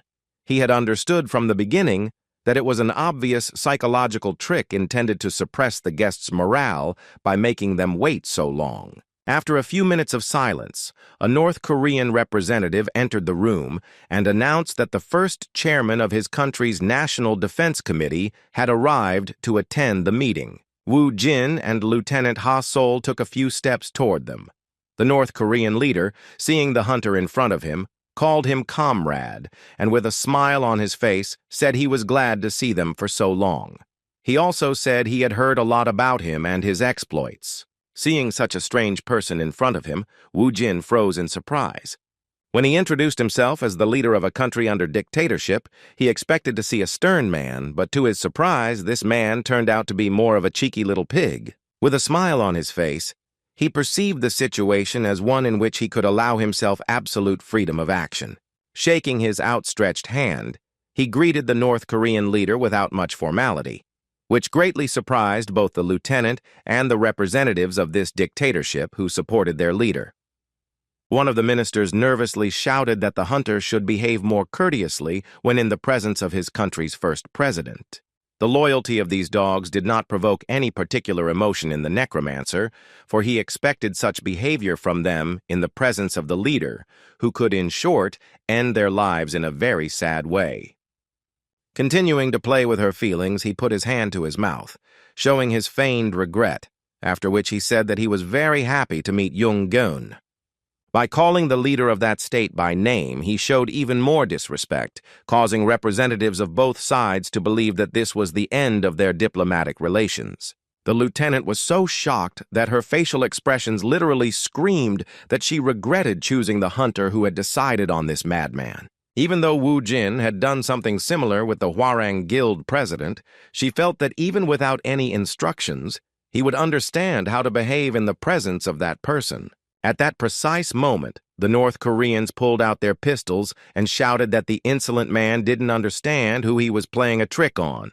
They promised him he wouldn't get away with it and were about to pull the trigger and fire a bullet at their country's savior. His face covered in cold sweat, Ha Sol was already saying goodbye to his life, realizing that the mad necromancer had put them in a desperate situation. However, Woo Jin continued to communicate with the same unwavering confidence, saying he was polite as requested. He pretended not to understand what the problem was. The lieutenant was already panicking like crazy, thinking that now neither the cell nor anything else mattered, because they would die right there. The silence that seemed like the last of his life was suddenly interrupted by the resounding laughter of the North Korean leader, whose feelings seemed hurt by such behavior. The lieutenant was completely shocked, realizing he had actually taken it all as a joke. Kim Jong-un said with great joy that he no longer had any doubt that his esteemed guest was indeed a very open person. He called him the strongest man in South Korea and said he expected nothing less from him. After patting the hunter on the shoulder, the state leader invited him to sit down first to discuss the details of their cooperation. The lieutenant, who could barely understand what was happening, couldn't believe they were alive after what Kang Woo Jin had done. Taking seats at a large round table, both sides began their discussion. Woo Jin, showing his disinterest in this dubious venture, suggested getting straight to the point, saying he would head to the dungeon immediately. As expected, his words once again served as a means of manipulation aimed at the North Korean leadership. The country's top officials trembled with rage, believing their task was to immediately eliminate the insolent dog who had dared to communicate in such a tone with their leader. However, despite his sternness, Chen-un again responded positively to his words and nodded his head in agreement, laughing again and noting that he greatly appreciated his frankness. Looking at the hunter with interest, he said that he had already heard about his conditions. He heard that Woo Jin wanted to occupy the dungeon for half a month and then take all the resources he received. When these conditions were discussed, Chen-un replied that it wouldn't cause much damage to his government compared to breaking through the dungeon in the very center of his capital. He was willing to meet all of their conditions if they did their job properly. Upon hearing him confirm the terms of the agreement, Wu Jin left the table without permission and said that, in that case, it was time for him to leave and get to work. Even in the face of such disrespect, the North Korean leader responded with a laugh, saying that his dear comrade was very impatient. Everything ended well, and in the end, Chen-un even offered to take a photo with the hunter. As they began to leave the Sun Palace with the lieutenant, Ha-sol spoke out about her concerns. She was angry with the hunter for his behavior and asked him not to do such things in the future. Sighing, Wu Jin replied that he saw no problem with her choice of words. He believed she had done nothing to jeopardize their agreement, let alone their lives. Wu Jin's confidence that he had acted cautiously surprised the lieutenant. In fact, he didn't even know what was going through the South Korean patriot's mind at the time. If his government had known how he was going to escape compulsory military service, they certainly wouldn't have sent him to Pyongyang. As soon as Wu Jin met Chen-un, he became grumpy and even considered eliminating the troublesome leader of a dictatorial country. However, he decided against such stupid actions because he didn't want to be fired and lose some of his advantages. Going through the descent to the dungeon, the lieutenant hoped they would arrive at their hotel, but a moment later, Wu Jin walked away towards the descent to the subway and said goodbye to her, saying it was time to begin their mission. He continued to act this way, which worried the lieutenant. This action seemed less crazy than the previous one, so she treated him patiently and hoped for his safe return. Wu Jin had no doubt that he would not let her country, or the Ardel Guild down, so he responded to her words with a gentle smile that spread hope. The North Korean leader secretly observed everything that was happening through his binoculars. Such methods from Chrissy were commonplace in her arsenal of strange actions. Watching Wu Jin disappear after passing through the portal, she asked her comrade if he thought this hunter was amazing, to which her protege, unsurprisingly, responded positively. Kim Jong-un said he would be incredibly happy if such an incredibly strong person appeared in his country. In response, his protege asked if their leader thought Kang Woo-jin could handle such a difficult task alone. In response, Chen-ung replied with confidence and an anticipatory smile that Woo-jin would definitely return victorious. With a more serious look, he mentally wished his comrade success in his mission. At that moment, Woo-jin felt goosebumps and even looked around because of that disgusting feeling, mistaking it for an instinctive sense of a monster's presence. When he entered the dungeon, he found himself in a very creepy place, where there was only darkness and no vegetation. Lightning was striking everywhere, and he looked around and came to the conclusion that it had struck the place where the Tranet colony was located. While there, Bibi smelled a disgusting stench and asked exactly who owned that cologne. Wu Jin didn't know the exact answer, but he said confidently that if any of the 72 Tranet commanders appeared in front of him, he would kill them without hesitation. His confident words were rather risky, given that he hadn't yet recovered his former strength, but he didn't care. Upon returning to the situation, he heard a terrifying scream. Looking around, he saw a large number of mantis monsters approaching him. It was clear that this was a fight against numbers, in which his Necromancer skill guaranteed a steady advantage. The lesser monsters of Tranet, which tended to move in groups, didn't scare him at all. Wu Jin immediately used his golem, which was much stronger this time. Its size surpassed all previous forms, and now these monsters seemed like tiny insects in comparison. With a terrifying cry, the Vesics launched an attack, using a formation that guaranteed them an advantage in battle with such numbers. This might work on the lone skeletons, but it certainly didn't work on Rocky, who turned some of the monsters to dust with a single wave of his hand. With a smile on his face, Wu Jin decided to strengthen his attack by summoning skeleton soldiers and skeleton mages. Their skeletons appeared with a loud crunching of their bones, their number now much more impressive than ever. He didn't have many souls at his disposal, but he could summon a large army, summoning up to 500 warriors. He didn't need to use all his resources on such a small matter, so he hoped this battle would replenish the number of souls for future battles. These weaklings were not difficult to deal with, but Trene's next squad was much more serious. This time, spider-like monsters began to crawl towards them. These were ranchers, the lesser monsters of Trenet, who spat tentacles from their mouths that looked like sharp needles. It turned out they were accompanied by Rocto, a monster with immense strength and defensive capabilities. It was a huge alien rhinoceros, its enormous body alone looking menacing. Turning to the golem, whose real name was Dolso, Wu Jin ordered it to confront the big guy to distract him. The loyal familiar immediately began to execute the order and began moving towards Rocto. Wu Jin, mounted on his familiar, a loyal horse, took out a level 50 warrior weapon in the form of an axe.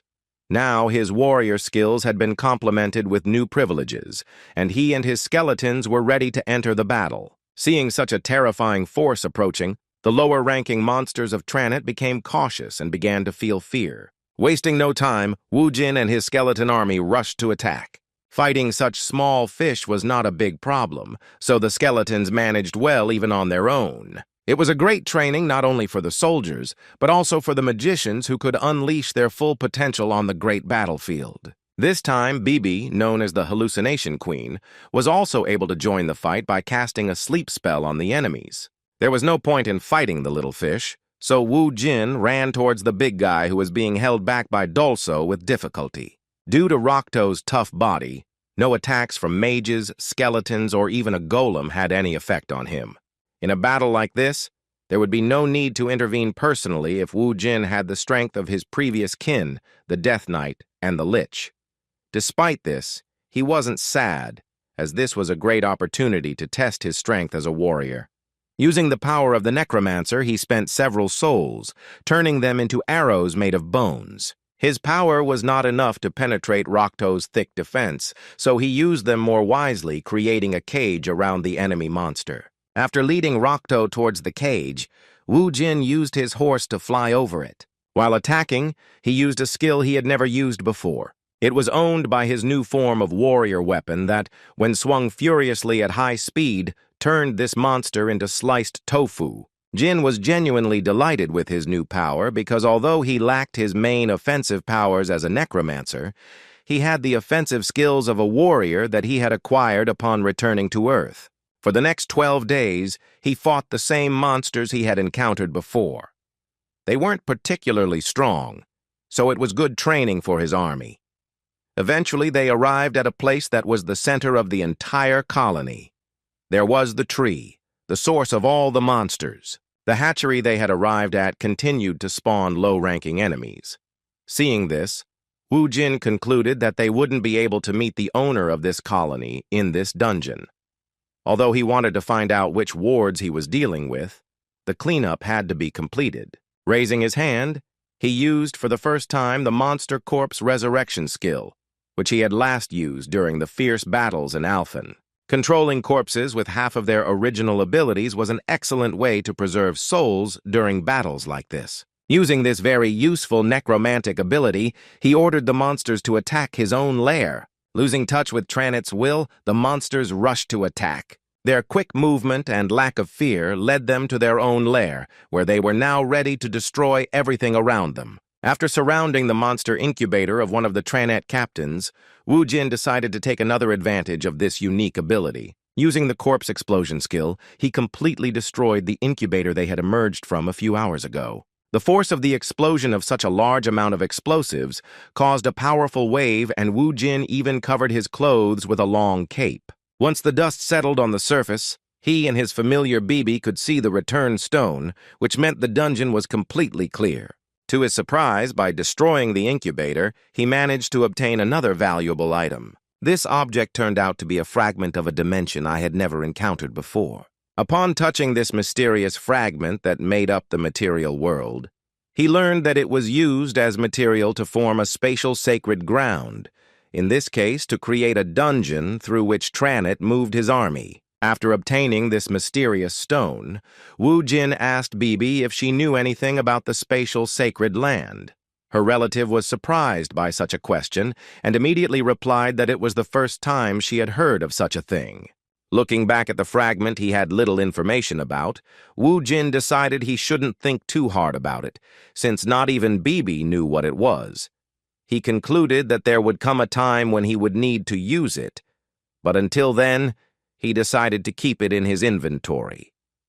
At the same time, strange things were happening in Kim Chung-woon's secret hobby room. This place contained many rare artifacts obtained from within the dungeons. The head of state observed the results of his order's execution, gradually correcting the new painting in his gallery. As it turned out, in the middle of this crazy room, he decided to place a huge portrait, in which he appeared next to the strongest hunter in South Korea. The painting he had replaced with a photo of himself and Kang Woo-jin was now in the place where his previous favorite photo had been.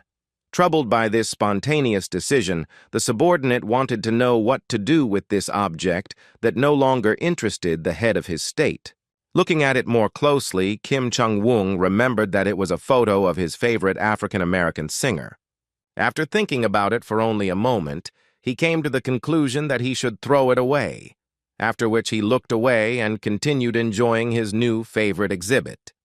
A sudden knock in that crazy room distracted the boss and allowed his guest to enter. This time, one of the senior officials visited him and informed him that there was news he would like to hear. Kim Chung-woon was overjoyed to hear that Comrade Kang Woo-jin had successfully cleared Gwangmyeong Station.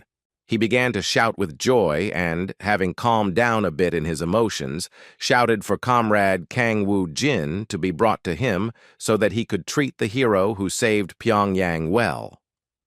The president, laughing happily, said that nothing could be known for sure, but that Comrade Kang Woo-jin could return to this place because he felt his republic treated him well.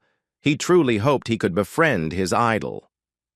The commander of the Ripeng-Gwan super unit of the Democratic People's Republic of Korea tried to behave with restraint so as not to deceive the head of state about his true attitude toward the one they call the savior. In fact, he harbored the deepest hatred towards Kang Woo-jin's personality because of the way he joked around with impunity in the presence of his leader. He was no less disturbed by the fact that the one he no longer wanted to see had not only managed to survive in such a difficult dungeon, but had also successfully cleared it in just 3 days. The next day, Woo-jin was surrounded by journalists who had dedicated their entire lives to capturing their country's new hero.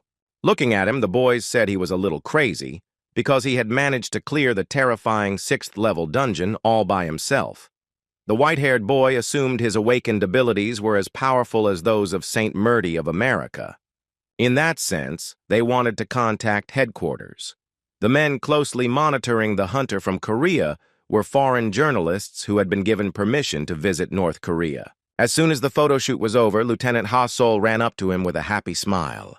With genuine delight, he congratulated him on another successful cleanup and praised him for not letting his country down and for doing a great job. In response, Woo-jin said with a gentle smile that everything was supposed to happen this way, as they had come to this place to successfully cleanse it from the very beginning. Backing up his confident speech, Ha Sol confirmed that it was true, but admitted that she didn't expect him to be so successful. After that, he asked where his side's negotiators were. The lieutenant reported that both sides, South and North, were gathered in the hall, awaiting the results of the hired hunter's cleanup. With a confident look, Woo-jin asked what they were talking about if he was the one hired for this matter. In response, the lieutenant couldn't say a word because the negotiating team believed their chances of failure were 70%. After these words, Woo-jin suddenly left and headed towards the dungeon again, saying that he believed the negotiators would do their job well and then wished him luck. The lieutenant panicked, realizing he could defraud all of South Korea with such recklessness. The only argument that could stop him was a desperate plea for rest, but Woo-jin ignored him and hurriedly left anyway. At that very moment, she was distracted by a North Korean protege who was rushing after her with all his might. Stopping, he gasped for air and asked where Comrade Kang Woo-jin had gone. As soon as he heard that the hunter had gone back into hiding, he was seized with horror and said in a trembling voice that something terrible had happened. At the same time, Kim Jong-un was busy preparing a magnificent banquet. He himself gave orders on how to prepare it, saying that everything had to be as good as possible. He couldn't allow them to lose to South Korea as a welcoming ceremony. After 14 days of being inside the dungeon, Wu Jin had greatly increased the strength of his familiars and his army of warriors and mages. He enjoyed the process, as he had recently discovered how fun auto-hunting can be. Due to his long stay in the dungeon and continuous battles, he managed to increase his level to 60, which allowed him to unlock the privileges of the warrior class. He now has a bow, the tenacity skill of a warrior, and archer skills at his disposal. To compare the power of his new weapon, he used the achievement shop and bought a very basic but reliable weapon, which was the bone bow. There weren't any particularly tough monsters here, so their target was the low-ranking minnows of Tranit's army. The shot from this weapon not only turned the monster to dust, but also destroyed a small area where the arrow was aimed. Observing the results of his attack, Wu Jin concluded that using a bow would guarantee a larger area of effect and greater speed than the bone spear. This wasn't bad, as his range of long-range attacks had become even more diverse. Seeing the new privileges of the warrior class, he decided to summon a new familiar, who was supposed to become another reliable support for the Necromancer. Taking out the sealed crystal, he put a large amount of magic into it and called the goblin out. In an instant, the sinister dark aura began to disappear behind his back. Looking around, he saw that insolent fellow who dared to appear not in front of him, but behind him. With a malicious laugh, the goblin said he could finally hear his master's voice. The human-like creature, resembling a terrifying shadow, greeted its summoner with a sinister voice, anticipating the interesting events to come. It was a spirit that could exist even without its master. It could read Wu Jin's emotions, share thoughts, and more. Apparently, this was the only familiar whose initial desires were far from the concept of loyalty. Among the goblin's abilities was even the ability to take control of the master's body in the event of his death. Looking at its features, Wu Jin was convinced it was still suspicious.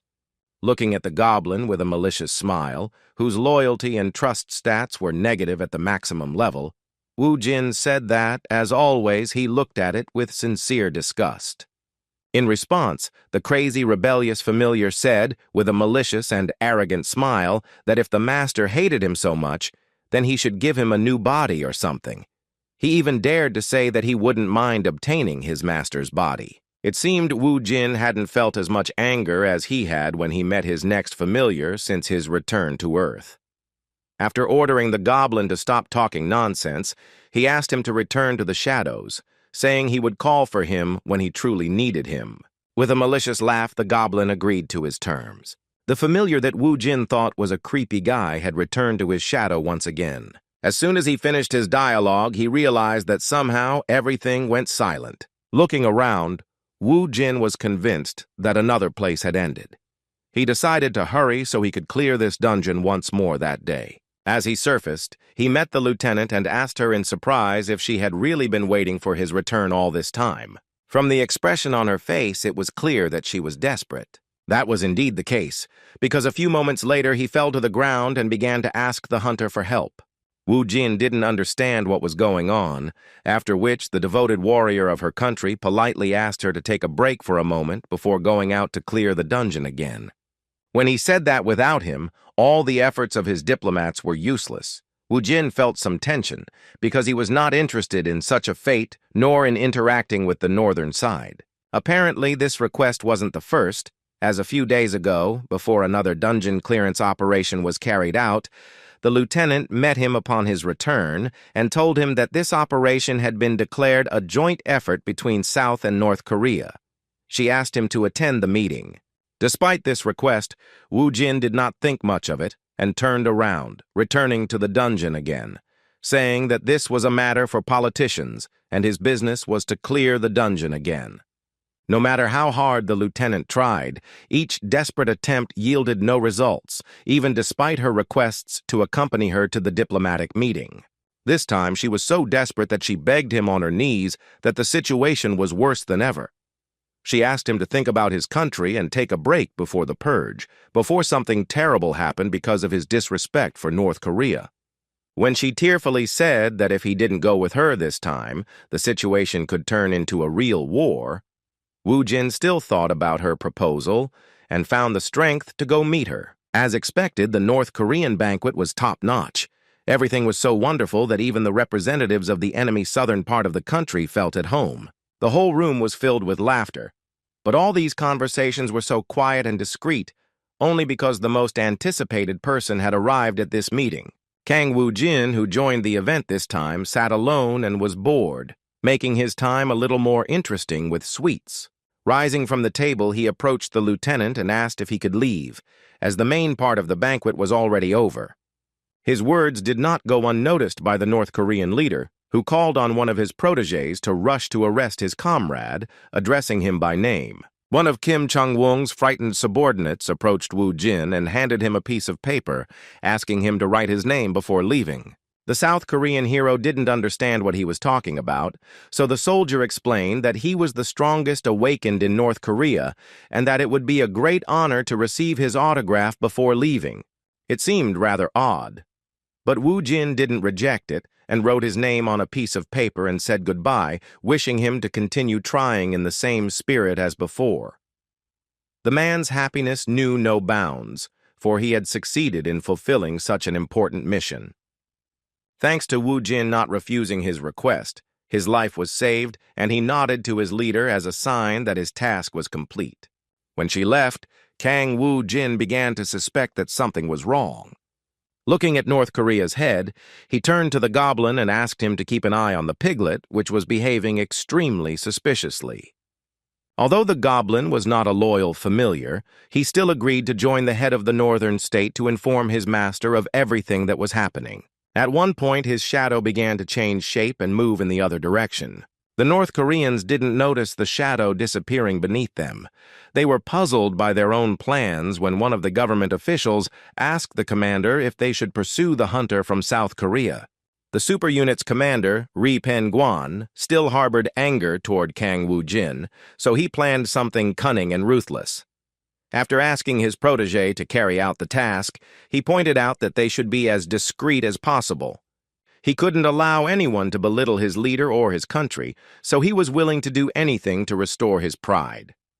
The moment of Kim Chung-woon and Wu Jin's first meeting was etched in his memory for the rest of his life. Although the South Korean hunter's brazen behavior didn't hurt his leader's feelings, the latter couldn't forgive him for it. He was also deeply disturbed by the way Kim Chung-woong spoke so admiringly of the scoundrel who despised them all. Everything on his mind he dedicated to his president, whose mind, in his opinion, had been clouded by the man he considered a true scoundrel. For the sake of a strong and prosperous republic, they decided to take the most desperate measures. Wu Jin, as before, calmly headed to the dungeon, where this time he suddenly encountered two North Korean fighters. She was alarmed by his appearance and his warm words of good luck on her last cleaning, but she didn't even suspect anything was wrong. After thanking them for their kind words, he went down as usual, approaching the dungeon portal. As soon as he entered, one of the soldiers ordered his subordinate to hurry up and execute the order before the barrier disappeared along with the South Korean hunter.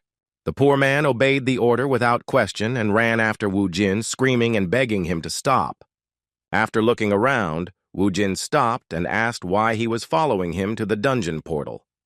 In response, the soldier said in a trembling voice that he had an urgent message from his president. Wu Jin was surprised by his words, because recently everything was fine and they were together in a meeting of two delegations. A moment later, the army soldier took a few steps forward and, with cold sweat running down his face, uttered words of gratitude for having saved his country, after which he pressed the detonator of the explosive that was on his body. Wu Jin was surprised by this unexpected turn of events. A moment later, a powerful explosion occurred, turning the lower floors of the subway into ruins. The soldier outside who had given the order looked patiently toward the stairs, hoping his plan had worked. The super unit commander, Ri Peng-guan, was somewhat surprised that the barrier didn't disappear several minutes after his protégé entered. To reassure himself, he assumed that Wu Jin hadn't died instantly and was now mortally wounded. He believed that even if that was the case, Wu Jin should be mortally wounded, and it was only a matter of time before he became prey to the monsters. Believing that his operation was destined for success and that everything would work out exactly as he had planned, he left the observation point without waiting for the barrier to disappear. 2 days after Kang Woo-jin entered the dungeon, the topic of him still not returning from the dungeon began to arise in the negotiation room. After meeting with the South Korean representative, Lieutenant Ha Sol reported that the barrier was unresponsive. They were in a difficult situation. The U.S. representative, clutching his head, said that a day had already passed since the deadline Kang Woo-jin had requested. He was afraid to think about what kind of compensation North Korea would demand for violating the terms of their agreement. Only Lieutenant Ha Sol, who knew Woo-jin best, suspected something was wrong.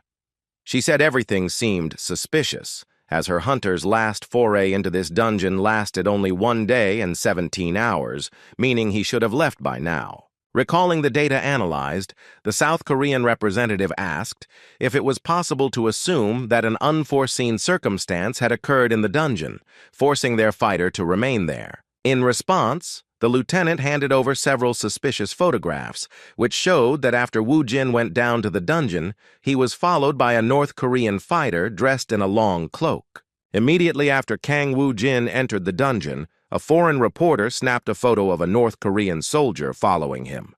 The lieutenant insisted they immediately launch an investigation and conduct evidence against North Korea. In response, his country's representative asked him a very frightening and unexpected question. He was interested in knowing whether Choi Ha-sol valued his life or not. Seeing the confusion on the young soldier's face, he told her that it was Pyongyang, with whom it was more difficult to do business than with any other country. He warned her that if they acted against him based on a single bit of doubt, the entire country wasn't safe.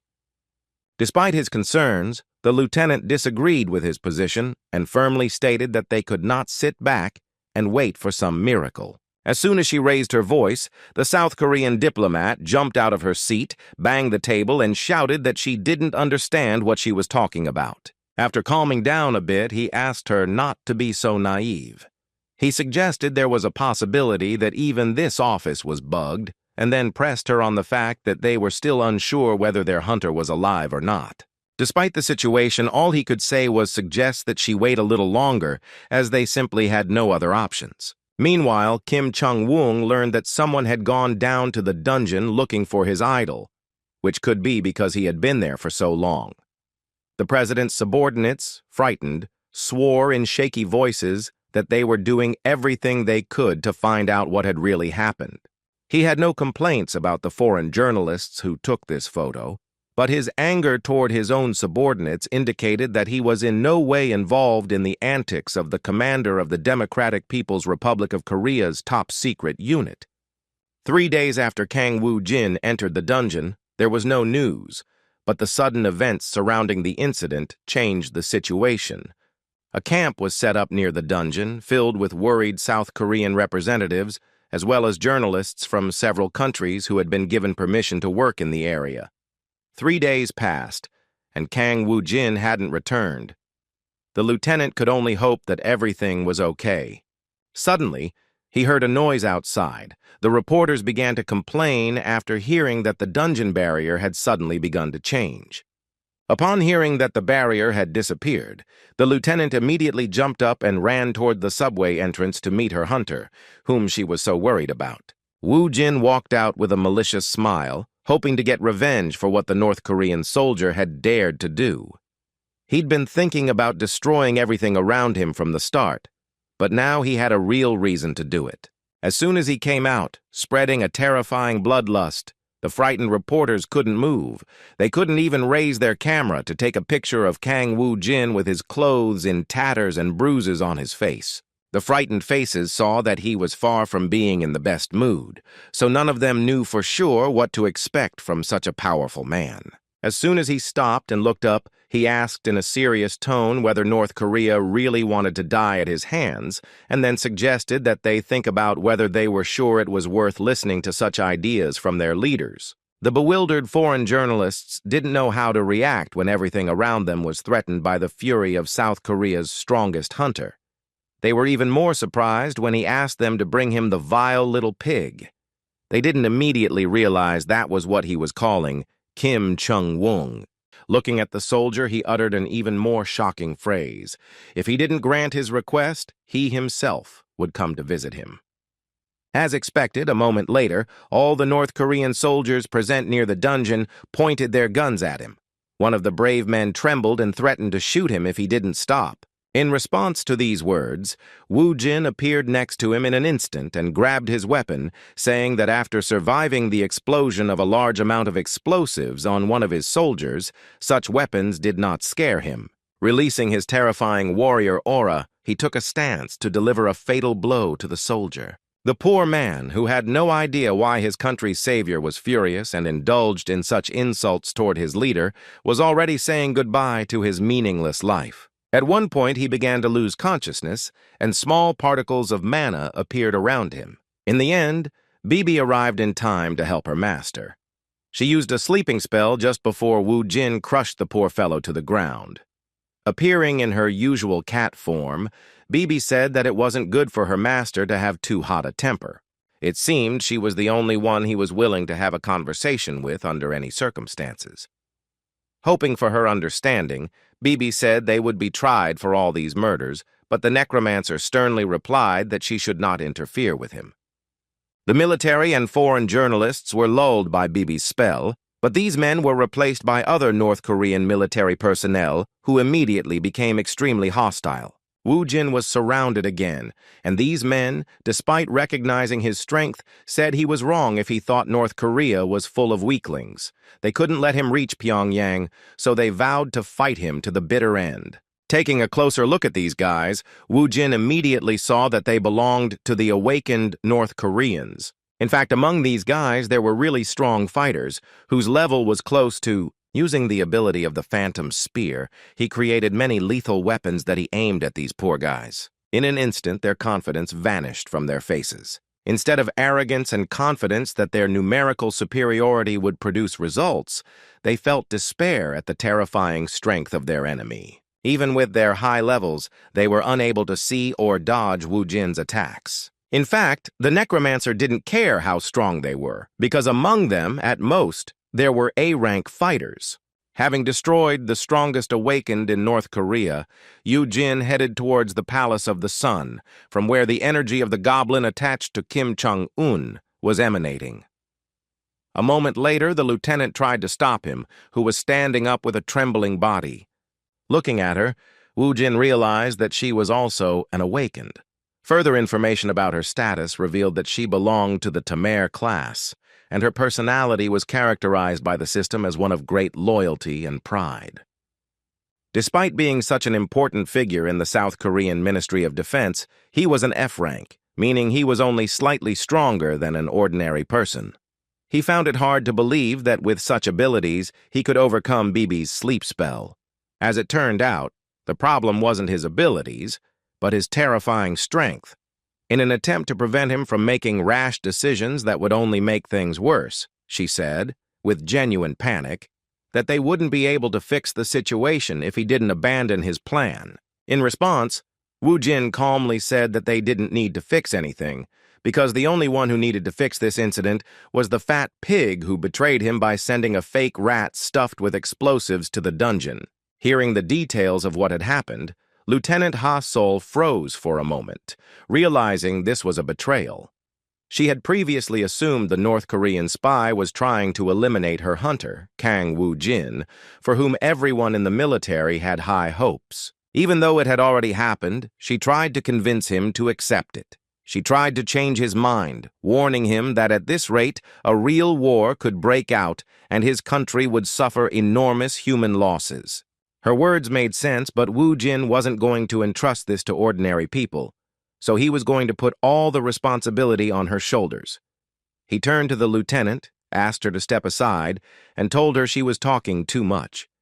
With a serious and threatening look, he warned her that if she didn't want to die, then she'd better not get in his way. In response, Ha Sol said without hesitation that if he wanted to get over her, then he would have to resort to murder. Such determination once again confirmed the system's information that his devotion and pride know no bounds. Jin was clearly in no mood to waste his precious time in such discussions. Unexpectedly for Ha-Sol, he started scratching the back of his neck and said in disgust that in that case he had no other choice, if even the lieutenant had gone so far to stop him. His words brought genuine joy to Ha-Sol, and she said with relief that she had made the right decision, and that her decision played a very important role in resolving the conflict. Before he could finish this sentence, he felt a sharp pain in his stomach due to Wu Jin's sudden punch. For the first time in his life, his breathing was momentarily interrupted by the force of the blow he received while relaxed.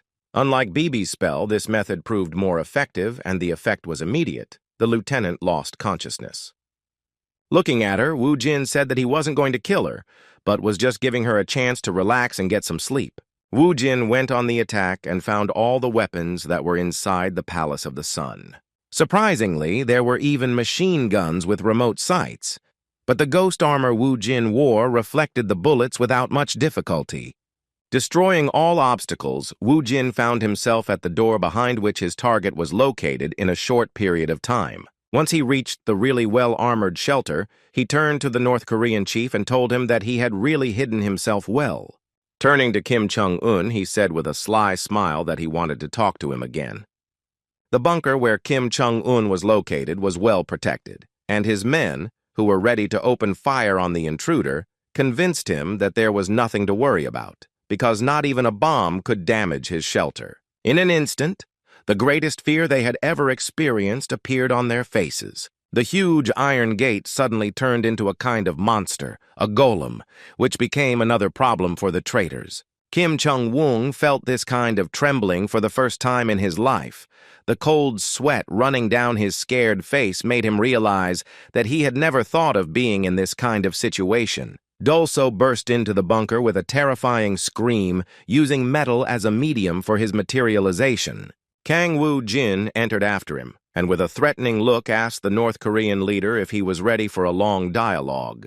A moment later, all the armed guards inside the shelter fell into a deep sleep thanks to Bibi's spell. Walking slowly and menacingly toward Kim Chung-won, Kang Woo-jin asked him how he dared to raise his hand against his savior. In response, the frightened North Korean president said in a trembling voice that he had never thought of anything like that. Woo-jin didn't believe his words, and mockingly asked if he was really going to apologize after what he had done. Although he was excited, he decided to resort to a method that would definitely give him a clear answer as to whether Kim Chung-won's words were true. He ordered the goblin to return, after which the dark aura behind the North Korean president sowed even more panic in his soul. When the goblin returned to his own shadow, he wondered what he might find by investigating Kim Chung-won's personal life. As soon as he began to review the recent events of his life, he reacted with bewilderment when he realized that his conjectures turned out to be false. Realizing what he had done to get revenge, he felt very uncomfortable at how pointless it all was. Bibi, who had also learned about Kim Jong-un's past, shook her head and said that her master was in trouble again and that she would have to work hard to fix it. Turning to the frightened Chen-un, he asked if he could really promise that he had nothing to do with the recent assassination attempt. In response, the North Korean leader, frightened and trembling, began to swear he wasn't lying. Seeing how quickly Wu Jin changed his attitude toward the situation, Bibi felt uneasy. Showing anger and outrage at the whole situation, Wu Jin gave the North Korean leader the choice of either immediately finding the clever guy who tried to kill him by blowing up his subordinate or dying instead. As expected, Kim Jong-un overcame his fear and shouted a promise that he would find and punish the scoundrel no matter the cost. After finishing this conversation, Wu Jin extended his hand to Kim Jong-un and apologized for the misunderstanding, surprising the North Korean leader with his change of mood. The chairman took his decision as a favor from the gods and apologized with gratitude and tears in his eyes, saying it was all his fault. In fact, he didn't care about everything that happened to him because he forgot about it all, thinking that Wu Jin understood his feelings for him. Sighing deeply, Wu Jin smiled because what he saw in his memories was something, in a way, even surprising. I had no idea I'd had such a huge fan all this time. I couldn't believe Kim Jong-un was actually a fan of the Awakened Ones and considered them his idol. By viewing his memories, he was able to discover that the president collected many artifacts, which he never used because he was not awakened. The personal museum was amazing, but not as much as the affection the president felt for him. He decided the comrade wouldn't mind if several items from his collection ended up in his inventory as gifts. Walking through the halls of the Sun Palace, Wu Jin recalled the goblin's memories, judging by which he could assume he was already close to the room where the crazy collection was located. Suddenly, he heard a desperate plea for him to stop, and looking around, he realized he felt sorry for Ha Sol. She recovered so quickly that he thought the blow was too weak. In response, the lieutenant asked her not to pay attention to him and urged her to stop what she had started before it was too late. In response, Wu Jin said with bewilderment that it was too late because everything was already over. Hearing this, Lieutenant Ha Sol froze in place, feeling a tremor throughout her body. She interpreted this to mean that Wu Jin had found Chairman Kim Jong-un and eliminated him because North Korea had betrayed his savior. Clutching his head, he began to mutter something in a shaky voice about how it was all over and the war could no longer be stopped. With a deep sigh, Wu Jin, who could no longer listen to the complaints about the terrible war, admitted that he did not actually kill Kim Jong-un. Hearing this, Ha Sol was shocked at the mere thought that he would have to give his life to try to prevent him from eliminating the leader of North Korea. She continued to unnerve the Necromancer, pleading with him to see reason. She promised that if his anger wasn't quelled with words, she was willing to sacrifice her own life so he wouldn't make the situation in South Korea worse with his own hands. With a smile on his face, interested in her words, Wu Jin asked her if she was really willing to give him her life. Without further ado, the proud and incredibly loyal Ha Sol said that if she could help stop the war on the Korean peninsula, she would be honored to sacrifice her life. There wasn't a single lie in his words, and Wu Jin saw it perfectly. His personality intrigued her from the start, even though he was useless in combat.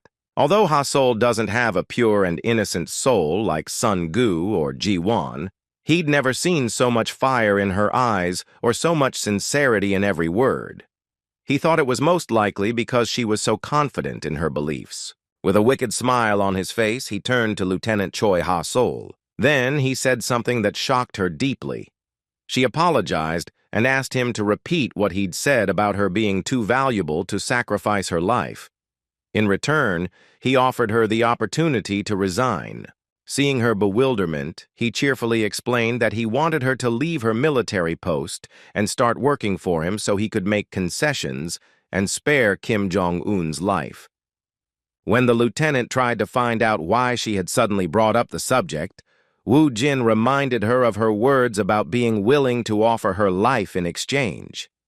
He explained that he had taken her words as an admission that from now on she belonged to him completely. As expected, she found it difficult to accept this information.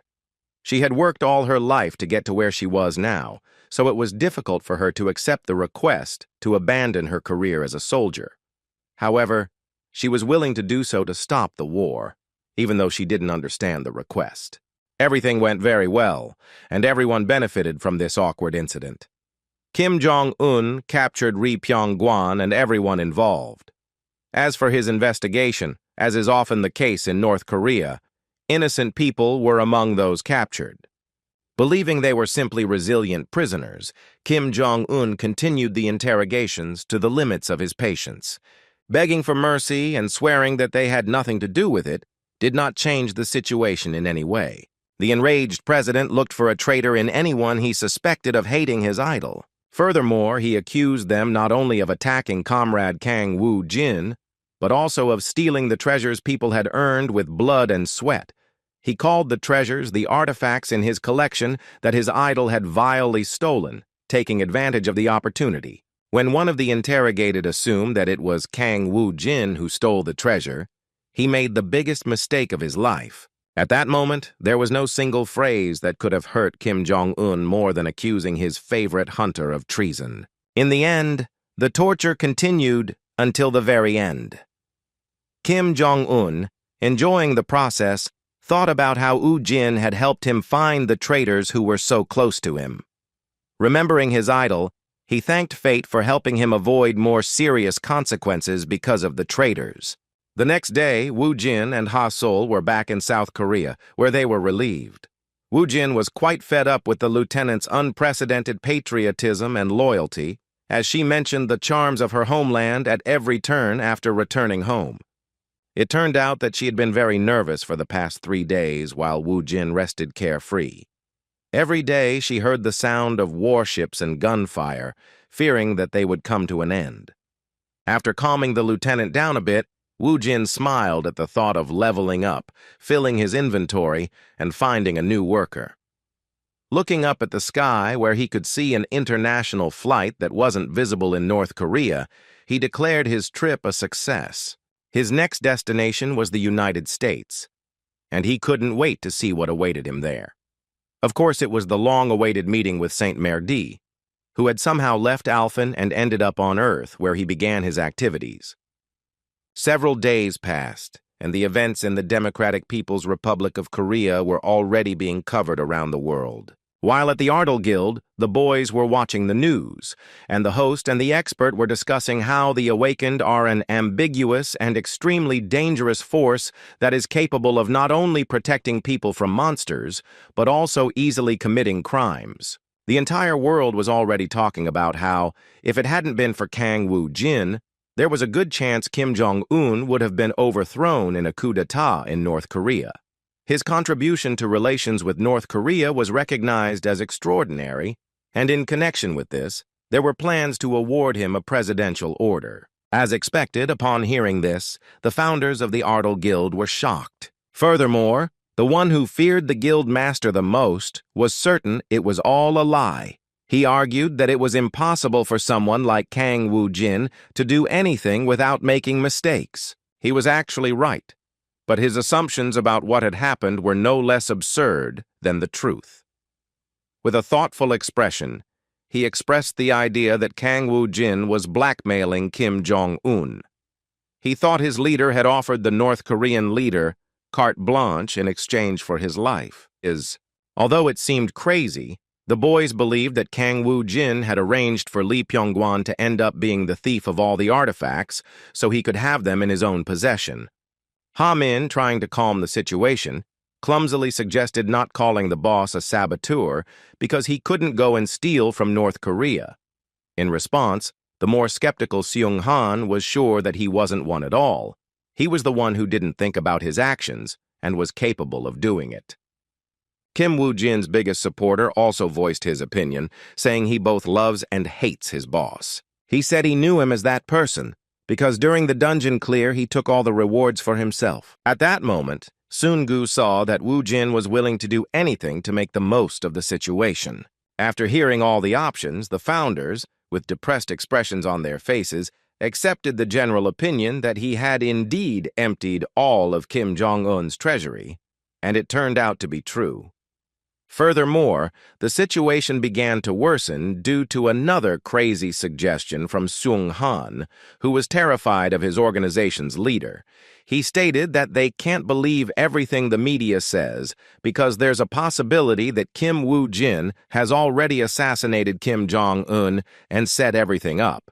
Ha Min, as the only person who still had some hope that everything might not be so bad, suggested forgetting about all this and the robbery because it couldn't be that a conscientious person like Woo Jin would act in such a way. The words about the boss's conscience further strained the boys, but they tried to relax a little and distract themselves. In the end, trying to stop thinking about the worst outcome was useless, because Sun-gu mentioned that, in fact, the boss had already offered to go with him and kill Kim Jong-un even before the guild was founded. Seung Han, horrified to realize that his boss was exactly what he saw, offered to let the guys see his body's reaction to the mention of such an idea. Goosebumps erupted all over his arm as he realized that Woo Jin's cruelty and immense power granted him the ability to do such a thing. He was even more surprised when Song-gu clarified that the boss had made him a similar offer when he received his military recruitment notice.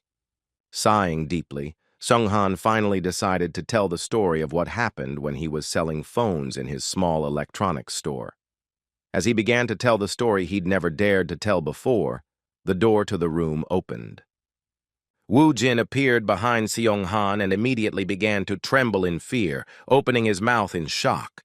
Wu Jin walked in with a smile on his face, but as soon as he saw his protégé's strange reaction to his appearance, he asked why he was so alarmed. Seong-han started looking away and acting extremely uncomfortable. He was sweating all over from the adrenaline he had experienced, so Wu Jin assumed they were gossiping about something behind his back. Fortunately for the founders, they managed to hide the fact that they actually discussed it. All the guys went to the establishment together to have a few drinks and celebrate a job well done. After gathering everyone at the table, Wu Jin, with a cheerful laugh, suggested that they eat well so that they would have enough strength for the enormous amount of work later. While pouring alcohol into the glasses, Ha-min thanked the boss for his work with a good laugh. Everyone relaxed a little, but this didn't bother Director Min Chang, as he was responsible for most organizational matters and the guild's interaction with the authorities. He decided to ask the boss, with some concern, if it was true that he wasn't going to the Blue House to receive the hero's order. Wu Jin replied that he wouldn't, and that there was no point in bothering him with that question again. Noticing his protégé's persistence, he suggested with some irritation that his protégé thought he would run to the president at the first word he said. Jumping up, he said that in that case he should leave so everyone would know how he felt about it. The director began to panic at the guildmaster's reaction and shouted in confusion that such a reaction was unnecessary because it was his responsibility to decide. Taking out his phone, he pretended he was already working on the matter and said with an awkward laugh that he would politely decline the government representative's request.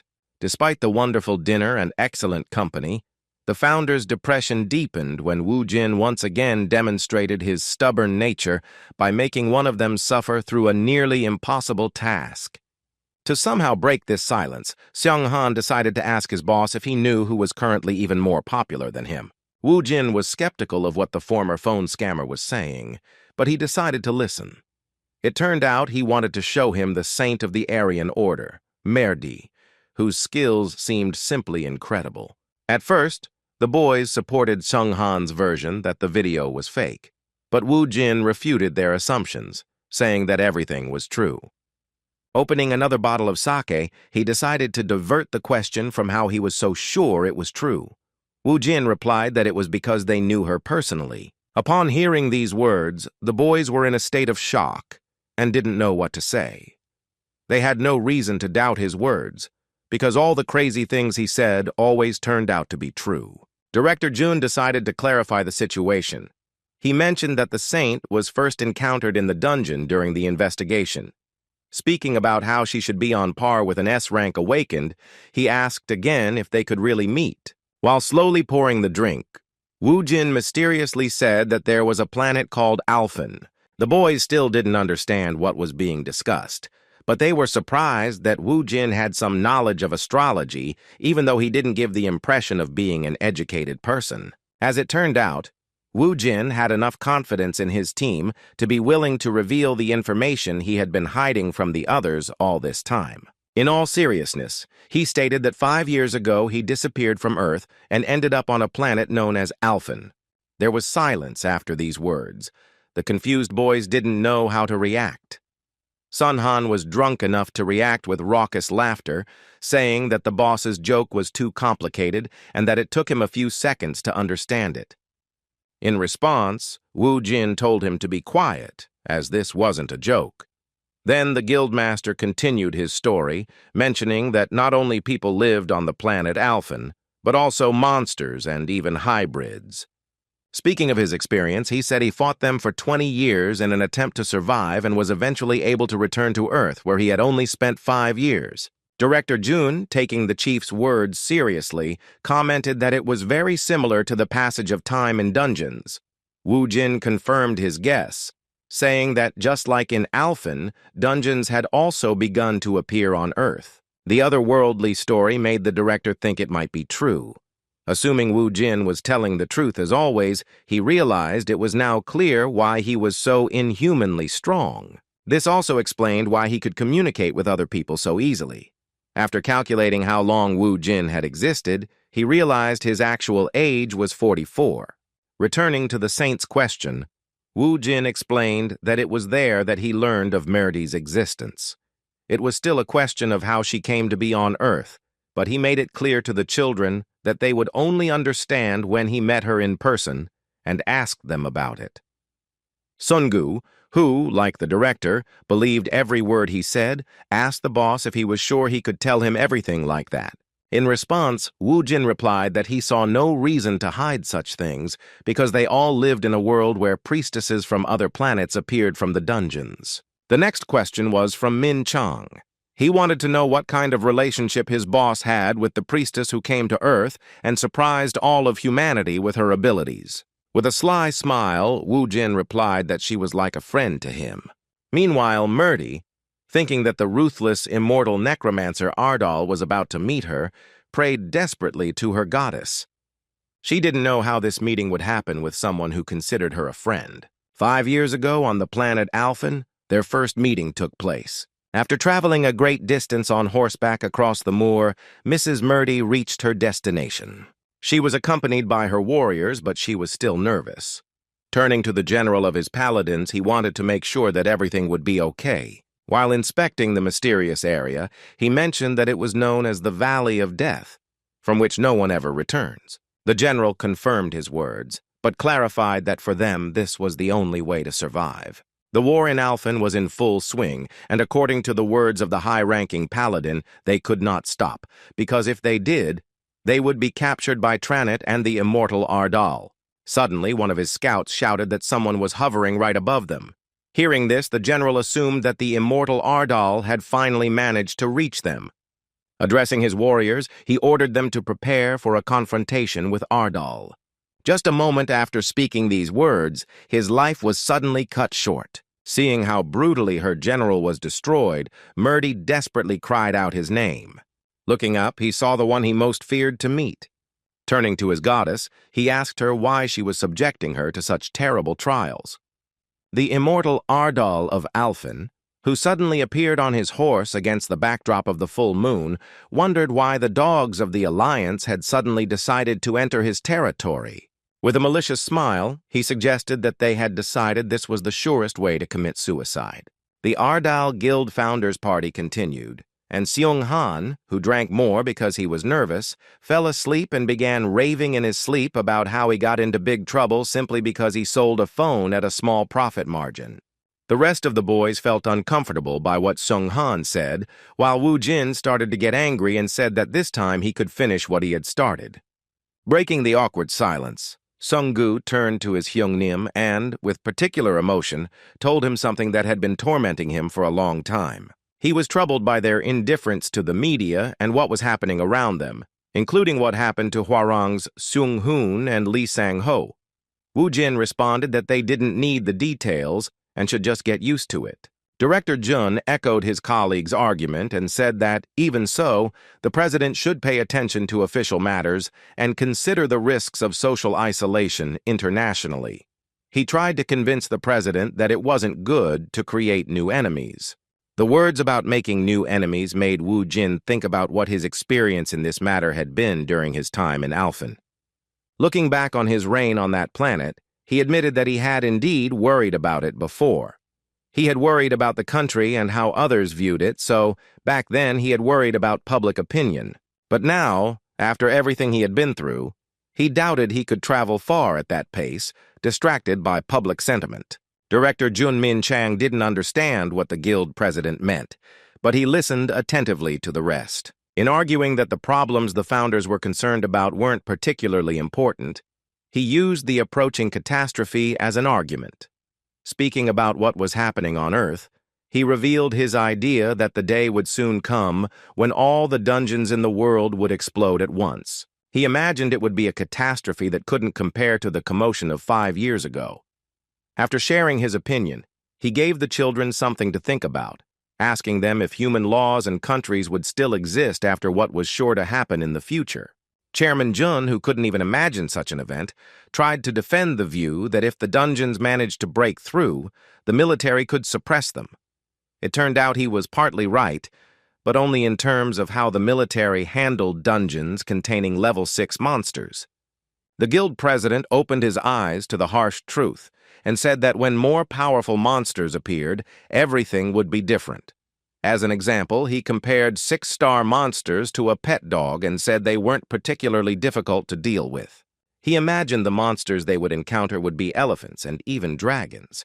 It was obvious that modern firearms would be useless, even against the ghosts flying around them. Of course, there was another weapon option that had yet to be used. Nuclear weapons were probably the only way to confront such a grave challenge, but Wu Jin was certain it was a direct path to suicide. If they were used, the world would collapse, and national borders would be reduced to dust and ash.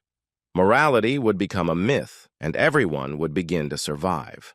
The founder, with the kindest and most hopeful heart, resolutely cried out that even so, the people would unite to defeat the common enemy. Although people often show their worst qualities in situations where their lives are at risk, Wu Jin could agree that people who unite would do so. It was about creating new monarchies, filled with the valor of warriors, saints, and their knights. However, even with this possibility in mind, he still believed it was futile, as eventually everyone would start trying to seize their own peace until the whole thing collapsed. Ultimately, he expected a return to hostility due to the desire to achieve his own goals. It seemed that after such a long conversation, even Song-gu began to panic, and his optimism was noticeably shaken. He felt despair, which was amplified by the alcohol.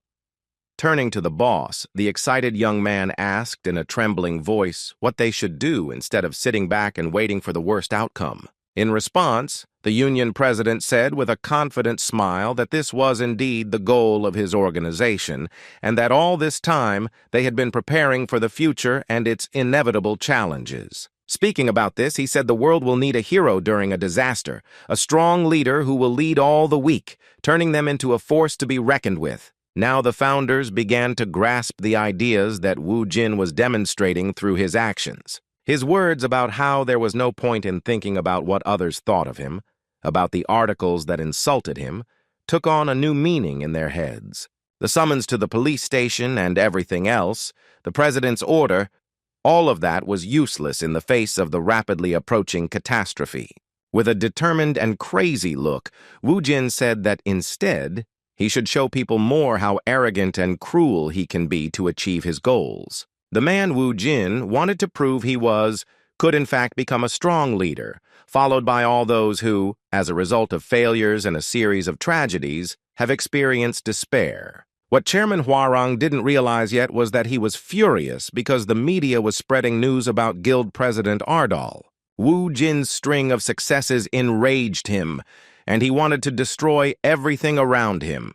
He couldn't stop screaming, unable to understand how someone like Kang Wu Jin could do so much, towering above the other guilds, eclipsing their glory with his feats. Looking at his photo with the North Korean leader, he wondered how a rebel could be so highly praised and how he could become almost the most recognizable face in all of Korea. Apparently, this cunning fox still had ways to influence the situation and was confident he could get revenge. When contacted by the president of another major Korean trade union, he threatened to publish information that could destroy his reputation in a day. Manipulating his competitor, he promised to get rid of this obscure documentation if he complied with one of his requests. Hearing the SJ Group president's agreement, Lee Sang-ho smiled mischievously. He had Kim Ho-jun in his sights and was about to use his power and influence to make Wu Jin regret becoming his opponent. To carry out his vile plan, he decided to take advantage of his competitor's connections with the West, whom he began to blackmail. As expected, his decision was related to the news that Kang Wu Jin would be traveling to the United States. A week later, the founders headed to the airport to embark on a long-awaited trip where they could meet Saint Merdi, a follower of the goddess of Alphen, in person. Song-gu arrived late, but it was because he had risen in rank. He continued to smile mischievously as he finally revealed the news that he was now a B rank. Despite the smile, Wu Jin mentioned that the plan was to visit America only after reaching A rank. Despite the small setback in the plan, Sun-gu was incredibly happy and stated that it was still a great achievement, all thanks to the president's instructions. With a satisfied smile and a trembling for the long-awaited moment, He continued to experience the weight of the trials he had felt in the last few weeks of hard training. Although his protege had achieved considerable success, Wu Jin still didn't believe he was strong enough to be arrogant. He was happy for his success, but still warned him not to clear 4-star dungeons just for the thrill of it. After these words, he handed his subordinate an object that left him in a state of shock. It was a true gem, a marble ball from the dungeon's return. Seeing Songgu's joy at the gift, the chief explained that he had bought the return orb for him so he wouldn't be knocked unconscious during one of the raids. He asked him not to worry about the item's value and to use it whenever he felt in danger. With incredible gratitude and tears in his eyes, Songgu couldn't fully describe his feelings about the fact that his guild president had bought him something that cost over 10 billion won. Now he thought that his Youngnim was actually a person with a very kind and big heart. Still, Wu Jin wouldn't be himself if he didn't make him doubt that thought. Speaking of how Songgu had finally gotten a little stronger, he again asked him to try not to die at the first opportunity. Because of the cost of this gift, he warned him that he wouldn't leave him alone if he died. The chairman shook his protege's faith by saying that if he died, he would simply turn him into a skeleton. While Songgu, depressed, tried to find an explanation for his words, Director Jun was finishing another important conversation for his guild. It turned out that the information he was given was shocking. After the conversation ended, he thanked his interlocutor for informing them. Seeing his subordinate's anxiety, the union president asked who had called him and what had happened. After calming down a bit, Junmin Chang reported that he had received a call from the Ministry of Defense. They informed him that they had discovered a terrorist group targeting the leader of the Ardal Guild. Hearing this, Wu Jin asked them with a puzzled expression why they needed him.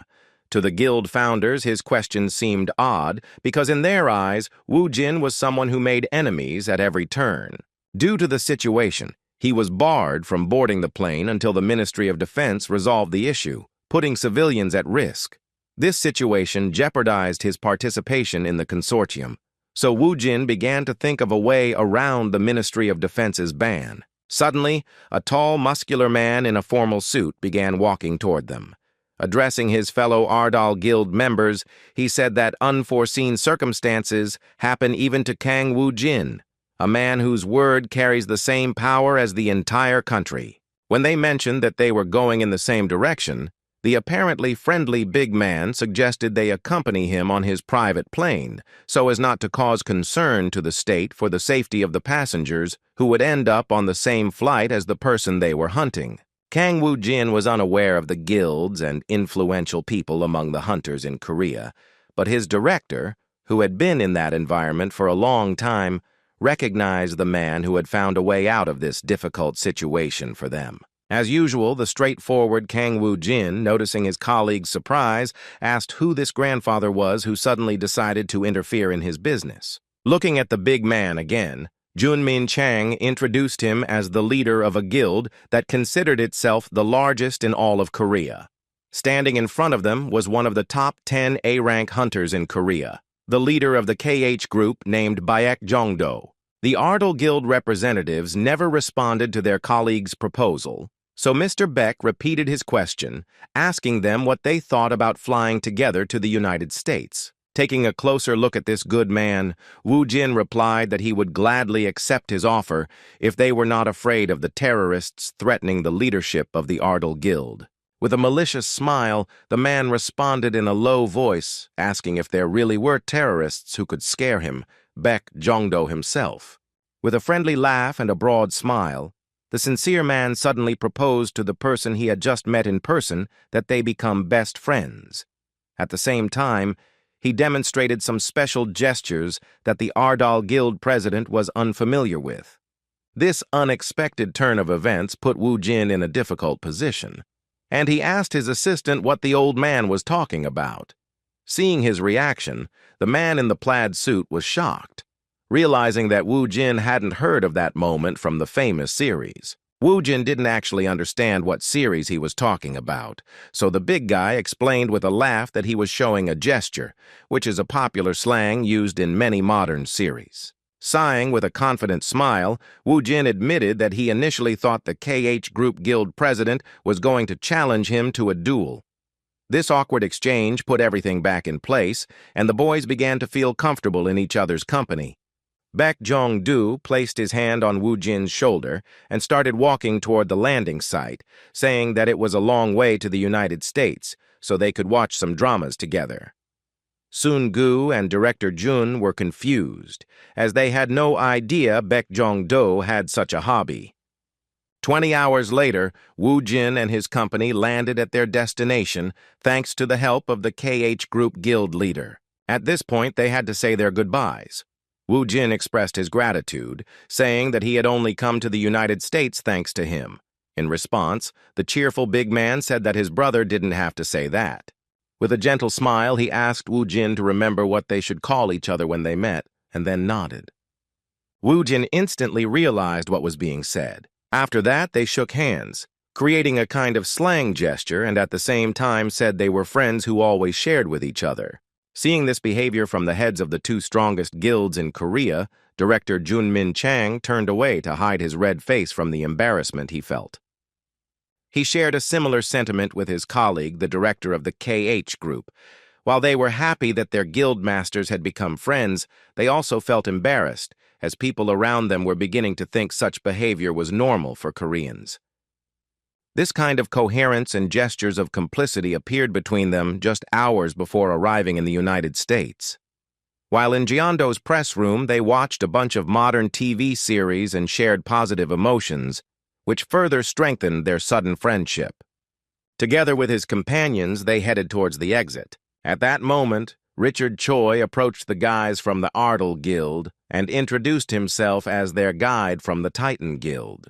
He said his goal was to get them safely back to their hotel. Upon hearing that it was time for his dear friend to leave, Baek Jong-do sadly said he would wait until their next meeting and then suggested they have a drink after they had rested from the long journey. As expected, Wu Jin accepted this proposal, so his friend wished him a good knowledge of the United States with a sincere smile.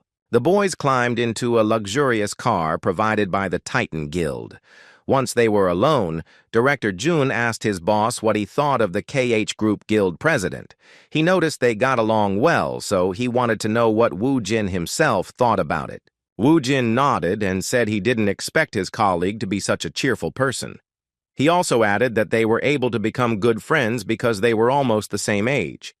After saying this, Director Jun recalled the boss's story and that Baek Jong-do was turning 42 this year. Seeing Min Chang slowly recall details of his boss's past, Wu Jin said it had been a hellish time. He suggested that perhaps Chairman Baek Jong-do's life as a third-generation chaebol wasn't much different from his own experience. A similar conversation took place between the president of the KH Group and his deputy. The burly, cheerful man said with a smile on his face that Kang Wu Jin was definitely no ordinary guy. He saw that Wu Jin never seemed worried or surprised, even when he heard about potential terrorists or when he talked to him alone. The deputy suggested that it might be because Kang Wu Jin was simply confident in his abilities, but the chairman believed there was more to it. He agreed that his strength played a role, but he felt there was more to Wu Jin's personality. Such confidence and calmness couldn't have been due solely to his youthful spirit, and the veteran Korean hunter knew it. Thinking about what their friendship would be like in the future, Baek Jong-do said he became even more curious to know what kind of person Chairman Kang Wu Jin really is. He liked him, and Baek Jong-do made no secret of it, which greatly surprised his deputy, who knew his boss for his caution and distrust toward representatives of other influential Korean unions. His belief that the president didn't rely solely on feelings was shattered the moment Baek Jong-do said with a cheerful laugh that he was glad they had similar tastes in dramas.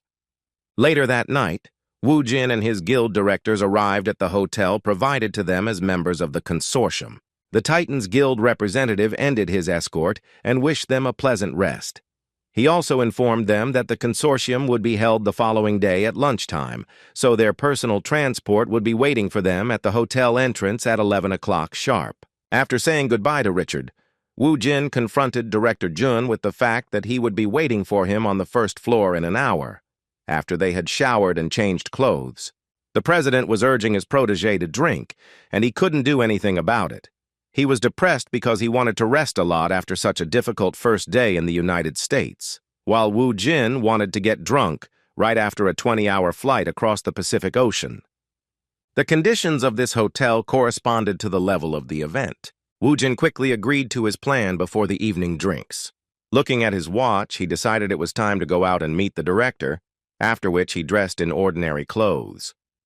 After turning off the light, he started walking toward the exit, thinking it was worth trying the local alcohol, famous for its strength and exceptional flavor. At that moment, he suddenly noticed a laser pointed directly at him. Looking out the window, he saw a combat helicopter firing a missile in his direction a moment later. This huge missile was a sign of great danger. Its impact on the hotel threatened to destroy several floors full of people.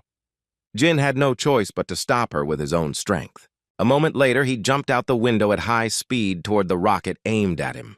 With a furious expression on his face, he aimed his punch at the rocket. Before the eyes of those near the hotel, a powerful explosion occurred in the air. Rocket fragments began to fly throughout the hotel, and Wu Jin fell onto one of the cars parked nearby. He wasn't seriously injured. Not even his clothes were torn. The landing wasn't the softest, but he managed to survive the call by using all his souls to use the ghost armor skill. While replenishing his mana with the elixir from his own inventory, the enraged Wu Jin, who had survived the attempt on his life, thought with hatred towards the customer about what kind of bastard would dare to think of blowing up an entire building just to eliminate him. The system reported that all his injuries had been healed with a healing potion, but ordinary passers-by who hadn't seen this excitedly ran up to the awakened man, asking if he was okay. The terrorist attack right in the middle of the city made Wu Jin think. He found what was happening strange.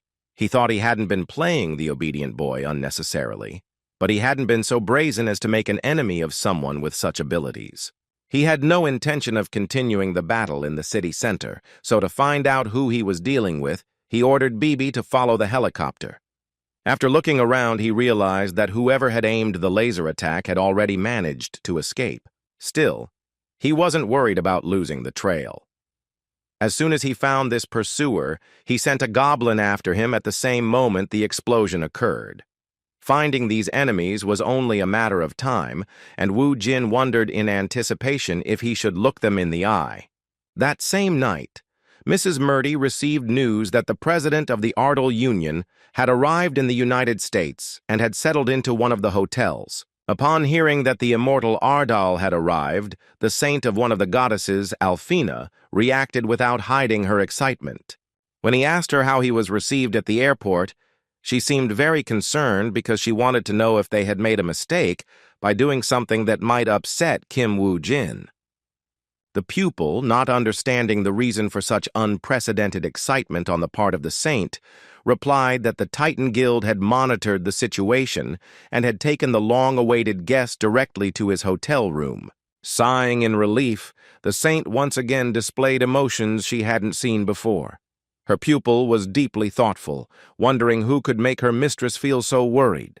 The trembling of Murdy's lips spoke of her genuine fear. Seeing her like this, it was unlikely anyone would believe there was a person on earth who could cause such feelings in her. She was tormented by the thought that she would have to face the ruthless Necromancer again the next day. She couldn't avoid it now, but it was hard for her, because she considered this to be the most difficult test of her life. The sudden thought that she had angered him by not showing up in person for the meeting pushed her into an even greater panic. For fear of angering Kang Wu Jin, Murdy said that he was definitely the type of person who would react negatively to the way he was received. Completely absorbed in her emotions, she asked her attendant where the hotel where the knight was staying was located. The woman, who considered Murdy the greatest miracle since the appearance of the dungeons, was surprised that the saint herself was summoning a Korean knight. No less shocking were the lady's words that she should meet her guest immediately. At that moment, a man entered her room and said that in that case he would accompany the saint on her way to Kang Wu Jin.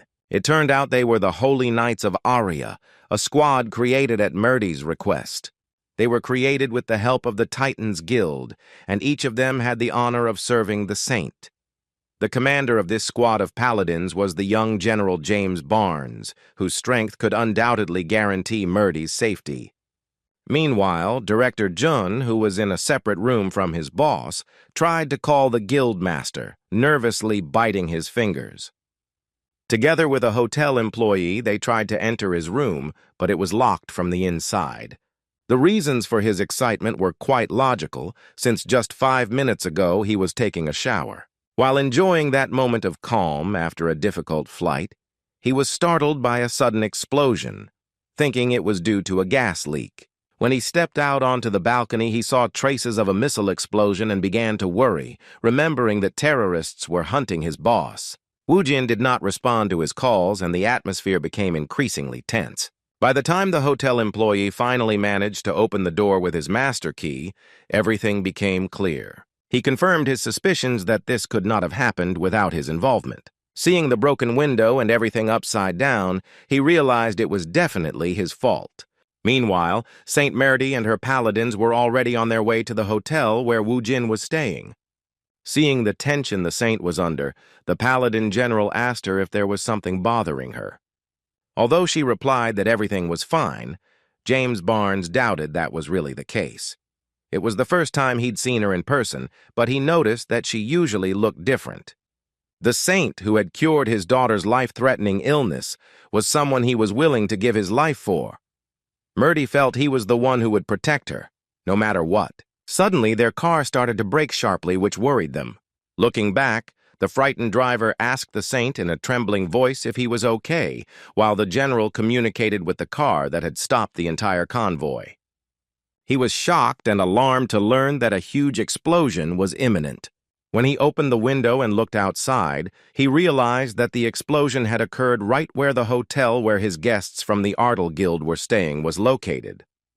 When the saint asked him what was happening, Dames replied that something like a terrorist attack had occurred. He then warned him that for their safety, they should turn back. Hearing this, the saint's worries only increased to the point that she was now devastated by the thought that her worst expectations had come true and Woojin had actually become furious. Fearing that this had something to do with her sudden appearance, she decided to take the blow herself and, turning to the general, told him that they must find out what had happened. Despite those words, the general denied permission to continue the journey, arguing that they should return to base. In return, he promised to inspect the area and report later on what had really happened. Addressing the driver and the rest of the convoy, the general said they were returning to the church and that Nick and his men would review the situation near the hotel. Murdy and the paladins returned, though the saint feared this would only make things worse. Her memories of Kang Woojin as the immortal Ardell only caused her fear and apprehension in the face of a terrible catastrophe, so she failed to guess what had truly happened. After the explosion, Woojin went to chase the terrorist who pointed a laser at his hotel room window. By analyzing his target's movements, he realized that the enemies already knew he was trying to pursue them. A laser spotter noticed this and started wandering through the alleys. It became clear that the enemy wasn't stupid enough to go straight for the base. The enemies in the helicopter were already being chased by the demonic illusion familiar, so Woojin decided to take on the laser-wielding guy with his bare hands. However, as soon as the Necromancer accelerated, the stranger immediately made a rapid advance. Woojin didn't expect her to sense his intentions so quickly. She ran after him, shouting that he was wrong if he thought it was so easy to escape from him. It turned out that this guy's speed was quite high. It had been a long time since Jin had encountered hunters whose speed was comparable to his own. I was really surprised that any terrorist could match his speed. With a smile on her face, she recalled that she had previously met a similar troubled hunter, but for her, her conflict had ended very sadly. Now Woojin was on a completely different level. Using the warrior's skill, he made a high-speed dash, closing the distance to the enemy as close as possible. He thought he had the bastard caught, but a moment later he slipped away even though the skill glide was at an incredible speed. The terrorist, who possessed amazing speed and agility, was instantly on the other side of the street. When Woojin stopped, his enemy also stopped and looked him straight in the eyes. He was a fairly young boy named Al-Assad, but despite his age, he already had a very impressive level. Realizing the severity of this opponent, Wu Jin was truly shocked, because with that level he could easily become the best hunter on Earth. He didn't understand why a little bastard like him would dedicate himself to terrorism instead of becoming a global hero. A moment later, Assad allowed himself the audacity to disrespect him by waving his finger and luring him to follow him. Wu Jin responded to his behavior with laughter, finding this act of disrespect quite amusing. His pride was hurt. His opponent had angered him and given him a reason to remember that it had been approximately 10 years since someone had openly provoked him so blatantly. Still, Wu Jin accepted his challenge and even said that it was kind of his opponent to take him to the nearest dungeon where they could have this duel away from the eyes of random onlookers. After getting off, the Necromancer began to walk slowly through the dark corridor of the old subway station, gradually getting closer to his goal. The experienced assassin was on guard, waiting for his victim, thinking that the Ardal Guildmaster himself had followed him to his own grave. His self-confidence was not a coincidence or a kind of arrogance, because this was already his 100th hunt for a serious target.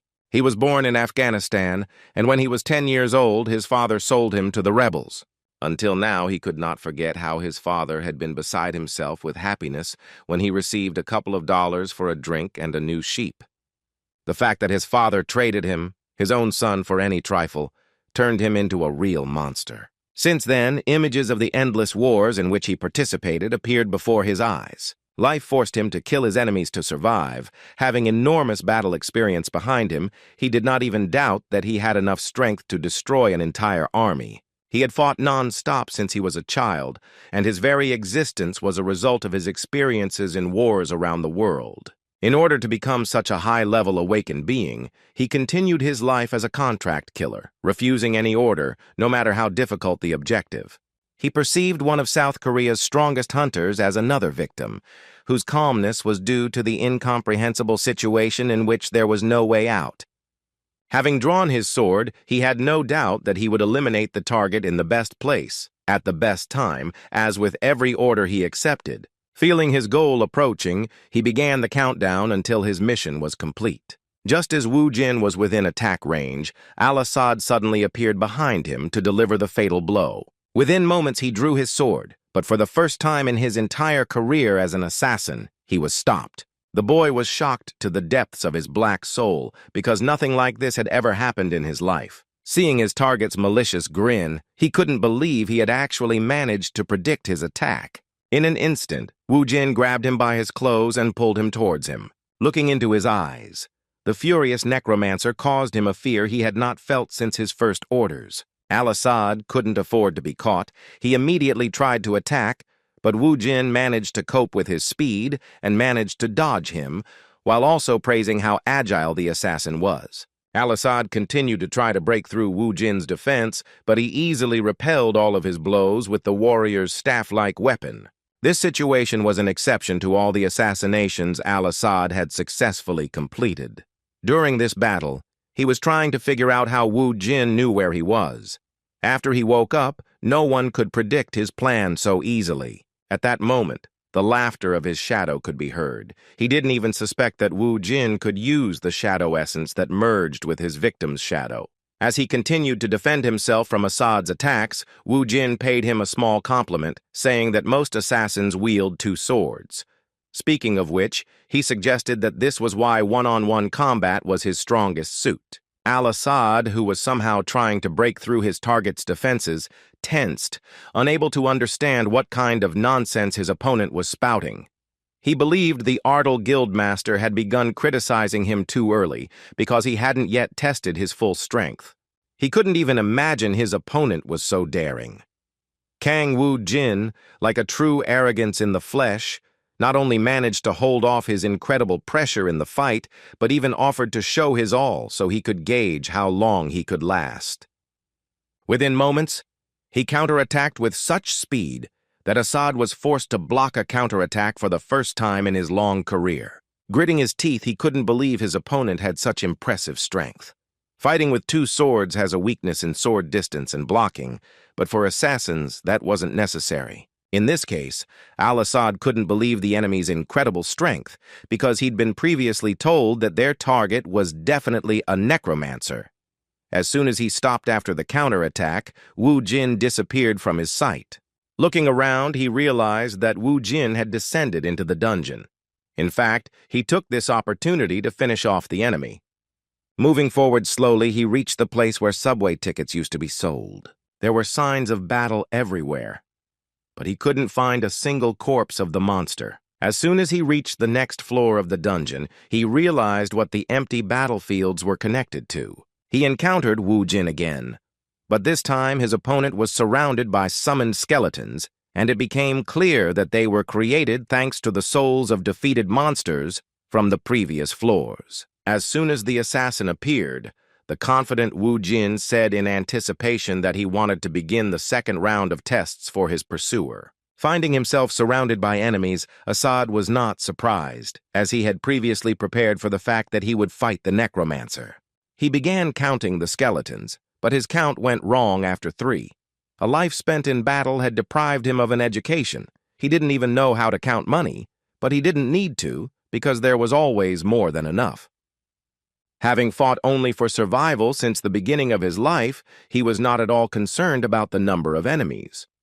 Before rushing headlong into the attack, the killer focused on his breathing. Wu Jin immediately recognized this technique and became cautious because he had not encountered such enemies even in Alphen for a long time.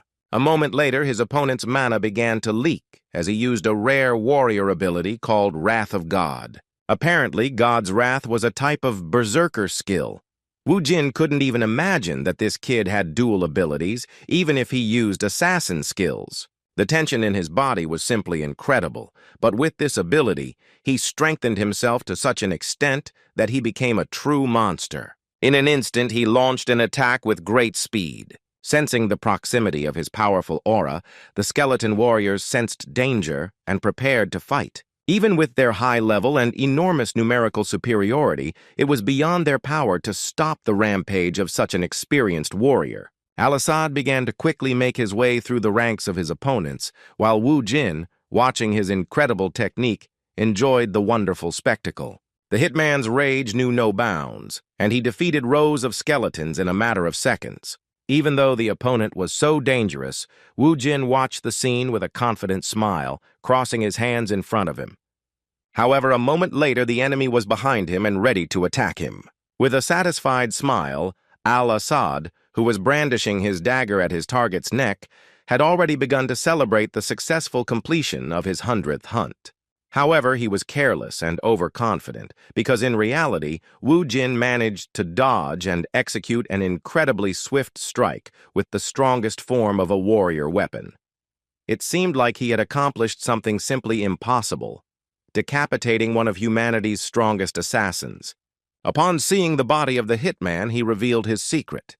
It turned out that he had expected such an action from the enemy from the very beginning because he had arranged his skeletons in a specific order. After that, Wu Jin used the power of the soul seal to take the power of the one who pointed his sword at him. In just a moment, he had obtained the soul stone of his dead enemy.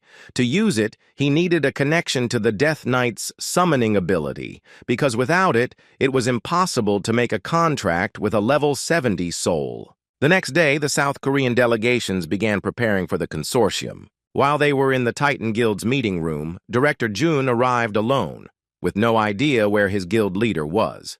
He was extremely worried and couldn't stop being nervous, something Mr. Baek Jong-do couldn't help but notice. The kind, burly man understood the reason for his comrade from the Ardal Guild's behavior, so he supported him by telling him that Wu Jin would be back soon. With a kind smile on his face and a hearty laugh, he reminded him that the Ardal Guildmaster was the most awake in Korea. Although Min Chang agreed with his words, he still felt uncomfortable at the idea of his leader being someone who could deflect missiles with his bare hands, making the United States think he was attacking them. Looking at his watch, Baek Jong-do finally distracted him from his anxious thoughts by saying that the consortium was about to begin and it was time for them to enter the hall. The two South Korean representatives sat next to each other, and Baek Jong-do seemed to be trying to convince his colleague with his gaze that everything would be fine and that he should simply trust his guildmaster. The consortium opened, and the leader of the Titan Guild, representing the American Hunters Association, thanked everyone who attended this important event. The long-haired blonde began his speech by saying that the problem with this consortium was beyond the power of a guild, so they were asking the awakened from all over the world to help them. To begin, he suggested discussing the information they had about dungeons. He shared his understanding of dungeons with everyone present, calling this phenomenon a spatial door. The gate, he said, is spatial because it connects two planets, namely Earth and Alphen. Not everyone present knew that the monsters who arrive on Earth are not native to it, but rather inhabitants of Alphen, which is different from our planet. As those present began to whisper about information that had not been discussed before, Mr. Kuhn also shared the news that time in the dungeons flows 4 times slower due to the difference in time flow between Alphen and Earth. Suddenly, one of the representatives of a large Asian hunters guild interrupted the story because he wanted to know if that really meant they should close that door. The Titan Guildmaster knew exactly who he was dealing with. The question came from a representative of the Japanese guild Taken, which makes money selling bloodstones. Although the possessed guild was only concerned with profit, Mr. Kun couldn't be bothered because he had to reply that such changes were too risky. Responding that they had a better solution, which was a preemptive strike, the white-haired man invited the saint up on stage. Ms. Murdy appeared before the consortium and finished the Titan Guild leader's speech by saying that the people of Earth must cross the bridge and be the first to exterminate the monsters trying to invade their planet. Her appearance caused a lot of noise and discussion, as she was a mysterious woman of the highest rank, about whom there had been many rumors, as she had recently been at the top of the list in all the media. Seeing the interest of those present, she decided to introduce herself again, calling herself Saint Merdi of the Order of Arya. She also said she had come from the planet Alphen to save Earth. Only the representative of the Japanese guild had the courage to respond to her words. He treated her words with a certain degree of distrust, so he said in front of everyone present that he found it hard to believe she was really who she claimed to be. He thought she was just an ordinary person. It was not the first time that Saint Murdy had experienced such distrust towards her, and she was already used to it. The best way to prove his words were the pure truth was to demonstrate his unique abilities. Raising his hands, he began to broadcast the effect of his ability to everyone present, and in no time, the crowd began to comment on the incredible improvement in strength they had received. After such an incredible demonstration of his exceptional skills, he asked his Japanese colleague if he had any questions. The Taken Guild representative was in complete shock to realize that over 100 people received such an incredible boost at the same time. Silencing anyone who doubted his abilities, he continued his speech by saying that he planned to open the way to Alphen with the Paladin Order, so everyone should go with them in order to save planet Earth. To remove any doubt that this was a mistake, he warned that if they didn't decide on this preemptive strike, then only ruins would remain on Earth, like the once prosperous Alphen. With impressive confidence, he concluded that it would be a holy war to save both planets from the invaders' hands. Some of the guild representatives who were particularly interested in bloodstones began to look for benefits in this, saying it was a great opportunity to kill 2 birds with 1 stone. Suddenly, someone appeared in the room who could easily object to the saint's words. As soon as Merdi heard the words of disagreement directed at her, she saw Wu Jin. The blonde Titan Guild member standing next to her couldn't stand this attitude toward the saint, but he couldn't respond in any way because that would show disrespect toward Merdi. The saint herself began to feel fear because she had once again met a man whom she feared no less than Tranit. Ignoring everyone present in the consortium, Wu Jin, without any manners, began to slowly descend, approaching the stage where Merdi and her protectors were. No one present had ever seen a person with such incredible and exceptional abilities as Merdi tremble in fear. The goddess Saint Arya was terrified, because although Wu Jin looked different from the outside, she was absolutely certain that he was the immortal Ardal. Stopping right in front of the trembling Murdy, who was standing on the stage, Wu Jin looked at her and said he felt a little uncomfortable with her looking down on him. As soon as he uttered these disrespectful words, the general of the Paladins, James Barnes, could not tolerate his insolence and shouted that he was a rude scoundrel who should mind his manners in front of a saint. Mrs. Murdy ignored desperate attempts to defend her honor because she understood that their lives were at stake. As he walked off the stage, he began to kneel. Everyone present was shocked by his words. No one could believe that the most powerful woman among the awakened, a person with unparalleled abilities, would behave like this in front of some awakened from South Korea. Her most loyal protector was shocked that she would do this of her own free will. Addressing Wu Jin, he called him a king who rules an immortal army, a divine warrior who wipes out everything in his path. Bowing at the feet of the guildmaster, he called him the monarch of Ardal and said that the humble servant of Arya swears before the immortal. With a confident and astute expression on his face, Wu Jin said in his usual easygoing manner that he was glad to meet them. As expected, this situation shocked James, as he could not believe that there was a person other than the goddess before whom the saint felt so much fear. After Wu Jin allowed him to rise, the Titan Guildmaster also stood by his side, and the Paladin General knelt, completely devastated by what had happened to his saint. Recalling the past, Wu Jin began to communicate with Murdy in the Alphan language. As soon as he reminded her that he had ended their mutual truce with his actions, Murdy, with cold sweat running down her face, began to desperately make excuses, saying that everything was not like that at all, because if she had known it was Ardal, she would not have taken a single step there. After hearing his excuses, a smug Wu Jin asked the next question, which was about the reason he came to Earth. Looking down, the agitated saint replied that she had received an order from the goddess. Arya had asked her to bring a savior from planet Earth, so Murdy called herself only a humble servant doing the goddess's bidding. Waving her hand, she said that was enough excuses, as she had long since realized that Arya had sent her. After that, he turned to the Titan Guildmaster and suddenly asked him to speak. Looking around at the cameras and everyone present who was awake, he replied that it wouldn't work there, after which he would suggest looking for a more secluded spot. The moment Wu Jin noticed the camera, he immediately approached the cameraman and asked if the live stream was on. When the man in the cap replied in a shaky voice that it was off, Wu Jin earnestly asked him to start it. Seeing the doubt in the operator's eyes, he said with a kind but patient expression that he wanted to do something similar to the appeal on New Year's Eve. The frightened cameraman decided to look towards the director so he could decide for himself if it was worth doing. Given Wu Jin's authority, especially in the case of a hero who stopped a terrorist attack on a hotel, he decided that they should show his speech to everyone, no matter what it cost them. Nodding his head, he allowed the operator to start the live broadcast, and a moment later, the face of a cheeky Korean man appeared on the screens of millions of American televisions.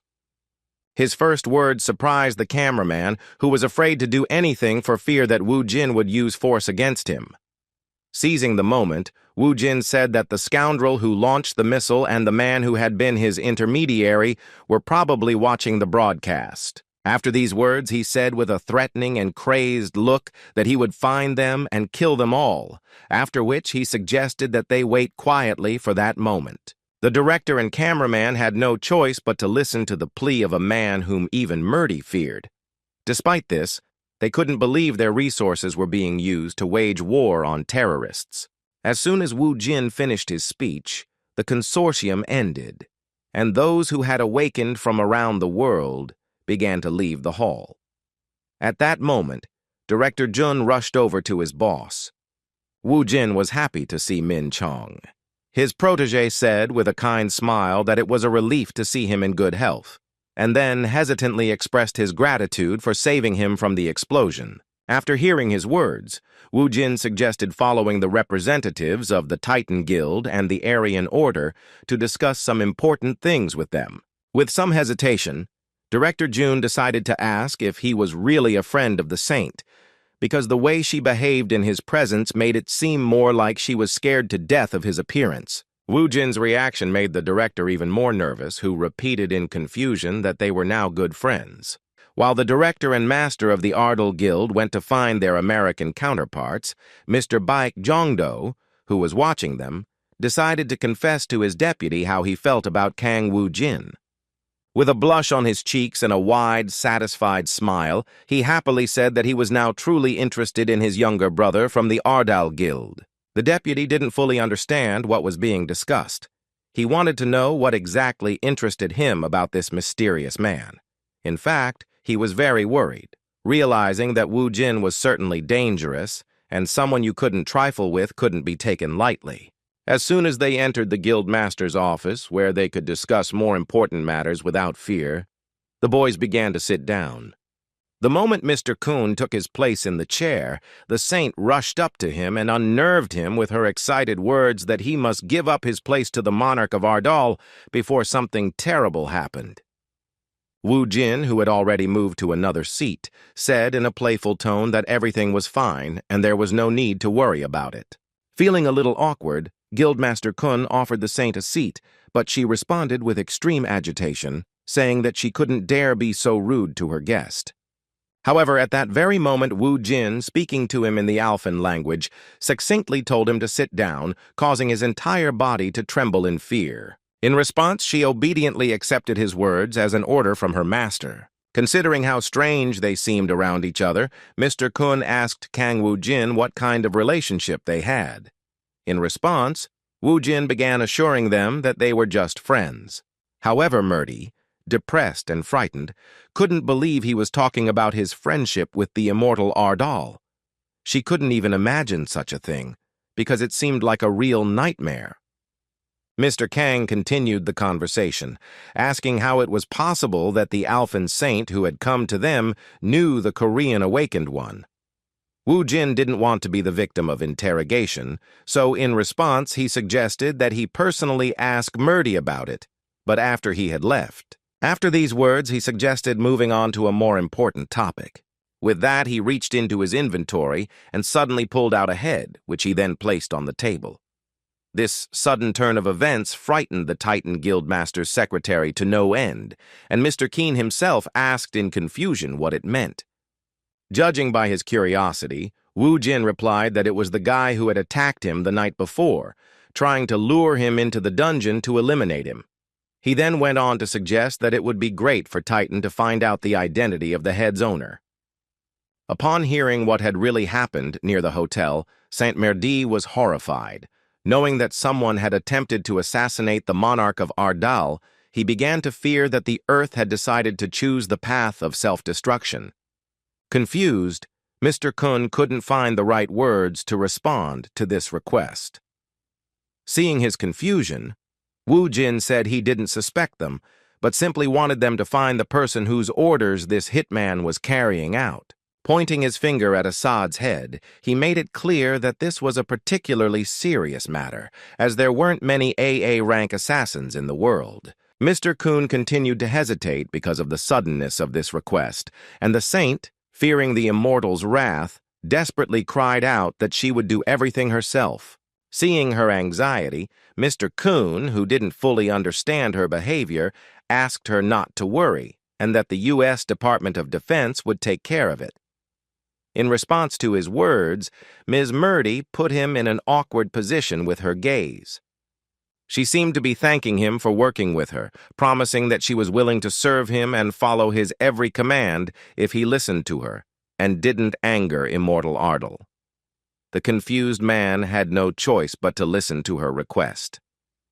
Wu Jin was able to assign him a task, after which, returning his head to the inventory, he asked him what he was talking about before. Murdy didn't understand exactly what the Immortal Ardal wanted to hear, so she reminded him that he had previously mentioned that he wanted to gather children from Earth to invade Alphen. Looking at her with a piercing gaze, he wondered what would happen to Earth if she took all the awakened with her and sent them to a terrible death, or what would happen if all the dungeons on Earth opened and she and the paladins were already in Alphen.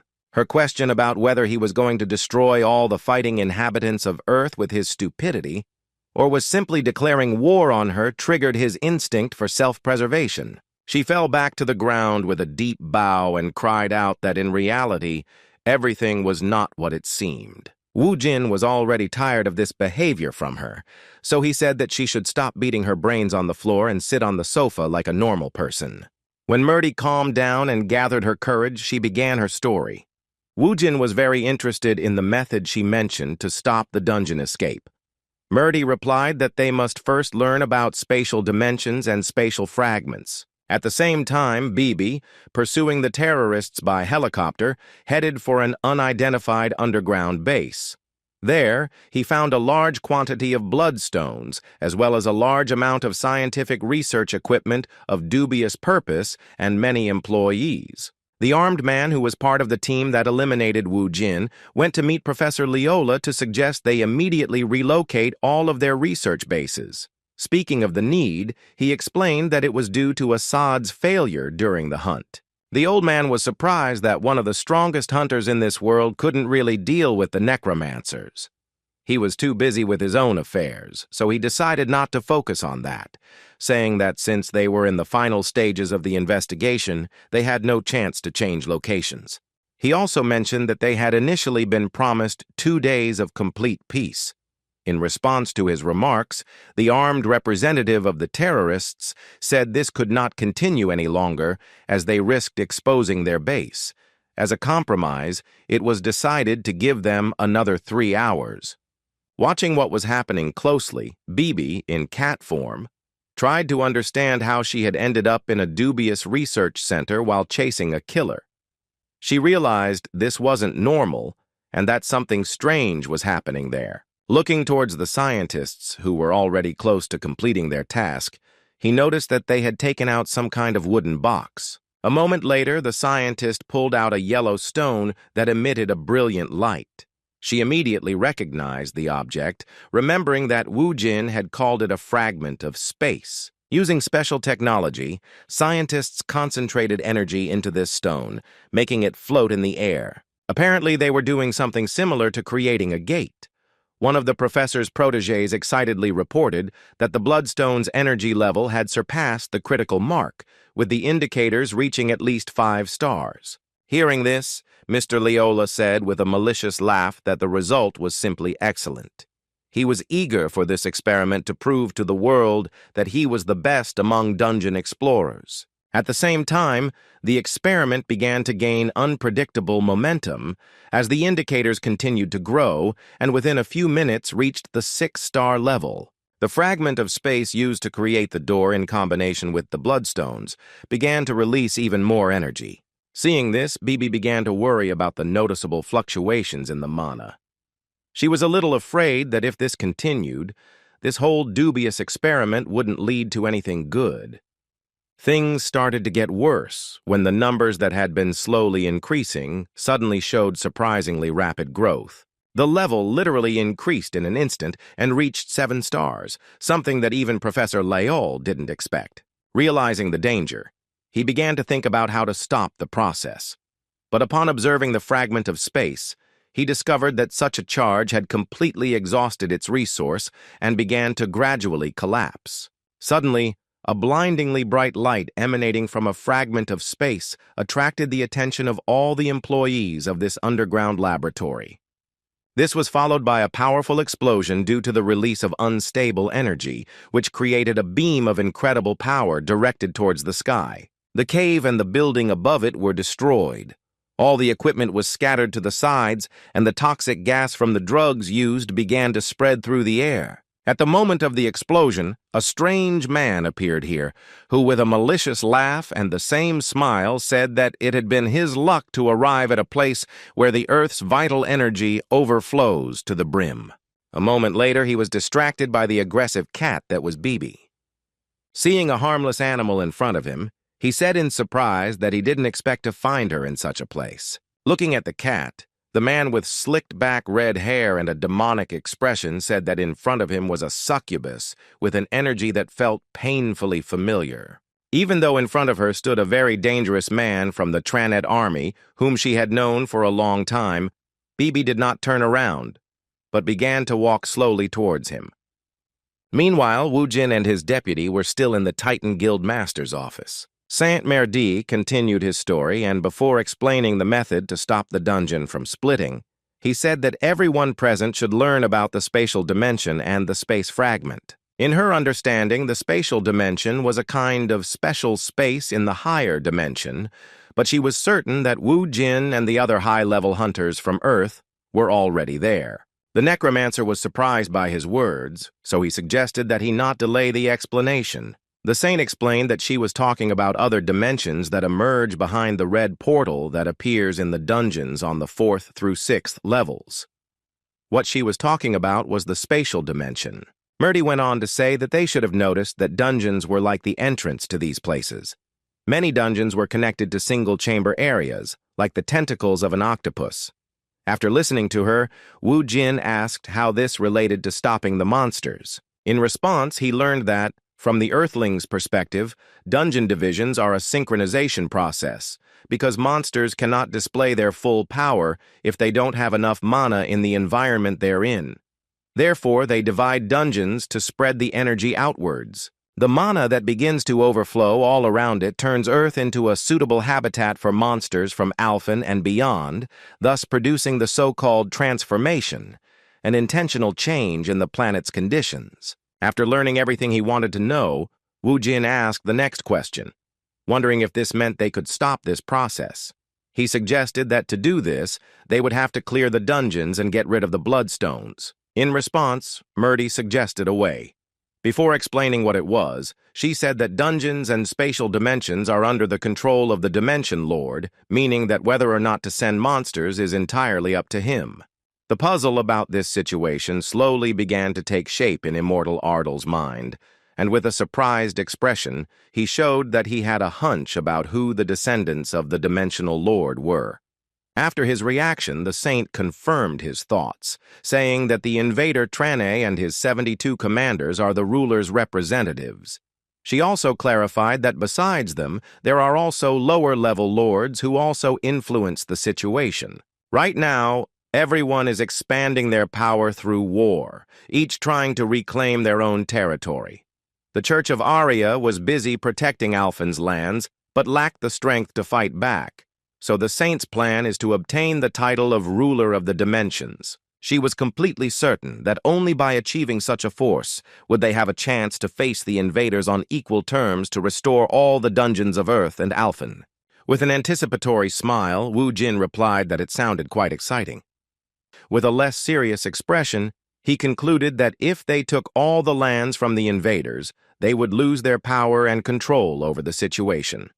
Confused by his sudden change of mood and joy, the saint replied that this was indeed the case. With a determined and even angry expression on his face, Wu Jin offered to take back all the lands from the invaders so he could have the chance to meet the Tranit boys who were so skilled at hiding their faces. Looking at the saint, he also asked her to tell him how he could obtain those spatial lands necessary for the fulfillment of that plan. Merdi already knew the answer to this question. They will have the opportunity to acquire space territories and take personal control of empty lands. But to carry out these plans, they will need stones called space fragments. Hearing this, Wu Jin used his inventory again and took out a bright yellow stone. When Merdi saw the space fragment in his possession, she was so shocked that she forgot her manners and cried out in confusion because she couldn't even imagine how he had managed to obtain it. Wu Jin didn't intend to give a precise answer, so he answered the question with a question about what to do with the stone. It turned out they needed a fragment to conquer the dungeon. Based on this, they needed 3 of those stones, but the dungeon itself had to choose him as its master. The saint believed the fragment itself would signal the dungeon that was responding. Looking at the stone he had managed to obtain by pure luck, Wu Jin said with some dissatisfaction why they were demanding so much of him and where he could get the other 2 stones. As Merdi remained silent, unable to find the words to respond, Wu Jin fell into deep thought. He found a rather unpredictable way out of the situation by simply asking Merdi to give him 2 more dimension stones. Although she pretended to be surprised, a few seconds later her face broke out in cold sweat, because Wu Jin saw through her and even said that judging by how silent she was, she already had the remaining relics. With a malicious laugh, he extended his hand and politely asked her to give him what rightfully belonged to him. After a brief fight, Merdi, who was deathly afraid of the immortal Ardal, fulfilled his request. Having obtained only one stone, Wu Jin asked her if she was sure that was all she had. When he said he had little confidence in a priestess like her, a devastated Merdi, kneeling, replied in a trembling voice that even that was very difficult to obtain. The conversation was suddenly interrupted by the appearance of a goblin. Wu Jin immediately asked why she had returned, refusing to follow Bibi for support. In response, the demonic shadow familiar reported the disturbing news that they had lost the hallucinogenic witch. Wu Jin was furious upon hearing such an unexpected thing. He immediately asked who dared to do such a thing. In response, he learned something he had never thought possible. The person responsible for this audacity was one of Tranit's pawns, an insolent demon named Rushmod. Hearing this, Wu Jin suddenly turned around and started walking towards the exit, saying he was in a hurry to do some business. The director asked him where he got such sudden plans, and in response, learned that the guildmaster was addressing the man who had carried out the terrorist attack against him. Alarmed by this change of scenery, Mr. Kun replied that they had not yet formed a support squad, so he should not rush, because after they assembled it, they would definitely report to him and become a reliable support for him. In response, Wu Jin said that Ramod had appeared on Earth. No one could take the information about Tranit's pawn seriously because they didn't know who they were dealing with. Only Wu Jin and Saint Merdi understood the level of this danger. Arya's follower was angry, as she couldn't understand how this could happen, even though it was too early for the Lord's representatives to appear. Without going into details, Wu Jin asked her to gather her squad of paladins and follow him. As soon as he thought about the place in question, he was suddenly surprised to realize that it was a remote part of the city, with no subway stations where a subway could appear. Using the capabilities of the Titan Guild, he arrived at the meeting place with the Lord's follower using a helicopter instead of his usual demonic horse. Wu Jin went first, leaving behind Mr. Kun, Saint Merdi, and his squad of paladins. Turning to the Saint, the Titan Guildmaster asked if it would be okay for them to carry out this operation without a support team. He wasn't sure if the Awakened with them could handle the dungeon's Raskomo with such a large amount of energy. Although Merdi replied that none of this mattered, Mr. Kun still doubted that his core power was enough. In response, she heard that if it was a matter of power, then Kang Wu Jin alone would be sufficient for such a matter. She insisted that all her subordinates remain on the sidelines until receiving further instructions from the Immortal. Approaching the mysterious hangar emanating a strong energy, Wu Jin opened the entrance door. As soon as he entered, he saw a dimensional portal. Beside this portal stood someone he hadn't seen for a long time. Rushmond, seeing Wu Jin before him, said with a loud laugh in the Alphan language that he had long doubted he had ever truly met the succubus of the immortal Ardal. With an arrogant look, the demon follower of the Lord asked the immortal Ardal how it happened that the place he escaped from Alphan was just an insignificant earth. Wu Jin paid no attention to their insults because there was something that hurt him incomparably more. Looking at the enemy's right hand, he saw Bibi in cat form, barely showing any life energy. After that, he still responded to Rushmond, provoking him with the words that although he understands that he is very happy to meet him, this does not explain the fact why he irritates everyone who sees him so much. With a confident smile, he reminded her that he had already died at her hands no less than 5 times. The suggestion that a demonic follower of one of the Dimension Lords was suffering from dementia enraged him, and he suddenly became much more serious than before. Wu Jin's provocations worked well, but his enemy had already gotten used to it and quickly returned to normal. He sighed deeply and replied with a malicious smile that he expected something like this to happen. Looking at the Necromancer with incredible confidence in his own powers, the demon said that he had been waiting for their meeting even before he was reborn. Wu Jin was alert, knowing that he was still not in the same shape as before. Taking a step forward and standing directly over the dimensional portal, Rushmond said with a malicious laugh that could sense his excitement. He guessed Wu Jin was there because he wanted to save a little girl who was lost and in the wrong hands. He realized from the beginning that Wu Jin wasn't coming alone, so he asked Wu Jin to order his friends to get as far away as possible. As it turned out, the dishonest demon knew how to take advantage of circumstances and justified his cowardice by saying he wanted to have a sparring match on equal terms. Hoping to gain his first victory in battles with the immortal Ardal after a series of disastrous failures, Rushmond entered the portal, while Wu Jin returned to the others to explain what was happening.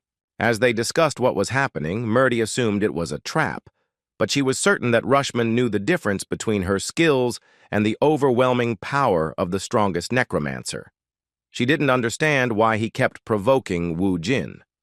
The time was right, and the immortal Ardal told the saint that Rushmond knew the necromancer's powers had only partially returned to him and that he wasn't at his best right now. This surprised Murdy, who had previously thought his power was at the level he'd been under Alphen. Her world began to crumble before her eyes, and even Wu Jin's words that he would quickly regain his power didn't calm her. She couldn't believe that the one who had the entire planet in fear had lost his crushing power as the strongest known necromancer. Furthermore, the final straw was the necromancer's words that he could not yet use the Lich and the Death Knights. Hearing this, Murdy began shouting that in that case she shouldn't let herself be carried away by Rushmond's provocations. She believed that if she was going to fight an opponent of such a high caliber, she should at least have Death Knights. Wu Jin was actually surprised that she was so concerned about him.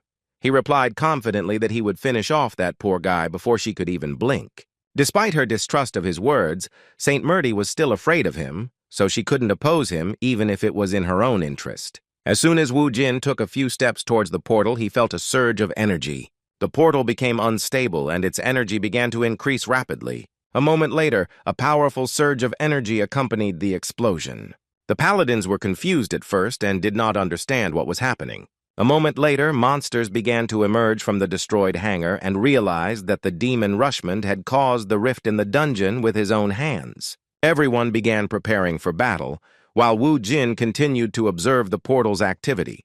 He noticed that the energy release continued unabated, so he concluded that Rushmond had decided to send all the dungeon's monsters against him. Based on this, it was clear that Rushmond had thought of a battle strategy in advance, because on Earth, Wu Jin would not be able to supply him with corpses of his monsters to use as a necromancer army. Although the immortal Ardal was demonstrating his strongest abilities while in the dungeon, he did not lose his composure.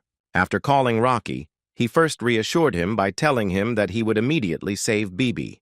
Instead of worrying about her friend, she suggested that she destroy the little thing that dared to desecrate the Earth by appearing from the portal. Within moments, Rocky activated his power and his core began attracting non-metallic elements around him.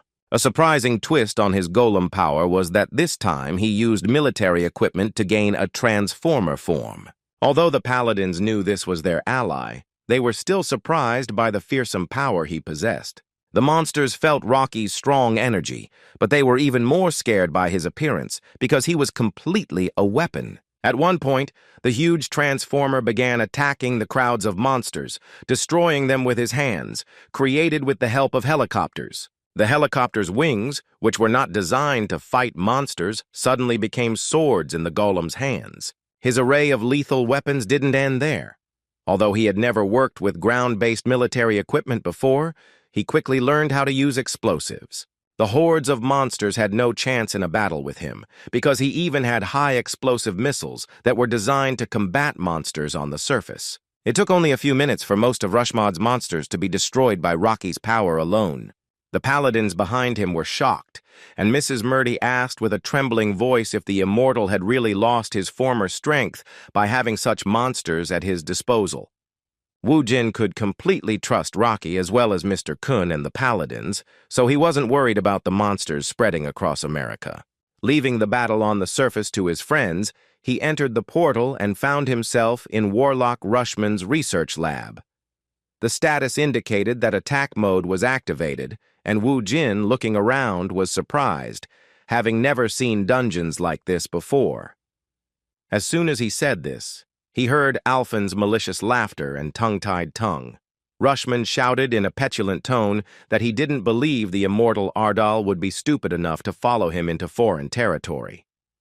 Furthermore, he felt he had a great advantage in asking what the Necromancer expected upon entering the alien dimension without the corpses needed to summon an army of Death Knights. With a calm smile, Wu Jin replied that he could easily deal with such a useless person with his own strength, but Rushman didn't take his words seriously and shouted with laughter that this was another trick. For the first time in the past 20 years of fighting against immortal Ardal, he felt that he would win this time. Looking at Wu Jin, he saw that he was as arrogant as ever, so he wanted to punish him. Now Rushman was sure that if they faced the same monster, he would be in a much more advantageous situation because he had changed his body thanks to his research on the Chimera. Wu Jin continued the conversation and asked if his opponent would mind giving him Bibi before they began their duel. The arrogant demon laughed and asked Ardal why he was worried about such things. As he approached the unconscious cat, he wondered why the Necromancer kept worrying about such trifles. Wu Jin became cautious as he realized that anything could be expected from such an unpredictable scoundrel. Saying that familiars were just things to be controlled, the vile Rushman destroyed his feline vessel. In response to her insane action, Wu Jin responded with silence. The system informed her that the succubus Bibi had been killed, resulting in her level being reduced to beginner and a 32-day gap being created before her next summoning. The arrogant Rushman hoped his action would anger the immortal Ardal, so with a smug laugh he asked why he reacted this way to the loss of a pawn. In response, Wu Jin, with a serious look, replied in an old-fashioned way that he was wrong because his rage could not be expressed through anger alone. Clutching his head, Rushman began to laugh even louder, saying that his bitter enemy's gaze was still as arrogant as before. He felt like luck was on his side today, plus he was in the best shape of all time. Summoning his sword, Rushman was the first to charge, shouting furiously that this was the last day the immortal Ardal could act so arrogantly. Unexpectedly for him, Wu Jin blocked his attack without much trouble using a kind of iron staff. He still didn't understand what was happening, so he said in surprise that he never thought that, even though he hadn't regained his former strength, he would be able to react so quickly. He wondered what it was related to and guessed that Wu Jin had drunk some kind of potion. Instead of answering, Wu Jin showed off his new power by changing the weapon's shape into a sword. Seeing the newly formed object in his hands, Rushman couldn't understand how it happened. In an instant, Wu Jin brandished his weapon and threw it against the wall. Descending to the surface, Rushman, filled with rage, tried to understand what kind of unpredictable attack this was, something that could not be available to a necromancer. He couldn't believe that his opponent, fighting with only his army, could have such incredible power in his own hands. Unwilling to accept the fact that Wu Jin was not the same as before, he shouted that it was simply impossible. Seeing his opponent in a sword stance, he was shocked to realize that Wu Jin had transformed into a warrior. Right before his eyes, the Necromancer used the Warrior Rage skill, which gradually increased his strength until he reached his limit. All of his physical attributes increased. After revealing the truth about his new class, Wu Jin quickly charged forward, closing the distance with his opponent. Rushman began to dodge the sword blow, even though he knew it was a safe distance away. He narrowly escaped injury when Wu Jin revealed another ability of his warrior weapon that involved changing its form. The spear switch didn't work, and a moment later, Wu Jin used his hammer form. Using a heavy weapon, he delivered an incredibly powerful blow to the enemy, who only managed to react at the last moment to block it. His strength was not enough, and after the enormous energy of the blow, he used all his body weight to make a huge hole in one of the walls of his laboratory. The blow was so powerful that even though he used a block, his strengthened body still suffered the consequences in the form of damage to his internal organs. Wu Jin continued to dominate in terms of speed and agility, and within seconds was once again facing his opponent. At that very moment, he struck a deep, cutting blow with the sword he held in his hands. Rushman was powerless against their attacks and fell to the surface like a stone. Immediately after this attack, the system reported that the warrior's rage had expired and the ability was deactivated. Seeing the severely injured demonic follower of one of the Dimension Lords, Wu Jin said with disgust that it was boring. He wondered why Rushman would go fight a warrior with such bodily changes. Thinking that the battle was already over, Wu Jin bid farewell to his opponent and wished him not to be so pathetic during their next battle, after which he went in search of the returned stone. A moment later, he heard Rushman laugh again and say that it all sounded like great fun. The mortal wound didn't stop the demon, and his body was restored. As he stood up, Rushman was shocked that the immortal had not only defected to Earth, but had also traded his Necromancer class for some pathetic warrior skills. Wu Jin did not lose his composure and responded by saying that warrior skills were not a bad thing because one could have fun with them. Looking at his opponent, he accepted the fact that his body had recovered despite being cut in half. Wu Jin guessed that the madman had probably implanted something back into his body. With a malicious laugh, Rushman began to release some sort of sinister red mana. In an instant, a crowd of serious monsters appeared around him, and he said in the language of Alphen that he would make the immortal regret having made a decision in favor of the warrior's skills. With a furious shout, he ordered his monsters to charge. Wu Jin knew that a tough battle awaited him.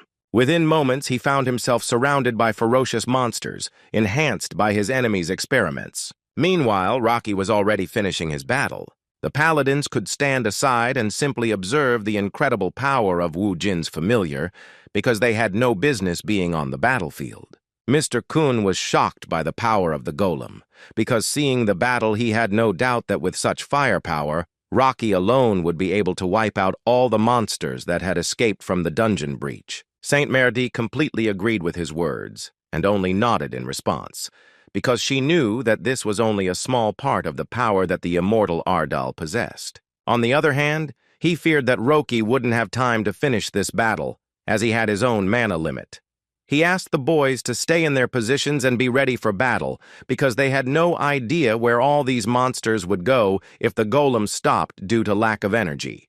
Seeing the saint's anxiety, Lord Kun replied without hesitation that they would follow her will. In reality, the reason for his anxiety was not related to the battle with the Titan of Destruction, but rather to the condition of the immortal Ardal himself.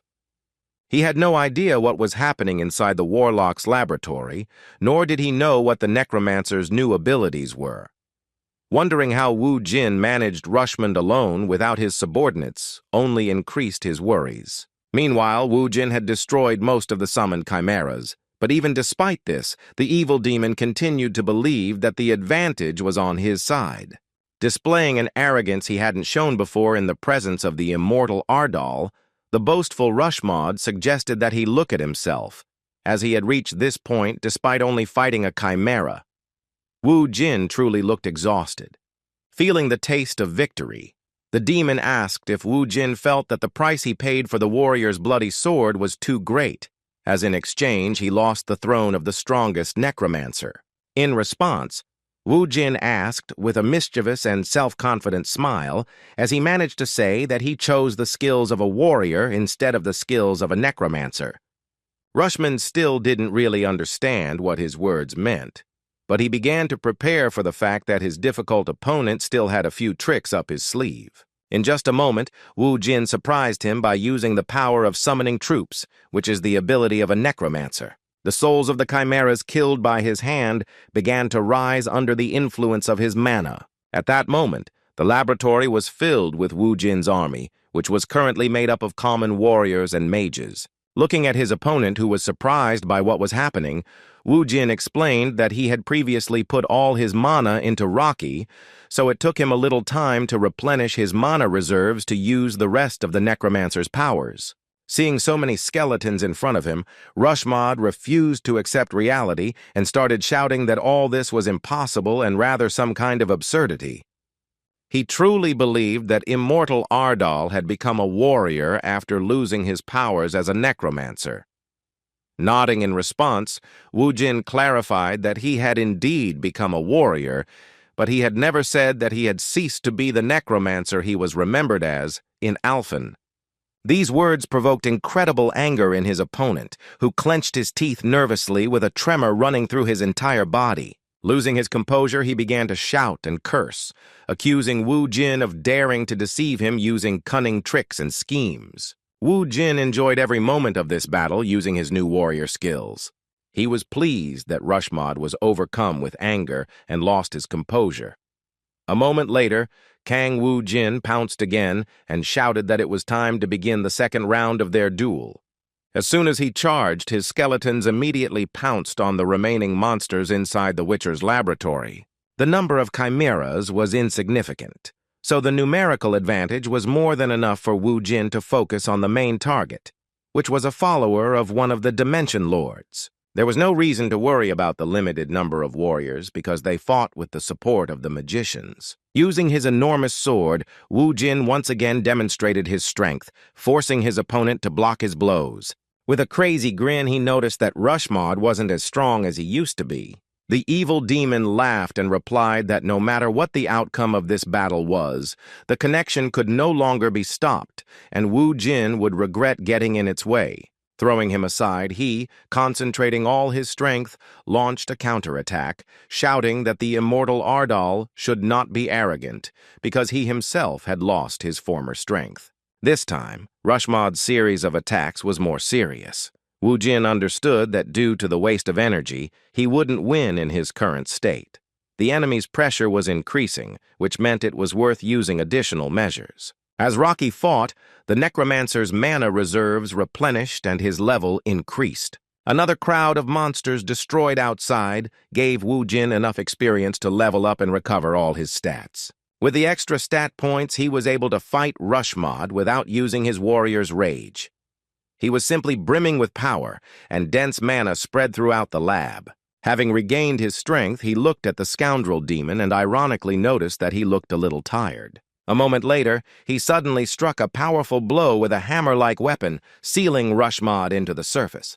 The witch not only didn't react to this attack, but he couldn't block it and withstand the full pressure with his head. His recovery was unable to cope with the damage, and he began to scream angrily. Woo-jin, not missing the opportunity, used the hand alabaster. Using a double-edged axe, he delivered a powerful slashing blow, decapitating his opponent. Woo-jin didn't know if the opponent could recover his body this time, so he decided to observe.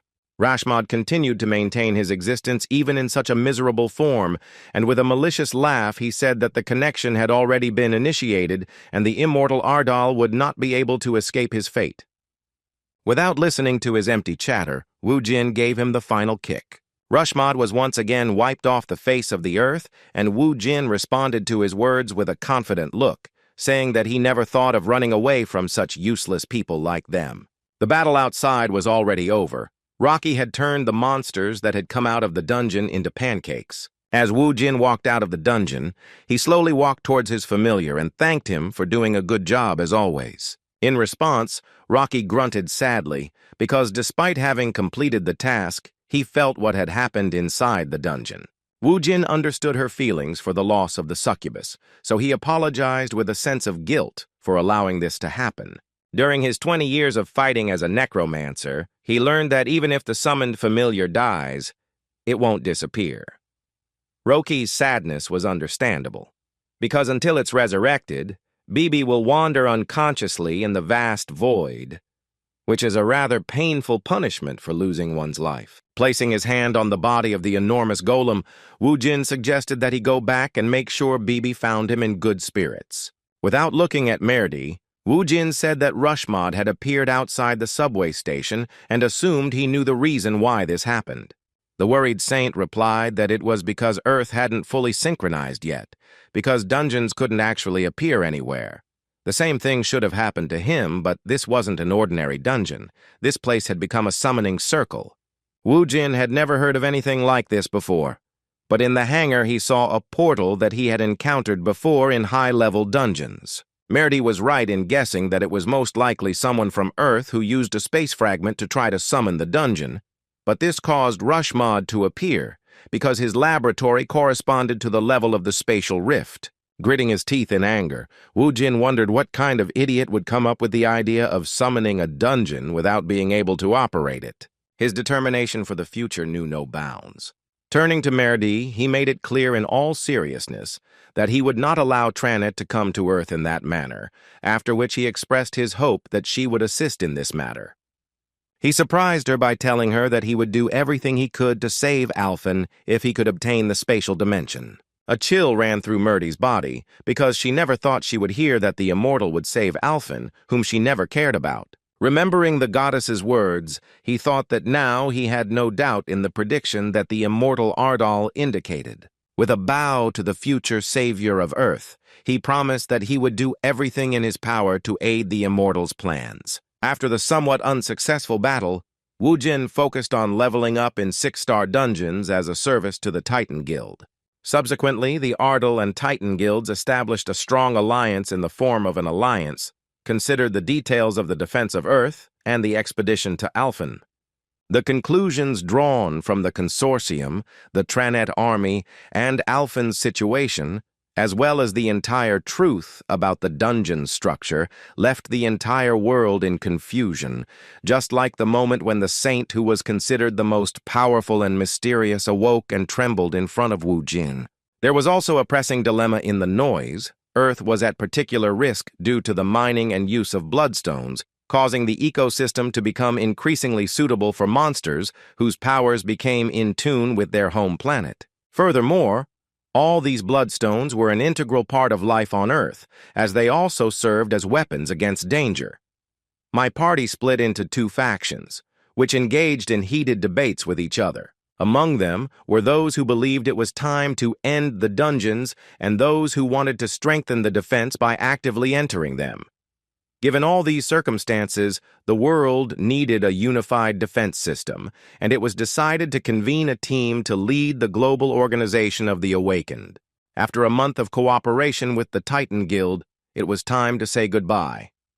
Mr. Kong sincerely thanked Wu Jin for his excellent work, making his country much safer and the world more aware. Wu Jin himself was grateful for the comfortable working conditions. After this, she turned her gaze toward the saint, because she too needed to say something last. Looking at her, it sent shivers down his spine, saying that now he would probably feel much better because they would be at a distance and couldn't see each other. Seeing her reaction, he prompted her to say that since she was reacting so quietly, it meant he was right. In response, the confused Murdy awkwardly shouted that everything wasn't as he thought. When she looked away and a blush appeared on her shy face, Wu Jin reassured her by telling her that she didn't need to justify herself, because it was already written all over her face. The Ardal Guild team flew back to South Korea, wishing him a safe stay on Earth and expressing a desire to reunite in Alphen. 20 hours later, they finally arrived in Seoul after a long visit to the United States.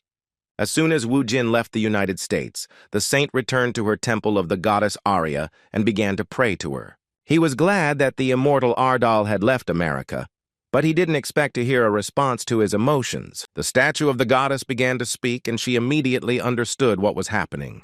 It was a rare phenomenon, a revelation from the goddess Arya, with which she attempted to instruct her follower. There was talk that she would continue to follow the man. Murdy listened tensely because she didn't know exactly who they were talking about. Closing her eyes and gritting her teeth, she began to pray to fate that he wasn't who she thought he was. A few seconds later, her worst suspicions were proven true as the goddess was asking her to stay by Kang Wu Jin's side. With tears in her eyes and trembling with fear of the immortal Ardal, she pitifully asked why she had to go through all these trials. The life of a saint could not be called sinful, but her destiny was to be where the man she feared more than death itself was. After arriving in Seoul, Wu Jin and director Min Chang headed to his office. On the way to the office, the guildmaster suddenly asked the driver to stop the car. Director Jun didn't understand what was happening, as they had a dinner planned with the president of South Korea himself. The guildmaster decided once again to deviate from this event, using the excuse that he was going to continue his journey by taxi. He sighed deeply and added that he was already full. Director Jun was desperate as he didn't want to reject the president's offer once again. His guildmaster's excuse was simply ridiculous, as they understood that this meeting clearly wasn't scheduled just for eating. Wu Jin's influence was comparable to that of the entire country, so it was important for South Korea to maintain good relations with him. Despite this, Mr. Kang wasn't interested and said his deputy could handle it himself. Jun insisted that Wu Jin do it. After accepting another obstinacy from the guildmaster, he asked if he would appoint an executive director for his now larger guild. In response, he received a surprising suggestion to prepare new business cards. With a smile on his face, he declared that Director Jun would now officially become the vice president, with the authority to hold a meeting with the president without interference from the guildmaster. A man like Wu Jin was simply unstoppable. After getting out of the car, he said he was going home because he was tired, and then wished the vice president a pleasant dinner with the leader of South Korea. The confused Director Jun didn't know what to say, because his life had once again turned upside down, and his responsibilities had only increased. On the contrary, Wu Jin was in a very good mood, and as he left laughing, he wished his official delegate good luck in all his plans. The vice president, deeply concerned, clutched his head and began to think about how he should prepare for the meeting with the head of state. He couldn't even imagine that he would suddenly be second only to the leader in the organization. At one point, the realization that he was now the vice president of Korea's strongest guild began to bring him to his senses. The driver witnessed once again how crazy the people of Ardal are, because recently the panicked Min Chang started laughing out loud and shouting that he is now at a height incomparable to when he worked at the Hammer Guild. On his way home, Wu Jin called his mother and surprised her by telling her that he had already returned to Korea. She was confused and told him she wasn't home yet and wouldn't be back until tonight. In response, Wu Jin reassured her, telling her everything was fine and that she shouldn't rush. As soon as he arrived home, the driver announced the fare and Wu Jin realized he had no cash. It was only at that moment that he remembered that his luggage had been left with Min Chang. He had no choice but to go somewhere else, where there would be someone who would pretend to be happy when paying his bill. Wanting to meet the boy he hadn't seen for over a month, Wu Jin headed to Sedan Station. After receiving the call, Jae Min, who was at home, asked his boss with a smile how his trip to the United States was going. He was surprised when he found out that Wu Jin had already returned to Korea. Also, he had no idea that Hyunam was actually under his house and looking directly at his apartment balcony. When Jae Min heard the request to leave with 50,000 won in his hands, he felt confused. Everything fell into place when Wu Jin said he didn't have money for the taxi fare. With a dissatisfied expression, Jae Min wondered why his crazy friend hadn't changed at all since the moment they met. Ji-woon was surprised that his brother was suddenly going somewhere. Turning to him, she asked where he was going, forgetting her plans to take the final exam. When he said he had to go out, Ji-woon put his hands on his hips and said in a professional tone that he had national exams soon, so he needed to be well-dressed to avoid catching a cold. Zipping his jacket all the way up, his brother replied that Wu Jin had arrived. Hearing that Wu Jin was near her house, her mouth opened in surprise and warm memories made her cheeks blush. Taking advantage of the opportunity, she took out the money in her brother's place, and they went together to the nearest cafe where Wu Jin liked to spend time with friends. Wu Jin immediately apologized for bothering him, but Ji-woon assured him that everything was fine, as he had been looking forward to their meeting for a long time. With a genuine smile on her face, she shared the news that she had quit her previous job at the factory. Wu Jin was surprised by such sudden news and assumed she wanted to become a celebrity in return. Seeing the surprise at these words, she cheerfully explained that she saw an article saying she was Kang Wu Jin's beautiful girlfriend. Her words further embarrassed the shy Ji-woon, and she angrily yelled at him to stop teasing her. Trying to change the subject, she decided to mention what had been worrying her all this time. As she handed him the phone, she told him she had recently started writing her novel and wanted him to review it. Looking at the pages, Wu Jin said it looked pretty good. He was surprised that she enjoyed writing. Ji-woon explained that she had actually always wanted to be a writer, but had only recently started taking it seriously. The first page of this novel was a story about how a summoning circle suddenly appeared under the feet of a Korean high school student. Through it, the main character of the novel found himself in another world, encountering monsters he had previously only read about in books. After a long time of survival and near-death battles, he still endured all the hardships and became a true expert at frightening monsters. Finally, he was able to find a way to return to Earth. It was a shock to him that when he returned there, the Earth was no longer the same, because humanity was subjected to monsters that had not been here before. After reading these few pages, the unassuming Wu Jin asked if she had really written a novel about him. The embarrassed girl began to worry and hesitantly replied that the similarity was due to her constantly thinking about him while writing the novel. Trying to calm her down a bit and distract her from the cause of her embarrassment, Wu Jin replied that it was actually quite an interesting work. He was also pleased to see that she had a lot of comments.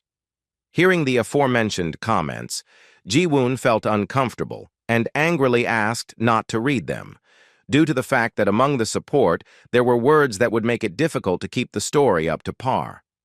After sharing her creation and receiving warm praise, Ji-woon thanked him for everything he'd done for her. She sincerely said that if it weren't for him, she wouldn't be able to walk among people so easily and wouldn't be able to do what she dreamed of. Modestly adjusting his hair, Wu Jin asked her to stop that embarrassing speech with a kind smile. With a sincere look, she said that it wasn't really her fault, because she herself was strong enough to endure all those difficult trials. She wanted to put her role in the background, saying that it only helped her a little to return to her former life. Looking at Ji-woon with bright eyes and blushing cheeks, she finally told him that she really was brave enough to be worthy of such a life. After meeting with Jae-min's sister, Wu Jin went to his guild's office. Work was in full swing, and there were many more workers than before. The work process was closely supervised by Seung-han, who was attentive to every detail, understanding that not a single mistake could be made that would incur the wrath of his terrifying boss. After a month of absence, Wu Jin appeared in front of the new workers for the first time and approached one of the founders who was previously a con man. With a smile, he said that the guild was now quite lively compared to what it was before his trip. In fact, Seung-han was even happy to see him and said he was glad to see him in good health. As the new workers whispered about this incredible opportunity to witness Korea's strongest awakening in person, Wu Jin asked where Ha-min and Sun-gu were. It turned out they were also hard at work and busy distributing the rewards. A moment later, they were distracted by a stern female voice loudly congratulating the guild president on his return. Looking back, Wu Jin saw Lieutenant Choi and immediately asked when she came to the office and started working for him. Ha-sol replied that he was no longer a lieutenant, as he had transferred to the reserve unit and started working at the Ardell Guild the day before. With this in mind, Wu Jin concluded that it would take him some time to stop wearing his military uniform. To begin, he suggested that she conduct a brief interview to determine where her help would be needed. To conduct the interview, they went to the president's office where, to make things more cozy, Wu Jin made himself some tea and sat the former lieutenant in the chair across from him. He looked at her and considered it, analyzing her characteristics. The system reported that she belonged to the tamer class and was a person with great loyalty and pride. He also noticed that her level had increased. Ha-sol was scared when he told her that he knew she was an F-rank tamer. From this, he concluded that it must have been quite difficult for her to develop all this time. When she finally asked him how he knew her characteristics, which were hidden in the Ministry of Defense database, he replied that he could see them simply by looking at a person. To him, she seemed quite interesting, and another confirmation of this was that when he last analyzed her in North Korea, she was level 11, while now she had already risen to level 11. Although she was a tamer without enough practice, she did not gain skills. Wu Jin guessed that her level was due to the strengthening of her synchronization. Judging from the fact that she had leveled up 3 times in such a short time, he concluded that she had quite good potential. Because the military used modern weapons, she was limited. Since Ha-sol didn't have the chance to improve her awakened abilities due to the nature of fighting monsters on the surface, Wu Jin decided to speed up her cultivation process a bit. He extended his hand with a sudden gift, surprising her with such generosity. Wu Jin thought she didn't know what kind of stones they were, so he explained that she should eat them first and then start absorbing the mana. Confused, Ha-sol explained that she was surprised that he suddenly decided to give her such expensive enhancement items. Sighing, Wu Jin explained that in her current state, he could help her with training, so she should first take the enhancements that would get her closer to the level needed for training. Despite his enthusiasm for how rare and valuable these items were, Ha-Sol was unable to go against the order due to his extreme loyalty. Taking these enhancement gems in his trembling hands, he stammered that he would complete the task. Right before his eyes, his stamina, magic power, and strength began to increase, and the president, satisfied with the result, said that he was doing well because he was coping well with taking the enhancement drugs. As she browsed her reward shop, she wondered which skill would be right for her. Knowing that her basic skills were acceptable and that she was a military woman who was good at analyzing the battlefield, she concluded that telepathy would be a useful special skill for her. It was the ability to communicate with others through thought, which made giving orders much easier. After acquiring another valuable item from the shop, Wu Jin handed it over to his new pupil. At first, he had no idea why the president entrusted him with this, but Wu Jin explained that he needed to perfect this skill because it would be very important in the future. Ha-Sol accepted the order without question, and a moment later, the president handed her another shelf of skill books and told her they must all be studied to perfection. Seeing this enormous amount of work, she was perplexed and realized she would have to study without sleep. Just as he was about to leave, Song-gu burst into his office with some strange emotions. Wu Jin didn't understand what was going on, but his protege was actually agitated by something, believing that he was the one who did it. Taking advantage of the moment, the president took a closer look at Song-gu and expressed satisfaction with the news that he, too, had grown quite a bit during this time. On the other hand, he hadn't expected to be greeted with cries of condemnation after returning from a long business trip to the United States. Sighing deeply, Song-gu realized that Wu Jin didn't really understand what they were talking about, so he simply picked up the remote and turned on the news on the TV. The conference on the South Korean defense agreement was broadcast live, with Min Chang sitting at the negotiating table in the middle. Under the flashing press, it was reported that they had gathered in this room to announce that South Korea had signed a defense contract with the Ardal Guild. Wu Jin still didn't understand the seriousness of the situation and was surprised to ask what Min Chang was doing after dinner with the South Korean president. Looking at the smiling vice president, he asked who the people sitting next to him were. This question took Song-gu by surprise, as he had already forgotten that his young Nim sometimes didn't understand the most common things. Ha-min answered for him, saying that the head of South Korea's defense ministry and the country's top military leader were sitting with Min Chan. He also explained that based on the agreement announced by Mr. Jun, his union would have the same support from the state as the military. Wu Jin was surprised by these words, but Song-gu didn't understand his reaction and nervously said that this was not the best time to seek advantages. Understanding what Song-gu was worried about, Ha-min, feeling extremely uncomfortable in this situation, explained that the matter was that now the Ardal Guild would be responsible for national defense, and its status would be equal to some kind of state army. Hearing the mention of the state army and the comparison to his guild, Wu Jin was enraged, but he still didn't fully understand the meaning of these words. Alarmed, Song-gu, who understood the whole picture, decided to explain the essence to the end, and anxiously shouted that, in simple words, most of their time now would be spent in the army.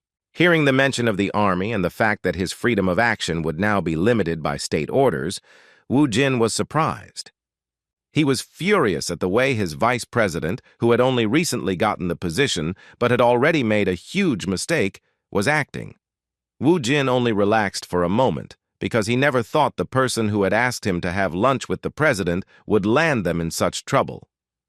The air began to tense as Wu Jin showed his dissatisfaction with the director's actions.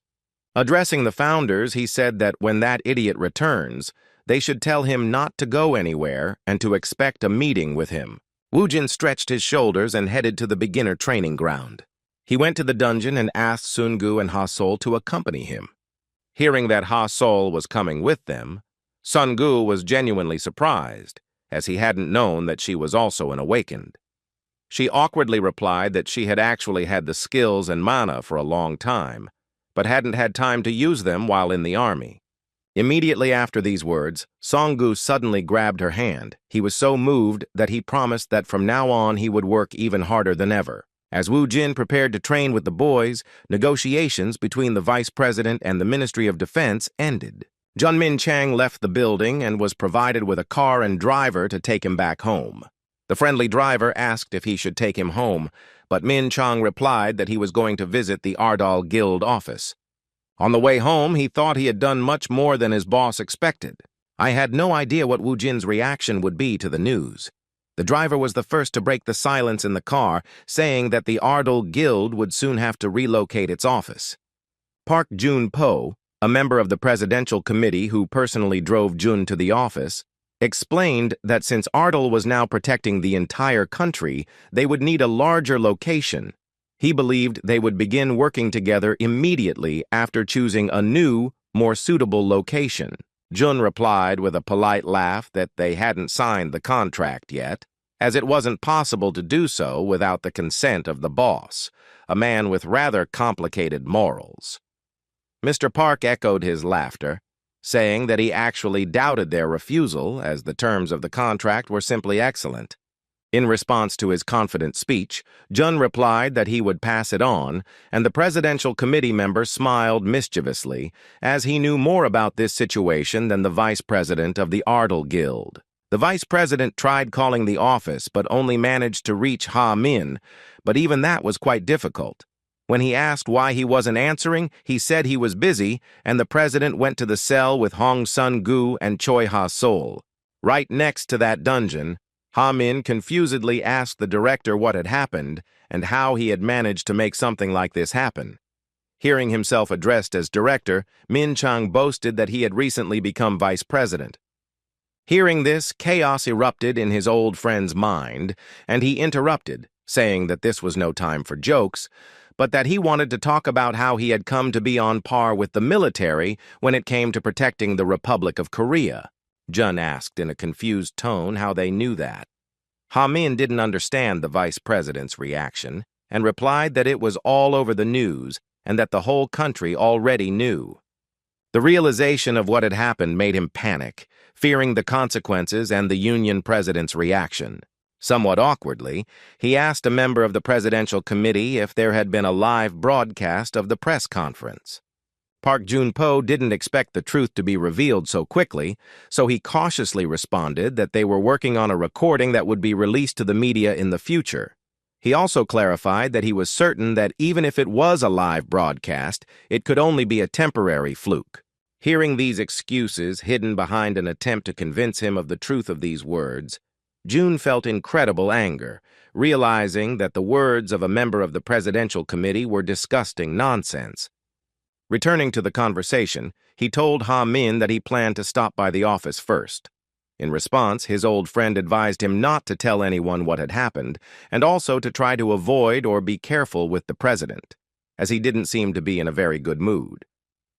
Now, in Min Chang's eyes, the guys from the Presidential Committee and the Ministry of Defense looked like slippery scum. He couldn't understand what all this rush and broadcasting on the news was about without any consent to disseminate the information. During dinner with the president, it turned out he received a very interesting proposal. He wanted to transform the Ardal Guild into an organization called the Korean Defense Guild. It's no secret that for all awakened organizations, the Ardal Guild is an obstacle to keeping Kang Woo-jin, the strongest awakened, in Korea. Immediately after dinner, negotiations were held with the president, and the committee members promised to provide great support if Woo-jin agreed to the conditions. Min Chang couldn't believe they actually dared to hold a private press conference before receiving approval from their union president. Alternatively, he assumed that the presidential committee decided to show this to the public to gain Woo-jin's approval, but he knew that if this was really the case, then they had made a huge mistake because they had met the wrong person. In Jin's mind, the one who, upon learning what was happening, would turn that blue house upside down without blinking, without even worrying about the consequences. Considering all this, he was willing to do anything to prevent his beloved boss from going on a rampage and committing to protecting the safety of the entire country. He promised himself that he would find a way out of even this situation. Meanwhile, Kang Woo-jin and his subordinates entered the six-star dungeon. Ha-Sol was in such a place for the first time, and was terrified to think that there were monsters there that were difficult to defeat even using the modern weapons of the Korean army. With some discomfort, she turned to Song-gu and asked if they really hadn't made a mistake in the dungeon, since for her, as an awakened F rank, such visits to six-star places were prohibited. With a humble but sincere laugh, Song-gu replied that he had no doubt she could die. Trying to calm her down, he promised that they would help her. His words did not bring any relief to Ha-Sol, but on the contrary, only increased her anxiety. The next question was about the chairman's whereabouts.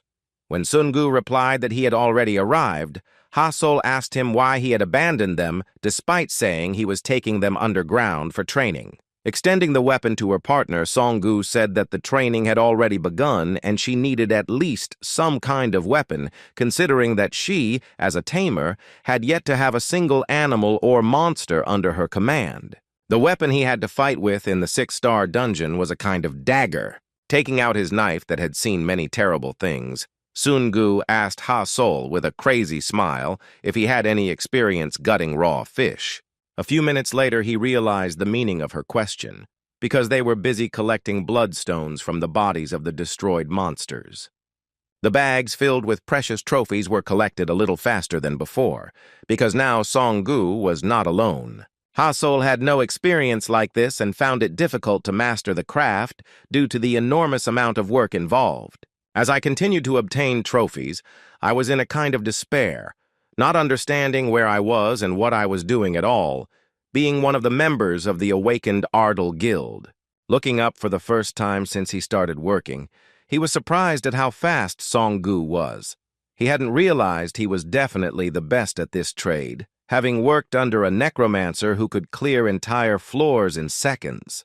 After finishing collecting the trophies, Song-gu threw his bag over his shoulder and hurried Ha-Sol. With a friendly smile that didn't show that he had done a titanic job, he said that at this rate, they would meet Hyun-nim before they even got off. Over time, Ha-Sol's efforts began to bear fruit, and she was able to obtain bloodstones much faster, but she was still surprised that she couldn't keep up with Sun-gu. Furthermore, she was tormented by the question of how the president hunted, leaving behind such a large number of exterminated monsters. Looking down the dark corridor they were about to enter, Ha-Sol was horrified. He saw many pairs of glowing circles that reminded him of monster eyes. Fearing their large numbers, he began to panic, unable to understand how the president could have overlooked them. Song-gu stood in front and didn't see the trembling in her body, so he calmly said that they were late because the president was already returning from cleaning.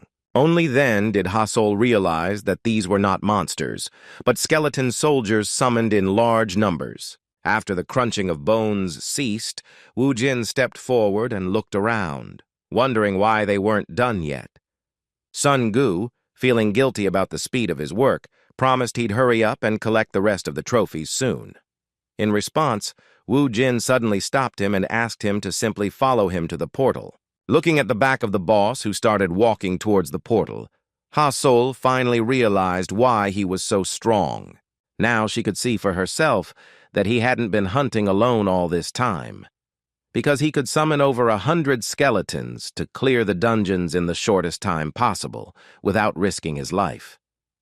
Soon they reached the portal, and in an instant they found themselves in a spatial dimension far from Earth. Once on the other side of the portal, Ha-Sol experienced the nausea that all new awakened experience when entering high-level dungeons. Seeing her reaction, Sun-gu guessed she was a little apprehensive about going through the portal. When Ha-Sol asked if this was common, her new friend assured her that it depended on the person, but that everyone usually got used to it quickly. Woo-jin was first again, so they had to speed up to catch up. Before entering the portal, Ha-Sol put on his special suit, but he didn't notice Sun-gu doing the same. He wondered why he was wearing the same clothes as before. As it turned out, the forms of the awakened in Ardal were made from materials extracted from the dungeon, and the support department paid all the costs. After a few minutes of walking, they saw the president, who had already built a fairly large cage out of bones. Looking at the boys, he asked Ha-Sol to come closer to him. The devoted pupil complied with her request without question, and in response heard a shocking command to attempt to tame the local monster. When she saw who was in the cage, she almost screamed in surprise. Inside was a terrifying saber-toothed tiger. I didn't even know it was a high-level beast, and this particular one was at the level. There was no doubt that for a level 14 tamer with no experience using his own skills, this was far from an easy task. The roar of the predator made her shudder completely, and she wondered again if she should really try this. She thought she would be torn to pieces the moment she got close to the tiger. In response, Wu Jin was surprised by her answer and explained that no one told her to fight, because she, as a tamer, was simply to tame this tiger. Turning to Sun Gu, he decided to make things easier for Ha-Sol by ordering his protege to make sure the saber-toothed monster didn't make a move. In the end, it turned out he was no longer the same as before because he threw himself into battle without hesitation, jumping into the cage from above. The level 57 monster didn't scare him because now he himself was a real monster. Looking at the angry tiger, he greeted the monster with a kind smile and a sincere tone, who had the misfortune of meeting his president. The tiger did not particularly appreciate his greeting because he did not understand what sincerity and goodwill were. In just a moment, he growled furiously, making Ha-Sol regret having entered this crazy dungeon with other equally crazy and awakened ones. She struggled to stay on her feet, and she didn't even hide the fact that she had never been as scared in her life as she was now, standing in front of that monster. However, what happened next surprised her. Taking off his jacket, Song Gu asked the tiger why it was screaming, even though he hadn't touched it yet. The huge and deadly beast, not understanding his words, rushed furiously to attack. This wasn't the first time Song Gu had fought such dangerous opponents, so he didn't even flinch and resorted to using the steel flesh skill, which was not similar to the fire skill he was talented at. Apologizing for the pain, he hit him hard all over the face. It seems that the saber-toothed tiger, whose cute and no longer evil face turned into a cutlet, did not even think about the fact that some man would practically beat him with his bare hands. Ha-Sol was no less surprised, as she had never seen a person as strong and awake as Sun Gu before. Finally, he sent him flying with a good kick. Watching Sun Gu throw the tiger all over the cage with his fists and kicks, Ha-Sol was speechless. She had heard before that he was a B rank, but she had never imagined that he would be this strong, despite the fact that he mainly collected bloodstones from monsters destroyed by the boss. Furthermore, he couldn't get out of his head the situation in which he appeared to be a rather fragile and vulnerable guy. Now, in her eyes, he looked different than before. After defeating the enormous saber-toothed tiger, Song Gu began to happily wave his hand in her direction, saying that he was now safe there and could enter. Now, understanding the strength of those with whom he came to such a dangerous place, Ha-Sol still decided to enter the bone cage. Approaching the tiger, which lay beaten and barely conscious, she began to use her tamer skills on it. Despite all her attempts to tame him, it was in vain, and the evil monster even began to regain consciousness, and, despite the trembling, tried to growl in her direction. Barely a moment after this pathetic attempt at showing his anger, the saber-toothed tiger received several more blows to the head from Sun Gu, who couldn't believe he dared to show his teeth to his future lover. Ha-Sol wasn't thrilled by his actions, while Wu Jin watched with pleasure. Looking away, Ha-Sol, who had already spent a large amount of mana in a dozen attempts to tame the monster, hesitantly said that even if he tried again, it still wouldn't work. He also mentioned that he no longer had enough mana to continue. Just a moment after these words, his mana suddenly began to recover, and he felt a noticeable surge of strength, similar to the feeling after a good night's sleep. He didn't understand what was happening or how the president, being a necromancer, managed to do this. In response to his words, Wu Jin asked him not to rush, saying that it was natural because they had a significant difference in levels, which affected the difficulty of completing the task. She never stopped doubting that she could do it. So the president made it clear to her that there were two options. The first was to stay close to the animal, as friends, and the second was to hit it and make it her subordinate by force. The tiger had already been hit. The matter was almost resolved. However, as it turned out, the beating was not so easy either, because the one who killed the saber-toothed tiger was not the tamer, but a completely different person. Pointing his finger at Song-gu, who was still threatening the beaten monster lying on the ground, Wu Jin called him a true villain, someone the saber-toothed tiger now fears without any exaggeration. Seeing the state this poor boy was in, Ha-sol even felt some pity for him, even though he had been so aggressive during their encounter. The second plan Wu Jin wanted to talk about was the option of approaching the one who was hit. Wu Jin looked at her straight away and knew she liked this option, but still asked her what she would do. As expected, he decided to go for the second option. From then on, things went crazy as Sun-gu made Ha-sol feel uncomfortable with his ridiculous antics, telling her that she was wrong if she thought she could stop him. According to the boss, the second option required him to protect a saber-toothed tiger from the villain who had caused its suffering. This was a more realistic opportunity to tame his first beast by becoming its friend after saving it. Although the idea seemed realistic, seeing Song-gu and his strange behavior in front of her, she couldn't take what was happening seriously. She wondered if her genius boss was really suggesting that she trick such a serious predator with such a cheap clown show. As she wondered if there was any point in such a scene, the madman Song-gu, with an idiotic expression on his face, aimed his punch at her, feigning anger. It turned out he used a lot of force to make it look like a real fight. Ha-sol took the first blow from an awakened being while in the dungeon, and although she blocked it, she felt the consequences. She felt the bones in her arm break, but at first, she was sure Sun-gu hadn't hit hard enough. Turning to the director, Ha-sol asked him to stop the scene, saying that she had broken her arm when he hit her, but he continued acting crazy, making faces and calling her weak. At first it seemed like he was going crazy, but he was actually doing his part to not miss such a great opportunity for Ha-sol. When he looked at the president, he told him that he should act quickly to counterattack and then tame the beast. His immense loyalty and pride were the feelings that gave him the opportunity to strike again. Sun-gu pretended he had no time to react, and in an instant, Ha-sol's fist was on his chest. Although he thought he hadn't put much effort into that blow, Sun-gu received a pretty good response to his bone break when he crashed into the cage, breaking part of it with his own body. Despite having hurt her comrade, Ha-sol was amazed at what he was capable of. She was distracted from this situation by the growl of a saber-toothed tiger, which had just regained consciousness. She jumped in surprise and became frightened, looking towards the beast that might already be trying to attack her. She was simply surprised when she saw that the fearsome level 57 saber-toothed tiger had started to have warm feelings for her and now looked more like a cute seal. She found it hard to believe he had actually fallen into that circus.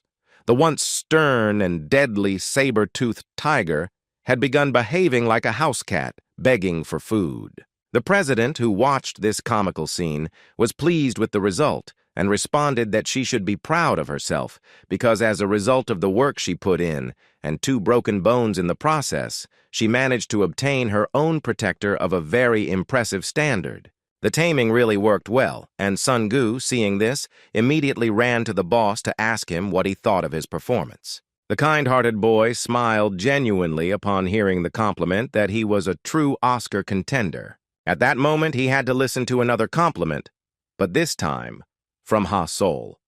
She said with delight that he looked very terrifying in battle, after which she admitted that she didn't know he was an awakened with physical abilities. Hearing this, Song-gu reacted with a bit of confusion, saying that he actually belonged to the Fire Element Mage class. After successfully taming the saber-toothed tiger, they did not leave the dungeon, but stayed there overnight. Seeing the strange expression on Song-gu's face, Wu Jin realized that he wanted to say something or was worried about something, so he asked in disgust what was wrong.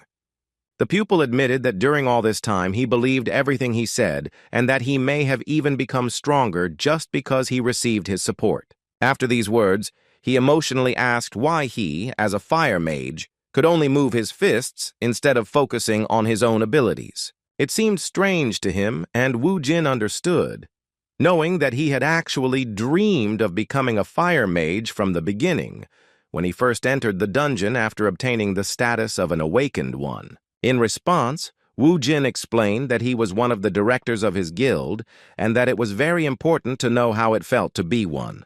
Somewhat disappointed, Song-gu hesitantly replied that he only ran minor errands for the guild directly for the president. To him, that meant he was nothing more than an errand boy, but surprisingly, one who was paid quite well. Sighing with a smile, Wu Jin explained that that wasn't what he had in mind.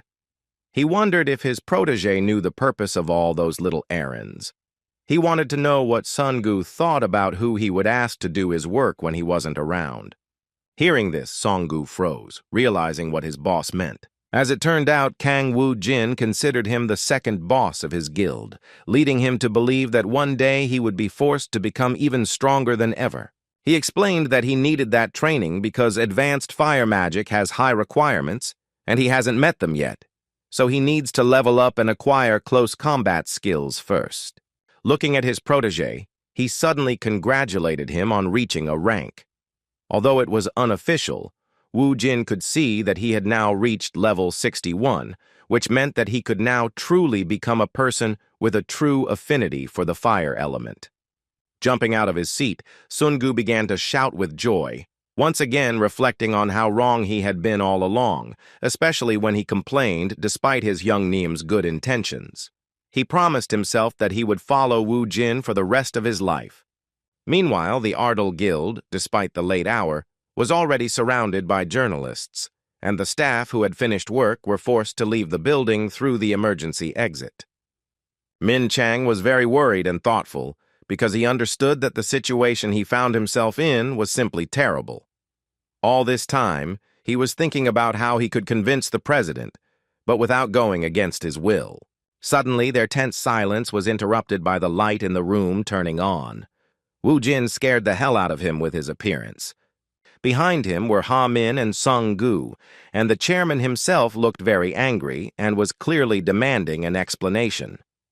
Ha Min, afraid of what would happen next, whispered to his old friend, saying that the chairman's mood had worsened even further when he saw the reporters. Min Chang, finding himself in such a difficult situation that would be difficult to resolve, clasped his hands in front of him, lowered his gaze, and began to remain silent with a deep sense of guilt. The boys decided to have a conversation, just the two of them, and went to the president's office, where Wu Jin sat on the sofa to listen to his deputy's excuses.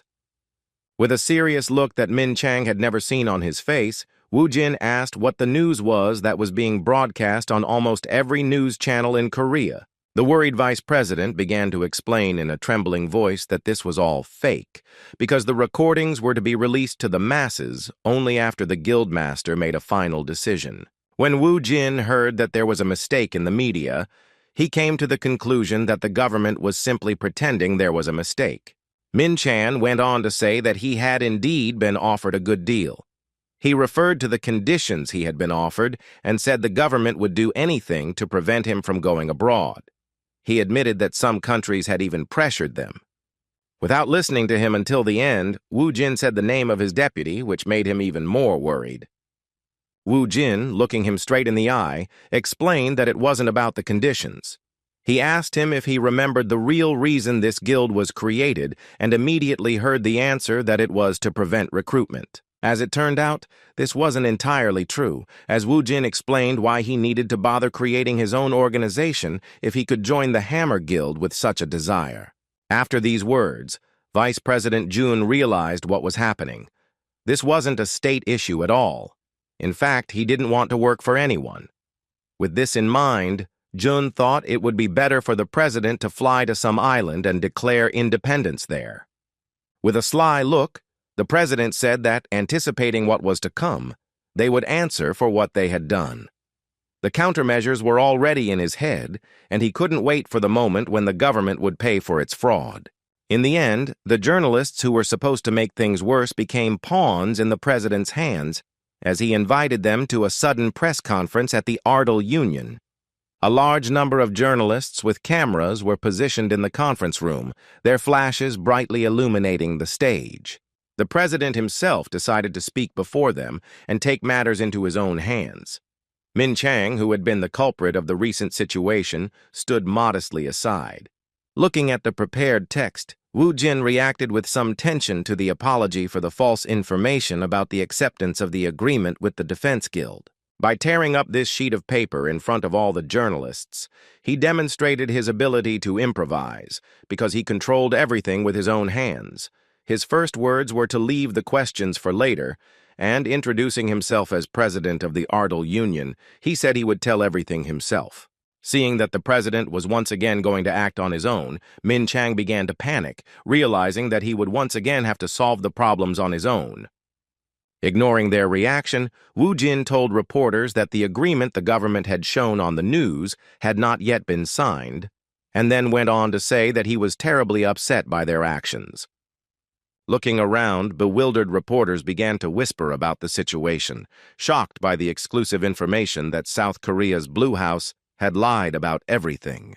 Continuing his speech, Wu Jin explained that since there was no such contract in the first place, they should forget about everything that was said previously. After that, he uttered the words the government feared most. In response to their vile act, he declared that due to this pressure, he would have to emigrate, after which he threatened that if they dared to mess with him, he would leave the country immediately and without a second thought. At that point, his conference ended, and he began walking slowly toward the exit, ignoring the journalists' futile attempts to get answers to his questions. As he passed Min Chang, he sternly asked him to finish what he had started. In fact, Wu Jin not only gained an advantage from this situation, but in doing so set in motion a whole chain of processes. Analyzing the situation, Min Chang realized that a fight with public opinion was looming, but he believed there was nothing to fear, even if the opponent was the South Korean government itself. Once again convinced that his simple-minded boss would get what he wanted by any means, Min Chang thought for a second that what had happened was only for the best, because it was hard to imagine what would have happened if Wu Jin had gone to dinner with the president at the Blue House. After the Ardal Guild press conference, as expected, the media and the entire internet went crazy. The news that the agreement in question had not been signed caused a huge public uproar. The reaction was particularly harsh after the news that the Ardal Union, after a few hours of meeting at the Casa Azul, had flatly rejected the proposal and threatened to emigrate abroad. At the same time, the Ardal Guild was already preparing for the impending disaster. To expand their reach, they were recruiting new awakened. Their recruitment was quite strict, and some applicants had to be asked to stop applying after receiving a rejection. Meanwhile, Min Chang, who continues to work with the media, also receives calls from the Blue House. The calls don't reassure him, even though he's up to his neck in business. He claims the president's decision is final, explains there's no reason to reconsider, and simply hangs up. When Ha Min approached him, he asked how many applications he had received from Awakened to join. It turned out that there were over 1,000, which was actually quite a lot, but the real problem was that many of them were only F rank. After thinking about it for a while, Min Chang came to the conclusion that this was natural because usually high-ranking Awakens are already in large guilds, and if they are not, it is because they want freedom of action. Still, Ha Min was pleased with this result and said that they would still be useful, given that the chairman could help them. As an example, he mentioned that Director Hong and Ha Sol were also originally F rank, but their development quickly brought them to the top. Min Chang nodded with a laugh of anticipation and said it was truly amazing. He said that if the Awakened could grow enough, their guild scale could rival the top 3, or even reach the international level in terms of strength. As the boys were motivated by the lofty prospects and inspired by their dreams, they continued to work hard. Wu Jin eventually reached level 70, fighting non-stop in the dungeon. He was glad to have reached the point where he could use the skill that had kept all of Alphen in fear. It was thanks to this ability that in the past he had been able to command an army of thousands who could regenerate during battles. His next action was to deactivate the Death Knight's summoning ability. With a smile of anticipation, he sensed the 52 Death Knights in his summoning room.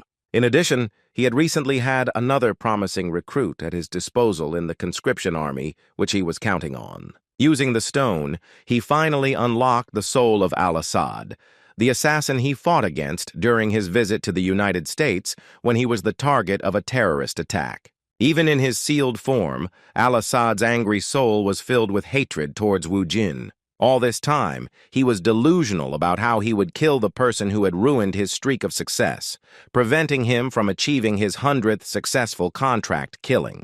The moment she appeared in front of him, he immediately launched an attack with the thought that he would destroy his target and survive again no matter what. Shouting that his goal was liquidation, he shook his fist furiously, forgetting that he was no longer a man, but only a submissive soul to his master. Seconds before the attack, Wu Jin used his power to order him to stop.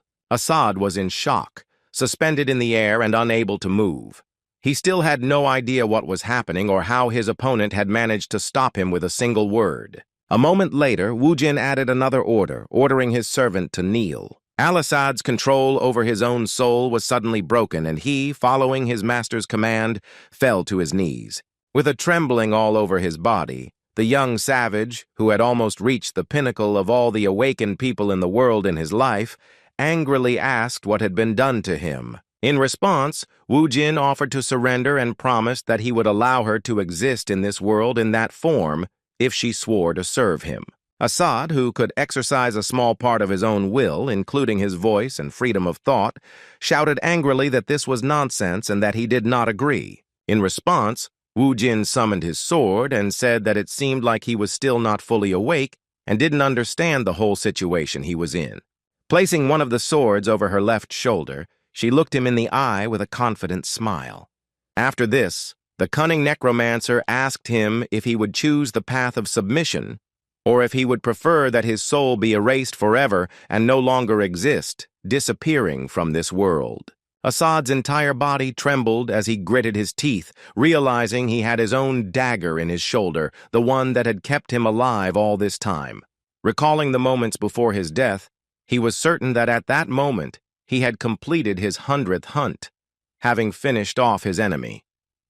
Then he was already celebrating his victory, feeling the blood of his enemy on his hands. A moment later, his life was cut short by a blow from the necromancer's alabaster hand. What had happened only became clear to him at that moment. Resigned to having lost, Al-Assad, not wanting to lose his existence, said with a trembling and forceful voice that he would submit to his master's will. With a satisfied smile on his face, Wu Jin replied that he had made the right decision and that he wouldn't regret it. After these words, Wu Jin's status changed, and after that, he took on an appearance similar to the one he had experienced during his early years as a hitman, becoming an unparalleled warrior in the war.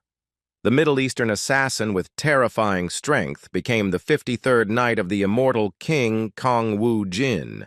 He was a beginner, and his skills included commanding a squad and a number of unique abilities. Seeing that he had a rebellious nature, which made his control level terribly negative, Wu Jin decided to test this out in practice and asked him to come and see him. In response, the Middle Eastern assassin simply shook his head in denial and remained motionless in silence. Wu Jin was genuinely furious at his behavior. He couldn't believe he had such a stubborn fighter at his disposal. Putting his hands on his hips, he decided to improve his position a little and called out to his fearsome warriors, offering to accept the new recruit and give him the warmest welcome possible. The Middle Eastern assassin felt fear, driven by the instinct of self-preservation, which drove him to scream as a terrifying aura, the summoning of some terrible warrior, began to reign around him. He didn't even have time to notice how a moment later his head was pressed to the surface by a heavy hand. A fearsome creature in heavy armor and carrying a huge weapon on its back angrily told its new comrade in arms that he must be submissive, bowing to the Lord. Seeing his old comrade from their time fighting at Alphen, Wu Jin smiled, feeling the warmth of his loyalty. Bowing his head, one of the Death Knights who had returned to his command said it was a great honor for him to see his immortal master again. This fearsome gorilla-like monster is called Kiba, and was an indispensable knight in Wu Jin's army. Looking at Al-Assad's stats window, Wu Jin was surprised at how quickly his distrust level was decreasing. This was because the new recruit had received proper training since the Death Knights were summoned. Despite his level, he was afraid of the rest of the squad and listened to every piece of advice Kiba and the other kids laughed at him. When Wu Jin reached level 70, he felt like he was on a completely different level. Now that he had regained the ability to summon Death Knights, his strength had increased significantly, and hunting had become much easier. His Death Knights Alphen are creatures capable of commanding an army on their own, allowing the skeletons to fight freely under his command, even when he is far from them. Additionally, skeletons can be moved to the summoning room with Death Knights, and now he doesn't even have to hunt himself while inside another dungeon. Thus, his preparation for a one-man army was complete. A moment later, he heard a female voice saying with displeasure that the summoning room had become too noisy and cramped. Looking in the direction where that pleasant voice came from, he saw a dissatisfied Bibi and began to wonder how she felt. The succubus was beside herself with rage and screamed that she would become stronger to show the vile Rushmod what true hell was. Seeing her so irascible, Wu Jin remembered that her soul had been suppressed after her resurrection. Fortunately, he could now see that her former energy had returned. On the other side of this dungeon, Sun Gu continued his training. Having finished mastering another fire magic skill, he happily ran to his Hyung Nim, shouting that he had succeeded. Surprisingly, he developed quite quickly and even mastered the flame movement, which pleasantly surprised his boss. With a genuine smile on his face, he said that all this was possible only thanks to the guidance of the guild president. Seeing Song Gu for the first time after his resurrection, Bibi was surprised to hear that he had become incredibly strong compared to how he had been before. Her compliment surprised him, and he pointed at her, a little confused, and asked the boss what kind of girl she was. After these words, Wu Jin asked him how he could forget her, even though they had met before. After the boss said he already knew Bibi, Song Gu was baffled and strained every fiber of his being to remember her. That name sounded familiar, and he said out loud that Bibi was the cat they had picked up from a dumpster not far from Jae Min's house. Realizing it was indeed her, the confused Song Gu began to scream in surprise at her true form manifesting in the dungeons. In response to his surprise, the succubus began to make cute faces, saying that she really did look like a cat. A moment later, Wu Jin received a telepathic message that his team had obtained all the bloodstones in this dungeon. A soldier in his squad with telepathic abilities responded with a good laugh to his surprise at such quick work, saying that they managed to find a couple of brats who helped them carry out the task. A moment later, Song Gu looked around, sensing the arrival of monsters.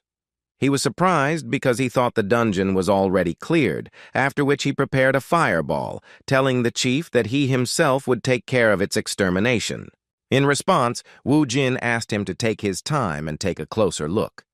Observing these animals, he came to the conclusion that their tamer had completely mastered the subjugation skill and was now left to fend for himself. Level 32 monsters, sharp-beaked crows, who had a habit of harvesting shiny objects like jewels and bloodstones, were approaching them. After a whole flock of these deadly and greedy birds appeared, Song Gu saw two more animals. It was Ha Sol who moved through the dungeon riding his loyal saber-toothed tiger. Seeing the boss and Song Gu in front of her, she began to wave her hand happily. Surprisingly, her clothes no longer resembled a military uniform, and now she no longer looked like a lieutenant, but like an ordinary pretty girl. Looking at her, Wu Jin knew that she was now at the level. He was pleased that she had developed so incredibly quickly, having her own small army under her command and developing the telepathy skill needed to communicate between Wu Jin's commanders. They then left the dungeon and returned to the office. On the way, Sun Gu responded happily to the news that Ha Sol had already reached D rank after only 3 dungeons.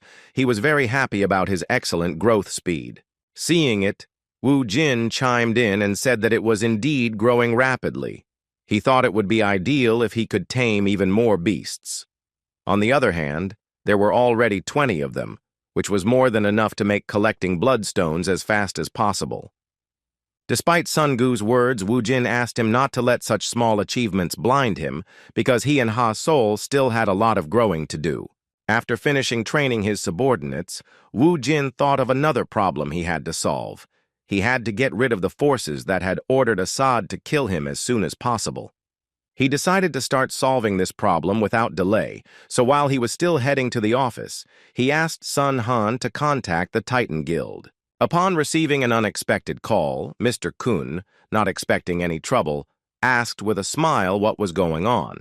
In response, Wu Jin asked him if he remembered the boy he had shown them when he was still in the United States. Mr. Kun immediately realized that he was talking about Al-Assad, and as soon as he mentioned him, Wu Jin concluded that since they already knew his name, it meant they had managed to track his activities. Apparently, the head of the Titans Guild knew him because he was a well-known assassin, but he actually had no connections to anyone, as he was a freelance mercenary. Mr. Kun could only find out that he had many orders, and most of them were carried out in Afghanistan. While trying to figure out who was behind him, the Titan Guildmaster had no idea that Wu Jin had some suspicions. Hearing the name, Mr. Kun was so surprised that he started screaming in shock. The leader of the Ardal Guild could not expect any other reaction. In fact, he knew everything, because to locate all of Assad's organizations and clients, he simply had to follow his most loyal people and ask them directly. After revealing the client's name, Wu Jin asked the Titan Guild leader if he really wanted to catch the people behind the terrorist attack against him. As he said this, he thought about how they dared to attack him without being prepared for the consequences. The time for revenge had come, and just thinking about it excited him for the situations that lay ahead. That same night on television, an MBS reporter named Junsu Yeon began reporting on the topic of Hunter Kang Wu Jin, which left the entire world in suspense. The question that arose was whether he would accept applications from other countries. Internal matters of the Ardal Guild, which had suddenly begun to grow rapidly due to the recruitment of Awakened, were also discussed. Lee Sang-ho, the president of the Hwarang Guild, was furious to hear his worst enemy being mentioned again. He couldn't believe Wu Jin was always referred to as the best in his field. Mr. Lee's anger knew no bounds, because the assassination order against Kang Wu Jin, which had cost him tens of billions of dollars, had failed. Furthermore, it had been quite some time since he had last contacted those he had ordered to kill. Furthermore, he learned that the president of SJ Group had cut all ties with those people, and the status of the Hwarang Guild that Lee Yun-hee had lost began to decline rapidly, and they could no longer boast on the lists of the strongest organizations in South Korea. Clutching his head, he blamed Kang Wu Jin for all his failures. Suddenly, he heard a sinister voice nearby, making him wonder if he really wanted that much revenge. Jumping out of his seat, the Hwarang Guild president, frightened by the stranger, shouted for the man to identify himself. Suddenly, a magical silhouette appeared in front of him and asked him if he really wanted revenge on the man who killed Lee Yun-hee. Hearing the mention of his enemy, the confused Mr. Lee froze for a moment, realizing that he might have found a new ally in this matter. A silhouette of a creature appeared before him and, with a malicious laugh, promised that if he agreed, he could fulfill his wish without any problems. He assured the Hwarang Guild president that he would lend him his strength so he could deal with Wu Jin. To make his deal effective, he asked her to go to the dungeon where his younger sister died. The shocked Lee Han-seo could barely find the words and just shouted who he was dealing with in response. The stranger's silhouette never appeared, and after a moment he had already dissipated, saying that he would wait for him at the previously indicated place. Mr. Lee tried to grab it with his hand, but it was useless, because a moment later the silhouette disappeared without a trace and light returned to the room. The trembling Hwarang Guild president fell to the ground with cold sweat on his face. As he stood up, he wondered what kind of ghost it was and how it knew his intentions. Suddenly, he saw a mysterious object on his desk that wasn't there before. It turned out to be Lee Yun-hee's sword, which was definitely left abandoned in the dungeon where the incident that destroyed her guild's reputation occurred. Remembering the words of a stranger's silhouette, she put aside her fear. The thought of revenge clouded his mind, and he was ready for anything. Feeling the power coming from her younger sister's sword, she vowed that she would do whatever it took to get rid of Kang Wu Jin. Meanwhile, in the United States, the leader of the Titan Guild was thinking about his South Korean friend's request. Wu Jin wanted him to identify all the terrorists and get rid of them.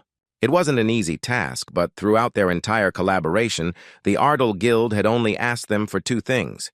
To begin with, they demanded transportation services to Central Asia, as well as stabilization of the territory that would remain after the retaliation against the terrorists. His guild did everything he asked. Using their influence with the U.S. military, the military established itself in that territory and began carrying out a special operation. The key point was that it was a joint plan with the Ardal Guild. While investigating the enemy, all they could do was follow Mr. Kang Woo-jin's instructions. Mr. Kun knew that if they failed, they would be publicly criticized by both the state government and within the Titans Guild. Looking at it from another angle, Mr. Kun thought the media headlines about the South Korean Ardal Guild's campaign against terrorism in his home country made him wonder if it was worth accepting the offer and taking the risks it entailed. His thoughts were distracted by a message from his secretary that a saint had come to see him for a meeting on some important matter. While having a cup of tea, he heard that Murdy had decided to follow Mr. Kun and leave the Titan Guild. It was such sudden news, and Mr. Kun couldn't understand why. He didn't realize that this thought wasn't his own decision, but a request from the goddess Arya. Speaking about her situation, Murdy said that given the circumstances, she simply had no other choice. She also admitted that she was following the goddess's prophecy, which cannot be refuted. Clutching his head, the Titan Guildmaster said in a low voice that he was confused by the amount of unexpected information that had come into his life that night. Reflecting on Murdy, he acknowledged that her skills in blessing and divination had brought great benefits to his guild, placing them far above other hunting organizations. She created and joined the Holy Knights to free Alphen, which brought a lot of attention to the guild and also increased the number of awakened within them. Her words about leaving the Titans Guild put him in a position no less awkward than Wu Jin's suggestion. Without her, his guild would suffer greatly, and it would be difficult for them to prevent future disasters. Despite the situation, she couldn't possibly resist. Murdy, in turn, thanked her for the attention she'd given to the Titans Guild, after which she reiterated that she couldn't go against the prophecy, which would force her to leave everything she'd received before leaving. Mr. Kun closed his eyes and sighed deeply, calmly saying that he understood that he couldn't stop her. His next proposal was quite sudden, as he put aside his own interests and asked her to lead the Holy Knights, as they were gathered under the order of Arya. When he said they would be supportive if they were on his side, Murdy smiled happily.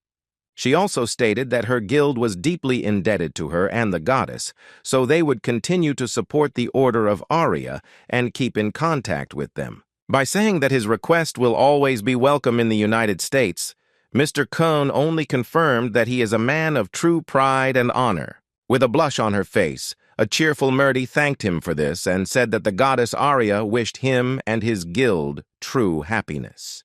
With a smile on his face, Mr. Kun took her words for granted. It was the best alternative to losing Murdy. He had to maintain contact with the saint, no matter what it cost him. Meanwhile, an inadequate man walked and raved through the streets of Seoul. He was the red-haired president of the ancient and famous Hwarang Guild. On the way to the dungeon the ghost in his office had told him about, he raved under his breath about how he needed power to get revenge. While he was lost in these thoughts, he suddenly came across a monument dedicated to the hero who had averted the disaster in the Daegu area.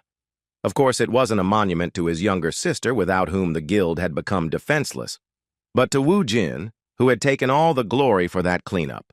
The representative of the Awakened Alliance, who was guarding the entrance to this dungeon, closed the gate and, singing, began walking toward the car to return home after a boring day of work. As he climbed the stairs, he saw a strange man who, using force, pointed his hand at the monument to Kang Woo-jin, the savior of this area. In an instant, the head of this stone sculpture crumbled. He was simply shocked by what had happened, after which he angrily shouted at the stranger, asking him if he even knew what he was doing. In response, the red-haired man, who used to be the main topic of news in South Korea, simply remained silent, containing his emotions. A moment later, he couldn't stand it any longer and, using the power of telekinesis, lifted the awakened association worker into the air, staring angrily into his eyes. Lee Sang-ho, who was desperate because of his hatred towards Kang Woo-jin, asked the man if he really didn't know him. With a trembling voice, the shocked hunter said he couldn't believe the Hwarang Guildmaster would do something like that. Hearing a noise, his friend, who had previously been in the bathroom, asked the boss what was going on. When he saw his senior comrade hanging in the air due to the stranger's telekinesis, he panicked and asked the Hwarang Guildmaster who he was and what he was doing. Realizing that neither of them could handle the situation, the man turned on his radio and shouted that there was a suspicious and dangerous being awake at Chokjan Station and that they were calling for reinforcements.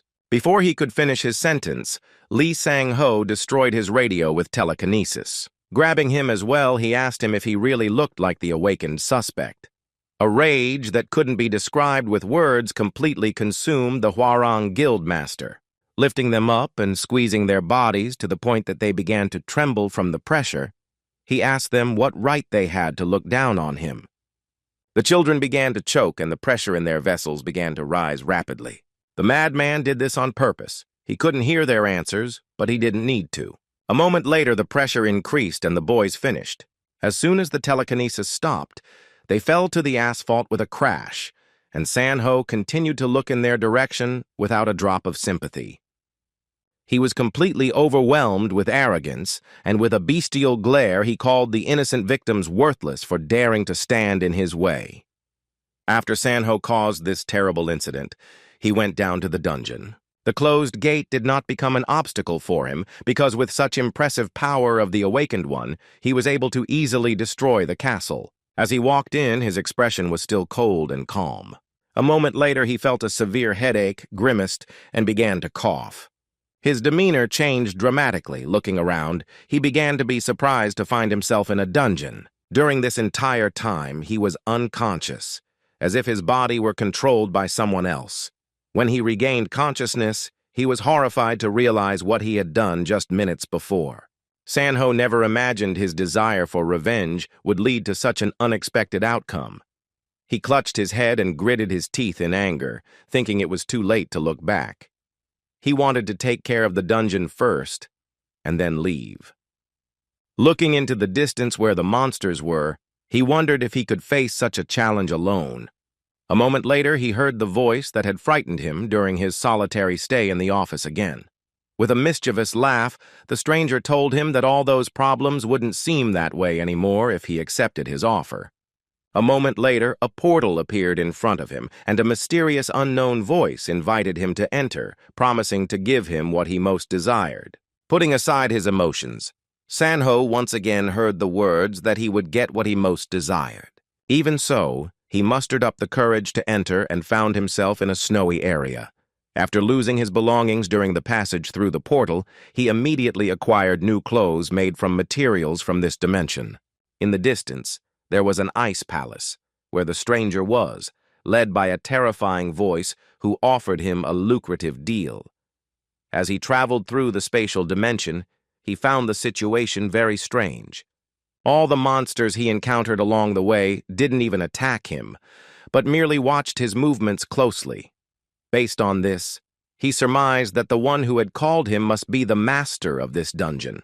Opening the huge door inside this ice palace, he began to walk forward without a drop of fear. Everything around him looked completely different than he expected.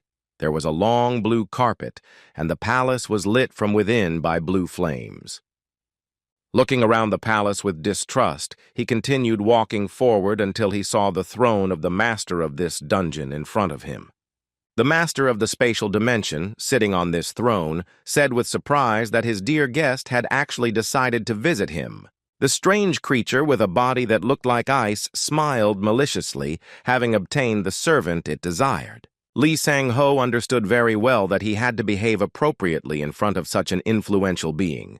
So without hesitation, he knelt in front of him and lowered his head. The dungeon master replied that he was a fast learner and then began to slowly descend towards him. Lee Sang-ho, who was trembling with fear and had only a huge desire for revenge in his mind, heard the order to raise his head and listened to it immediately. Seeing this Ice Lord even more closely, he was horrified by the monstrous flow of energy. Sensing its terrifying power, he understood that if he said anything wrong, he would die in an instant. With a malicious smile, the dungeon owner welcomed him to his spatial dimension. Hearing this, the Warang Guildmaster, who was frightened by his power, became even more horrified by what he had done for the sake of his long-awaited revenge. A few days after these events, Wu Jin went to the airport to make another trip, this time to Afghanistan, to get rid of the terrorists who were trying to kill him. Fortunately, the support of the Titans Guild made his life easier once again. They provided him with a private jet, and the pilot of the flying craft personally wished him a pleasant and safe flight. In return, Wu Jin smiled and thanked him for his concern, and said that no technique could compare to them. Taking a few more steps, he suddenly saw a white-haired girl whom he wanted to forget once and for all. He unnerved her by furiously asking her what she was doing there. With a confused laugh, she said she was glad to see my master again. Standing beside Wu Jin, the saint listened to all the conversations of his army and felt very depressed about it. They called her an unholy child and blamed her for the entire summoning hall reeking with her scent. They turned to their lord and begged him to finish her off as quickly as possible. Jin was also stressed about the situation. His summoning room was too noisy. The Death Knights were going crazy because Murdy was around. Glancing at her, he asked her with disgust why his goddess, whom he called grandmother, needed to do this. He already knew her words about him, so he was surprised that she thought she could use him as a companion with the skill of a necromancer. In response, Murdy, confused, offered her sincere apologies, and added that to her, the goddess's prophecies were unquestionable. Her face flushed as Wu Jin, sighing deeply, said there was no point in thinking about it, because if that old woman told him, he would do it. Just when Murdy felt better, thinking that Wu Jin was understanding towards her, he clarified with disgust that she shouldn't approach him, because if he noticed even a spark of holy energy without needing it, then there was a high probability that the Death Knights would quickly deal with it. Realizing she was wrong about him no longer seeing her as a pain in the ass, a dejected Murdy was also forced to listen to him tell her that he hadn't meant to scare her, but was literally saying she could lose her mind before she could blink. Submissively accepting his master's advice, Murdy looked down at the clouds from the sky and, wiping away a tear, turned to the goddess, begging her to watch over his sinful soul and wish him a peaceful journey. Fortunately for her, they arrived at the U.S. military base in Bahram without incident. 2 days after Kang Wu Jin's team arrived, a meeting was held in the task force. During the meeting, the soldier presented the identity of one of the terrorists, Narsar Salkei, and according to Mr. Kun's testimony and other supporting documents, he had actually been a businessman in the past. He warned his comrades that not only the insurgents but also the Afghan government were involved in arms sales, so they should be vigilant. There were also a couple of other illegal transactions that warranted special attention. Changing slides, he commented on his conclusion that they have an important negotiating point in this area from which they issue instructions. Wu Jin, who was present during this discussion, spoke up for the first time, suggesting that they meant that if they could find out what those guys were doing, they could find out who the hitman was. Following that logic, he immediately asked where they should go to be closer to the protagonists of the terrorist case. In response to his remarks, the commander stationed in Afghanistan, David Mogran, urged the young man to moderate his ardor, justifying his words by the fact that they would be in trouble if the suspect fled with the key evidence or got rid of it altogether. He wanted to say that haste would lead to nothing good, after which he added that, to begin with, they should share the details with the Ardal Guild representatives only after everything had been discussed to the end. With a thoughtful look, Wu Jin came up with another possible scenario that could solve this problem. Addressing the commander, he asked how they would react to the fact that he had the opportunity to observe the targets without allowing them to notice his actions. Seeing Morgan's interest in his words, Wu Jin continued with a confident look, saying that if they could bring the topic into his line of sight at least, then he could find out everything about him, including his movements, habits, and his type of activity. The proposal, which included detailed information on the target's subordinates, as well as the businessman's latest business dealings, seemed completely insane. The commander couldn't believe that this young man was capable of discovering confidential information about the target with his own power. This sounded great, so David Morgan seconded his proposal and said that in that case it was time they started discussing the mission. 2 days later, they moved to the administrative capital of Peshawar, Pakistan. Wu Jin went to this place, accompanied by a lady who was clearly nervous and tried to calm herself with breathing techniques. Noticing this, Wu Jin asked what the problem was. Senior U.S. intelligence officer Rachel Park hesitantly replied that it was because it was her first time participating in such a dangerous mission. Looking out the window, Wu Jin smiled confidently and suggested that she relax and start thinking as if they were on a sightseeing vacation. Looking around, he asked her if she thought everything looked okay. The sight of the destroyed buildings did not make Officer Park feel at all relaxed, and she doubted his words about how wonderful it was. She excitedly replied that the area had been bombed recently, making Wu Jin guess that this must be something that happened quite frequently in the region. The officer knew everything about the place where she was conducting her operation, so she explained that in reality this kind of thing usually causes chaos. Here, it's an ordinary phenomenon that no longer frightens the locals. As Wu Jin continued to look out the window, he saw people who had lost their homes and perhaps even their loved ones. At that moment, he had a strange feeling of being back on the battlefield, which made him remember those good times in Alphen. Seeing his smile and his incredible calm, the agent wondered how he could act that way in a situation like this. She assumed it was because he trusted his own strength. It was hard to imagine him taking the time to think about anything else. A few minutes later, they arrived at the scene of the destruction. Surprisingly, there was a pretty nice hotel there. Before leaving their vehicles, they were asked to avoid any action that might attract the attention of others. The boys decided to visit a restaurant where, according to their information, their target was located. Pretending to be a couple in love who had suddenly appeared there, the agent told guild leader Ardal that she had seen a man in a blue shirt whom they were interested in. Realizing they were talking about the one sitting with his back to him, he looked closely.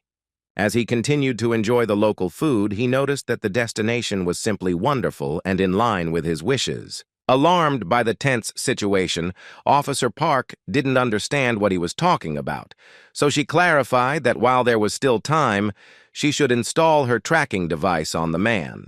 She was simply shocked when she heard he'd already done everything. It was hard for her to understand how he'd managed to do it, even though they'd been by each other's side the whole time and hadn't even crossed their goal. The food was really delicious, but Wu Jin decided to leave and asked his partner to follow him when he finished. At the same time, the goblin already in the shadow of his target laughed mischievously, happy to have once again experienced the feeling he had missed so much. The summoning spell and the use of the Shadow Stalker skill were the skills that guaranteed Wu Jin complete intelligence. Stepping outside, the Necromancer inhaled the fresh dust and looked around.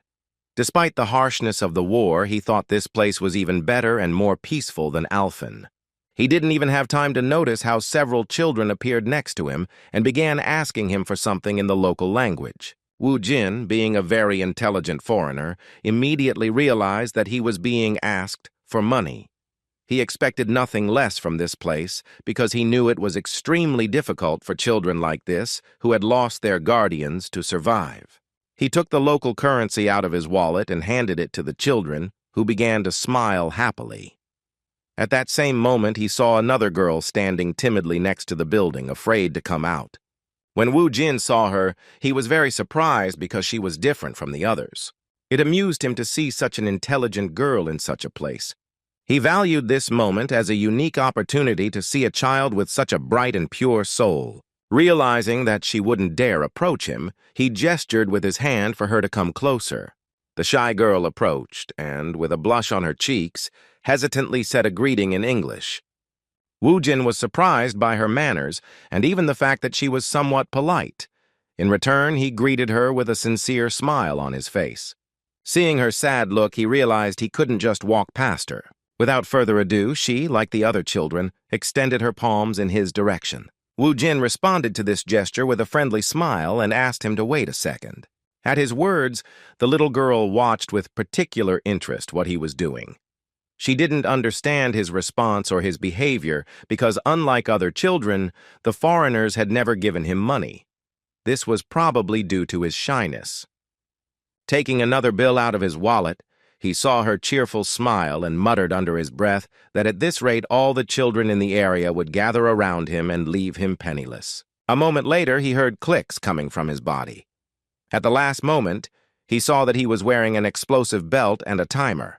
The mechanism was activated, and a powerful explosion occurred, so powerful that the surrounding buildings shook, and frightened people began to run in all directions. A few minutes later, the building closest to them had partially collapsed, and dust was still in the air. Thanks to the ghost armor that automatically activates in times of danger, Wu Jin was able to survive. Remembering that innocent little girl, he thought he'd truly lost control. It hadn't been long since he'd returned to Earth, but his habit of always being prepared for such unforeseen situations had been lost, playing a cruel trick on him. At that moment, Officer Park started running toward him. Having heard the explosion from where he was standing, she ran screaming while trying to determine if he was okay and if he had any injuries. In response, he simply asked, with a serious and even angry look, where his targets had gone after he left. The agent, surprised by his composure after such an incident, sternly replied that she didn't know, after which she added that 7 other explosions had occurred simultaneously at that moment. In a cold, slow tone, Wu Jin replied that this meant 7 more children had died along with that harmless girl.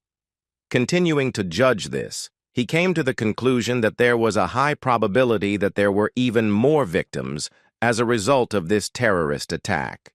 Officer Park, disturbed by what had happened, didn't know what to say.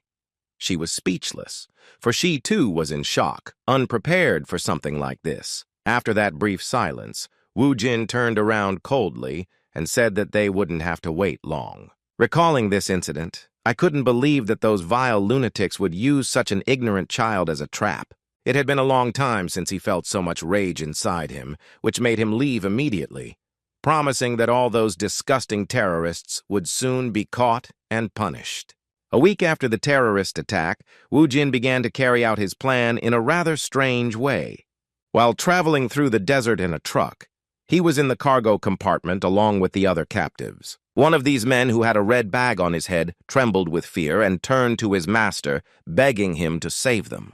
Wu Jin, who was sitting opposite him with a dark bag over his head, was extremely unhappy that there was such a noisy guy beside him. After the events at the hotel, Wu Jin and Officer Park went to headquarters to discuss the next plan.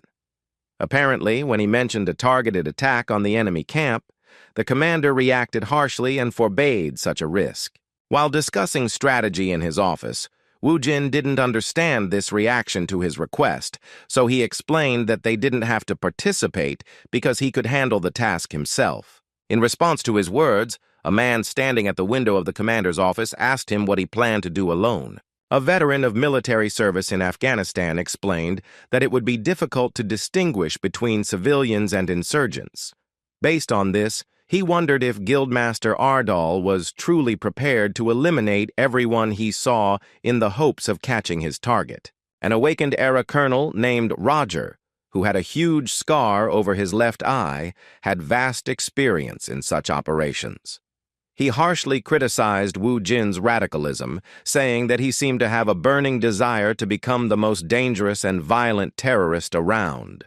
He further added that if the beloved guest planned to thoughtlessly invade his territory, the supplier leader would most likely commit suicide, making the subsequent mission simply impossible.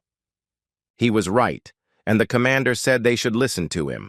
Turning to Wu Jin, he said he understood his anger, and then urged him to understand that this wasn't a problem he could solve alone, following his emotions. Alternatively, he suggested to Wu Jin that they give them some more time, arguing that his superiors had decided to send reinforcements to the area where they were going to carry out the operation.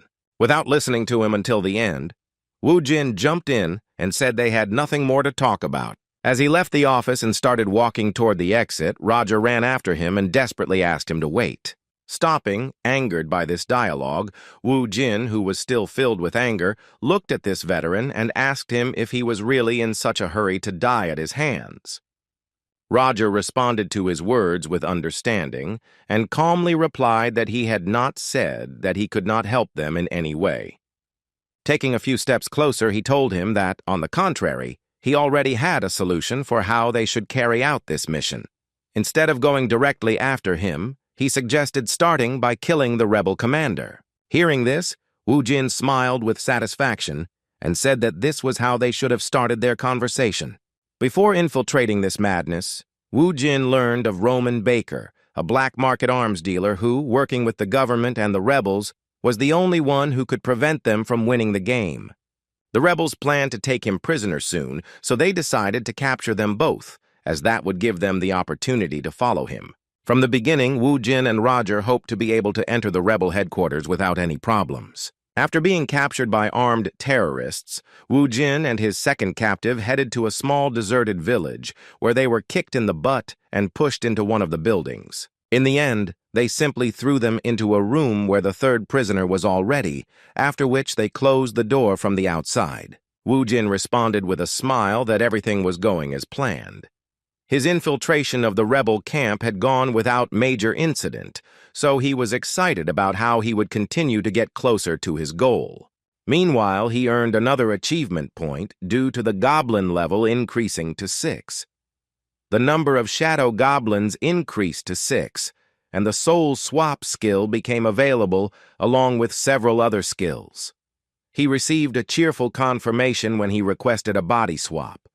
Wu Jin didn't usually use this skill in the past, and in fact, he even disliked the idea of switching bodies with a goblin, but he simply had no other choice. Using the Shadow Sprite's move, which at that moment contained the essence of the Necromancer, Wu Jin left his own shadow. He then quietly walked out and approached the armed terrorists. The first two he encountered were perfect targets to test the various benefits of goblin form. As he moved around them, he marked them as non-civilians. All the other terrorists he detected were also marked. After checking everyone in the settlement, he secretly headed to the terrorists' main building, which had the highest security. He finally managed to find the one for whom he had come to that settlement under the guise of a prisoner. The serious-looking man with a long black beard was apparently the leader of the rebels, about whom he had obtained the necessary information in advance. Suddenly, he heard a goblin scream, asking if he could start escaping. Wu Jin did not understand why there was such a rush, and in response, he learned that the terrorists were about to begin the execution and that his priceless head was about to receive a bullet in the forehead. In response to her ironic words, Wu Jin listened to the suggestion and changed bodies, leaving his goblin form behind. Apparently, these terrorists didn't deign to shed blood on the territory of their settlement and took all the prisoners to the desert, to a place not far from their base. The loudest ones began shouting about God's covenants and that each of the prisoners would receive the punishment that had been prepared for them from above. The insolent terrorist ordered them to bow before their God and threatened that those who disobeyed would receive a punishment hundreds of times more terrible. Wu Jin, who didn't fear his words, didn't even flinch, rage still boiling inside him over what the rebels had done in one of the cities. Looking around, he realized there were as many as 25 rebels with machine guns, while there were only 18 hostages. He also clearly sensed the plot of those countless souls who had died undeservedly in this desert at the hands of these scoundrels. Raising his head and looking into the eyes of the disgusting terrorist, he said that he didn't seem to like his god very much. Having surprised him with his nerve, Wu Jin continued with his provocative speech, saying that only he had the right to dish out punishments, unlike them, the inglorious bastards who considered themselves worthy of a god. In an instant, Wu Jin broke the rope that tied his hands and stood up. The rebels, shocked by what they saw, could not believe that he had really woken up.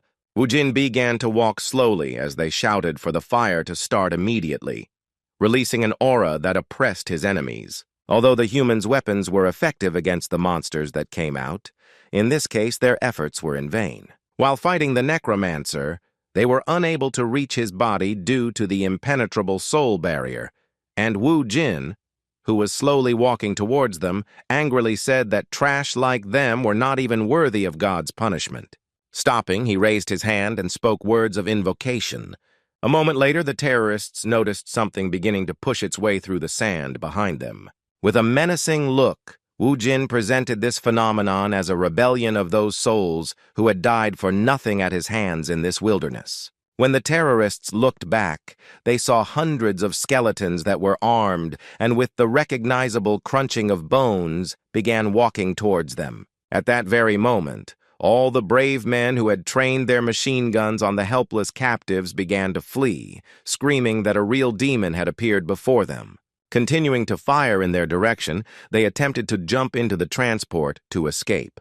The skeletons they aimed the fire at were not affected by the bullets. The terrorists, who had failed to carry out their plan, were desperate and realized that they were now in terrible danger. Those who managed to get into the vehicle immediately ran back to their settlement, and at the entrance shouted to their companions to immediately close the entrance doors. Although they hurried, it was already too late, because they were being pursued. Ramson, the fourth knight of the immortal king, who in his previous life was revered as a great dwarven warrior, rode into battle on a huge rhinoceros and led a host of rebel soldiers. A terrifying warrior, one of Wu Jin's death knights, rushed at high speed towards the terrorists' souls. Grasping his heavy hammer with a different grip, he threw it toward the door with great speed and force. In just a moment, a flash of his mana and his incredible brute strength destroyed the enormous wall into small pieces, showering the entire city with them.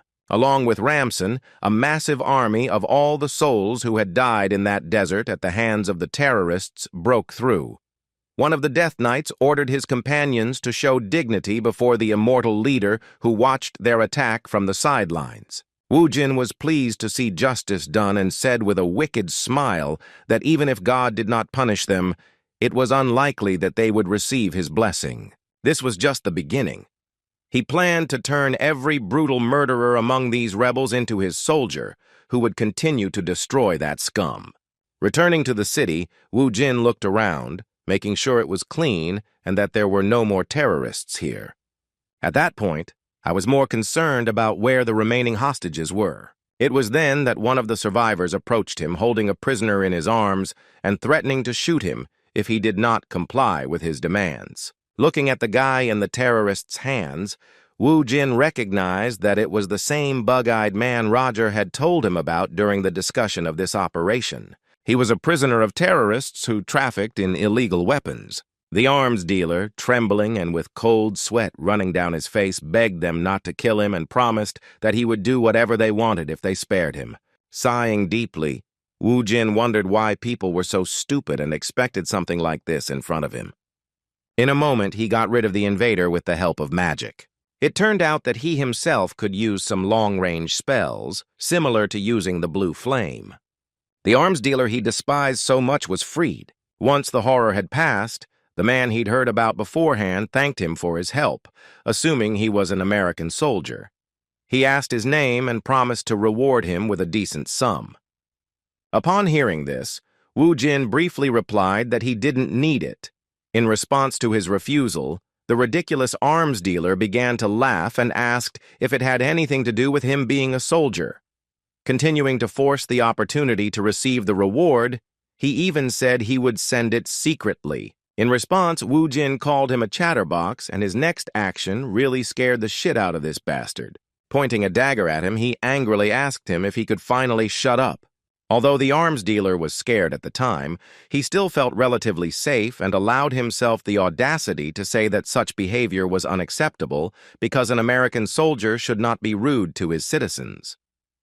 The arms dealer finally angered Wu Jin by threatening that he would not let him go so easily when he returned to his homeland. He decided to react in a very unexpected way and satisfied this scoundrel by putting away his dagger after their annoying talk.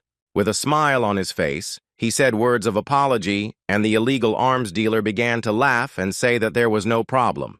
In a moment, he said goodbye to his sinful life. Wu Jin completed what should have happened many years ago. Having gotten rid of that disgusting guy, he clarified with an evil smile that he was not an American soldier, so he wasn't worried about his justice against those disgusting swindlers. Looking at the body that was beginning to cool, he suggested thinking one last time about the countless lives that had been lost on the battlefield. At that moment, there was another person nearby holding a camera. Wu Jin knew he was there from the start, so it wasn't surprising that he tried to film everything.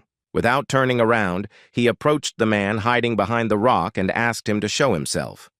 Without waiting for a reply, he warned him that he would start counting to 5, after which he would say goodbye to life if he didn't show himself.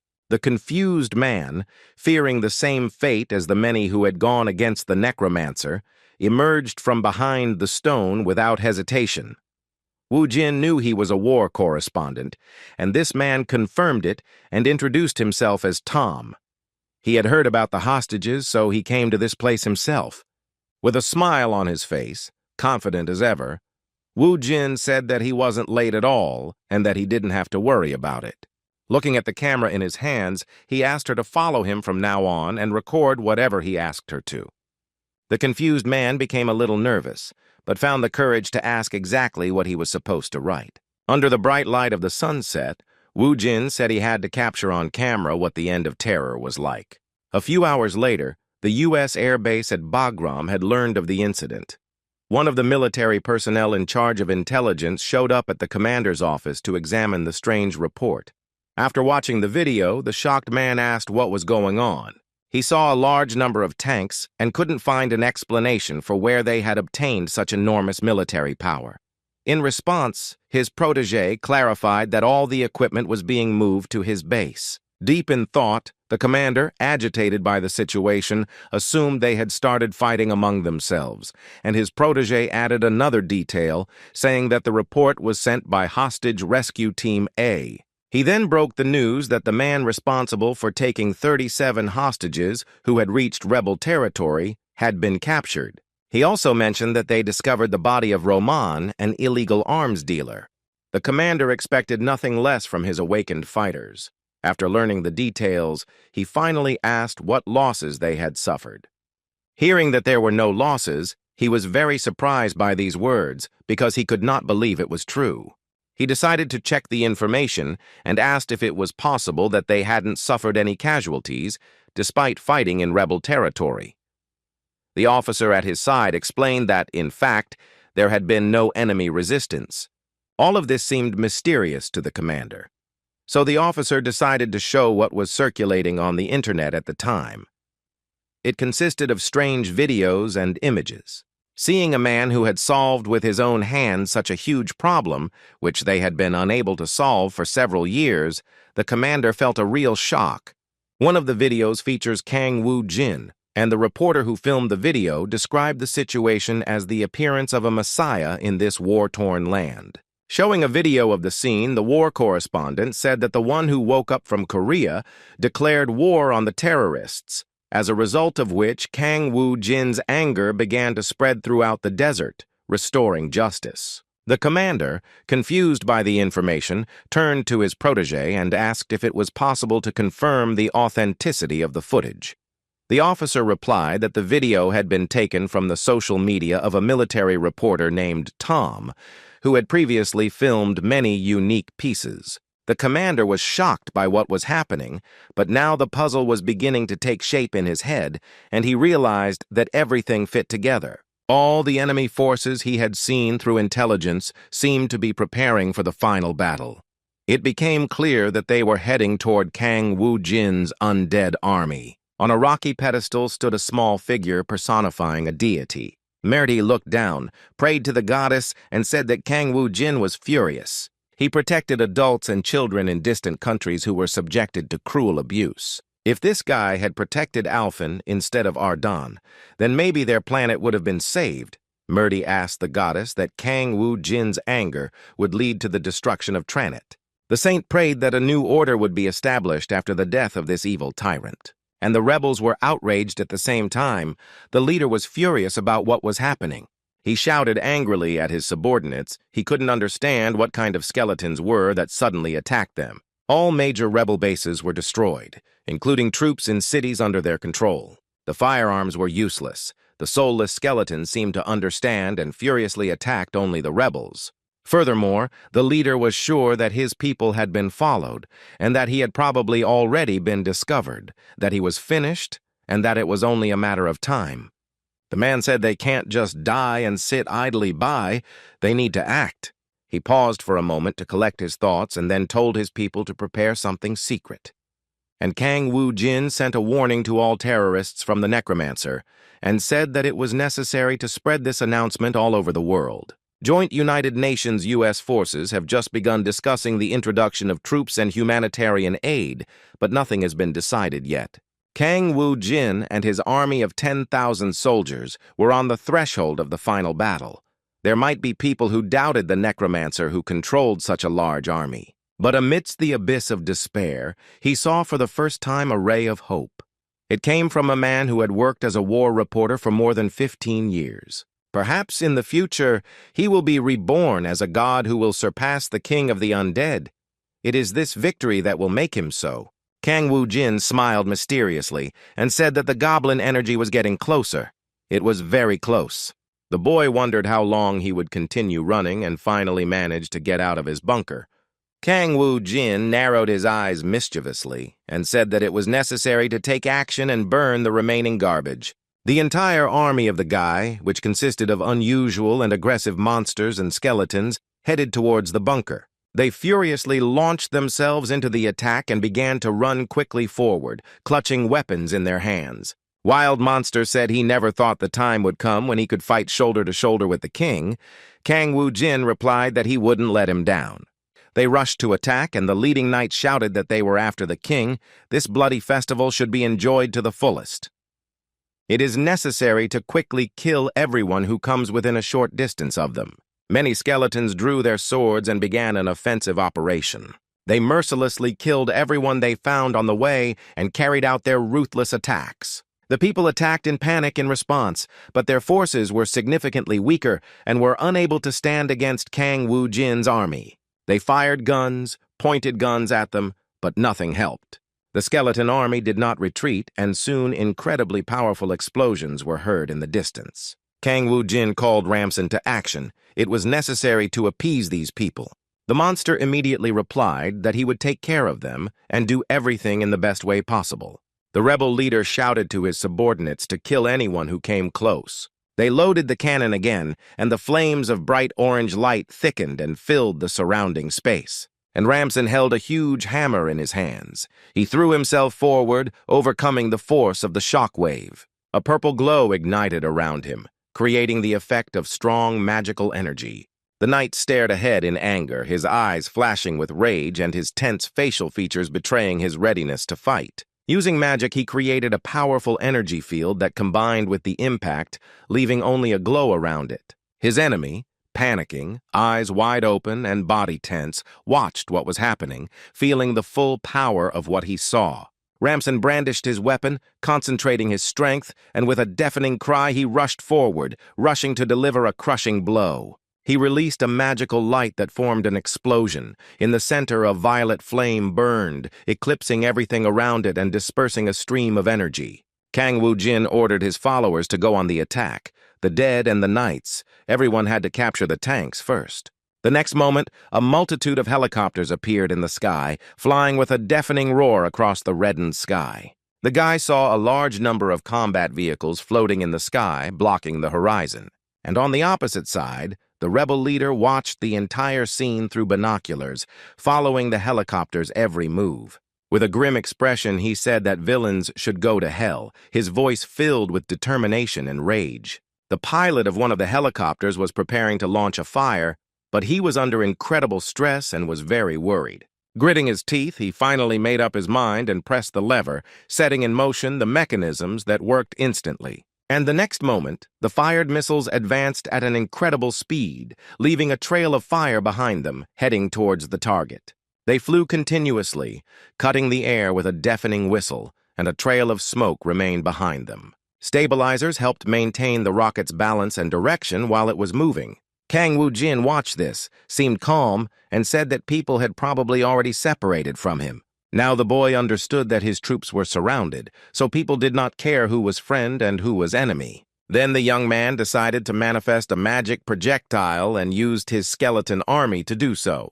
The next moment, a bright light flashed around and a magical interception action occurred. With the help of interception magic, the missiles were diverted from their target and exploded in mid-air, and the attack helicopters continued flying, maintaining the tension. The pilot clenched his fists in anger and said they needed to prepare for a relaunch, his tense voice sounding raspy but restrained. Suddenly, he noticed Kang Woo-jin, who was riding a powerful horse and flying through the air, straight towards the helicopter's cockpit. The guy quickly hit the driver, causing the vehicle to jerk. The flight path was instantly distorted and the pilot lost control. Suddenly, an incredibly strong energy field formed around all the helicopters. It blocked all movement, completely paralyzing the pilot's actions and disabling the buttons. One of them realized with horror that the control levers no longer obeyed his command. His helicopter, out of control, headed straight for another, was running along the trajectory and disaster was inevitable. The cars collided in the air, and an incredibly powerful explosion was heard that shook the air around them. Both helicopters crashed to the ground with a loud bang, sending up plumes of dust and fire. The people around them were filled with panic and horror at what was happening. Suddenly, a huge robot appeared in front of them, its metallic silhouette towering over everyone. The machine lived up to its size. It was incredibly huge and inspired great fear. The robot activated the weapon, releasing multiple missiles that fired in all directions. People screamed in horror and panic as they realized they were at the center of a devastating attack. Loud explosions were heard all around. Flames darkened everything around. People looked at this destruction in horror. Kang Woo-jin stood a little to the side and admired the robot's beauty. He said it was a beautiful weapon. Before their eyes stretched an endless desert. But everything was covered in smoke and clouds obscured the horizon. On top of a large mountain, the leader watched what was happening. He was horrified and could not assimilate the death of his troops. He heard footsteps and turned sharply, and when he saw Kang Woo-jin in front of him, he froze, feeling true despair. An incredibly strong shadow of fear and horror was visible on his face. His eyes were wide open. The young man looked ahead. His gaze was very aggressive and did not bode well for them. The rebel leader and others looked at this man in panic, feeling a paralyzing horror. They thought they would have time to escape. The leader tried to stop them, but he didn't succeed. Nobody listened to him anymore. Kang Woo-jin watched silently as the criminals tried to escape and didn't say a word. Finally, the man made a gesture with his hand, pointing his gun at the fleeing people. The man shouted that Kang Woo-jin was the embodiment of evil and that God would be angry and not forgive him for this. The man remained silent for a few moments. He had committed no greater sin than these people. Kang Woo-jin remembered the innocent little girl who was forced to act as a suicide bomber. That naive, childish look with which the boy looked at him was still in his memory. Those people don't deserve to live on Earth because they sent the girl to certain death. These criminals destroyed the city, causing people to flee their homes in panic. The guy gritted his teeth in rage, remained silent, and looked at his opponent with contempt. And then he said he was just taking out the trash, so God wouldn't get mad at him. The rebel leader glared at him with hatred, and curses were heard from the man's mouth towards the boy. But the next moment, the young man made a movement with his sword and removed his head from his shoulders, and then muttered under his breath that the bastard was talking too much. After the battle against the rebels, news spread quickly that one man had managed to end a war that not even the United States could afford.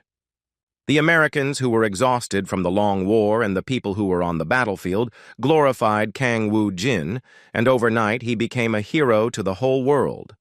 However, there were those who feared his power, comparable to that of an entire nation. Many publications wrote about him and tried to refute his abilities. And ironically, his power was the most feared in one of Korea's guilds. The boys from the Ardal Guild were talking amongst themselves, discussing this news.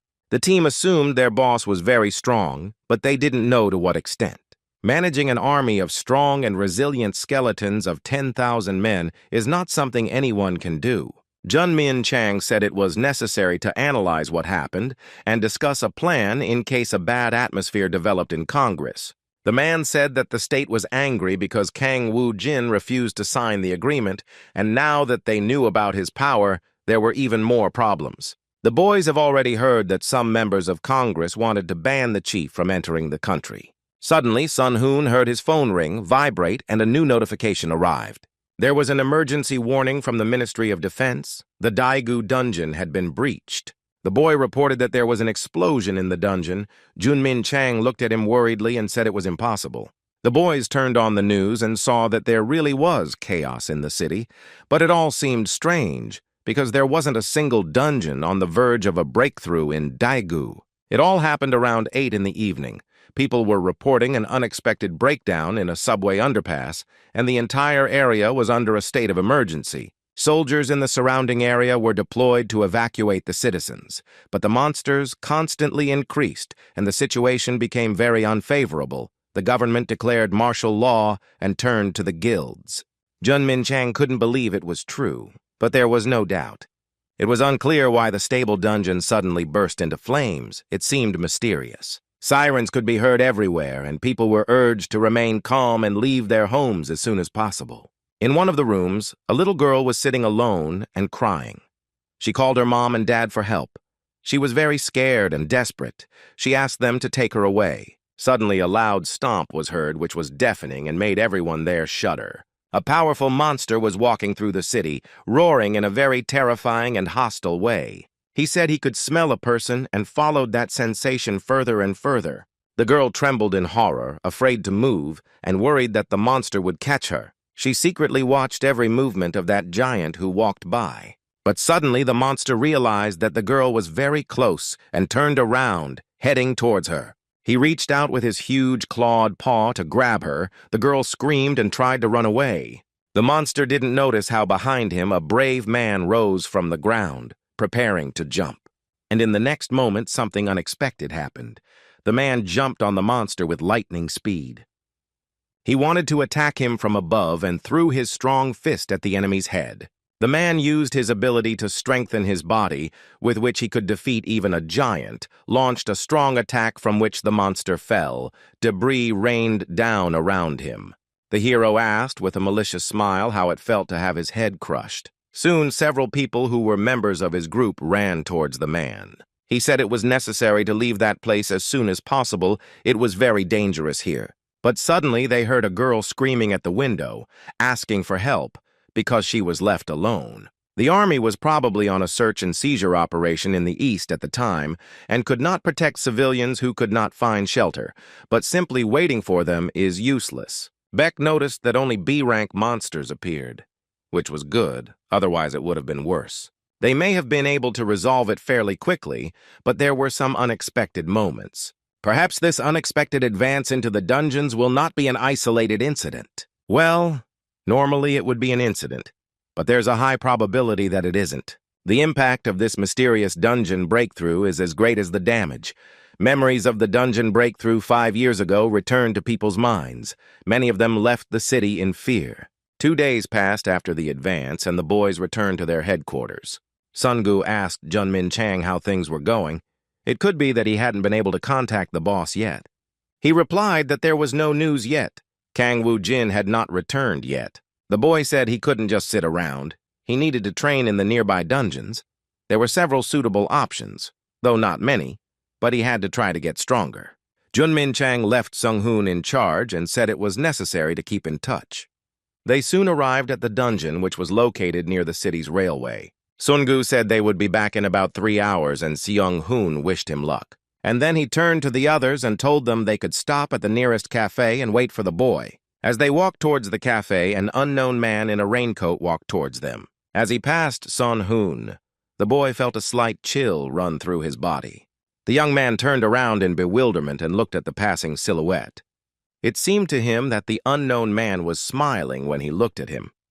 But after a moment, Sung-hoon thought it was just his imagination. He had been very nervous lately. Soon his thoughts were interrupted by a call. He saw on his phone an incoming call from director Kim Hae-min.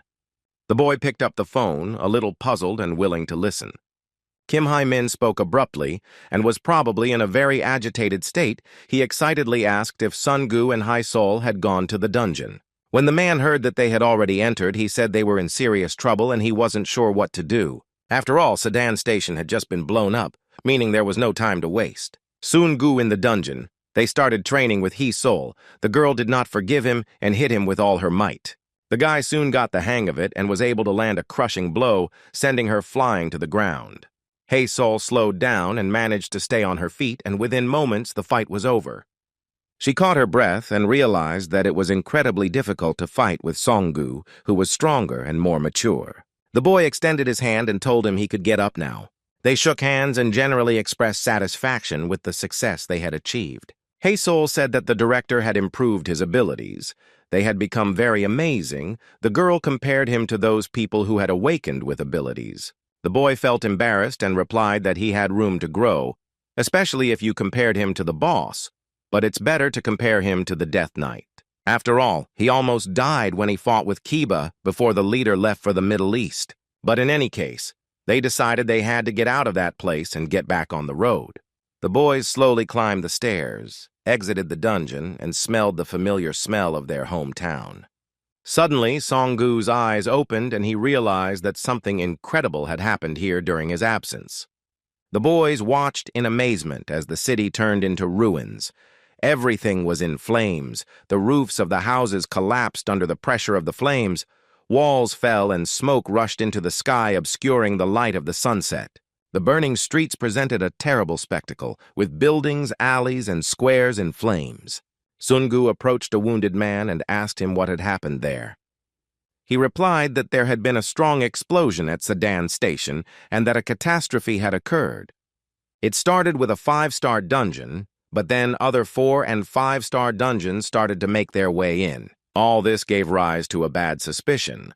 Song-gu thought that the high-ranking dungeons began to break through just like that, and he had many relatives in Sedan. The boy turned to his companion and asked if she could take care of it alone, since he needed to leave. Song-gu said he urgently needed to go to Sedan because he was needed there much more. Intrusions occurred at many stations, disrupting the peaceful lives of local residents. Chaos reigned in the city.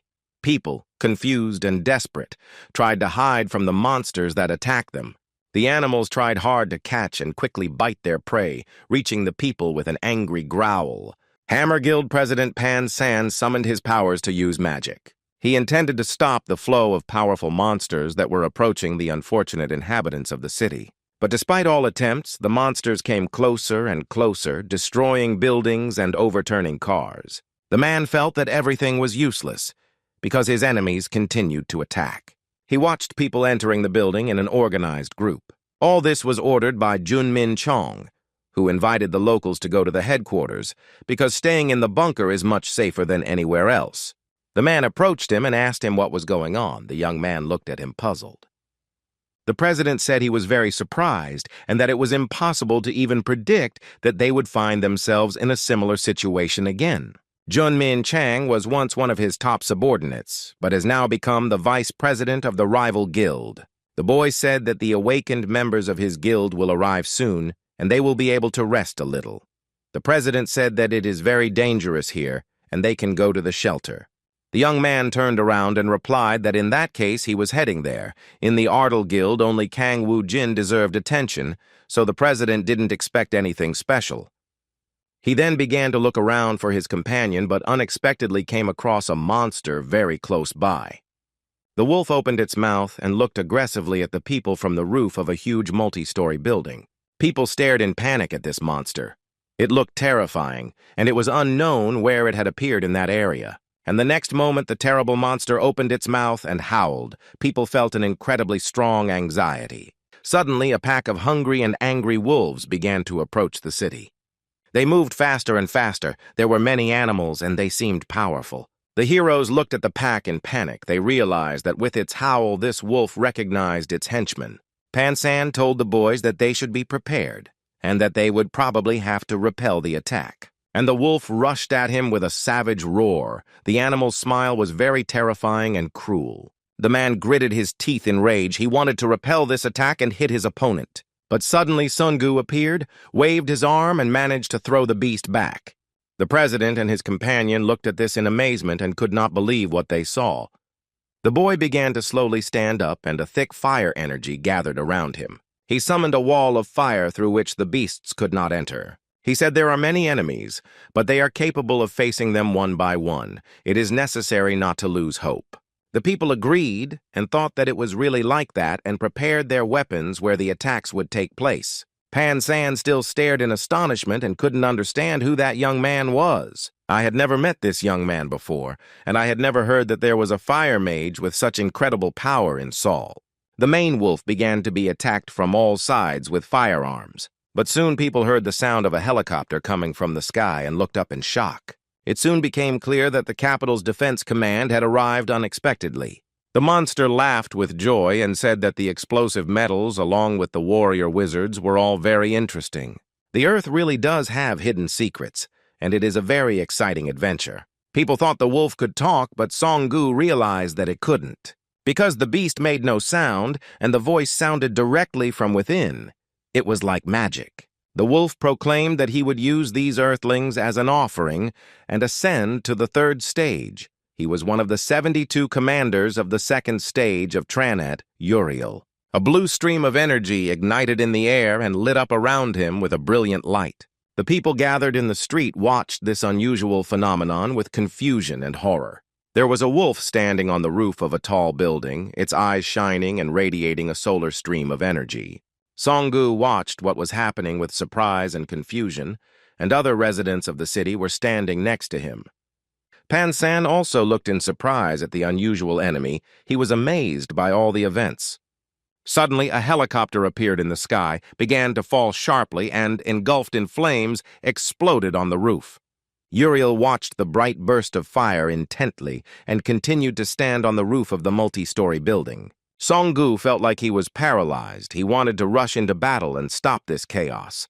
And the evil monster smiled and enjoyed the despair and fear that people felt. The boy was enveloped in blue energy that penetrated his body and filled it with bright light. He thought his strength was leaving him, his body was moving forward, but the weakness was felt in every cell of his body. At that moment, the wolf approached slowly. Its steps were barely perceptible. He looked around and said there were a lot of nice people gathered here. Song-gu heard the whistle and, gathering all his strength, raised his head to look at the sky. He saw the missile approaching, and the man couldn't believe it. Had the government really abandoned Seoul? The pilot inside the vehicle said the missile defense system was activated. A moment later, the missile was tracked and an interceptor was rapidly closing in on it. Suddenly, a bright flash erupted in the sky and a loud explosion was heard. And then there was only a blue glow, barely perceptible in the sky. He fell quickly to the ground and raised a column of dust around him. Uriel looked around with disdain. He was sure that no one among the people was capable of dealing with him. But suddenly the footsteps of a man were heard approaching and walking fearlessly towards him. Kang Woo-jin looked straight into his opponent's eyes and said that the time for reckoning had come. The man was outraged because his former enemy had come to Earth and created chaos around him. Suddenly the boy heard Song-gu calling him, and his friend asked him how Kang Woo-jin got there. The boy mockingly replied that he had to ride in the rocket, that he couldn't ride in Rudolph. And the wolf bared his teeth in anger and growled. He was angry because the guy came and interfered with his plans. He lamented that this damn loser Rushmod never fully admitted who he lost to. But no one could even imagine that the immortal would appear on Earth. Kang Woo-jin asked the enemy how it was possible to break through to the dungeon. The wolf asked contemptuously, "What nonsense is your interlocutor talking about?" He did nothing of the kind to force his way through. The man looked angrily at the beast and thought, if he hadn't done it, who had? Kang Woo-jin thought for a few moments and then said that in that case, there was nothing else to see here. With these words, he ordered his army of skeletons to set out against the monsters. The skeletons and monsters drew their weapons and rushed to confront the formidable enemy. The guy said that it was necessary to strictly follow his royal order and destroy everyone. The skeletons charged forward and began attacking, defeating the wolves one by one. The guy jumped into the air and attacked the leader, who looked at him unperturbed. And when the sword fell on the wolf's head, he did not even move but continued standing. The man looked at the enemy with rage and felt that something incredible was happening. A powerful stream of energy erupted throughout the surrounding area and blinded the eyes. The boy realized with surprise that his blow was useless. A bright light blinded Kang Woo-jin. and he couldn't discern what was happening around him. And the next moment, when he regained his ability to see, the man realized that his enemy was already on the roof of a large multi-story building. He said it would be better for Kang Woo-jin to be on guard and wait for him to return. With these words, the wolf ran across the roofs of the houses and soon disappeared from sight. Kang Woo-jin looked at him in surprise. He couldn't believe his opponent was ready to take off and run away. The man decided that the wolf had to be stopped anyway. He couldn't let it go. Then he began to chase the beast, and soon the young man found himself in the Uriel region, a large deserted place. The boy looked at the status window, which offered to choose the mode of staying in that place, as well as select the battle method. Kang Woo-jin thought that in this situation, the only ideal option for him was conquest. The status window informed him that he was using conquest mode, and that if he completed the task, he would receive achievement points. Meanwhile, the wolf was resting in his territory and did not suspect anything about the approaching danger. The boy watched as his opponent slept peacefully near the great pedestal. Kang Woo-jin approached and addressed him, telling him that the wolf should admit defeat and surrender. She opened her eyes and looked at Kang Woo-jin with disdain and remained silent for a few moments. And then he said that creating a door in the ground was definitely a mistake, but no one knew this guy would end up there too. Kang Woo-jin said that this place was perfect for hunting and that he would visit it often in the future. The wolf laughed and replied, "This is complete nonsense, because not everything is that simple." He also added that the boy doesn't understand much in particular how events will unfold if that place is conquered, because in that case, the door will disappear forever and will never be an entrance portal. And that meant he would never meet Kang Woo-jin again. With these words, the wolf began to grow rapidly. It soon grew into a large and powerful monster, utilizing the unique effect of dominating the field's defense. He said he intended to kill the guy right there and end this dialogue. Since all of his physical attributes increased by 300% every 30 seconds, Kang Woo-jin assumed the reason the wolf ran away was because he had an ace up his sleeve. But no matter what, the guy was just looking at a crazy dog. The wolf said that, as he had guessed, the best way to kill the child was to tear him apart. Kang Woo-jin looked at his opponent with joy and said that he couldn't do it. The wolf laughed heartily and replied that it was true. Suddenly, everything around him was covered in fog. He said everyone would be resurrected, but Kang Woo-jin could never do it. The next moment, Uriel pounced on the guy and clearly showed his teeth. Kang Woo-jin flew to the side and decided it was time to use his superpowers. He used summoning, and with the help of this magic, he intended to defeat the enemy. His opponent growled angrily and prepared to attack, but suddenly he was surprised and saw a strange creature. Suddenly, a small black cat appeared and slowly approached the wolf with its soft paws. Uriel snorted in contempt and said that his opponent was just an arrogant bastard. But he was already tired of that argument, and if the young man did not try, his life would end very quickly. Suddenly, the guy's followers began flying towards him with huge spikes in their hands, and at the same time, the protective effect of the field was supposed to end in 30 seconds. The monster threw its opponent's back, used all its power, and the enemies flew to the side. Uriel realized that he would be at a disadvantage if he dealt with the boy's disciples one by one. But he has more than enough time, so he will reach Kang Woo-jin. The guy got ready to defend himself, clutching a huge, thick ball in his hands. The next moment, Kang Woo-jin felt the weapon slip from his hands and slowly begin to fall downwards. The monster grabbed the guy, and it looked like it was the end. However, the dominance effect was deactivated. Kang Woo-jin exhaled, feeling an incredibly strong tension throughout his body. The wolf said triumphantly that he was able to kill the immortal, and this was a significant achievement for him. He was very proud, because he did what the high-range emotions of illusion could not do. But the boy didn't actually die. He suddenly started shaking and coughing. And then he came to his senses and said he had assumed that, however intelligent the wolf was, it was just a dog. The monster turned around in confusion and saw that his opponent was right behind him. The guy said his little devil had some bad hobbies and was interested in watching the wolf dance alone. Uriel looked at Bibi angrily and thought the witch was using a hallucination. It was not for nothing that this cat appeared and did everything possible to hypnotize his mind. Kang Woo-jin asked his enemy how long he was going to stand there thinking about that. The wolf turned around and looked at the young man with malicious glee. He still had hopes of winning. But the next moment, Kang Woo-jin spun around and injured his opponent, who let out a wild scream. The man told the wolf not to even think about being able to set foot on the ground again after he returned. After a while, he and Bibi approached a large pedestal that suddenly lit up. They saw that the glow came from a large blue stone that appeared in the air. Kang Woo-jin said that they finally gathered them all and found the third dimension fragment. Suddenly, he saw that the gold bars were also rising. The fragments resonated, and thus a spatial test was created. Incredible figures began to form in the sky, emitting a bright light. The space trial allowed one to become the master of a dimension in the dungeon of a lost master, search for a new leader, and answer to him. The young man realized that this was exactly the ingot they had been missing until now, and there were almost no people left near the dungeon entrance. Only Song-gu was anxiously waiting for his boss. Kang Woo-jin climbed the steps and soon found himself at the top. He looked around. He could smell smoke, and the atmosphere surrounding him gave rise to some very unpleasant suspicions. Song-gu hurried over and said that they had serious problems that needed to be solved. Besides Sedan Station, other dungeon breakthroughs continued to appear. Kang Woo-jin asked where exactly this happened. Sun-gu replied that they always break down after the 4th subway line. The boy also heard on the radio that a breakthrough happened at Sukmyeon Women's University. The boy listened attentively, alarmed, thinking about the 4th line of the subway. It was from this direction that he decided to start the destruction. Kang Woo-jin said he would check out this area and the guys should take care of the surrounding area.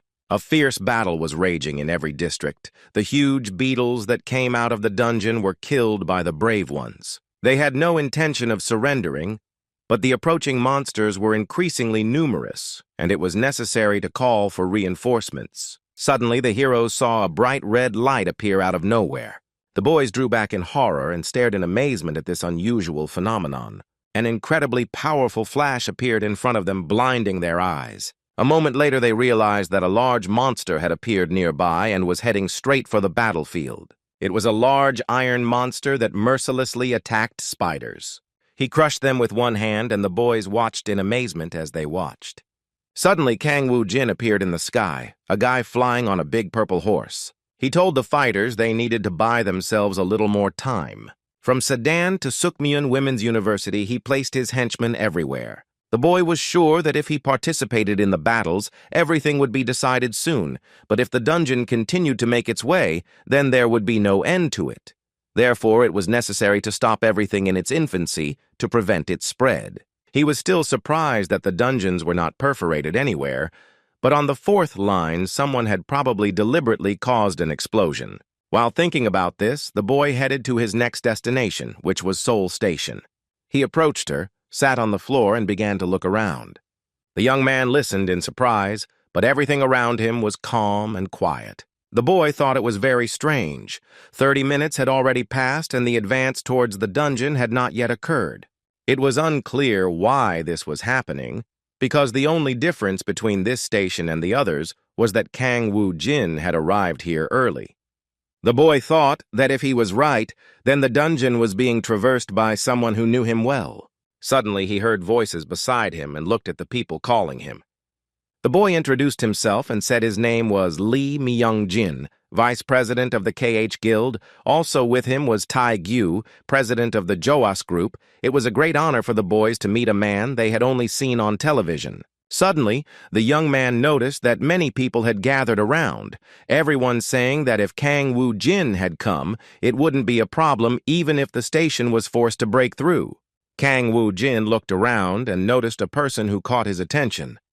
The boy headed resolutely in that direction. He thought it was necessary to solve this. He approached the man who was holding a large staff in his hands and looked closely into his face. The man caught that look, and for a few moments they stared at each other. Then he asked what the boy wanted from him.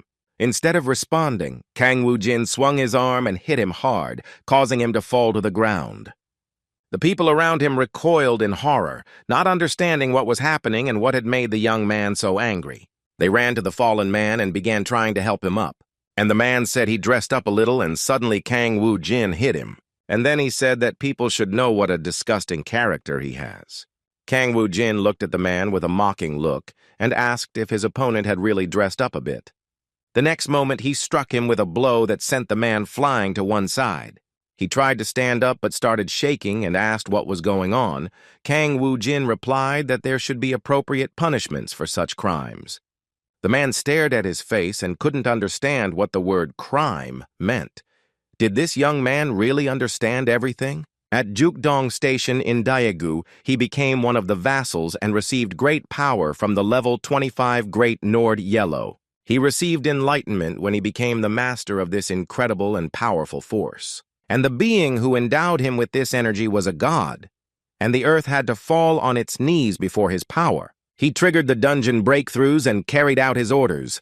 But is Kang Woo-jin seriously planning to kill the chairman? The next moment, Lee Sang-ho landed a powerful blow, intending to defeat the guy. But when the attack attempt failed, he realized that his enemy was using telekinesis, probably having good control. The enraged man thought that maybe this guy had always been so strong. The next moment, a multitude of sharp swords rushed towards the young man. However, Kang Woo-jin easily fought off any weapon that flew towards him. He said mockingly that even those attacks were merely minor evils to him. And after these words, he rushed forward, struck a blow, and prepared to counterattack. The people gathered around watched in amazement what was happening. Lee Sang-ho started coughing blood. He felt like he was losing strength, but he still decided not to give up. He fell to the ground, and when he realized that his attempts at resistance had been in vain, he began to lament that the world was really unfair and he was not able to compare with that guy, even though he had become stronger. But the next second, he smiled and said that in any case, Kang Woo-jin is not able to change anything, because even if it is not him, someone else will start making their way through the dungeon. Kang Woo-jin looked at him with a puzzled expression, and it suddenly occurred to him that this man was the one who had gone through the dungeons. Lee Sang-ho was very surprised that the young man didn't know this before, because he thought that was the reason why he attacked him. Instead of answering, Kang Woo-jin said that his interlocutor was a very cheerful boy and smiled slightly. He had long known that Lee Sang-ho ordered the assassination when the man was in the Middle East, and then added that everything was upside down now, but that they should both have a friendly chat. They soon went down to the basement. There was darkness everywhere, and there was no one who could interfere in this conversation. The young man threw his opponent to the ground, and he groaned and tried to get up. Kang Woo-jin asked how the dungeon was broken through, and if the chairman wants a painless death, then he should speak up. Lee Sang-ho mockingly said that they weren't going to tell the boy anything. At these words, the young man smiled slightly. He understood that he would achieve his goal at any price. And then he asked, "Is it really true that your opponent will continue to remain silent?" After a while, Lee Sang-ho realized he was in total darkness and didn't know where to go next. He started forward, but it was dark all around and impossible to see the path.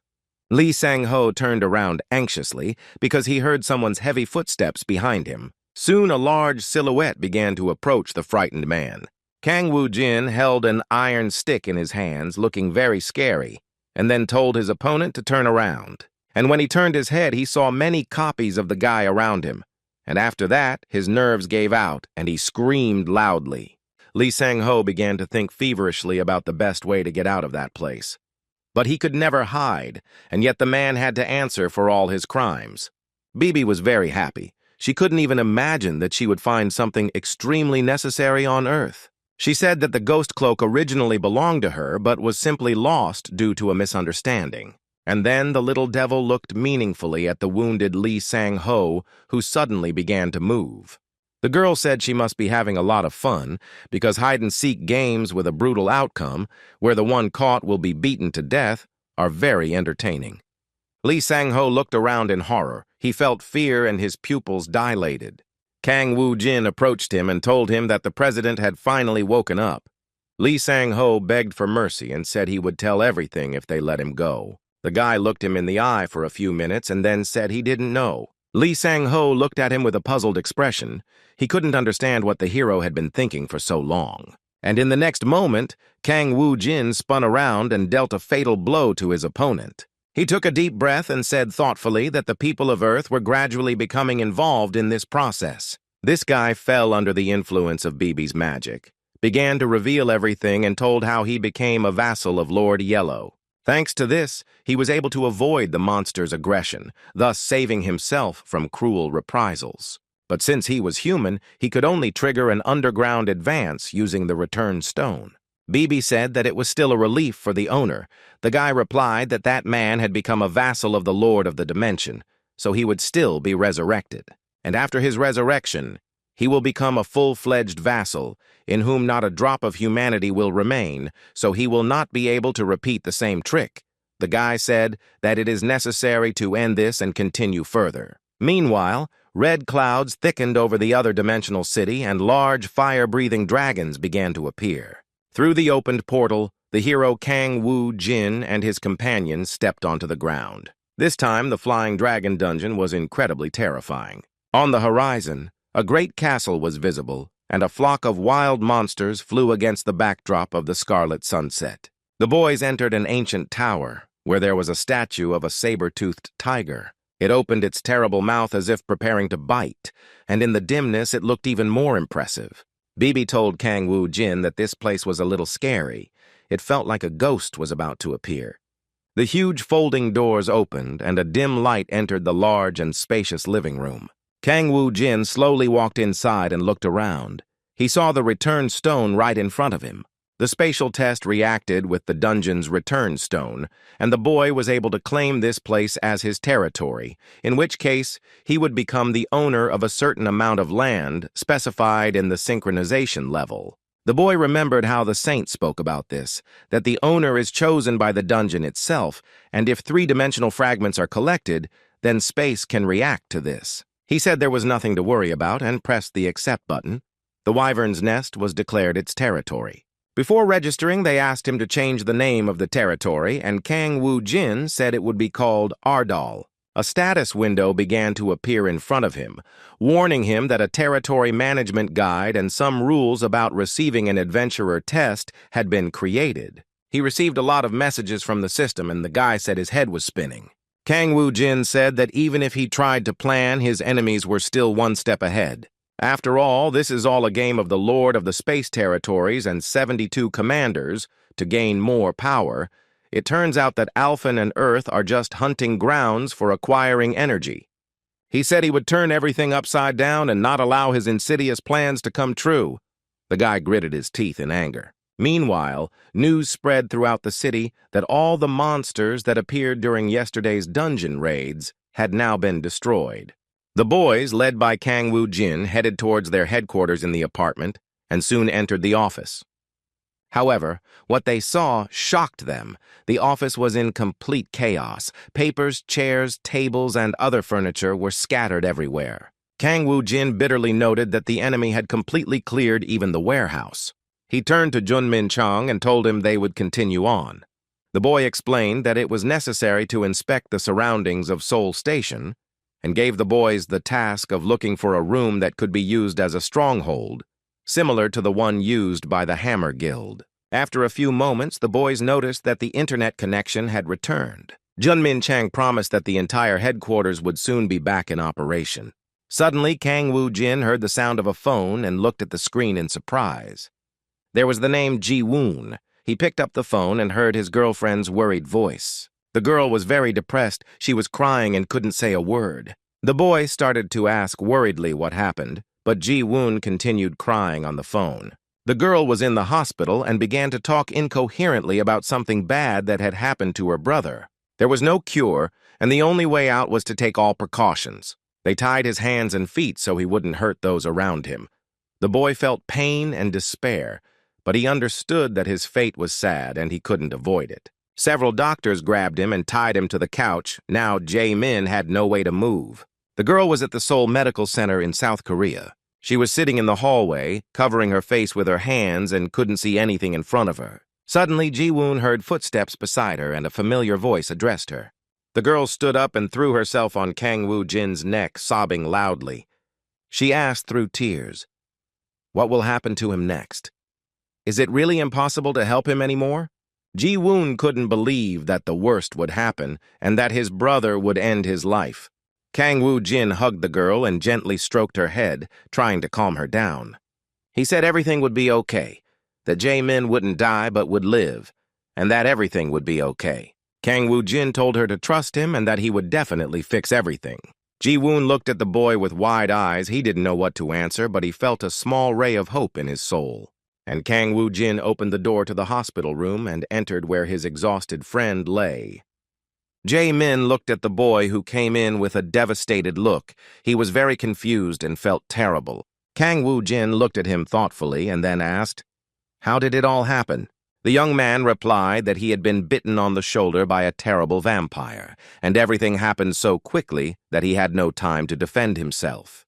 Jae-min was very worried about what would happen to him next and asked Kang Woo-jin about it. The boy asked what he knew about vampire bites and these creatures in general. And then he explained that his friend would become one of them. Jae-min was desperate, because then he was doomed to spend the rest of his life without the sun and daylight. Kang Woo-jin replied that he could look at the sun, but that he would die tomorrow, leaving only his body, which would become a vampire. He will become an ordinary bloodsucker and will transform into a soulless monster. The boy said that unfortunately after a vampire bite, there is no going back. Jae-min looked at his friend in despair and sobbed out loud. He didn't want to die. Kang Woo-jin explained that there was a way that would allow him to avoid death. But before doing so, the young man wanted to know if his friend really wanted to live. Jae-min replied that he was willing to do everything possible to stay alive. At night, the vampire roamed the city, found his victim in dark alleys, and caught her. The exhausted victim could not resist, and the monster drank its blood greedily. After that, he threw his empty body to the ground and said that it was simply paradise. He looked around and said that this world is overcrowded, which means there will always be an opportunity to eat. This was the great lord of the seventh foot, Ryler's vassal, the vampire Wymort. He looked at the rising sun and thought that dawn would come soon and that he needed to hide in a secluded place. Suddenly he heard a stern voice behind him, ordering him to stay still. Wymort remembered the child he had bitten that night, but he didn't know the child next to him. The vampire decided there was no need to expose himself to danger, because it would soon be dawn and he needed to leave immediately. Wymort thought the young man was no match for him and that he shouldn't waste any time, but he didn't have time to hide because a strong hand grabbed his leg. All attempts to escape were unsuccessful. The vampire screamed loudly to be let go. Kang Woo-jin vigorously attacked the vampire, pinning him to the ground as the boy stood there with a determined expression on his face. The young man's hand held the chain tightly, squeezing his opponent's neck. Holding on tight, the vampire tried to break free, but all his attempts were fruitless. Kang Woo-jin called out to the scared Jae-min, and the boys slowly approached.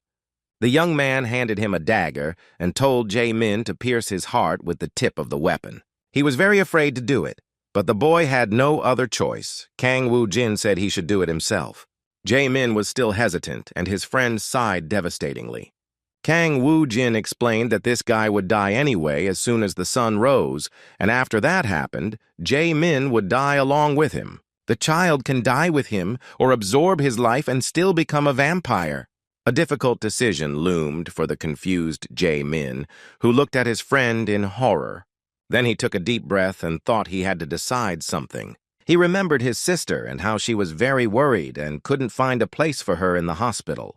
And besides, Jae-min dreamed that he could live, so he had to do it. The young man, with a desperate cry, abruptly raised the dagger above his head, preparing for a fatal blow. The dagger whistled through the air, falling with elusive force, the weapon passing through the targets, completing this action with a decisive blow. Blood sprayed in all directions, creating a moment of tense silence. The boys looked up at the sky in amazement. Their eyes widened in surprise as they noticed something incredible. The droplets in the sky merged to form an iridescent magic ball which shone and rushed down. The magic ball spun in the current and hurtled straight towards the surprised Jae-min. The man froze in shock, his gaze fixed on the fast-flowing stream, each moment seeming to stretch into eternity. The first drops of blood, mixed with magic, touched her lips and penetrated her interior, its cold touch passing through her body, activating the ancient ritual. Kang Woo-jin smiled. With these actions, his friend could be saved. He said this is an ancient blood ritual. Now they have done everything according to the rules, and we can expect a positive result. His ears began to stretch and become pointed, taking on a different, inhuman shape, obeying a hidden force. The remains of her nails fell away from her fingers, giving way to long black claws that gleamed in the gloom. Now, in front of Kang Woo Jin stood a completely changed friend, with eyes shining with a scarlet light and the features of a true vampire, in each of whose movements shone a cold power. And at that time, extremely strange events were occurring in the territory of the Ardal dimension. A large knight in iron armor rushed at a mighty wolf, raised his eyes, and looked around in surprise. I wonder what was hidden beyond this fabulous and extraordinary territory. Through the fog, some astonishing silhouettes became visible, approaching him powerfully. The monster growled angrily. He was very surprised, not understanding who was approaching him. He asked what their business was and why they were visiting Ardal. The animals that arrived looked at him in surprise. The tiger looked at him intently, and then turned thoughtfully towards the deceased warrior. He said they needed to meet with the owner of those territories. The rule that escapes only occur in dungeons that have not been completely cleared within 30 days was broken, and the news reported a series of escapes starting in Daegu and reaching Seoul, horrifying the world. All citizens were busy evacuating to avoid chaos among the population. The government issued statements day after day assuring them that they could control the dungeon. However, almost no one believed this, and the people who had lost patience went out to protest. They insisted on concluding a contract with Ardal and providing him with national protection. People continued to put pressure on the Union, and every day it became more difficult for the boys to cope with that pressure. But suddenly there was a visit in Korea that left everyone amazed. A large crowd of locals gathered at the airport to see the lady as she calmly exited the plane. People looked at her in surprise, constantly talking about what this girl was doing in Korea. They noticed her unusual magical aura and said among themselves that she was much more beautiful in life than she looked on skates. Merdy approached the surprised Junmin-chan and told him that they hadn't seen each other in a long time. The boy was very worried, but he tried to keep a straight face and began to talk about how the saint had had a difficult journey before reaching them. But the girl replied that there was nothing to worry about, that she should go visit them since she had brought the documents that the immortal had asked for. Merdy said she had to deliver them herself personally. But Kang Woo Jin wasn't in the city at that time. He was in another dimension. With wonder in his eyes, the young man looked up. An incredible building rose before him. Kang Woo Jin stopped in front of the enormous door, looking up, the light shining through the bars adding a sense of grandeur and mystery. Suddenly he heard Bibi calling him, and the little girl happily ran towards him. He noticed that the surroundings had changed a lot since his last visit, and the girl said it was her effort. The place looks very beautiful. And then he added that the trading post in this dimension has everything you could want, so it was very difficult to choose something. The man looked at the beautiful flower bed in surprise. He told her to take care of the palace, and Bibi made a flower field there. Spatial energy was directly related to the level of the troops defending this dimension, but she had already managed to use up the 10,000 points he had given her yesterday. The girl looked at him in surprise. She didn't understand why the boy wasn't happy. Kang Woo Jin replied that, in principle, it looked pretty good. Suddenly he heard a suspicious sound that was not at all typical of that area. Meanwhile, Bibi told us that she had built something for Ramzan at his request, because he said he needed to get a hobby or something. The man pointed to a small shack and asked what was in that building. The little devil replied that there was a tavern where you could buy alcohol for dimensional energy. Kang Woo Jin sadly thought that he would have to spend some time wasting energy. Kang Woo Jin was also curious to know how Jaemin felt after his transformation. Bibi thought he was quite upset and gave him a house, brought him several packs of blood, but he still didn't drink. Kang Woo Jin praised her for a job well done. Suddenly their conversation was interrupted by an armored knight who addressed him solemnly. The gentleman said that the boy had been asked to appear before a hearing because an urgent matter had arisen. When the young man turned around, he saw a large number of different animals in front of him. They went to a large tower that was located not far from this place. Kang Woo Jin sat on the throne and asked, "What is the reason for this army's visit to Adral?" The leader replied that he was asking for the opportunity to let his family stay here for a while. The boy thought for a moment. These animals were exhausted from living as refugees, and the system explained that it could order the soldiers to either expel them or accept the family as inhabitants of the dimension. After thinking about it for a moment, the young man said he didn't mind, but that he would like to ask him a few questions in return. Kang Woo-jin said he was interested in many nuances, and first of all, he wanted to know how the animals got here. The tiger thought for a moment, and then said that the guy had probably recently become the owner of the dimension. Kang Woo-jin confirmed his words and said that he had assumed this position yesterday. The leader of the guests said that before coming here, they had surpassed the dimensions of Ort, which was ruled by the leader of the orcs, but due to the overwhelming Danny, they had to leave this place and so they ended up here. Kang Woo-jin assumed they came from another dimension. The tiger replied that the boundaries of dimensions can be moved anywhere. The boy asked his next question. He was interested in knowing what kind of tribute was required of them and how the animals paid these taxes. The leader replied that the feudal lord imposes a tribute on the inhabitants settled in his dimension, usually paid in bloodstones obtained as a reward for hunting. The topic of hunting interested Kang Woo-jin a lot, and he decided to find out more about it, because in this wasteland, he hadn't met anyone to hunt with. The tiger replied that they had nothing to worry about, as hunting took place outside those areas. Kang Woo-jin frowned and asked which world the door led to, impatiently waiting for an answer. For the spatial dimension, there were 4 ways to obtain energy.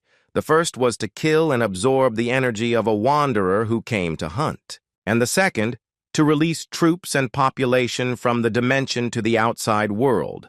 That is, to carry out an underground advance. The third is to grow plants or animals that contain bloodstones. In other words, it is a farm for energy production, but a major drawback of this method is that it is too inefficient.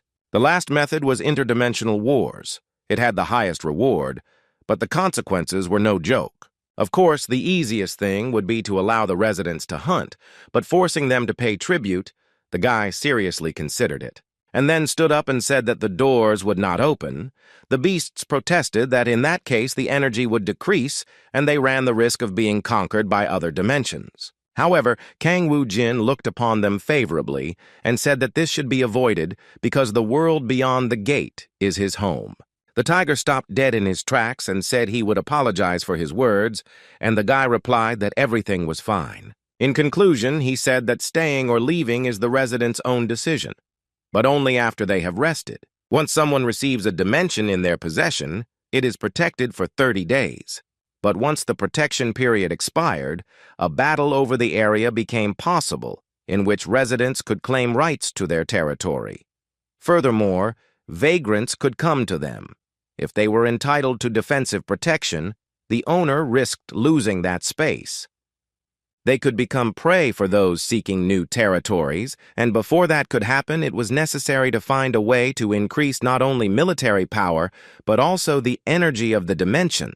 After 20 days, the spatial dimension seemed different. In preparation for the capture of other lands, they quickly built a system of their base throughout the territory. At the same time, the Adral Guild was busy moving its main office closer to Seoul Station. Junmin Chang reported that they had to attend the parliament meeting today at 2 o'clock. Kang Woo-jin replied that he knew and asked if Merdy had brought what he asked for. The girl handed him a folder of papers and told him that all the information was there. The boy thanked her for the good work she had done. Junmin Chang asked what kind of documents were there, and the chief calmly replied that it was a list of people who were to be eliminated. The director did not immediately understand the meaning of the words spoken, so he smiled peacefully and nodded. However, a moment later, the meaning of what the boss said became clear, and the guy became very scared. And then asked to look at these documents and verify everything personally. Kang Woo-jin generously allowed this to be done. When Junmin Chang looked at the list, his hands began to shake. Suddenly, he realized that this was precisely why the chief had agreed to attend the parliamentary meeting.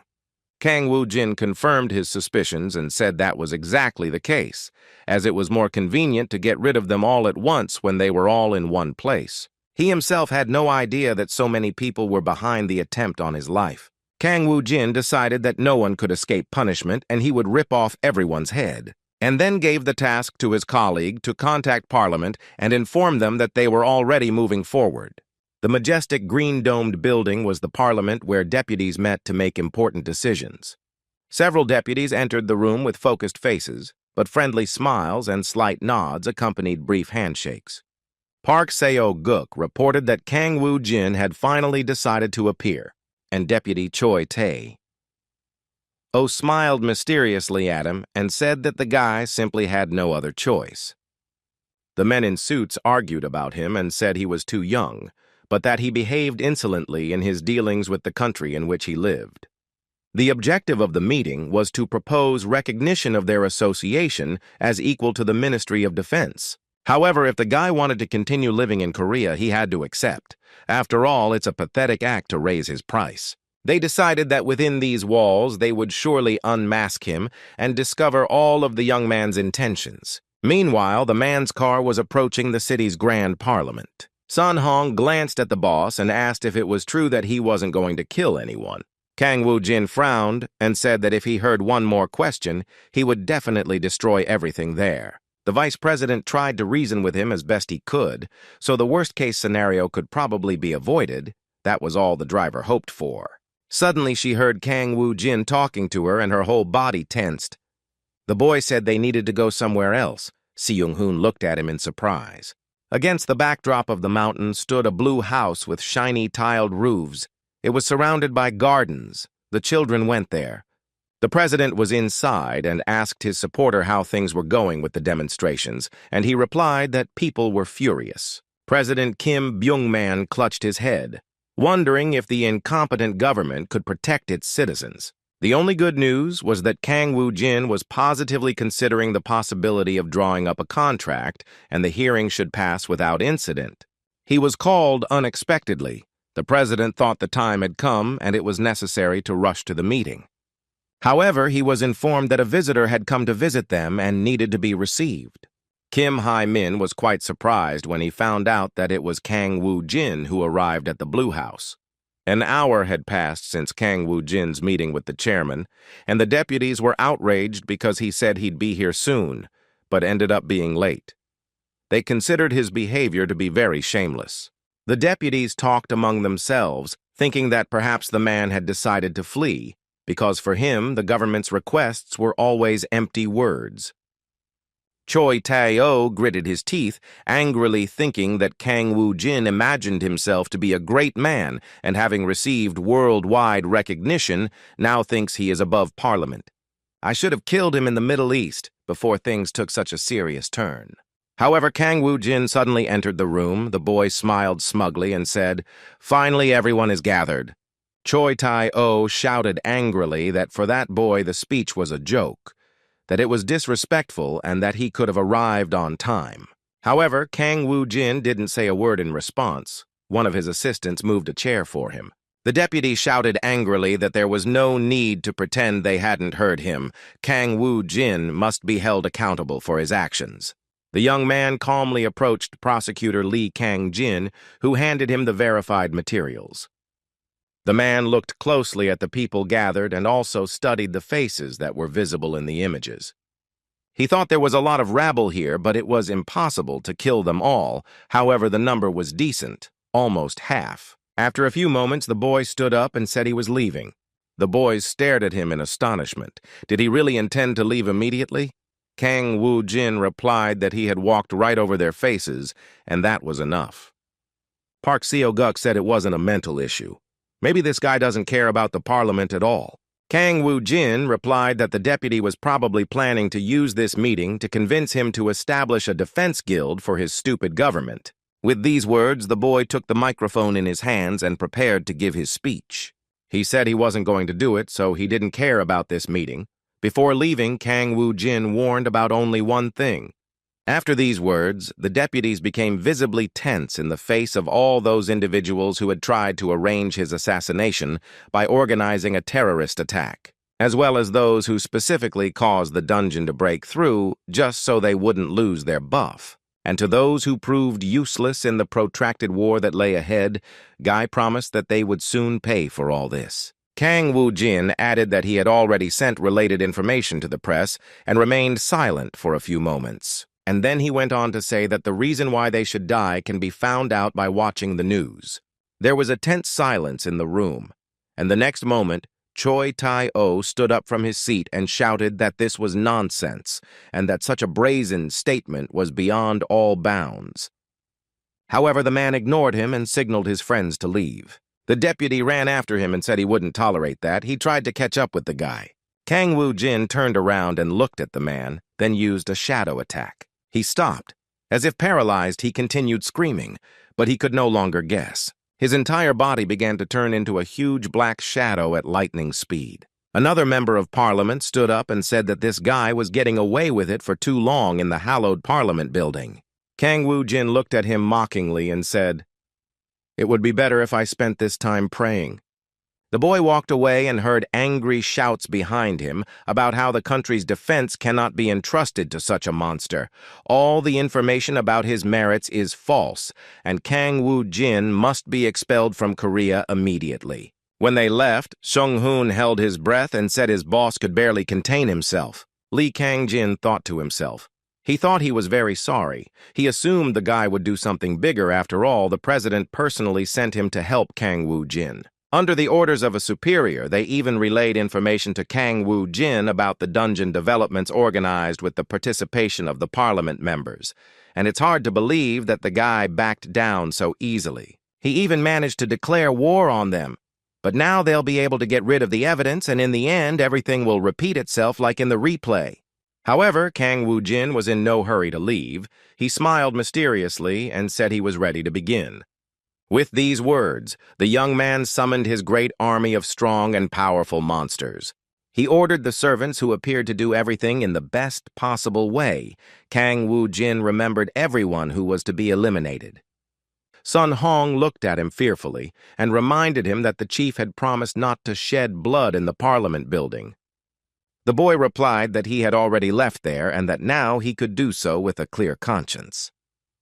They had been standing near the entrance of the parliament for a long time, but no one came out. Kang Woo-jin decided to speed up this process. The guy used fire magic. The fire alarm went off and began to warn loudly about the danger.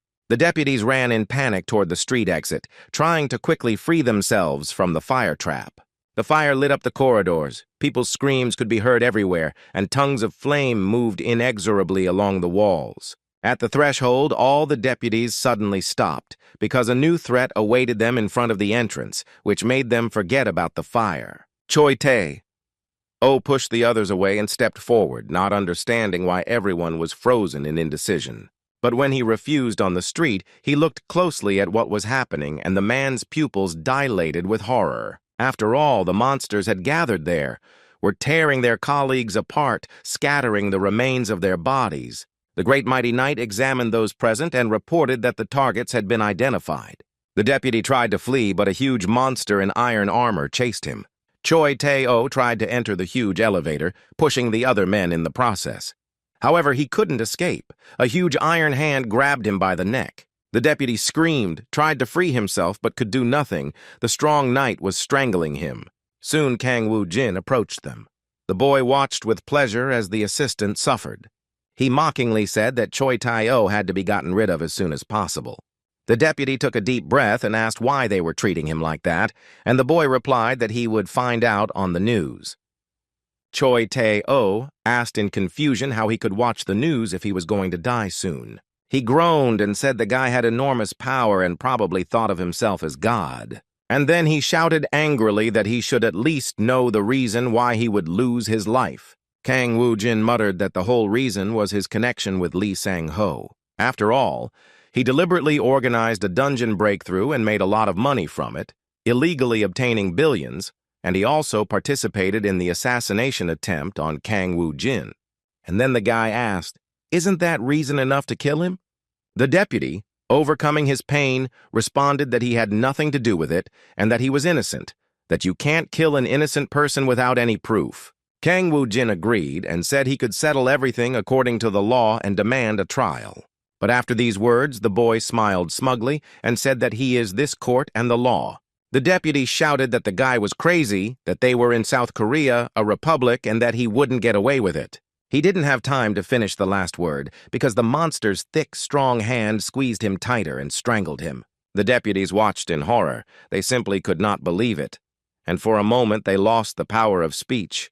An unpleasant cold enveloped their bodies. The knight angrily told Choi Tae, "Oh, not to be rude to the king, because such treatment was unthinkable." He then tossed the dead deputy aside with contempt and said he was waiting for them to deal with the next one. Kang Woo-jin informed them that if they didn't want to burn alive, they should hurry up and leave. The exhausted Sun Hong could not contain himself any longer and suddenly vomited. Lee Kang-jin stared at Kang Woo-jin, thinking that this guy fancied himself as a revolutionary who was trying to get rid of the rotten regime. But at this rate, he'll likely be remembered as the most brutal killer in history. Meanwhile, the president remained thoughtful. He thought about the warning and also about the assumption. When they met Kang Woo-jin, the man asked why the boy was here and not in the parliament. Instead of answering, the young man silently threw down a black folder containing documents. He said that before taking revenge, he decided to warn the president and at the same time suggest something to him. Kim Byung-man asked his follower what he thought about this. The news was full of this story and said it looked like an attempted coup. The president's assistant responded that he had no right to judge such decisions. Suddenly, Kim Byung-man's phone rang and the Minister of Defense delivered disturbing news. Kang Woo-jin declared that he would attack if they didn't end the siege within 5 minutes and requested permission to enter battle to attack first. The president remained silent. He was very thoughtful and didn't know what to do in such a situation. And then he said that even if the fighters did launch an attack, they would barely be able to reach the guy who suppressed the firepower of the Middle Eastern terrorists. Kim Byung-man asked how many victims there are at the moment. He was told that about 57 people, including MP Park So-guk and the president, believed the man was true to his word. And then he said that the siege should stop, but the Ministry of Defense objected that this was impossible. Kang Woo-jin's action was a rebellion against the government. But the president calmly repeated that he must be arrested. It's an order that requires no discussion. The siege was soon lifted, and the secretaries immediately began preparing an official press conference. Meanwhile, the boys discussed all this news. They couldn't believe that the chief had actually decided this. Jun Min-chang was at a loss. He grabbed his head and said that this was just another one of his jokes. News was spreading that Kang Woo-jin, the leader of the Ardal Guild, had attacked the parliament. The vice president reiterated that the uprising against the government and the mass murder of parliamentarians had never occurred before in the country's history. He experienced a storm of emotions, a mixture of indignation and fear. The boy had a premonition that such actions would not lead to anything good. Sungu guessed that the guild team had some good people and also had the support of a large portion of the citizens, so they would be fine. Murdy told me that the immortal was already king, not one of those who would obey the greedy rulers of such a small country. Kim Hai-min brought a pill to his friend and told him he needed to drink it. Jun Min-chang felt that his nerves were really giving way. His heart was beating anxiously. He was taking a pill and suddenly heard that an urgent message had arrived. At a press conference, the president announced the approval of the Ardal Guild's sovereignty and the recognition of the organization as a separate country, but that's not all. At the same time, the president expressed his gratitude to guild leader Kang Woo-jin. He also said that after the parliamentary reorganization, a popular vote will be held, the main issue of which will be the recognition of the Ardal Guild as an independent state. The boys were in a stupor. Suddenly, Kang Woo-jin looked at them and asked why they were so scared. Jun Min-chang said that he had asked his boss to do it, but he still carried out a massacre of such scale. Kang Woo-jin calmly replied that he had not killed anyone in the parliament building. Jun Min-chang was speechless and thought, in that case it makes no difference, Kang Woo-jin might as well kill. And yet, the boys were very interested in how the guy managed to negotiate their way into independence. Kang Woo-jin explained that the government had been bothering him lately, so he was going to create a separate country. Then they wouldn't bother him, and it would be more comfortable for them to work. And after that, he mockingly said that the boys couldn't find such a caring boss anywhere. Jun Min-chang sadly thought that they would probably only have more work because of this. But the director was interested in what the boy had promised the president. Kang Woo-jin replied that he had simply made him an offer. The man said he was going to get rid of the deputies, found his own country, and offered to help the president do it. He promised that if they didn't interfere, then for his part, the guy was willing to enter into an alliance with the government, and apparently that suited him. Merdi admired her merciful heart. Junmin Chang looked at her. Was this girl really talking about his boss? He said that this time everything had been resolved well, but the situation was really dangerous, and the director asked to act more carefully in the future. Kang Woo-jin replied that it wasn't just an assassination attempt. There was something more to it. For the sake of a few people at the top, countless civilians suffered, yet escaped harm. The murder of 57 politicians is almost a price worth paying for the peace of mind of the victims. Junmin Chang looked at him. Who would have thought that behind the impulsive actions there was such a deep meaning? Kang Woo-jin thought for a moment and then said that he had news for Junmin Chan anyway. Because from today he will be prime minister? The guy looked at him in surprise. Kang Woo-jin said that if they needed to establish their own state, then he should take responsibility and manage everything for him. But the boy didn't like it. He considered himself ambitious, but not that much. At the same time, Sungu was supposed to become the Supreme General, and he really liked this idea. He decided that he would definitely post it on the internet and brag. Kang Woo-jin looked at Sung-hoon and asked him where to put him. The boy replied that he could assign him the Ministry of Foreign Affairs, because he has a great gift for speaking. Meanwhile, in the spatial dimension of Kormod Swamp, everything was shrouded in fog. A monster was watching Kang Woo-jin from its hiding place and was furious at what was happening. He chuckled and said that it seemed like the first owner of the dimension to come to Earth was just an ordinary rookie, as green as can be. In just 5 hours, his protection period would end, and he couldn't allow others to deprive him of that opportunity. The troll decided that he would enjoy these new lands as he pleased. Meanwhile, Adral continued to grow and prosper. Merdi arrived at this place and was happily welcomed by Kang Woo-jin's servants. The girl looked around and said, "This spatial dimension looks very nice." Kang Woo-jin smiled at her words and asked her what she thought of this third Adral. She responded enthusiastically that she expected nothing less from the immortal who had arranged everything here so quickly. The saint apologized for his insolence but informed him that he needed to strengthen this defense. Kang Woo-jin replied that he had knights and an army of skeletons, and they were enough. The girl looked into his eyes. Kang Woo-jin thought that maybe there was some common sense in her words. Merdi added that, of course, no one can compare to the army of death in combat power, but still, the problem is that the battle for territory is completely different. Once the period of protection has elapsed, they will fall upon them one after another, and the ruler will not be able to use the army of death to defend himself. The boy looked at her puzzled and asked her what that meant. He wanted her to explain her words to him. The girl explained that it was like a game of chess. The owner of the dimension cannot participate in the battle on his own, but can only compete with enemies using only the resources of the dimension. Merdi said they could have a mock fight. Kang Woo-jin looked at her in surprise. A tall black tower rose into the sky, its top lost in the thick fog. Kang Woo-jin sat on the throne, and Merdi stood in the middle of the outlined magic pentagram. They threw out the tools to fight for territories, chose energy and tariffs, and after that, the recruitment of a conditional enemy began. The guy was blinded by a bright light from all sides. Soon they arrived at a small garden. Kang Woo-jin asked confused what was going on there. In front of him were several creatures similar to pins. They were in cells. They militantly said that when the guy gave the order, the warriors were ready to execute it. Kang Woo-jin assumed it was a base made up of buildings and workers located within it. There were also resource and population indicators, probably a tactical simulation.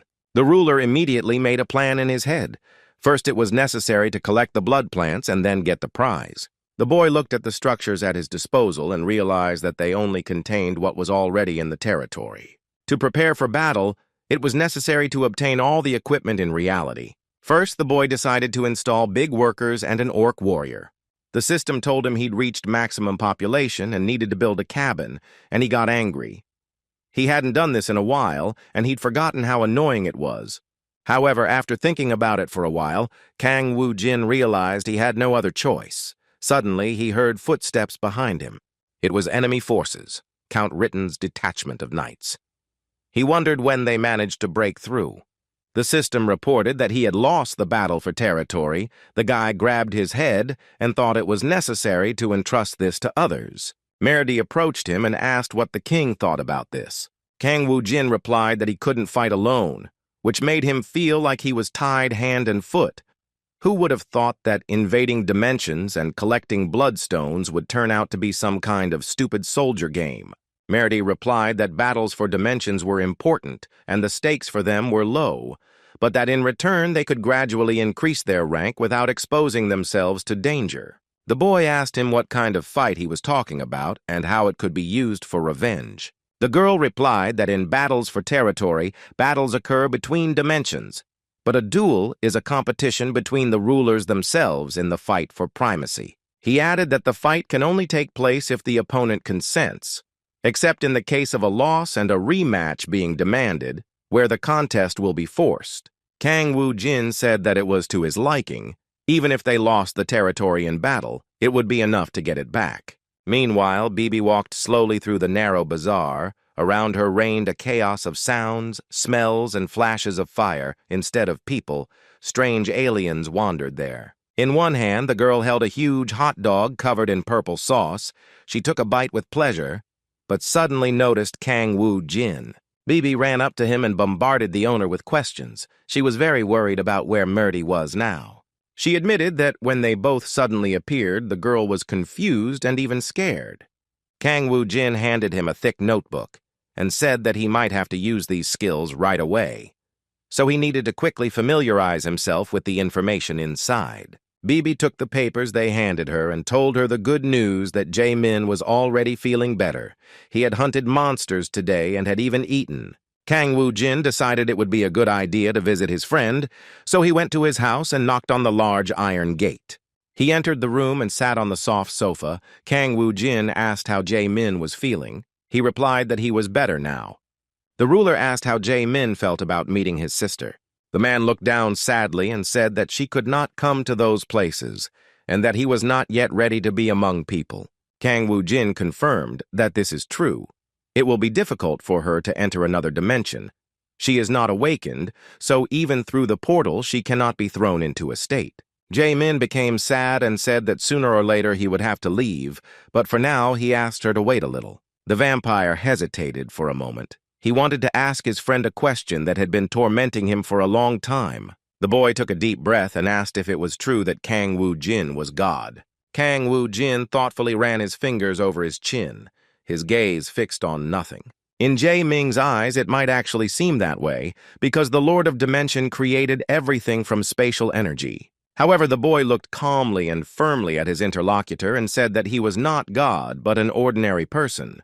Jae-min looked at him, and his tense shoulders relaxed noticeably. The boy took a deep breath and said he was very happy about this. And yet, he noticed that recently people were quite worried. Kang Woo-jin didn't care at all. The man added that many people say their lord is a weakling incapable of collecting taxes. Won't they take away all his territory at this rate? Kang Woo-jin calmly replied that soon everyone would find out who the weakling really was.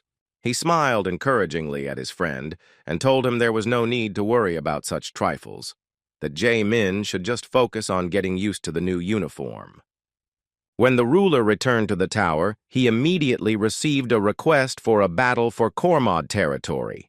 The system informed that it was necessary to accept or reject it. It should be noted that it can be refused at least 3 times, after which the battle will be conducted by force. In case of victory, Arden's protection period will be extended by 4 days, in case of defeat by 12.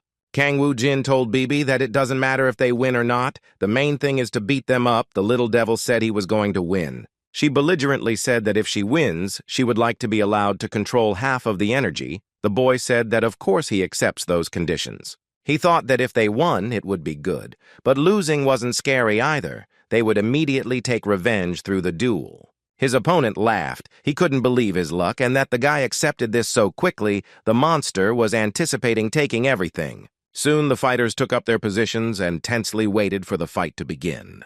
Each one had a specific place and their own task, and all these processes were managed by Bibi. Kang Woo-jin watched with excitement as the little devil did his job well. He noted that the battle looked pretty good and for the first time was simply perfect. BB concentrated and a stream of incredibly powerful aura gathered around her. The enemies had already arrived at the place.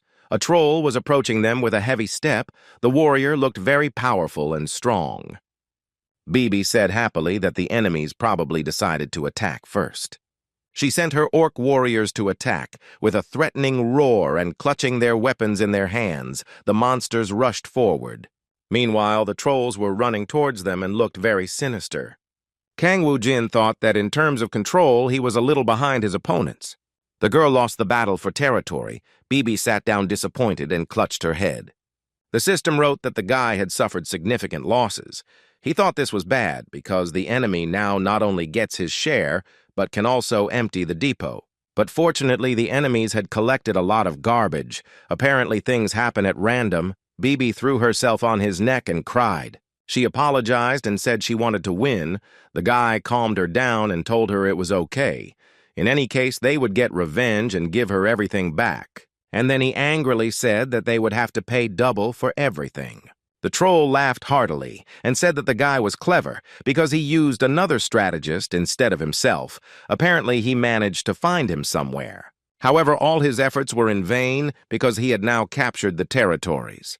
Suddenly, he received a notification that Kang Woo-jin had requested a duel, and the troll didn't like it anymore.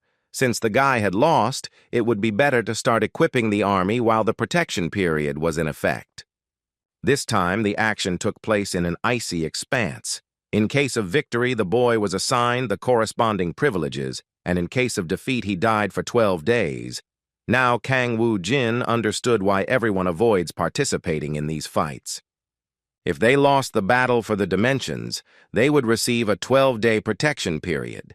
But if they lost the entire duel, the time spent organizing the dimension would be wasted. There was no guarantee that they could cope with another attack immediately after the Renaissance. The troll glared at the guy and smiled maliciously, anticipating his victory. He said that the newly declared lord might listen to his proposal. The monster said it was unpleasant when courage was lost in battle, but he had a profitable proposition. How about each of them do the right thing and put the dungeon up for grabs? The boy looked at his opponent in bewilderment, his gaze serious. He was thinking intensely.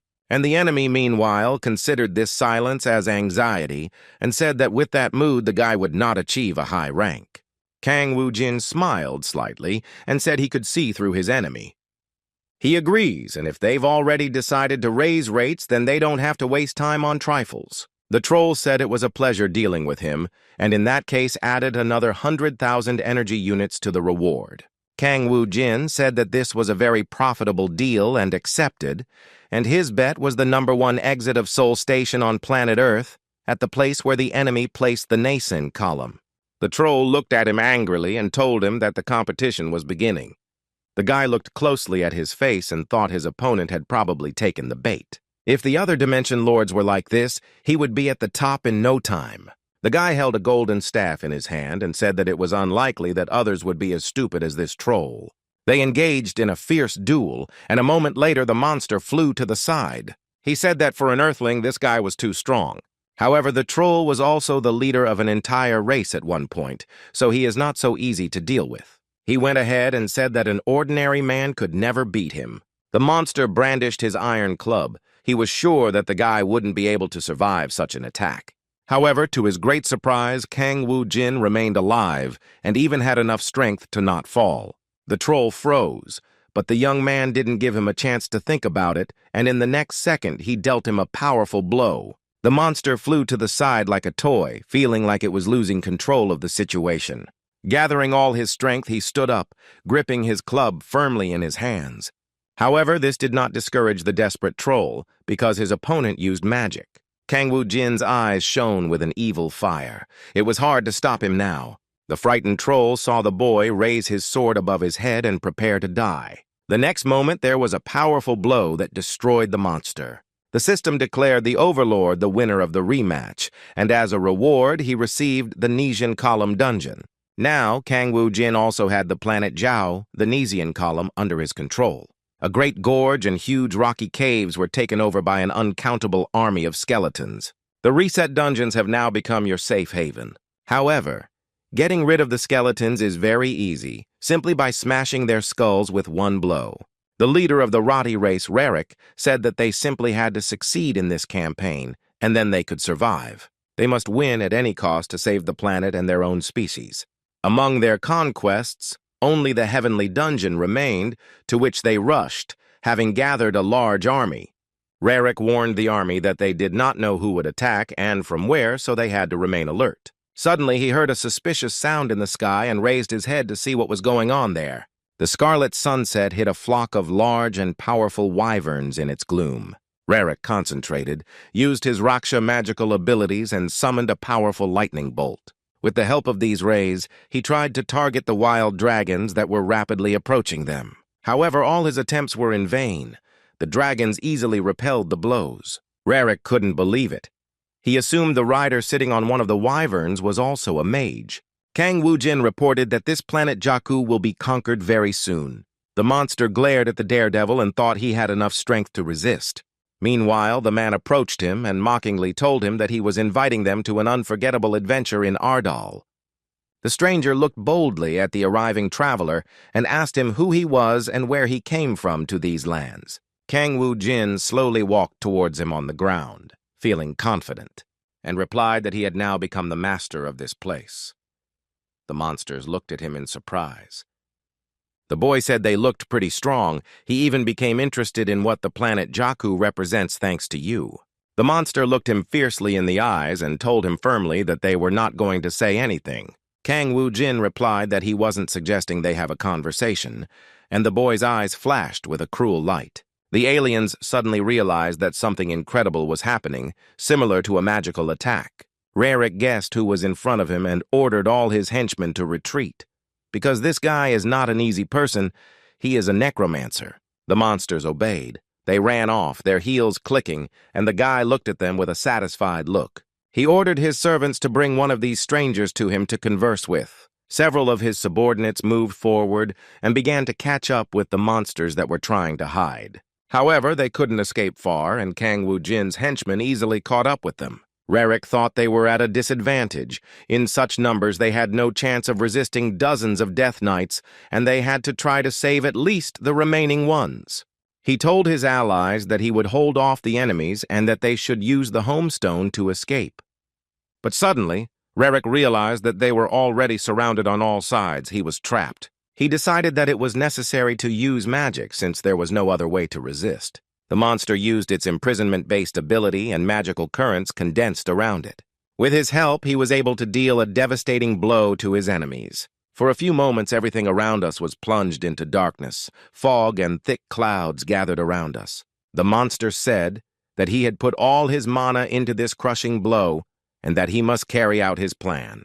In this way, he hoped to delay his opponents at least for a while. However, the next moment he realized that those expectations were not justified and heard the arrogant voice of his enemy. Kang Woo-jin approached the monster and told him that he would be taken away now, but he didn't understand what he was talking about. Suddenly, he felt a cold breath behind him. Rarik couldn't believe his enemies could move, even after his imprisonment attack. This guy is probably not as simple as he seems at first glance, and he had some secrets. Kang Woo-jin said that now the leader of the monsters has become the 54th Death Knight. He sealed Rarik's soul in the sealing stone, and he was now a loyal servant. The young man said that the others probably escaped through the portal, but he had already frightened them enough that for some time no one dared to approach him. Unexpectedly, the system sent a notification that the Lord of the Dread Dimension had arrived to the boy.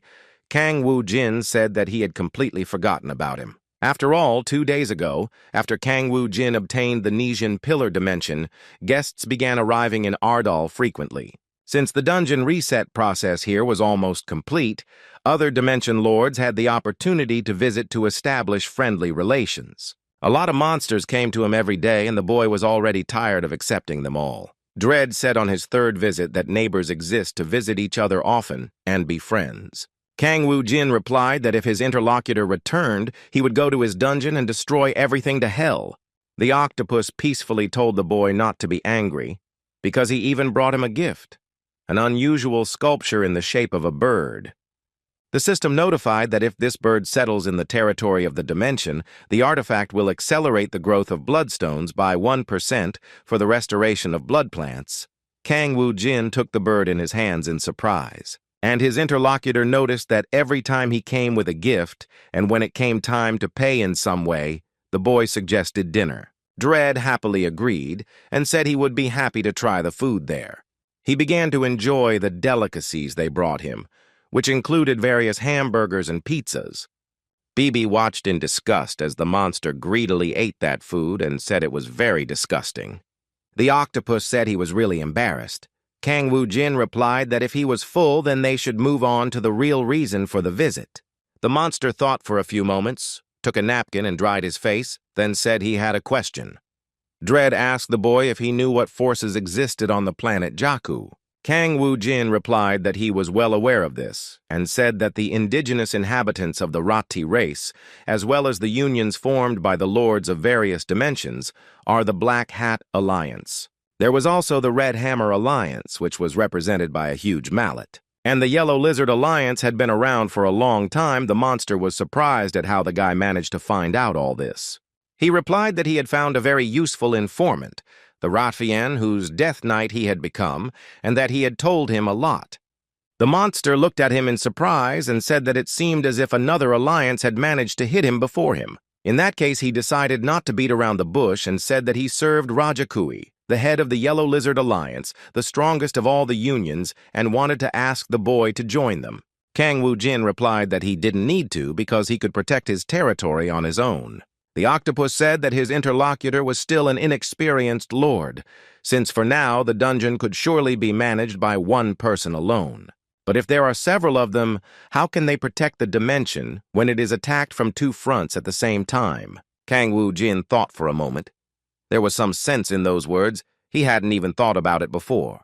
The octopus noticed his thoughtful look and said that his interlocutor probably didn't know much yet. If someone suddenly enters both of his dungeons, the territory will be divided into two separate dimensions. The same will happen with the military forces, and the Lord himself will be able to choose only one of the sides of the defense. The second will still have to be entrusted to another servant. With the number of dungeons belonging to him increasing, it will become increasingly difficult to protect the dimensions.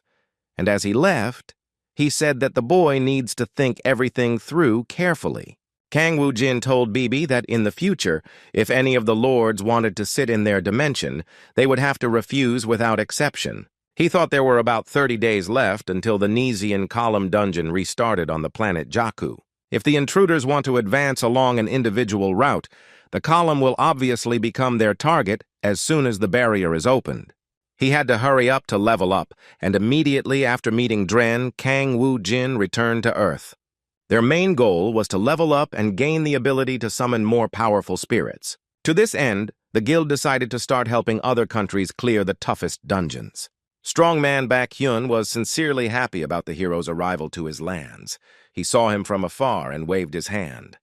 The boy smiled back and said he was very happy to see him. Kang Woo-jin said he would be indebted to them for the help they gave him with the flight. The president replied that renting a private jet was something so small that it couldn't even be called help. Suddenly, he noticed the boy standing next to Kang Woo-jin. He recognized the fiery Sun Gu. The boy was very happy to be recognized, and his friend thought it was a very childish nickname. The president explained that Sun Gu is now a very popular blogger and has his own page. Baek-hyun suggested taking a selfie together, smiling at each other and laughing like old friends. Kang Woo-jin and Sung-hoon looked at each other with puzzled expressions. The president soon announced that they would start with the nearest dungeon, out of the 12 that had requested reinforcements. It was located in Japan, in the Tokyo and Osaka area, a picturesque place in the country. A huge plane flew through the clear sky, cutting through all the clouds with its wings. The boys arrived at Kansai Osaka Airport in Japan and began to get off the plane. The locals looked at the arriving boys in surprise, bewildered by their arrival. Kang Woo-jin asked why no one was waiting for them, and Sung-hoon explained that his Japanese wasn't very good. The boy looked at him with displeasure and noticed that his friend had decided to become Minister of Foreign Affairs, but at the same time had a poor command of languages. and then asked Sung-hoon to open his mouth, looked at the boss in surprise, and Kang Woo-jin poured an incredibly flavorful mixture onto his tongue. He said this item couldn't be transferred just like this. The boy cleared his throat, feeling a little dazed. But, unexpectedly for him, he realized that he understood what people were saying at the airport. They were surprised that Kang Woo-jin had arrived in Japan and said it was probably because of the Nanba Station dungeon, as its authorities had given up after carrying out a purge there for the third time. The boy looked at them in surprise. He couldn't believe he had understood that speech correctly. Kang Woo-jin told him that if the potion had worked, he needed to contact the rulers as soon as possible. They soon arrived at Osaka's Nanba Station and were warmly welcomed by the locals. They thanked the boys for going a long way to help them. The vice president of the Japanese Sensei Guild, an A-rank water mage named Takuchi, said that before entering the dungeon he would like to briefly brief them on the situation. Kang Woo-jin explained that they already had a lot to do and could do without the briefing. The boys said there was no need to worry. They would go there together with Sun-gu and clear the dungeons as quickly as possible and move on to the next one. Takuchi looked at him closely and said that he was not lacking in confidence. But no matter how high his skills were, they alone would not be enough to carry out the capture. For such a process, a diverse team is usually formed and clear instructions are followed. Kang Woo-jin assured her that there was no need to worry and just wait for them to return, since, as promised, they would do everything very quickly. Takuchi said he could at least accompany them on this trip because he needs to document the cleaning strategy for further bloodstone extraction. Explaining that he had to see everything with his own eyes, Kang Woo-jin thought for a few moments. The guy thought that if he carried it around, it would just get in the way. But on the other hand, the more bloodstones the Sensei Guild gets, the better it will be for them. He said that they had generally agreed, but that the boys would figure it out on their own, and then added that if that was the case, then Baek-hyun would join them. The president thought that this guy never cooperates with other guilds. Did he really have the chance to clear the dungeon with him? The man was already eager to see him in action and see how the guy really deals with monsters. They soon came to a station that had been violated, and the guy said the four of them were going to get off. They began to slowly descend the enormous steps towards the station. Takuchi thought it was incredible. It was impossible to capture the dungeon with such a composition because even the best team in Japan would not be able to cope. He thought fearfully that it was no longer possible to use the return stone. If this time the expedition failed, then they would definitely be finished. However, it was too late to retreat, and he entered the underground space. He said they should be careful. The man was about to warn who might attack them first. But suddenly there was a misfire. When he entered, he was stunned with amazement to see the burning bodies of the wolves right on the ground. Takuchi asked in surprise where everyone went, and Baek-hyun handed him a dagger and told him to use it. The man could not regain consciousness and was stunned. He was completely confused in his thoughts. Baek-hyun explained that they were tasked with collecting stones.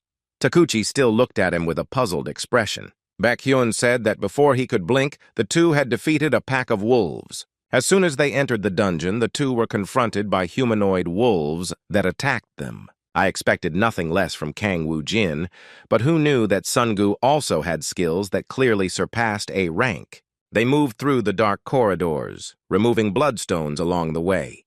Takuchi couldn't imagine that he would be given such a humiliating job as collecting stones. Soon, Kang Woo-jin and Sun-gu approached them. The boys said that they were done and could leave. Takuchi looked at them in surprise. He couldn't believe they had taken care of the main monsters in just 5 minutes. At that moment, a portal opened inviting them to go to another dimension. Kang Woo-jin smiled and said it was time to move on to the next step.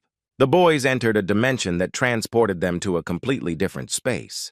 They advanced through a bright and shining corridor and soon found themselves near great mountains. An incredible image appeared before the traveler. It was a volcano. Sun-gu said that to reach the return stone, they would have to cross a magma flow and asked if they could fly through the air. Takuchi said that under no circumstances should this be done. This way you can awaken the sleeping volcano. After all, as soon as they go beyond the island, there will be an explosion, but there is another way. First, they'll have to take care of the fish that live here. Then the island will move, joining with the next one, and then they'll be able to leave. Kang Woo-jin thought about it, This idea seemed good to him, but he had a better plan. The guy summoned a giant monster as strong as a rock, whose name was Rocky. Several horses appeared at his side and obediently approached the boy. Kang Woo-jin nimbly climbed onto the vivid purple horse and saddled it. He said they had to hurry, that Rocky would clear the way and they would follow him immediately. Takuchi was very scared and couldn't understand. Didn't they hear what I just said? If the travelers left the island, there would be an explosion immediately. Because these were explosive stones, he suddenly saw something astonishing in front of him. Kang Woo-jin explained, and the mosquitoes flew towards him. They are difficult to see with the naked eye. They move barely perceptibly. These mosquitoes lived near the volcano, and it was because of contact with them that the explosions occurred. At least they were lucky not to fly so close to the magma. Therefore, the heroes will stay close to the golem and will not be in any danger. Soon, the travelers set out in search of Rocky, who led the way. Takuchi was very interested in how the boy knew about this. Kang Woo-jin simply looked at him. And then he said he was trained by a master. No matter how capable he was, it was impossible to know all the monsters. Sungu assumed that his friend was probably talking about the times he spent in Alphen, which meant that the boy had learned magic from that person. Kang Woo-jin replied that he learned magic on his own, but that he learned more important things from him: madness and cruelty, submission through the suppression of fear. That was it. Sungu asked where his mentor was now, and the boy replied that he had died. The boy apologized for such questions, but Kang Woo-jin replied that there was no need to apologize because he was originally dead. Sungu looked at him in surprise. Kang Woo-jin explained that they would meet soon. He was also a fire mage, so he could teach his friend something. Sungu was delighted because he would be instructed by Master Kang Woo-jin himself. This is a big part for him. The boy warned him to die, and his interlocutor with a notification asked him what he was talking about. Harris's Memories, a device that allows video and audio recording inside the dungeon. With a wild roar, a huge evil monster approached through the enormous steel chains. Meanwhile, another amazing magician sat in a huge outlined circle and proclaimed a spell. The savage masked marksman took aim and loaded a sharp arrow, which he fired immediately. The Death Knight belonging to Kang Woo-jin's army easily dealt with the enemies. They continued to fight each other, and a resonant sound was heard around, and flashes of energy were released into space. The monster roared with a wild cry, but with each new attack his strength left him.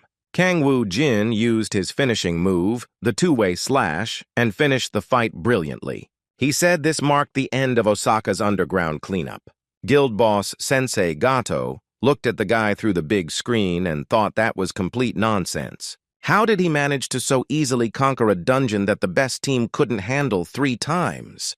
Takuchi said that Gato himself saw this recording and that all of this really happened. Another board member said that even after seeing it with his own eyes, he still couldn't believe it. After all, no team could repeat such a feat. Gato said he was very interested to know where the guy was now.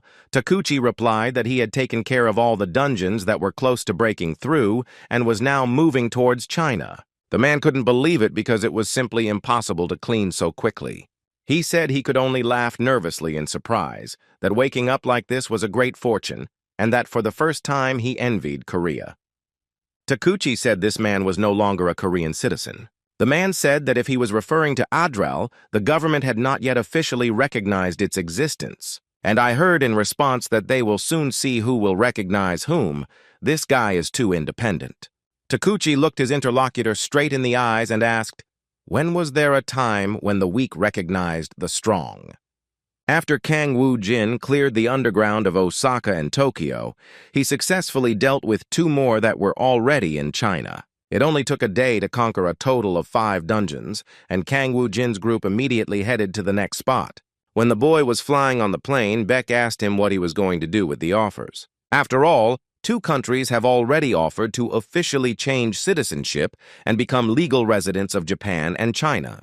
After all, after personally witnessing Kang Woo-jin's brilliant abilities, each country sought to get ahead of the other and be the first to contact the Adral Guild to win him over to their side. They agreed to provide him with land and also to recognize Adral as an independent state, which was an exceptional offer that would have been unimaginable before. The boy thought for a few moments, holding back the smile on his face, and then turned to his interlocutor and told him that he was not going to agree. The man said that he expected this from Kang Woo-jin's brother. And although you can't tell, but it seems that he really has patriotism. Kang Woo-jin replied that patriotism had nothing to do with it. Seoul Station was in Korea. Why would he emigrate? Baek-hyun asked. What was so unusual about that station that the guy didn't want to miss it? Kang Woo-jin thought for a few moments and then said he had several reasons for this. It's all a matter of spatial dimension. The boys looked at him in surprise, not understanding the meaning of these words. But soon the plane arrived at the airport and landed safely on the runway. When Baek-hyun heard the secret of Seoul Station, he was very shocked. He realized that there are countless mysteries hidden in the world. Kang Woo-jin revealed that there was a possibility that a Dimension Lord was located in one of the high-class dungeons, and that they needed to get rid of it before a connection between their planet and Earth could be established. Sungu joined the conversation and said that maybe there are ways to make the entire dungeon disappear at once. Then there would be no need to worry about the connection. However, Kang Woo-jin replied that the dungeon was under a powerful protective barrier, so that wasn't an option. And if they ever discovered the full truth about the other dimensions, there would be a way to do it. They soon arrived in the capital of India, New Delhi, where they were welcomed by a noisy city with a large number of multi-story buildings. The local people greeted the arriving travelers with respect, greeting them cheerfully and shaking their hands. The team headed to one of the stations to go underground. The system informed Kang Woo-jin that he had entered the Terror Coast. The boy smiled and said it was bingo. It seems that this time the dungeon is connected to the spatial dimension, he said. But on the other hand, if this is dread, then events could develop in a completely unpredictable way. A fighter approached them and told them he was always around and specialized in support, and now he could bless them for their good work. The guy's name was an awakened A-rank buffer, Blanca of the Vishnu Guild. Kang Woo-jin said that they didn't need any blessings. It would just reduce their strength. It would be better for them to wait here. For the Necromancer, the parting words were a disadvantage and would rather have the opposite effect. Blanca angrily said that he was also an awakened Orango and could be in the field. Baek-hyun thought this guy was looking for trouble because he was told to wait, so why not follow that advice? They soon descended into a dark dungeon that was deserted. Blanca kept complaining about the fact that they had entered the dungeon as a team. How could they refuse help? She understood that they didn't want to reveal the secrets of their fight to outsiders, but it wasn't clear why they would do the same to Beck. He replied that they didn't need it at all, that they probably couldn't help much, so there was no need to waste time on that. Suddenly, a portal appeared in front of them. Blanca asked in amazement if everything was really over. Baek-hyun admitted that even after the incident with Japan and China, his reaction remains the same. And then he told the boys that they would go through the portal, and when they came back, they could start recording. And after a while, the team entered a black hole to reach another dimension. Songgu looked around in admiration. He really liked the sight that appeared before them. And in front of them was a huge ocean, which attracted them with its waves, and the man ran towards it. Blanca shouted that it was very dangerous, and that they had to be careful. Hearing a warning that there was great danger lurking below, the man turned around. But it was too late because a huge monster had entered the arena and was about to catch him. Sungu reacted quickly and grabbed the crab that was trying to bite him, and the young man told him not to scare people like that anymore. And then he turned to Kang Woo-jin and said, "This is a king crab. It's huge. It can be boiled. They haven't eaten anything like this in a long time." Blanca, astonished, shouted that they were moving in a group and that they should get away from there quickly. The boy turned around and noticed that a large number of these crabs had gathered around him. Kang Woo-jin smiled and said there would be good fishing today. Songgu used his magic powers and created a flame around him. He said that fried crab is also food.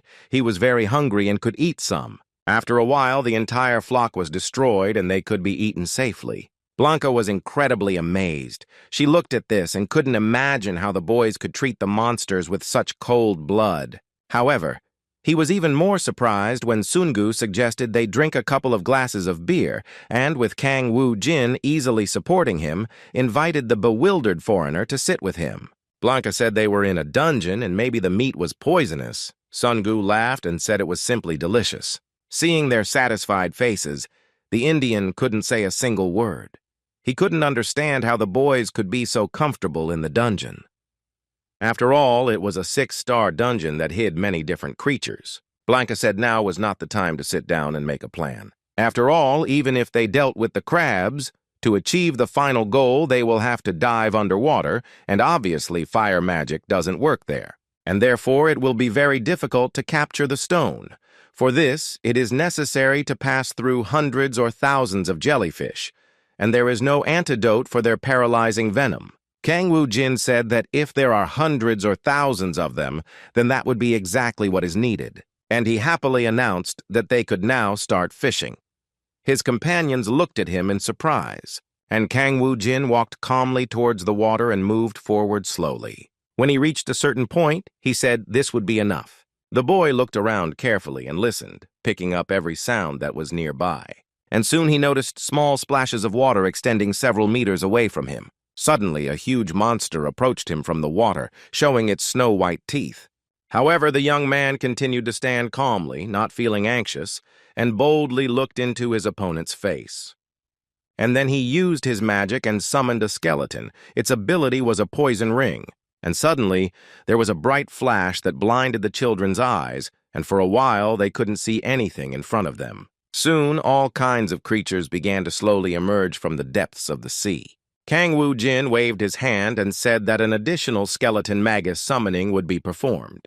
He then invoked a skill called Continuous Poison Ring, causing a large flash to form in the seawater. Not even a few minutes had passed when a multitude of marine life corpses were already floating limply on the surface of the ocean. The boy approached his companions and told them that it was all over.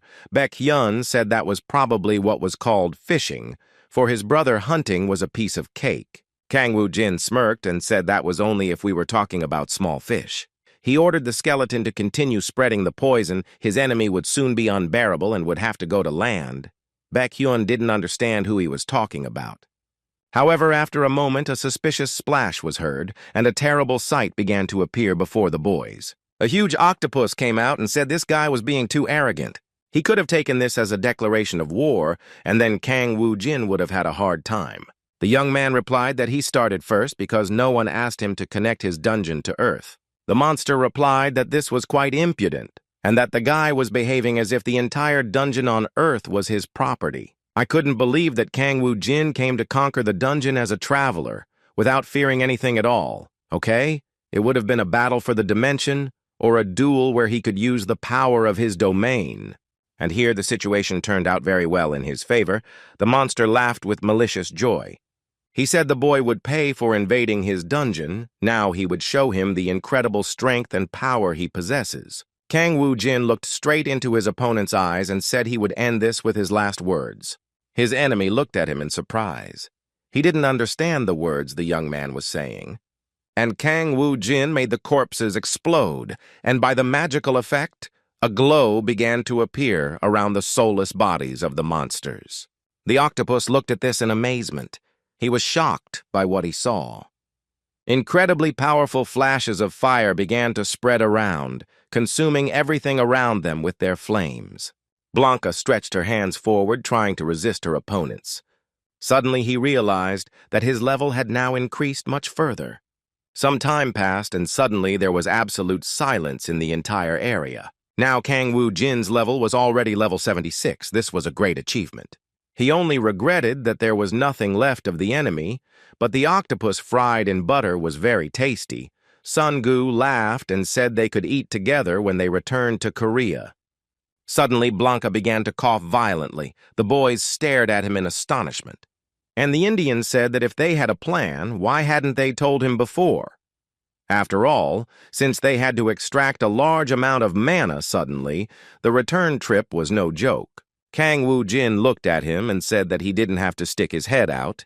They were protected by transparent armor anyway, so there was no need to interfere. And yet Blanca believed that this should also be noted. She concentrated beforehand and remained silent for a moment. And then he exhaled. You could tell he felt much better. The boy said that everything was fine now. He had healed himself.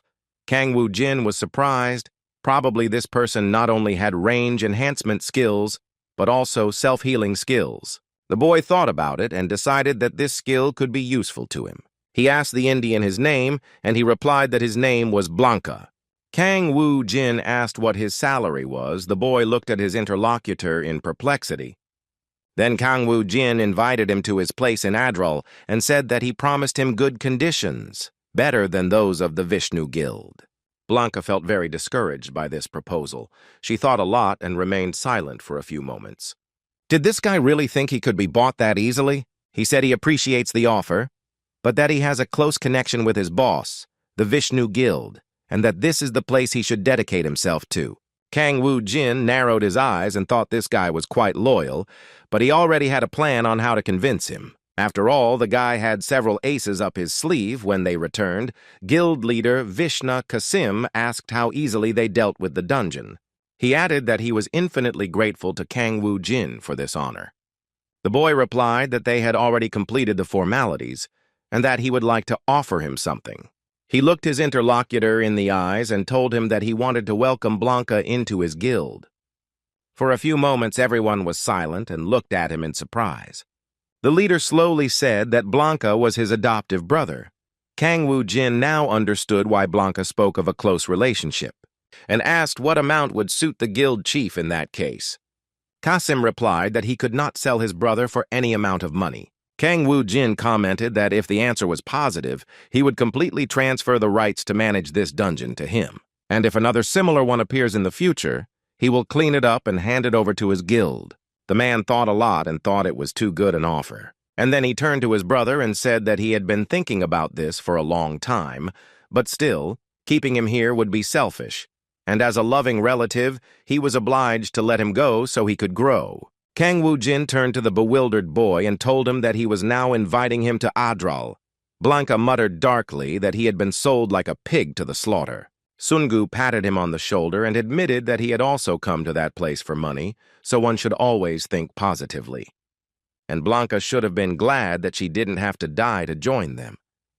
Soon the Indian found out how the other guild representatives greeted him. He found it humiliating. The boys laughed. Blanca asked the higher powers that someone would wake her from that painful dream. All the news was repeating the news that it took Kang Woo Jin only 3 days to conquer the dungeons scattered around the world that no one had been able to conquer before. The presenter explained how, after Japan and France, the United States also established diplomatic relations with the Adriatic. The president carefully studied all the recent events surrounding this subject. He himself said that signing a contract with them no longer made sense. His interlocutor replied that everything was fine and that they could no longer influence the situation. The ruler was interested in knowing what the people thought about it. The South Korean Prime Minister spoke to him and said that for people this is something they take for granted. However, the authorities could do more to prevent what was happening, and in that case it was necessary to at least become Adrala's strongest allies. This decision was made between the Prime Minister and the President of South Korea, and in the meantime, a plane landed at the airport. Passers-by watched intently as wonderful people exited the plane. They were greeted with loud cheers, and people tried to take their picture first. Sungu excitedly said that he had become a celebrity. Sung-hoon added that except for the boss, Director Hong was the most popular among all the awakened ones. The boy smiled at him and said that the clothes Secretary Sung-hoon was wearing looked very good on Secretary Sung-hoon. The boy boasted that he had now become the first foreign minister. Sun Hong said this was a well-deserved reward for dedicating oneself to the chief's loyal service. After 8 years as a phone salesman, he finally achieved success. Suddenly, a girl approached him and told him that her name was Lee Xian from June Media and that she wanted to ask him some questions and was very interested in knowing why Mr. Kang Woo Jin was not among them. The young man looked at her in astonishment and said, "Sir, this is an overly familiar attitude toward the king of the state of Adral." The girl looked at him and, embarrassed, corrected herself and said that she was interested to know where the king was now. Sun Hong replied that the boy was currently in the dungeon and he did not want to say anything further. However, the reporter continued to bombard him with questions and asked if he was referring to the U.S. dungeon. The young man wanted to end this conversation as quickly as possible and not answer all kinds of questions from curious people. He said he didn't know anything and that it was possible the guy had already arrived at Seoul Station. The girl looked at him in bewilderment and decided not to bother him any further. Meanwhile, in a large and tall tower stood the king of Adrala, Kang Woo-jin. The boy was outraged by what was happening around him, as his dimension was under constant attack. The protection period has just ended, but all the neighboring territories seem to have turned wild. He looked at the personal file of one of his rivals. It was Lord Leah. Probably the girl was one of those who trusted more in her own strength than in winning battles for the dimension. The young man decided that this was the best option for him today. Kang Woo-jin smiled at Bibi approvingly and told her to do her best. The girl replied that everything would be as good as possible. They launched a battle for dimensions with the leader Leah Yi, and after a while they obtained their victory. The boy was very surprised, and Bibi said that she promised to give him 10,000 energy units for this. Kang Woo-jin did not go back on his words, but was interested in how she was able to do this. The girl replied that it was a secret and she didn't want to talk about it. The young man assumed she had heard it from someone. And then he asked if the little devil had talked to the newly created vampire Jae-min, and when he said this, his face changed. The boy smiled and said he had probably guessed right. The girl replied that he had. It's no surprise, since dimensional battle is like a tactical game. Despite being a diligent student, it's no coincidence that Korean high school students are famous for their skills. Kang Woo-jin said with a smile that in that case he could entrust it to Jae-min. However, Bibi protested and said that the manus belonged to her. Suddenly, the young man tensed. A new notification came from the system. He said he expected nothing less, so what was happening now was not surprising. Because Lady Leah requested a duel, due to the privilege of the losing side, the battle will be launched by force. The boy stepped on the yellow rocky ground and a magic circle formed around him. He looked ahead intently, assessing the situation unfolding nearby.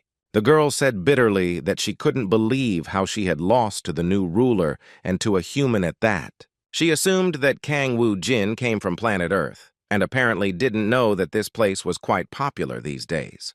She added that the young man could have introduced himself, but Kang Woo-jin continued to stare at her intently in silence, and then said that she didn't need all that talk. Leah replied that they would have to see each other almost every day, that it would be nice to become friends. Kang Woo-jin replied that there was no point in that, since they were fighting us to the death. The girl was initially puzzled, but then she composed herself and replied that it was immediately noticeable that she was still green. And then he smiled and said it was time to start this duel.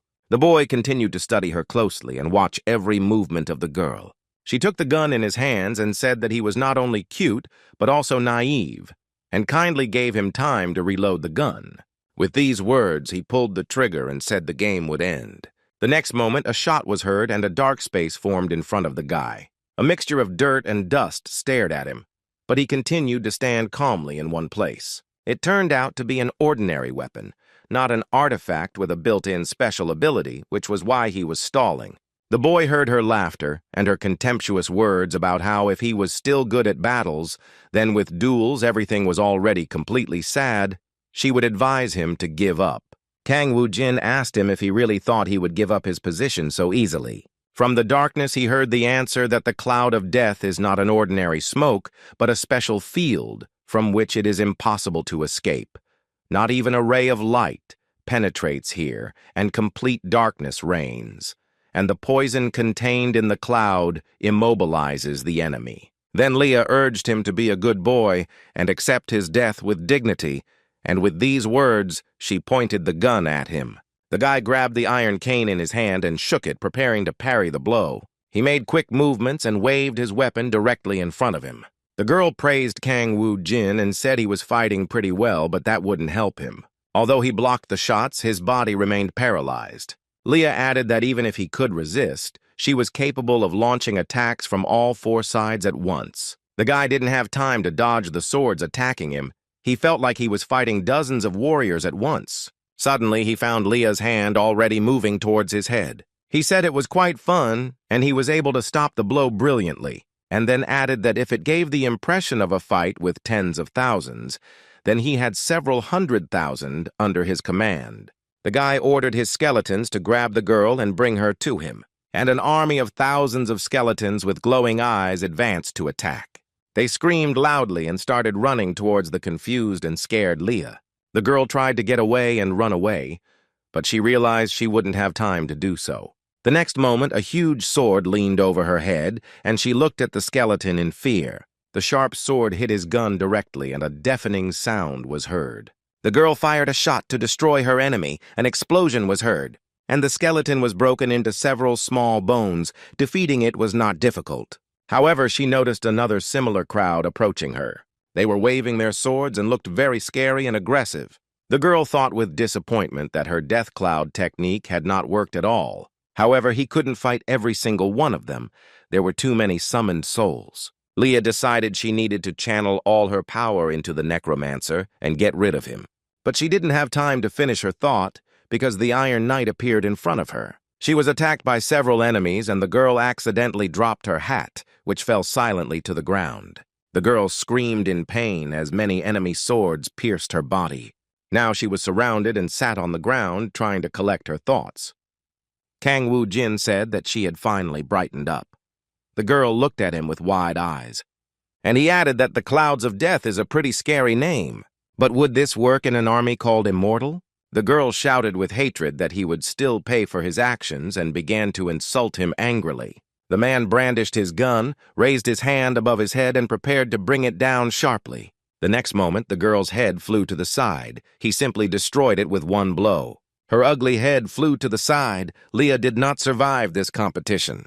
Kang Woo-jin told her in the end that the girl should come back and they would get revenge. He received a notification that he had won, the rematch was a failure, and he had the opportunity to choose one of the privileges, loot the vault or territories. He decided to start with the vault. The signs on the screen began to change abruptly. The boy looked at it bewildered. The system notified him that the elements would be selected in random order. He soon received the Skia sandals, and this was lucky for the young man. He thought he might even have time to create a trash pole before going to Alphen. The 5-piece trash set included glory, a large crown on the head. In the protection, armor of a knight, which allowed him to possess incredible abilities.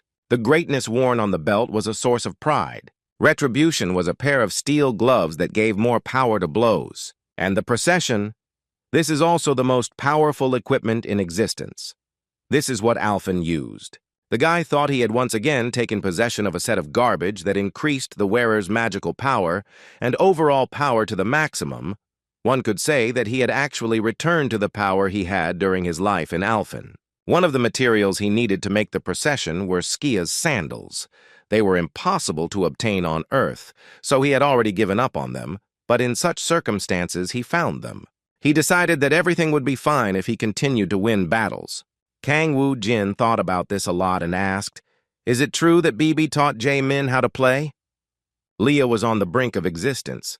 Having lost a duel, the resurrection was to take place in 12 days. The girl had experienced death hundreds of times, but her body still felt goosebumps.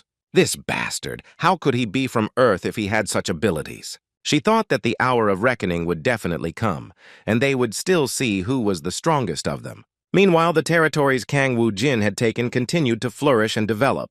Everyone did their part and made the city look more beautiful. Kang Woo-jin looked at them proudly and said that now everything had grown decently and he had something to look at. Suddenly, he found himself outside getting fresh air and with his friend. He noticed Jae-min and said he was just looking for him and they needed to discuss something. Kang Woo-jin said that while he was away, a cafe had opened here and asked to be given the same thing as his friend. Jae-min was very surprised. His friend really decided to try this exquisite drink too. Kang Woo-jin took a sip and suddenly realized that an incredibly disgusting liquid had entered his mouth. Jae-min explained that it was blood. Kang Woo-jin was surprised that they were selling this. After a while, they went to one of the cafes that sold real coffee. Kang Woo-jin started his conversation and said that his friend probably had experience in games. He replied that he had little experience and that since his last grade, he hadn't had time for games. The boy suggested to the vampire that he take responsibility for the battle. He thought for a moment because Kang Woo-jin might have hired a professional player for this. He wasn't sure he would be able to play well. However, the young man claimed that he could not trust someone outside and that he had known Jae-min for a long time, and then added that it was okay if he lost. Winning wasn't the main thing. The important thing was that Kang Woo-jin could count on him enough to trust him with something like that. He then added that the next battle would only be in 4 days, so his friend could spend the whole day on land and meet up with his sister. This made the boy feel very happy. He missed his family a lot. At the same time, being beyond the limit of death, a miserable little soul was trying to wake up again, wanting to live and not wanting to die again. She asked to give him one last chance to fix everything and change the current situation. Lee Sang-ho stood exhausted in front of the large monster that was walking towards him with heavy steps. He said the guy was too pathetic and completely incapable of performing any task. The stone monster said he still felt sorry for him and would give him another chance. Lee Sang-ho promised he could trust him, and that this time he would definitely make it through the dungeon. However, the terrible monster interrupted their conversation and shouted loudly at him to be quiet. After going through death and resurrection, his attachment to the land was lost. Now he is only its servant and therefore cannot seize the return stone and cause a breakthrough in the dungeon. And the reason why he resurrected Lee Sang-ho was because he had another job besides that. With these words, the monster extended his palm in which a bright light shone, told Lee Sang-ho to take it and go to the planet Jakku. There you will have to find the dragon Rajakuya and give him a message. And these lines sounded like this. If he destroys the Earth, then the stone monster agrees to give him access to the planet Epherin. The stone monster also added that after this, Lee Sang-ho would go to Earth and divide the Earthlings among themselves, sow discord among them, and also prepare everything for his visit. And the power contained in this bright glow will help you do everything right. The man bowed and said he would definitely fulfill all the conditions. He listened and obeyed. And a small blue-yellow ring, which emitted an incredible shine, fell into his palm. The Ardol territory is the place of residence of employees and their families. Ji-woon spoke on the phone and agreed to meet at 7 in the evening. She said that Kang Woo-jin probably couldn't come because he had been busy lately. The girl turned on the light and walked slowly towards the bathroom. Thoughtfully turning on the water and standing under the stream, Ji-woon was waiting for the encounter. She felt the warm water running over her and thought of Kang Woo-jin. It's been 5 years since the last class reunion. It would be great if he went too. She texted him and invited him out, but he replied that he couldn't do it right now. He was probably busier than ever. The girl began to dress, but continued to wander in her thoughts. But when she came out of the bathroom, she saw her brother in front of her and was very surprised. Jae-min smiled and said that they hadn't seen each other for a long time and that he was very happy to meet them. The girl threw herself on his neck and began to hug him tightly and cry. She said that everything was fine, that she didn't care at all if the boy became a vampire, he was the same person, and that she would accept him no matter what.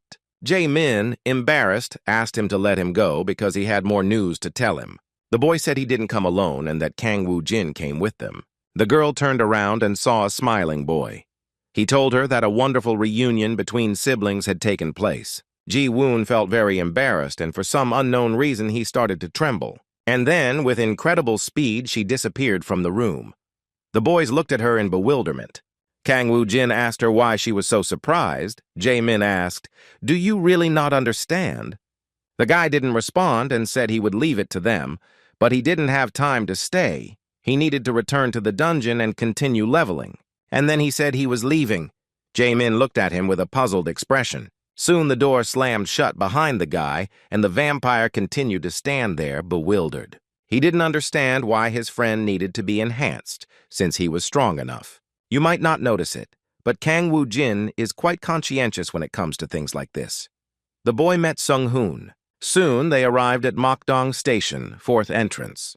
The boy was very interested in knowing more about it. He got out of the car and approached the large, massive steps. Kang Woo-jin said he'd be inside all day, so the gang could go get something to eat for now. There was no need to wait for him here. However, they unanimously replied that they would keep an eye on the entrance. When the boy entered, he was greeted by an extraordinary energy. The system informed that he had entered Mibichi Garden, and it was necessary to choose one of the following modes: a duel, a battle for the dimension, or a visit penetration.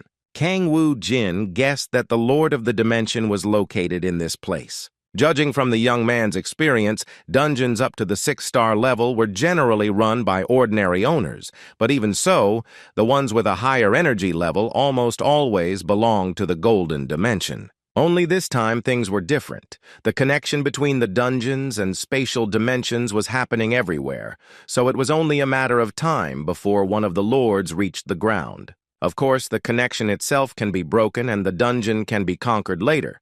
But if the Lord of the Dimension manages to reincarnate, then the Earth will suffer enormous damage before that. The young man realized that no matter how much he wanted to, he wasn't able to protect the entire planet at the same time. And he liked it less and less. He had been silent for a long time, and there were still no monsters. Suddenly, the boy saw a portal next to him, inviting him to enter.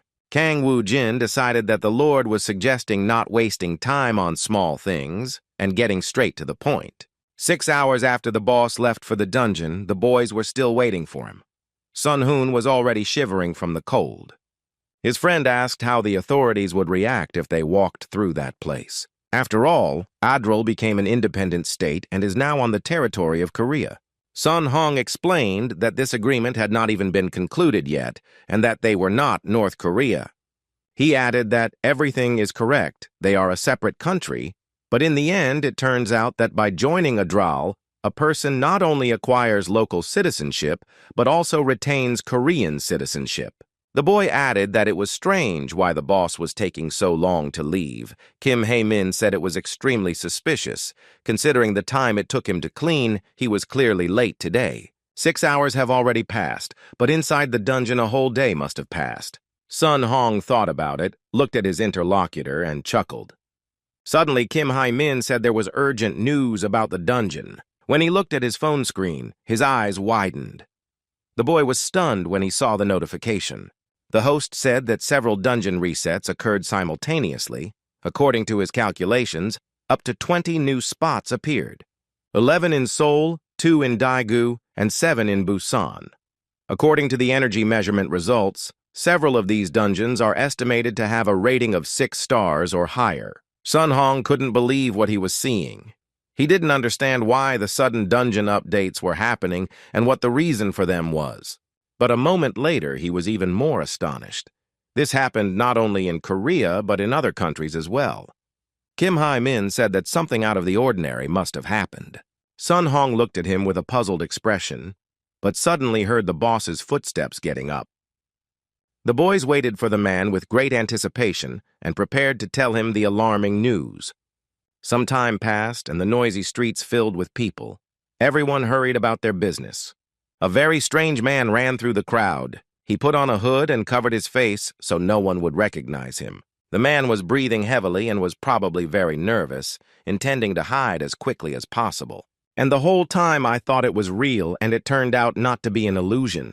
Whether by the grace of God or the temptation of the devil, what happened to him was simply incredible. If her daughter Hyun-yi cannot recover, there will be serious consequences. He had no choice. The man was getting closer and closer to a station called Hongdae. He thought he definitely had to implement his ideas that were constantly swirling around in his head.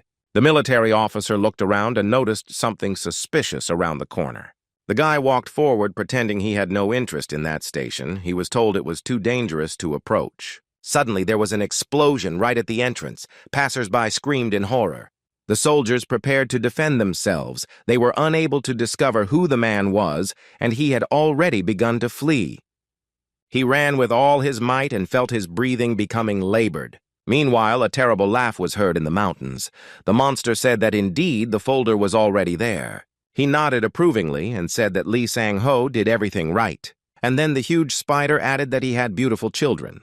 Today they will have plenty of food and will hunt freely in new places. A large building rose above the street, lost in the complete darkness of the city at dusk, the light from the windows creating a warm glow and penetrating the mist. It was the 13th reunion of Mido High School, and the students were having fun and greeting each other. A friend approached Ji-woon and asked if Kang Woo-jin and Jae-min would attend the meeting. The girl said probably not. that her friend was upset, that they had invited more people thinking the boy would come anyway. Ji-woon thought that if Kang Woo-jin reunited with his old friends and reminisced about the past together, it would make him very happy. Suddenly, the boys heard strange noises that could be heard from the street. Ji-woon asked what was going on and why it was so noisy outside, which gave him a bad feeling. Suddenly, the large iron door opened and a powerful gust of wind rushed inside. A scared man entered the room and told the boys to hide quickly because there were monsters outside. There was a real panic in the hallway, but suddenly they saw some large spiders making their way into the hallway. One of them pounced on the boy who entered and began to bite him furiously. The spider smirked and said that people were probably throwing a party in his honor. The boys were so scared they backed away. A slight tremor ran through the girls' bodies. And the spider said that it looked like he was going to have a good feast with these youngsters today. In the noisy city, sounds blended into a chaotic symphony. The hum of cars, the forced sound of horns, and the voices of passers-by. Jae-min enjoyed the hustle and bustle of this city and felt like he really missed it all, interrupting him in another dimension. The boy thought he was already used to life in the spatial dimension, but apparently he still really likes being among people. Suddenly, his attention was drawn to a huge tank traveling along the road. The boy looked at him closely and thought that something terrible had probably happened. The people around were calm and nothing suggested trouble. It seemed that the city was in a state of peace. Suddenly, the boy saw a signal on his phone and read the message. The dungeons, which were located at several stations in Seoul, were reported to have been re-established, and the government asked citizens to evacuate to the nearest shelter or other safe place as soon as possible. The boy began to think feverishly about what was happening. Hongdae Station was also in danger, and her sister mentioned that the homecoming would be held near hers. In addition to the huge, disgusting spiders, a swarm of screeching bats descended upon the city. They rushed down. People fled in panic and tried to hide in any shelter.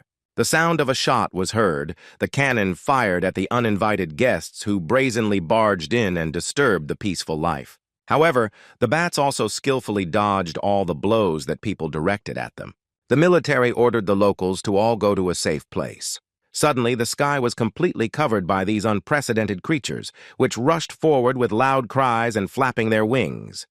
The soldier looked at this and thought that the evacuation of civilians was not yet over. It will be difficult to attack them all indiscriminately. Furthermore, due to the fact that so many dungeons have been breached, there is a catastrophic shortage of awakened. The man grabbed his head and began to think about how to get out of that situation. It was extremely dangerous. Suddenly, he heard his worried companion calling him. He wanted to tell him some important news.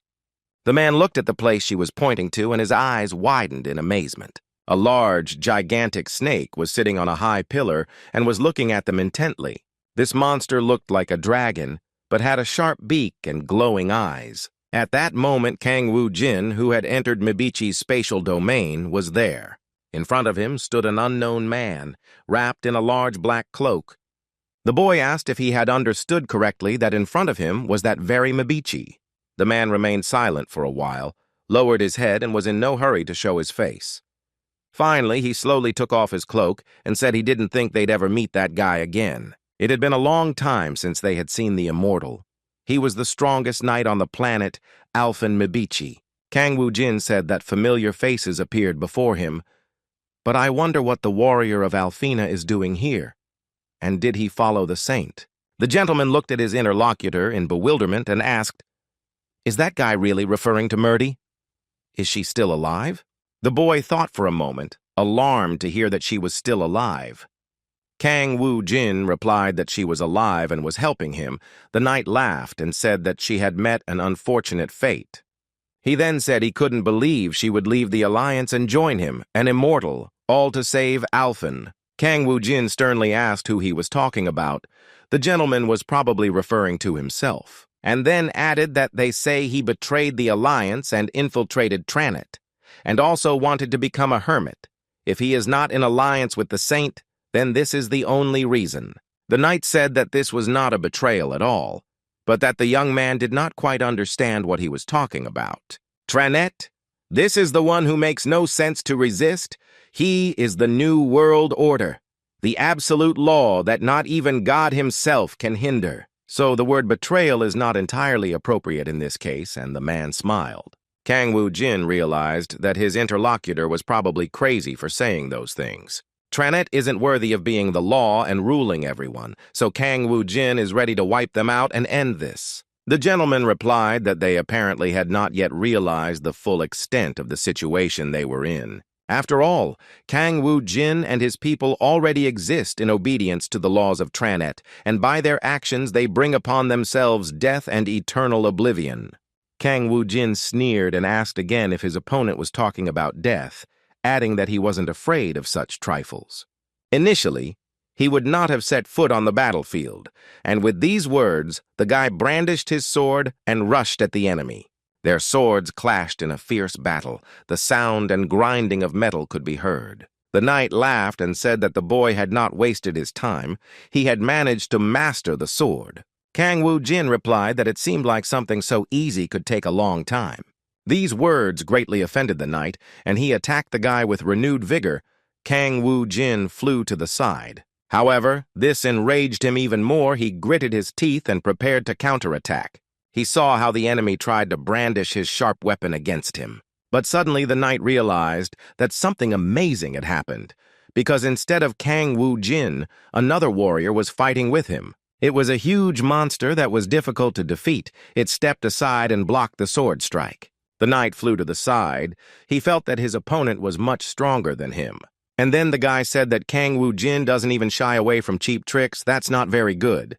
Kang Woo-jin summoned his army, and now 30 people were attacking him alone. And Kang Woo-jin said that they had agreed to fight with swords, and looked mischievously at his opponent. Meanwhile, the boys watched as the smoke rose into the night sky. Song-gu looked ahead sternly and said that there was probably another breakthrough in the dungeon. Near the outskirts of Adrala, Manager Hasol was busy defending one of the critical holds. Song-gu said there were already so many A-rank monsters under his command. Could it really be that bad? His interlocutor replied that the city had been plunged into chaos by the appearance of the dragon, and that an announcement had been broadcast throughout Seoul, informing them that the monsters were heading in that direction. The boy couldn't understand why Nansan was right behind Adrala. These thoughts wouldn't leave him alone. He thought about what happened to Kang Woo-jin. Hadn't he returned from the dungeon yet? He found it suspicious that the breakthrough happened while Kang Woo-jin was away. The monsters probably acted according to a certain pattern, a powerful boss, and due to the organization of their movements, the implementation of countermeasures was difficult. Firearms are also not very effective, the car radio reported. Sun Hong was very scared and seemed very worried about this whole situation. The guy thought the monster was dissolving into an organized group, going to all the stations one by one. The driver said that if they continued there, they would be in danger. They continued advancing through the city, which was completely filled with acrid smoke. At that moment, Kang Woo-jin was leaving the dungeon. He was already on the surface. The boy looked around in surprise and didn't understand where all the local residents had gone. The boy dreamed of returning home as soon as possible and immersing himself in a hot bath. But suddenly, the boy saw a note that shocked him. It said that there was an emergency in the city. 14 dungeons had been broken into. They were forming organized groups. He needed to contact Sung-hoon as soon as he read this. Kang Woo-jin told himself that Sung-hoon was a great guy. Because he couldn't contact him, he didn't even leave his phone number. Meanwhile, Jae-min ran across the roof, his steps light and precise. He pushed off the edge, leaped over the abyss, and landed softly on the neighboring building. The wind hit him in the face, but he didn't lose speed, skillfully jumping the obstacle, overcoming the height. Suddenly, the boy heard someone calling him and froze for a few moments. This voice belonged to Kang Woo-jin. However, it wasn't clear why he heard it as if it were in his head. The chief said he could contact him telepathically because he had designated him as one of the servants of his spatial dimension. He asked him how things were going. Jae-min reported that there are riots all over Seoul. The worst of them are near Namsan and his base. Vampire heard that the boys had already gone there and were fighting. Kang Woo-jin was interested in what was happening to Ji-woong now that he had gone to meet the graduates. The boy replied that he was heading in that direction because he couldn't communicate with her. Finally, Jae-min said that this is the BB Hotel near Hongdae Station. The boys in the building were tied up with the rigid shackles of the net. Ji-woon was tied up. She thought she couldn't breathe anymore. She tried to free herself, but they left her there for too long. The creepy spider looked with joy at the victims it had managed to catch in such a short time.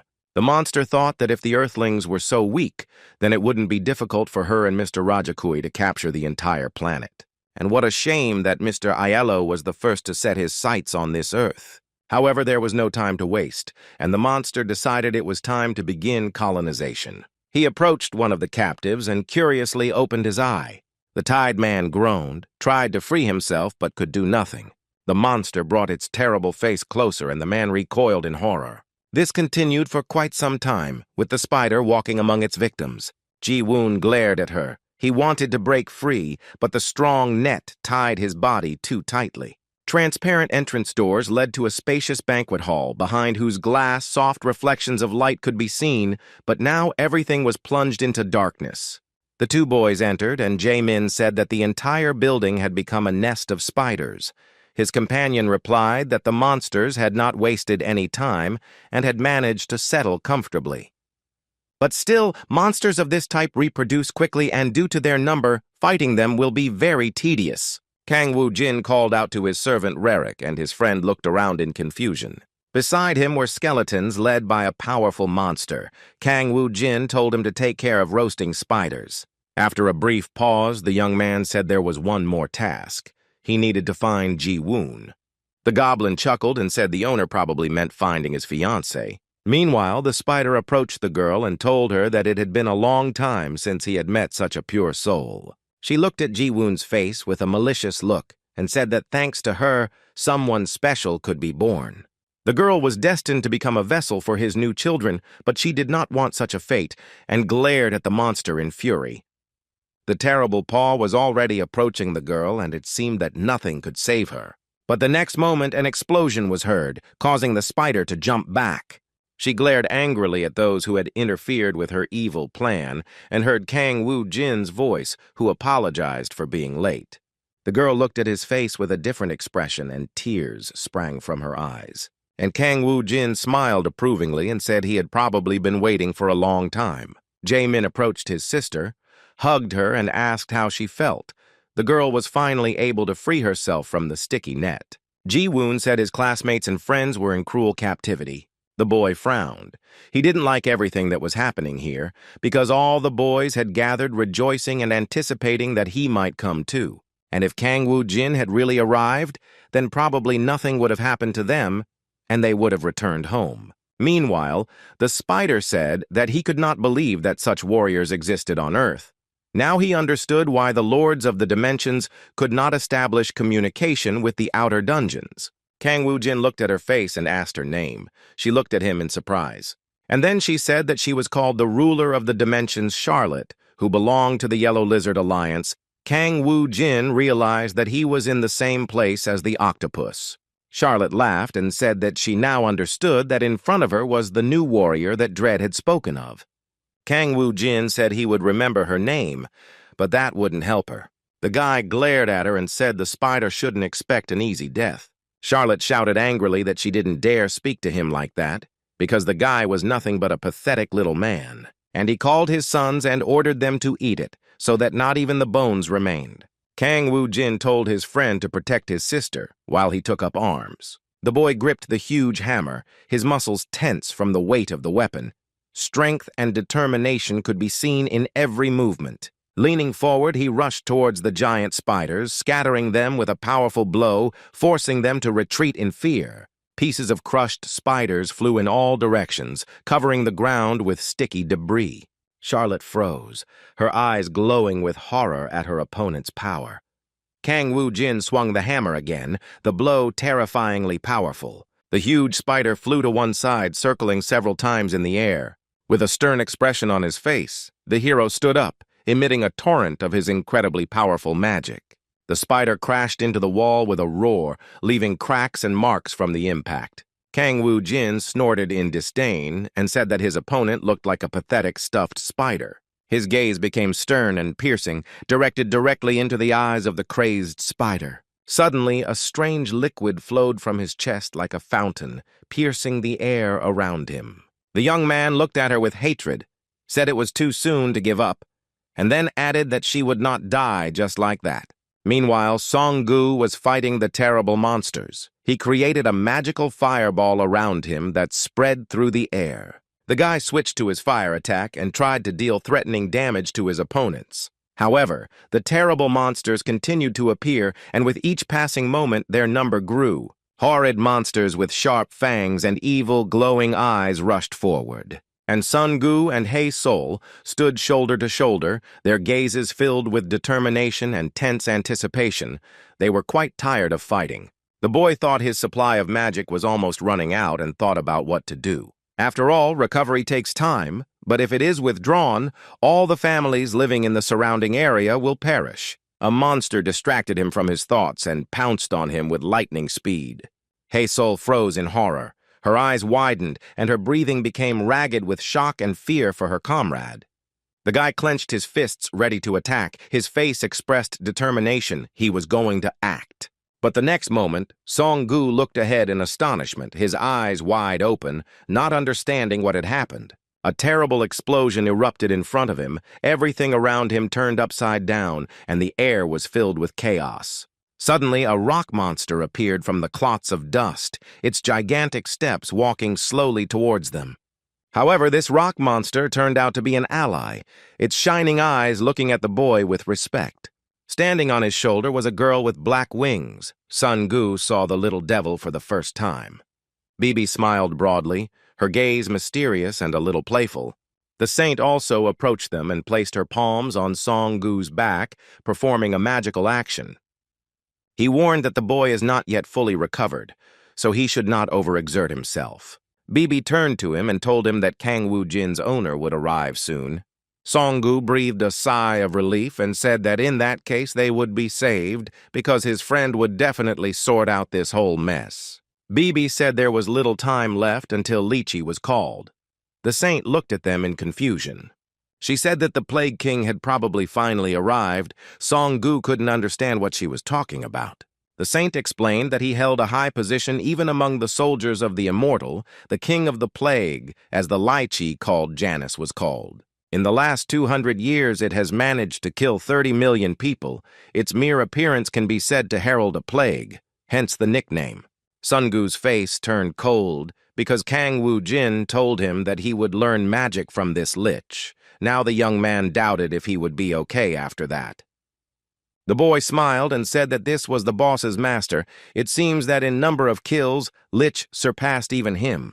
Murdy objected and said that the number of those killed by the immortal chief was 100 million. This news completely discouraged the confused boy, but suddenly they heard Kang Woo-jin's voice nearby. The boy praised Sun-gu and said he did a good job holding the line while he was away. But now they had to go after the head of the lizard that loomed over the city. The monsters stood and looked ahead. Suddenly, an incredible green glow erupted in front of them, blinding everything around them, creating an atmosphere of anxiety and anticipation. Song-gu looked up with joy, his face lit up with an expression of surprise and admiration.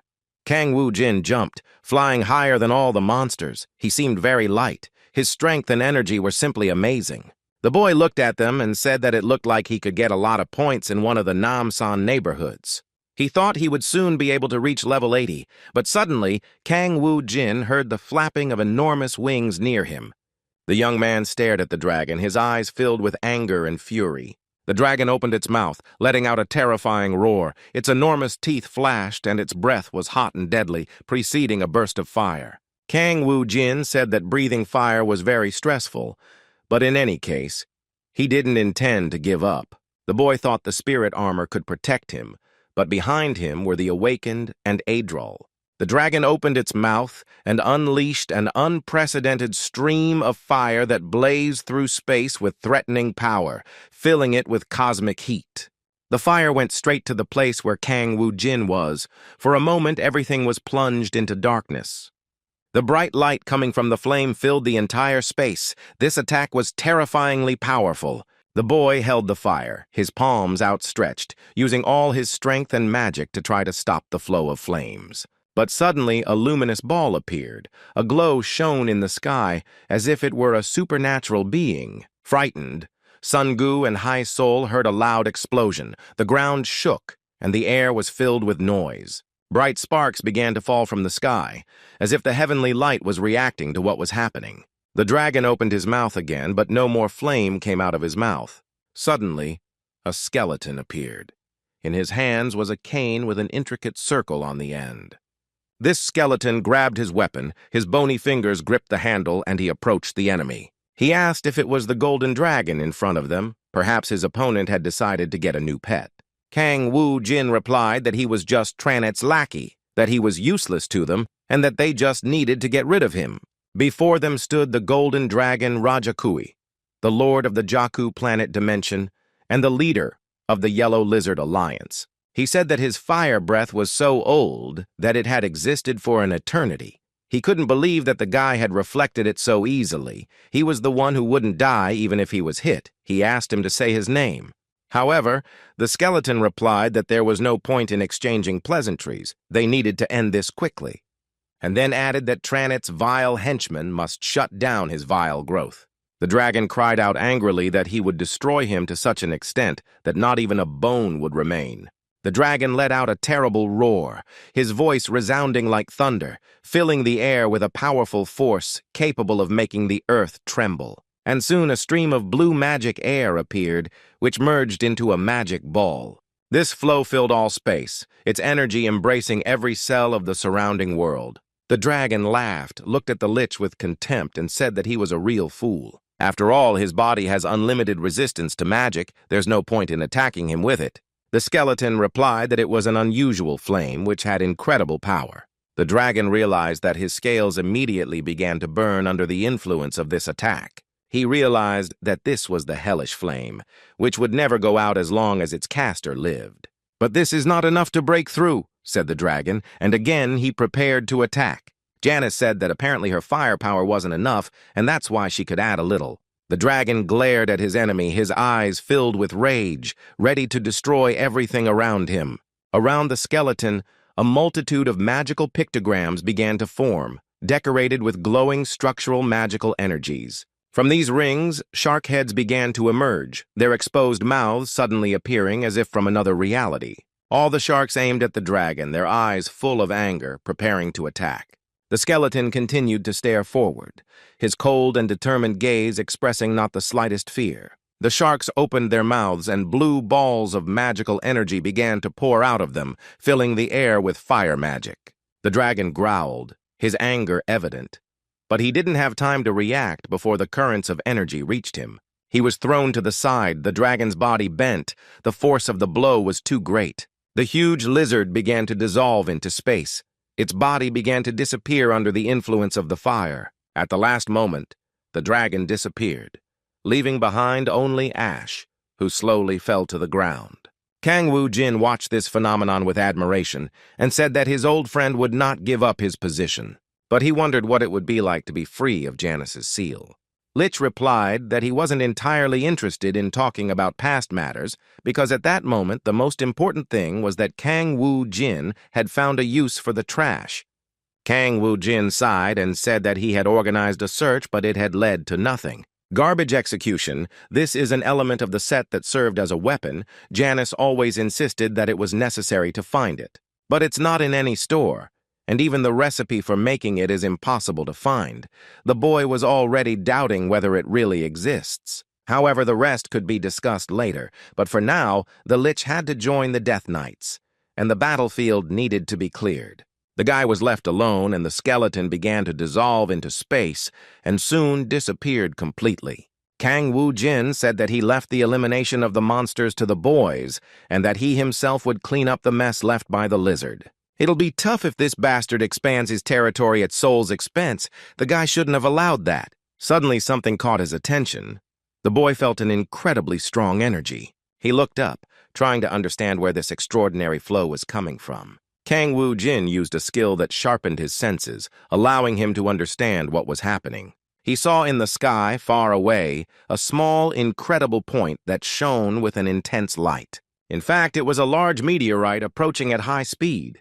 Kang Wu Jin clenched his fists in anger. The space asteroid was flying straight towards the center of Seoul. Only Janice could do something like that. The boy is thinking about something that has nothing to do with Namsan. Now we have to worry because the whole city could disappear from the face of the earth. The tank's shot exploded with a roar, its loud sound piercing the air, echoing in the area. In response to the shot, flashes of fire erupted across the city, blinding the dark sky, and this incident was caught on camera. Two reporters watched excitedly what was happening. The producer was pleased that the army had almost suppressed the attack. One of them suggested getting closer, but the man thought it was too dangerous. Suddenly they heard the sound of hooves and turned around with a change. A large purple horse was in front of them. The producer's eyes turned forward. The corners of his lips lifted in a smile, and he tilted his head slightly. Kang Woo-jin stared at them. He seemed determined, the wind ruffling his hair. The boy asked them what they were filming, a live broadcast that was going on air. The next moment, all the television channels began reporting breaking news. Hero Kang Woo-jin discovers a meteor summoned to Earth by a fire-breathing dragon. According to the statement, the meteorite was targeting Namsan and moving rapidly in its direction. Impact was expected within 15 minutes. On Kang Woo-jin's orders, the soldiers fighting the monsters were urgently evacuated from the battlefield. He took complete control of all the monsters near Namsan and its surroundings. And he himself remained on the battlefield to stop the meteorite and prevent a large-scale catastrophe. The government asked citizens to prepare for the shock wave that would follow the collision and to pray together for the hero's return alive. A dark, endless sky shrouded in dense storm clouds stretched over the city. Kang Woo-jin thought about it, and the thought came to him that it was a little insolent of him. And yet, he couldn't have acted otherwise. It can't be said that the recruit did that to him. The boy turned to Janice and asked her why she had put new problems in her head. The skeleton smiled and replied that since he was on Earth for the first time in a long time, they should knock on the door, and besides, they could get rid of all the monsters at once. Kang Woo-jin sadly said that if they kept their manners, there would be nothing left of the planet. His interlocutor said that it was a small stone, and there would be no human casualties. After all, the skeleton didn't understand that ordinary people could die even from a shockwave. However, the young man was already preparing to leave and said that it was necessary to end this empty talk. After all, the huge yellow ball was already running at a terrifying speed, leaving behind a long trail of golden smoke and sparks. Janice chuckled. She couldn't even imagine that she would use magic to save people. Kang Woo-jin urged him and said that Earth impact would happen very soon. The skeleton raised his magic key, which emitted a blue tint. Using the Great Barrier skill, Janice's figure expressed all the power and strength. As a result of this magical influence, different creatures appeared on Earth. In the sky, the trail of a meteorite could be seen, falling and rapidly approaching the Earth's surface. Kang Woo-jin clenched his fists and kept his eyes on what was happening in the sky and on the ground. In the distance, an alarming rumble was heard.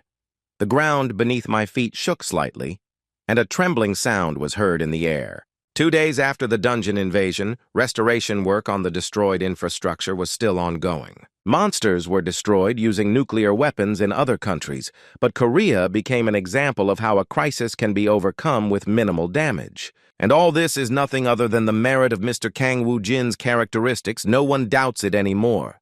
Day after day, the dungeons exploded and monsters emerged from them en masse. The inhabitants of this country were faced with an important decision in their lives. Recognize the independence of Adrala and place themselves under the protection of this community, or see them leave the country. And when the news ended, the vice president turned off the television and a tense silence ensued. The man said the situation had probably taken a positive turn, but they still had to prepare for the fact that tomorrow's elections would see a majority of votes against. Lee Kang-jin, who officially joined the Union, said that if the constitutional amendment was not passed, they would leave Korea immediately. Jun Min-chang told him that Adral wasn't going anywhere, that private property would become state property, and yet the former prosecutor believed that Kang Woo-jin would leave the country entirely if its independence was invaded. The boy said that it would really be better, but the president won't go anywhere because Adral has become an anti-state organization. Lee Kang-jin said thoughtfully that in that case, they would probably rebel against the country and an armed conflict might occur. The vice president said that's why they plan to stop it. The prosecutor suggested they could simply convince the president. Sungu laughed and replied that it was easier to carry out a coup in the country than to convince his brother. The boys decided that in that case they would have to pray to heaven to accept the result of the vote.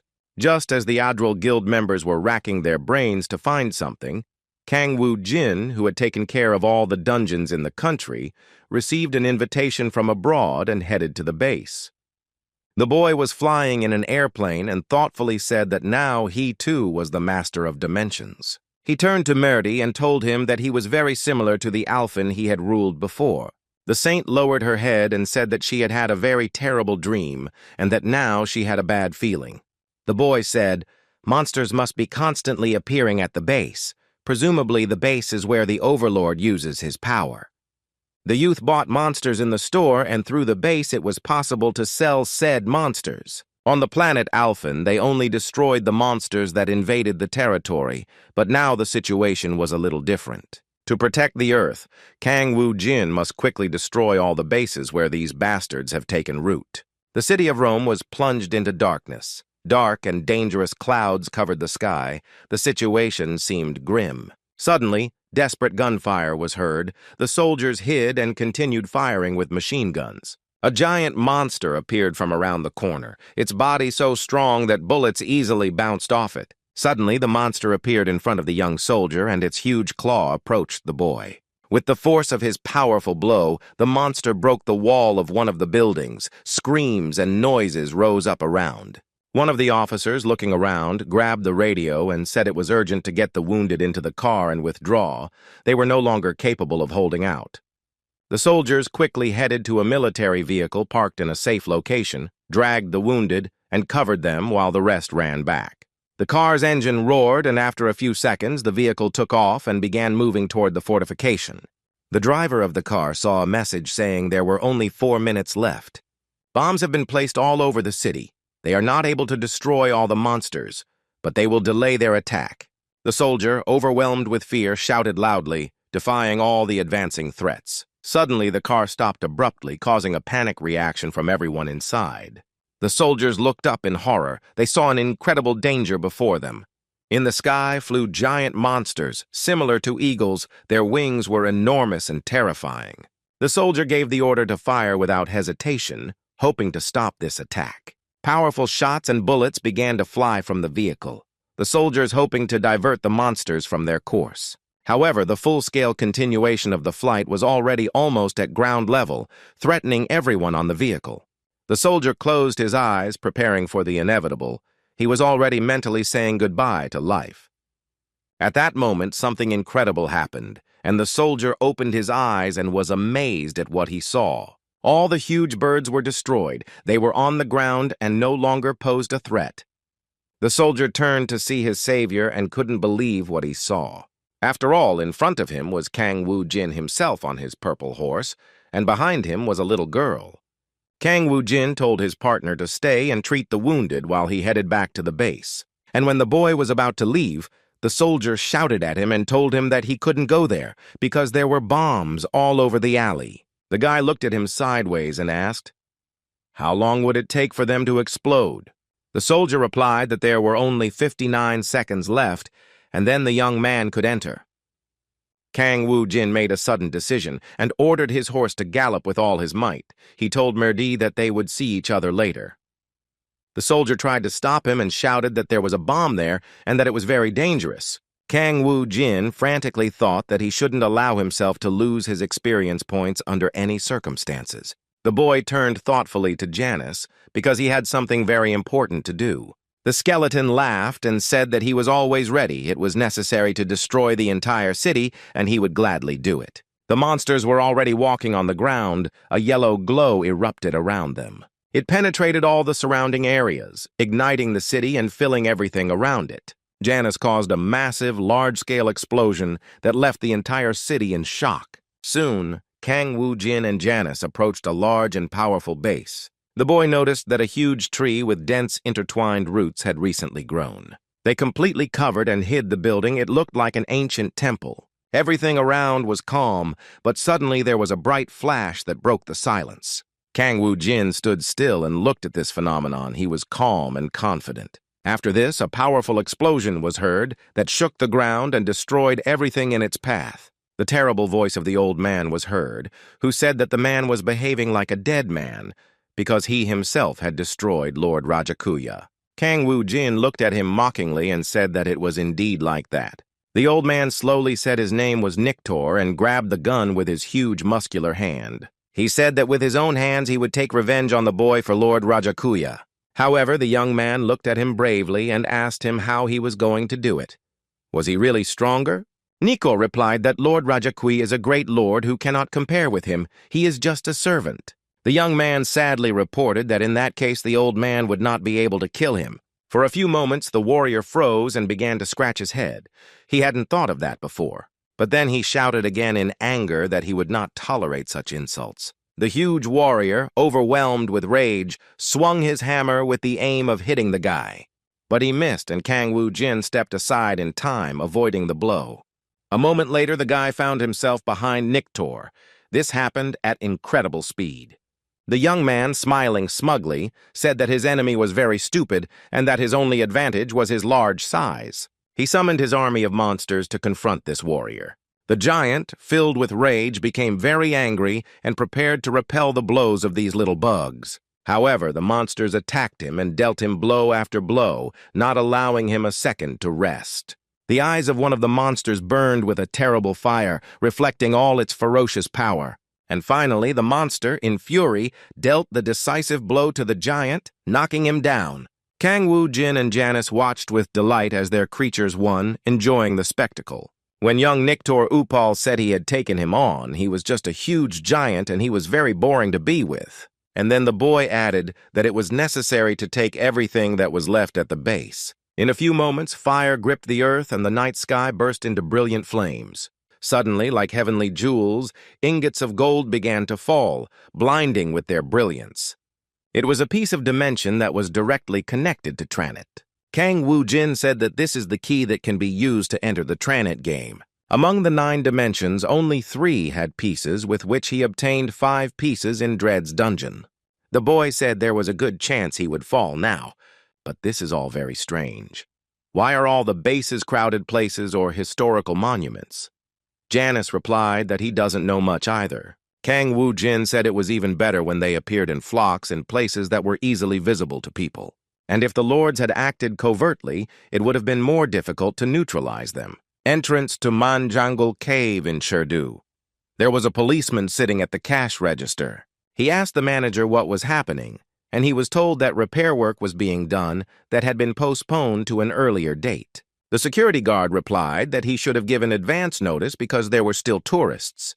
The man apologized and said he shouldn't be selling any more tickets and that the tourists were arriving slowly, and then said he asked to inform them about the innovations. The guard asked him what kind of box he had, and he assumed it was the workers who repaired the railings last time. The man smiled and said the developer had changed, that he couldn't reveal all the details, and asked to cooperate with them while the repair work was carried out. The rocky walls of the caves framed the dark space, emphasizing the grandeur and mystery of this place. The man walked in confidently, and his gaze fell on the workers who were performing their tasks. He said there should be no strangers in that place. With each slow step forward, the tension around grew. The man approached the magic circle, skillfully outlined on the ground, with energy pulsing in the center. He ordered everyone to step aside. These words sounded inexorable, and the people quickly moved away. The next moment, the man turned into Lee Sang-ho and announced that he was beginning the Lord Yellow summoning ceremony. At that time, Kang Woo-jin finished his business, and having received an invitation from England, was heading to London. The house in the suburbs of London in England was very pretty and looked quite quaint. It has now been revealed that Kang Woo-jin will be taking part in a military operation in London. England, tired of the long war, was encouraged by the news of his accession to the throne. On the TV news, it was reported that the immortal soldiers and he were at the scene of the event, waiting for the next battle, and the residents were able to watch it live. The eccentric old man looked at the television screen and said that the young man had finally arrived. The second candidate for the role of the one who will save this world is the great and powerful Kang Woo-jin. There was a mixture of stone and smoke in the air that gave London its unique charm. Kang Woo-jin was near the rocky cliffs. He said he was lucky because he had already found the sixth piece. Suddenly, he heard a voice behind him telling him that the guy had a well-deserved reputation. It was Tom Claxon, president of the London Awake Association, who said that if Kang Woo-jin hadn't come, it was scary to imagine what would have happened. The boy thought it was good for both of them because he gained experience points and received a piece of the dimension. The man asked if Kang Woo-jin could sell this piece of the dimension to England. The guy looked at him in bewilderment. He couldn't imagine that someone on Earth knew about the pieces of the dimension. Tom said that one shouldn't be so surprised by this, but that it hasn't been reported to the world yet. A piece of the dimension. The treasures that appeared during the destruction of the structure created by the Lord of the Monsters, although they have not yet been officially announced by James Toppler, an English underground explorer, or their appearance had been predicted for a long time. The United States, Japan, China, and Germany have already received them, and researchers are working on them, so they also need a sample. Kang Woo-jin thought with surprise that this teacher had foreseen the appearance of the dimension pieces. He had heard this name somewhere before. He remembered how the professor on TV was talking about how he had a hypothesis about an object called the Return Stone. As people know, it can stabilize the dungeon in the ruins. It's the key to the exit. But the dungeon is not the mine yet. The bloodstones they steal are just their bait. Monsters are alien creatures. They are completely different from humans in their structure. Now it all clicked in the boy's head, which meant this man was from England. So Kang Woo-jin liked his speech and even listened to him, and it turned out that he was the one closest to the dungeon's secret. The old man said that, according to his hypothesis, the dungeon is for them the path from the alien world to Earth. The black car approached the building smoothly, its polished sides gleaming. Tom turned to Kang Woo-jin and told him that they should say goodbye there, and once again thanked him for saving London.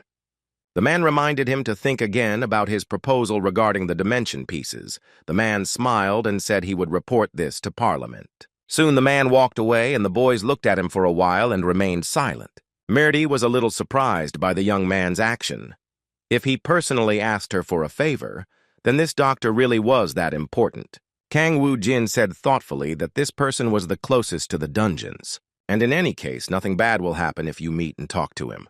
Kang Woo-jin approached the threshold of this professor's house and stopped to think. Myrti also came with him. He felt the unusual aura of this place. When they entered the room and sat in the living room, the professor invited them to drink tea. Kang Woo-jin noticed that he spoke Korean. The boy said that James Toppler had an excellent command of the language and asked him if the man had any connection to his country. He laughed and said that at his age, he should learn everything he could. And then, turning to Myrti, he told her that the lady could sit down because the tea would get cold. The saint looked at him with wide eyes because the man was speaking to her in her native language. Kang Woo-jin felt as if electricity had run through him, and he looked closely at his interlocutor. He took out a dagger and approached the old man, then asked him how he knew the language of Alphan and if he was the lord of the dimension. James Toppler said no, he was just studying, so the guy asked again who he was. The boy felt completely confused and couldn't understand what was happening. This man is clearly someone who is not afraid of death, but there were even stranger circumstances. He looked angrily at the old man and asked him why he had no soul, because the characteristic feature of a necromancer is that he can see the soul. People, all monsters, and even insects. There hasn't been a single one yet that hasn't had it. But this strange night, Kang Woo-jin did not feel the presence of a soul at all. James Toppler said slowly that the boy shouldn't worry because they had the same goal. Kang Woo-jin was already starting to lose his patience. He told the old man to stop talking nonsense and reveal his identity. He replied that he was from another dimension. Kang Woo-jin asked why he couldn't feel his soul, but he didn't answer anything else. He said Kang Woo-jin could kill him if he wanted, but they came here specifically to ask for something. The young man looked at him carefully and thought about what to do next. He sat down on the sofa and said that in that case they could talk calmly. But he warned that James Toppler should not hide anything and tell everything as if it were true. The old man said that the boys should not fear him because they had one goal, which was to protect all the planets. Kang Woo-jin looked him in the eyes and asked him what planet this old man was from. He replied that he would tell him later. The young man said that he generally doesn't care what planet this man is from, But how was he going to save the Earth? James Toppler probably knew a way to do this. He looked down and asked if the boys knew about the Tranet affair, and they looked at him in surprise. And the old man went on to say that there was no point in talking about how it was created, but what was important was its value. The core was formed from Tranet matter. This is the supernatural connection to everyone. Kang Woo-jin assumed his interlocutor was talking about the movement of dimensions. James Toppler said that there must be more living beings that have moved between dimensions due to an unstable connection, similar to how Kang Woo-jin moved to Alphen 5 years ago. Kang Woo-jin was completely confused and asked if the old man had been following him for so long. He replied that he had just heard it on the news, and then added that from the beginning she was not waiting for him specifically, but simply for a savior who could help her planet. Kang Woo-jin realized that this conversation was going on too long and excitedly asked how the Earth could be saved. The old man said that if Tranet is a supernatural connection, then the dimensional territories are a link between planets. And then he said that if you block this connection, you can increase the protection.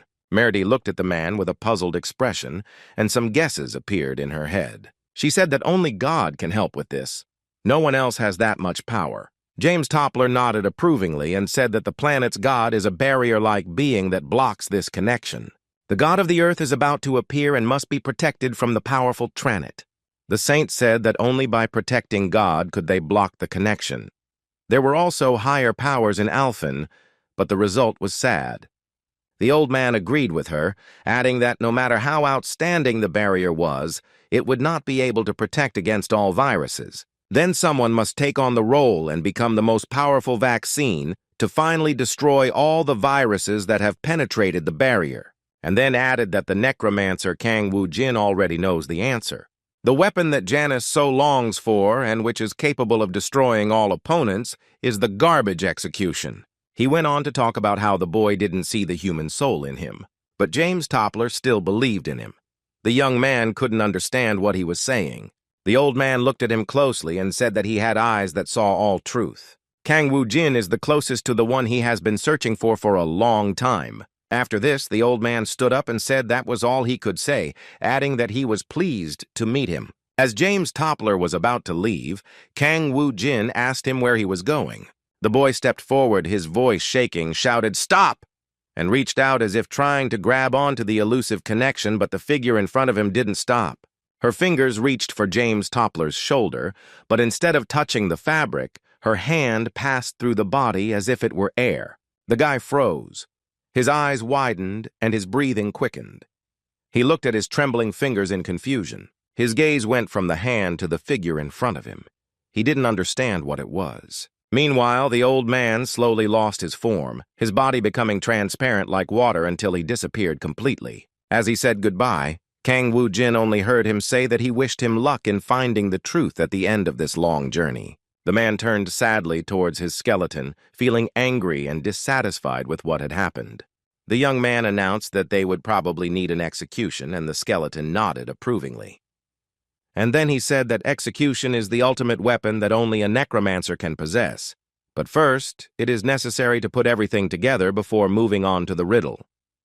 Kang Woo-jin guessed that she was referring to the other elements in the set and used magic tricks to open a portal. And then he said that it was necessary to go further to find everything that had been left with the garbage. Adral successfully negotiated an agreement with the Korean government and officially became a new independent state. Junmin Chang and Sung Hoon were driving a black car on the highway and were happy with this treatment.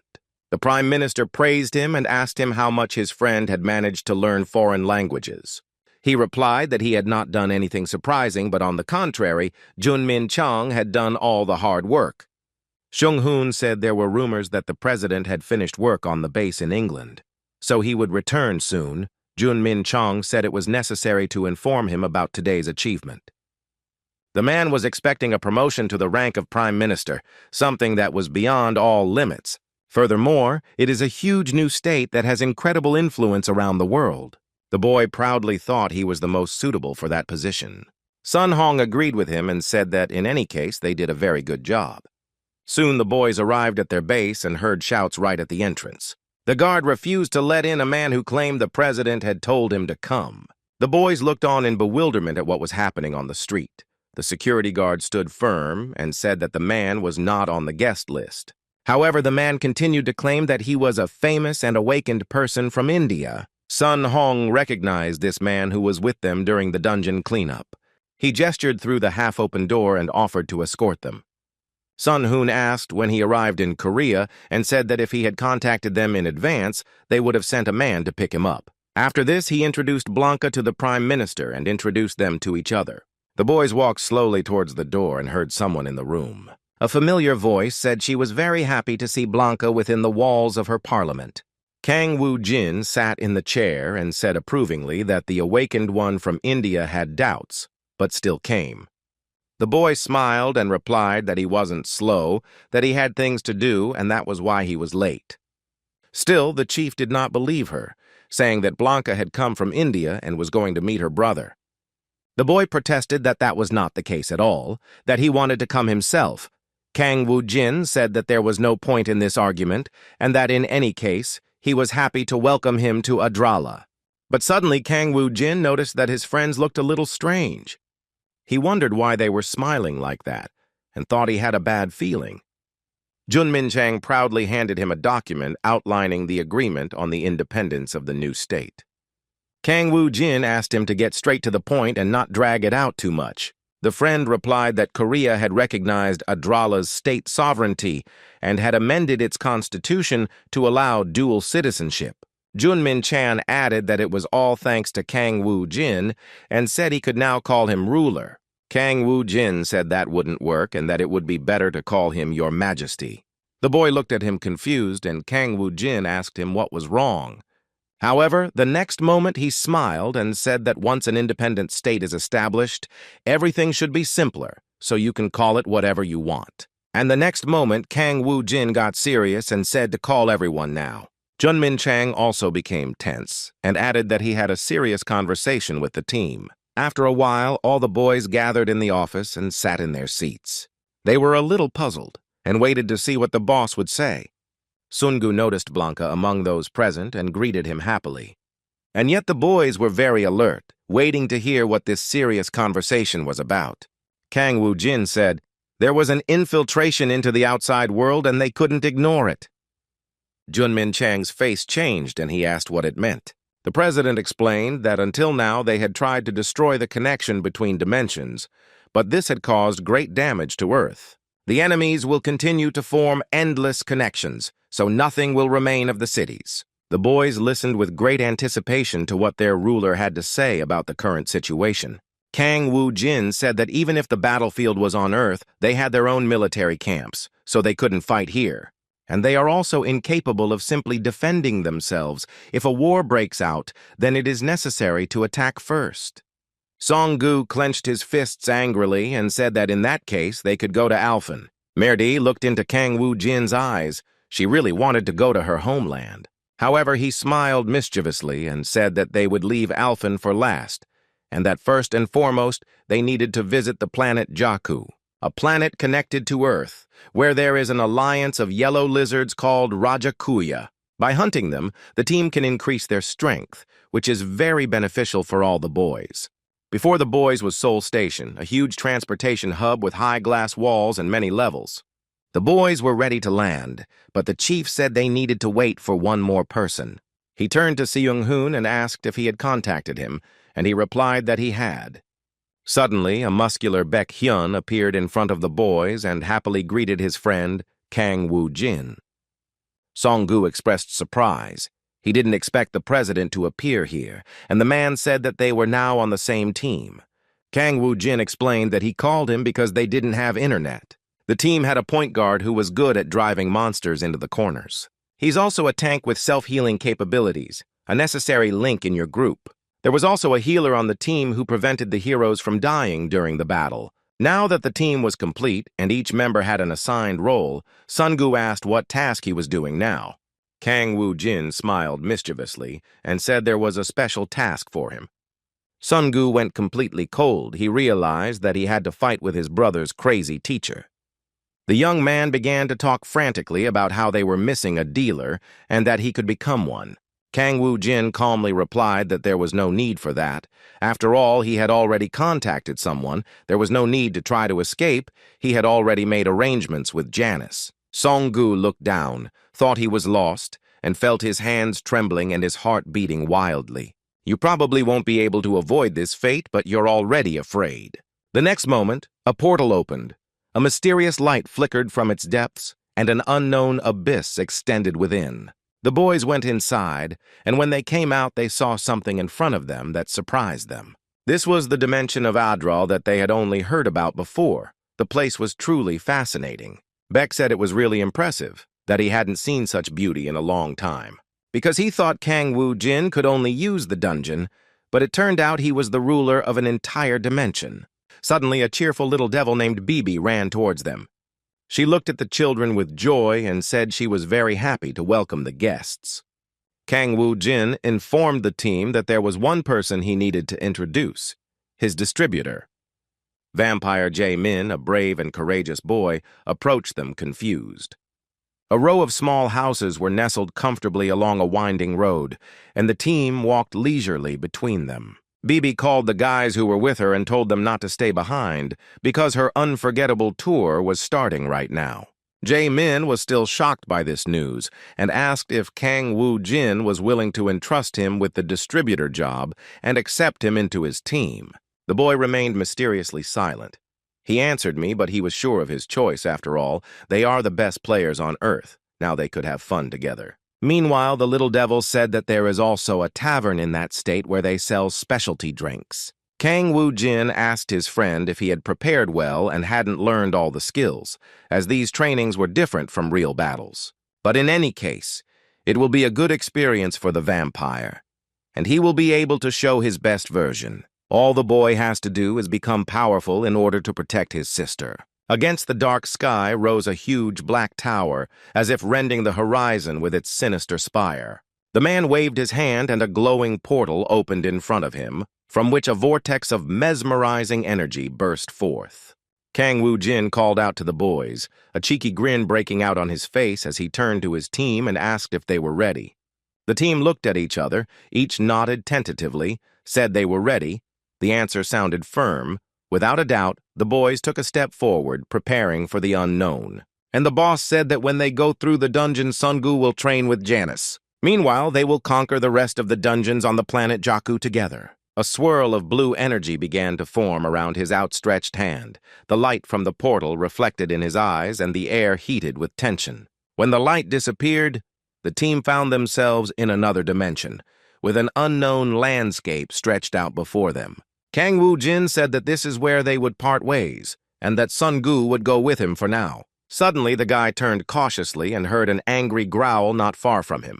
A multitude of enormous lizards, led by their ruler, approached the boys. The humanoid lizard's enormous tail writhed in jerky movements. On the leader's head was a black crown with sharp teeth, as if carved from obsidian. The monsters advanced with heavy steps and said they welcomed the boys to the planet Jakku. Kang Woo-jin bravely looked into his opponent's eyes and asked what his name could be. He replied that he was Nagal, the lord of the dimension that looked after Mr. Chen and was the head of the Black Hat Union. The boy assumed they were preparing for his arrival. Nagal said he heard about how Kang Woo-jin destroyed the yellow lizard. Mr. Chen was very happy about this and wanted to meet with him to offer him a good position. However, Kang Woo-jin didn't think it was necessary to waste time on empty words. He accelerated and instantly cut off his opponent's head. The head immediately fell off and flew to the ground with a loud noise, turning several times during the flight. The man stood there lost in thought. A stream of dust rose around him and the wind stirred his cloak. The monster asked what that meant, because one cannot attack just like that. Kang Woo-jin smiled mischievously and said that this meant one thing. The takeover of his territory was beginning. After a while, the whole flock of lizards lay on the ground and were destroyed. Beck watched this with delight. The strength with which Kang Woo-jin fought against the enemies was simply astonishing. He thought about how a leader of an ordinary dimension could handle everyone on his own. How much more powerful could he become? Hae-sol said that now was the time for them to go on the attack. The boys surrounded her and listened attentively. Beck asked, how would they find dungeons in such a vast place? The girl smiled. She had an idea with which they could do this. She reached out and summoned the creature that was her faithful friend. A few moments later, a beautiful blue bird landed on her finger. The girl said that this bird could show them the way forward. Meanwhile, Kang Woo-jin and Sun-gu were flying across the endless horizon on the great purple horse. The man reported that they could already see a base in front of them with several towers from which smoke could be seen. Kang Woo-jin told his friend to train with Janice while he was in the dungeon. Sun-gu felt incredible fear. His body seemed to be paralyzed, and he did not move from the spot. Kang Woo-jin asked why he didn't come down, but the scared young man continued sitting. Eventually, Kang Woo-jin got tired and decided to speed up the processor by pushing it. Sun-gu fell rapidly, his eyes wide in horror as he flew straight towards the ground. The young man thought frantically that if he did nothing, he might crash. Kang Woo-jin yelled at him that for his friend, every free minute was time to train. He told the young man to try to survive using all his skills. Sun-gu was out of his mind. At that moment, he was approaching the ground at great speed and was frantically thinking about what to do. Suddenly, the guy heard a mocking laugh from a skeleton behind him. Janice mockingly said that the guy was very insolent if she dared to learn from him. The skeleton had many ways to test his willpower and how good a fighter he was. Sun-gu looked into his eyes with fear and anger, deciding that in any case he would show what he was capable of. And the skeleton said it was time to test this guy and find out his abilities. Kang Woo-jin watched all this thoughtfully. He had already experienced this once. Looking at Sun-gu, the boy remembered how he met Janice and mentally granted his friend, "Stay alive." If he can return, he will become a great and powerful SS rank player. The boy drew attention to the buildings that were located on the territory of this place. Now he understood where they built the mechanical city. It was in the camp of the Lord of the Leah Dimension. But there was no time to waste. Kang Woo-jin summoned an army of skeletons. There were several 100,000 of them. He went on, and an uncountable army followed him, determined to defeat all opponents. Rows of skeletons, their empty eye sockets flashing, advanced, waving their weapons, their footsteps echoing loudly from another world. Kang Woo-jin walked forward, his gaze directed forward with complete confidence and determination. A powerful explosion echoed in the distance. Several loaded cannons fired shells, shaking the air. The enemies opened fire. Shots with a resounding sound flew across the field, hitting the skeletons. The attack spread throughout the army, covering all ranks of the young man's warriors and subordinates. Kang Woo-jin said his opponent never wanted to participate in this. His voice was authoritative as he turned to the nearest skeleton and ordered it to turn to stone. And the next moment, a huge rock monster appeared in front of the guy. The monster advanced with heavy steps, sweeping everything in its path, clearing the way for the army. He accelerated everyone, heading straight for the enemy base, his steps making the earth tremble. The enemy opened intense fire on him, raining down bullets and shells. But these shots bounced off his rocky armor, leaving barely perceptible marks.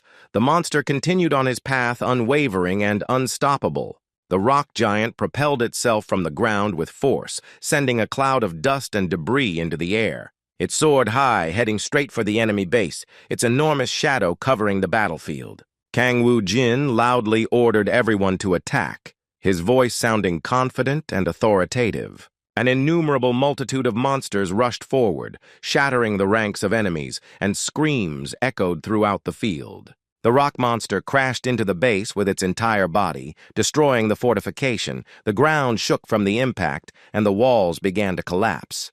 To one side, hidden in the shadows, another monster watched what was happening, his eyes closely following the chaos that had formed around him. He stopped his gaze on one of the monsters, recognizing his old acquaintance. And I thought that the great warrior Lottie had now become the enemy's pet, but it was very humiliating. And then he said bitterly and with strange admiration, he uttered this sentence, that the predator is devouring the predator, observing this unusual change. And seeing all this, it can be assumed that God's prediction will still come true. The unowned base was conquered by Kang Woo-jin.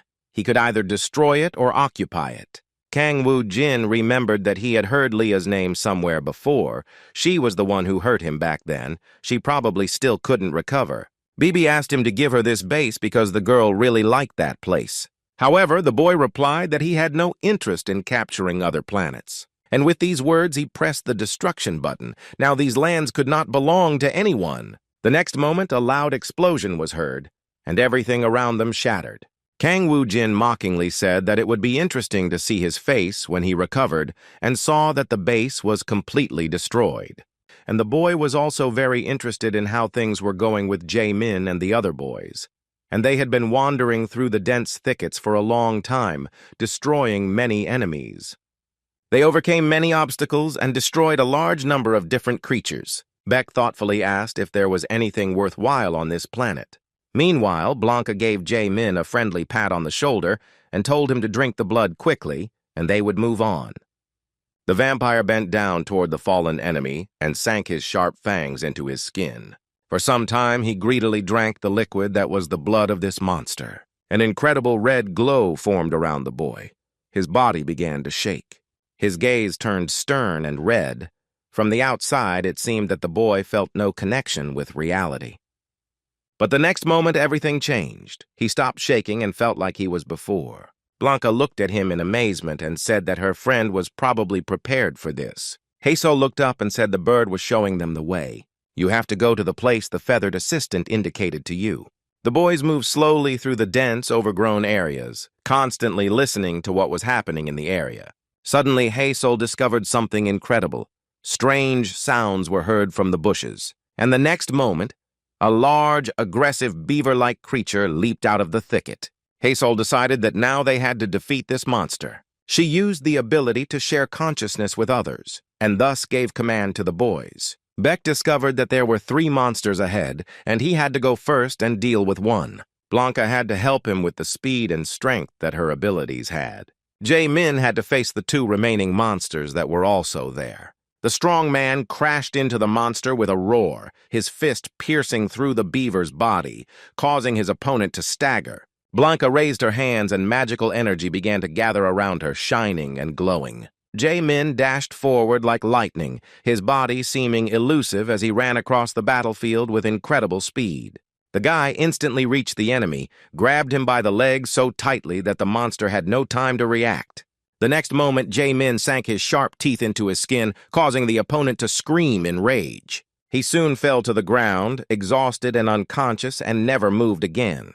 Jae-min took a deep breath and felt his body fill with an incredible flow of energy. He remained silent for a few moments, staring fixedly at one point, which aroused unpleasant suspicions among the team members. Suddenly, a large pack of wolves appeared from the forest. They seemed very aggressive, their eyes shone with rage. Haesol warned the boys that there was a large pack of wolves ahead and they wouldn't be able to handle them. She connected with Jae-min's consciousness and asked him to leave, but he continued standing. His whole body was wrapped in a bright, glowing fire, and he did not move from his place. The next moment, the guy gritted his teeth and felt an incredible wave of aggression. He ran forward at breakneck speed, straight toward the herd of hungry animals. Haesol tried to stop him, but it was in vain. The guy continued moving. The girl couldn't believe she was losing control again, and this circumstance did not bode well. The vampire leapt forward with a furious cry, latching onto the nearest wolves, its movements lightning fast and ruthless. His face was distorted with anger. His eyes burned with fury like fiery torches. Every movement was full of power. The rest of the team froze in horror, their eyes wide open in shock. Haesol thought hopelessly that until she came to her senses, there was nothing else to do but cover her back.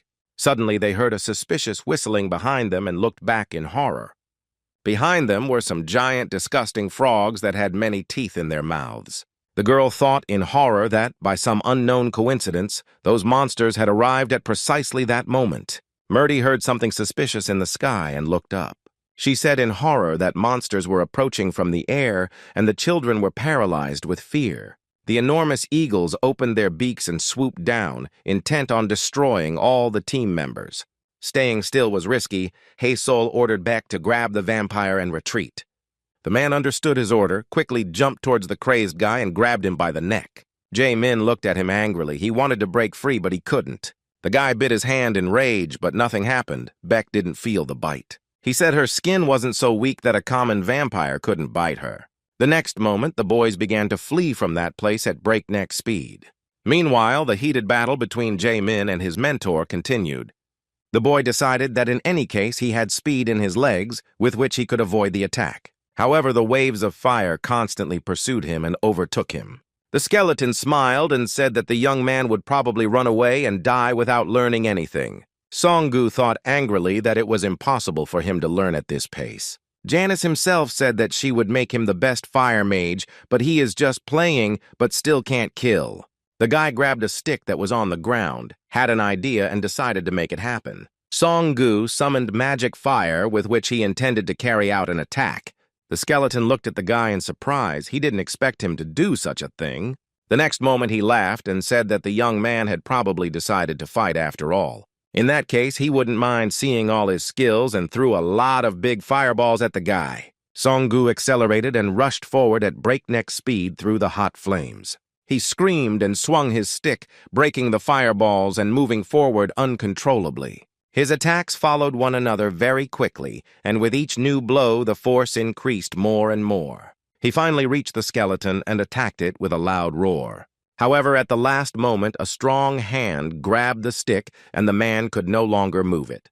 The next moment, Song-gu noticed that the flame was becoming very small and was gradually going out. I couldn't believe what I was seeing. The skeleton was completely absorbing his fire. And the master said strange words about how fire does not choose enemies, and then created a small magic sphere around his hand, which glowed with a bright flame. Song-gu looked at this miracle in amazement, following every movement the skeleton made. The next moment, this ball grew to incredible sizes and rose into the sky. Song-gu sat down and caught his breath, but now he felt like he had strength. Janice asked if the boy still didn't want to give up, but he just gritted his teeth and glared. A large ball appeared just above the magician's head, absorbing all space with its extraordinary light. Janice said the boy had to fight off the attack that was coming at him. The boy's eyes widened in horror. He saw lava coming straight towards him. The young man realized that he would not be able to dodge such a powerful attack. His body was at its limit, and he was unable to strengthen it. Song-gu remembered his training and thought that if he couldn't block and escape these attacks, then all would be lost. Janice waited tensely to see what the boy would do. He laughed thoughtfully. The boy pushed himself off the ground and decided to take advantage of his last chance. Song-gu used his magical powers. He thought he had no other choice. If you fail, you'll die the next second, but it was necessary to take that risk. His whole body tensed. A rocky ground formed around the boy and hot stones rose up. Song-gu held afloat this incredible celestial flash that was rushing towards him. Janice watched this with a cold, weak smile. The next moment, the man felt that his hands were enveloped in that incredible fire. He felt a wild pain, but continued to contain the fireball above his head. The next moment, the ball broke into many small sparks that began to fall to the ground. Song-gu exhaled, and finally felt how tense his body had been all this time. And then he clenched his fists and happily said that he had succeeded, that he had absorbed this fire. The next moment he felt power flooding him. Now he understood what kind of magic Janice had. The skeleton turned to him and said that it looked like the guy had really learned the basics. Song-gu thanked him for this valuable lesson and said that the master probably showed him how to absorb fire by his own example. If something had gone wrong, he was at risk of dying. Now he could look back on it with a smile. He had passed this test. However, the next moment the boy turned around and saw that the fireball was behind him. Janice said that this is not the end yet, and there is a test ahead. Song-gu will be able to thank her when the training is over. The man gritted his teeth in rage and felt an even graver danger approaching him. The avalanche of fire rushing forward looked very terrifying. A small village is nestled comfortably in a dense forest, immersed in the gloom of the evening sky. Raksha ran through the forest at breakneck speed, pushing through dense undergrowth and low branches, her breathing heavy and intermittent. Finally, the monster leaped into an open space and stopped in front of a tall door where his comrade greeted him. Ribito asked how everything was going, but Raksha, worried, quickly asked what happened to Sharanka. The monster was confused. He said the savior had finally arrived and that it was necessary to inform the shamanka about this as soon as possible. The warm light from the lanterns hanging from the branches softly illuminated the paths and walls along which Raksha ran quickly. The shaman settled into one of these cozy houses. She remained deep in thought and paused in front of 2 candles. Suddenly, a breathless Raksha burst into the room. With a trembling voice, he turned to the shamanka. She turned calmly and asked what had scared her tribe mate so much, why he seemed so worried. Raksha spoke incoherently about what had happened the day before, and these circumstances had disturbed him greatly. Ria's fortress was destroyed, and it wasn't the Union's fault. It was all the fault of the new predator that destroyed Lyric. The shaman thought about it, because Ria had joined the Black-Headed Union. So maybe he was from the Yellow Lizard Union or the Red Hammers. However, his interlocutor worriedly stated that this was not the case. According to the spy, he too was against those two unions. The old man sighed hopelessly and said that in that case the outcome was obvious. He would soon be forgotten if he acted against 3 alliances at once. Raksha said that she said it because she didn't see it. This guy defeated the great warrior Lyric with his bare hands and completely destroyed Ria. The monster assumed that this was the man mentioned in the ancient legend. The shaman said slowly that her interlocutor was probably referring to signs that would save her planet. Raksha nodded and said he was very glad that his planet would finally receive help. However, the shaman was in no hurry to rejoice, saying that her friend did not understand what she was talking about. That tradition is a lie meant to give hope. The true tradition of our ancestors was something else. He said that the day a predator appears that devours other predators, the planet will come to an end. Raksha trembled with fear and continued saying that all they could do was pray that it wasn't that person. Suddenly they listened, for they heard vague, suspicious noises in the street. It was a warning of an invasion. A huge flame had already erupted behind the forest. The shamanka and Raksha went out, and what they saw shocked them. Ribito reported that there was a large detachment advancing toward them beyond the forest and that they should leave as quickly as possible. The old man stood there for a few moments, stunned, as the enemies fought each other, and he gave no thought to nations as small as his own. But why? Suddenly, Raksha turned cold and asked Ribito who was on that team. Were they skeletons by any chance? He replied that they were monsters, whose skeletons he had never seen before. Raksha said in a trembling voice that this was the guy who killed Lyric. He had already arrived here, and the monster trembled at that thought. He was very scared. People froze in place, their eyes widening as Kang Woo Jin suddenly appeared in front of them. The boy looked around, raised his eyebrow slightly, and asked, "What kind of place is this?" Kang Woo Jin looked at the locals and realized that they seemed weak and that he wouldn't be able to get many points because of them.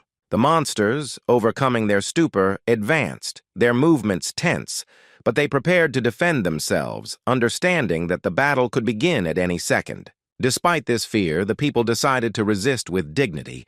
Their eyes filled with a brave glow and their paws gripped their weapons tightly. Raksha remembered how Kang Woo Jin fought on the battlefield. He was indestructible and brave, destroying enemies with terrifying ease. Meanwhile, the young man calmly informed his army that they were all to be destroyed. Behind him emerged dozens of skeletons with slow steps, advancing with a warlike attitude. They walked silently across the ground and inexorably approached the monsters. The skeletons raised their weapons, their movements sure and precise, waiting for the order to attack. Ribito told his fellow tribesmen that they should buy as much time as possible so the townspeople could escape. An army of monsters and skeletons lined up facing each other, and cold gazes met in tense silence. Kang Woo Jin kept his hand on the hilt of his sword as he watched this confrontation intently. Suddenly, Lyric stepped out of line, approached him, and knelt down, surprising everyone present. The man looked at the monster in bewilderment and began to beg for mercy for his people, asking the king to have mercy. Kang Woo Jin stood there confused, trying to understand the unexpected turn of events and make a decision that would determine the fate of many. The boy was amazed by this devotion and asked for a benefit for himself right in front of his master. The boy asked a question about what would happen if he didn't want to comply with his request. Lyric replied that they are inhabitants of the planet who have nothing to do with the power of Tranit. The man looked thoughtfully at these people, wondering which decision would be the right one, and felt the weight of responsibility for his choice. Kang Woo Jin thought it had been a long time since he had seen such devotion as this warrior demonstrated. I wonder how each member of the family resists. He could fix them all with extraordinary ease. The system reported that Black Knight Lyric sincerely asks you to save his tribe mates. If Kang Woo-jin responded to his request, he would repay him with his loyalty. The young man decided it was a good deal. The leader of the monsters sighed in relief and looked at the young man with gratitude. And then he said he would pay for his big heart with boundless devotion. The looming threat disappeared and the monsters began to look at each other. They were glad that you were alive and thanked Lyric for saving them. Kang Woo-jin was about to head back, but something caught his attention. The monsters froze in shock. They thought the guy had changed his mind and were very scared. However, the king's attention was drawn to something visible in the huge brick tower. It was something familiar, and there was no way Kang Woo-jin could ignore it. He said he couldn't go back because he had found the historic blanket of garbage. Kang Woo-jin turned to Lyric and asked him to bring him a cloak. The monster was a little puzzled by this request, but still did not dare to disobey. The man ordered him to kill anyone who dared to prevent him from approaching the cloak. The frightened shaman jumped at him and told him not to do it. This thing protected his village and couldn't just be handed over to a stranger. But the next moment, the monster stopped his attempts to approach. And then he said, if she doesn't value her life, then she should try to stop him. His people might have perished already, but this young man had mercy on them, so they should do as he says. The next moment, Lyric solemnly handed the robe to Kang Woo-jin. The young man happily said that he had found one of the things in the world of garbage so easily. The shaman shouted furiously that this robe contained the power of the god of destruction, and no outsider could touch it. Kang Woo-jin mockingly asked him what he could possibly know about the god of destruction.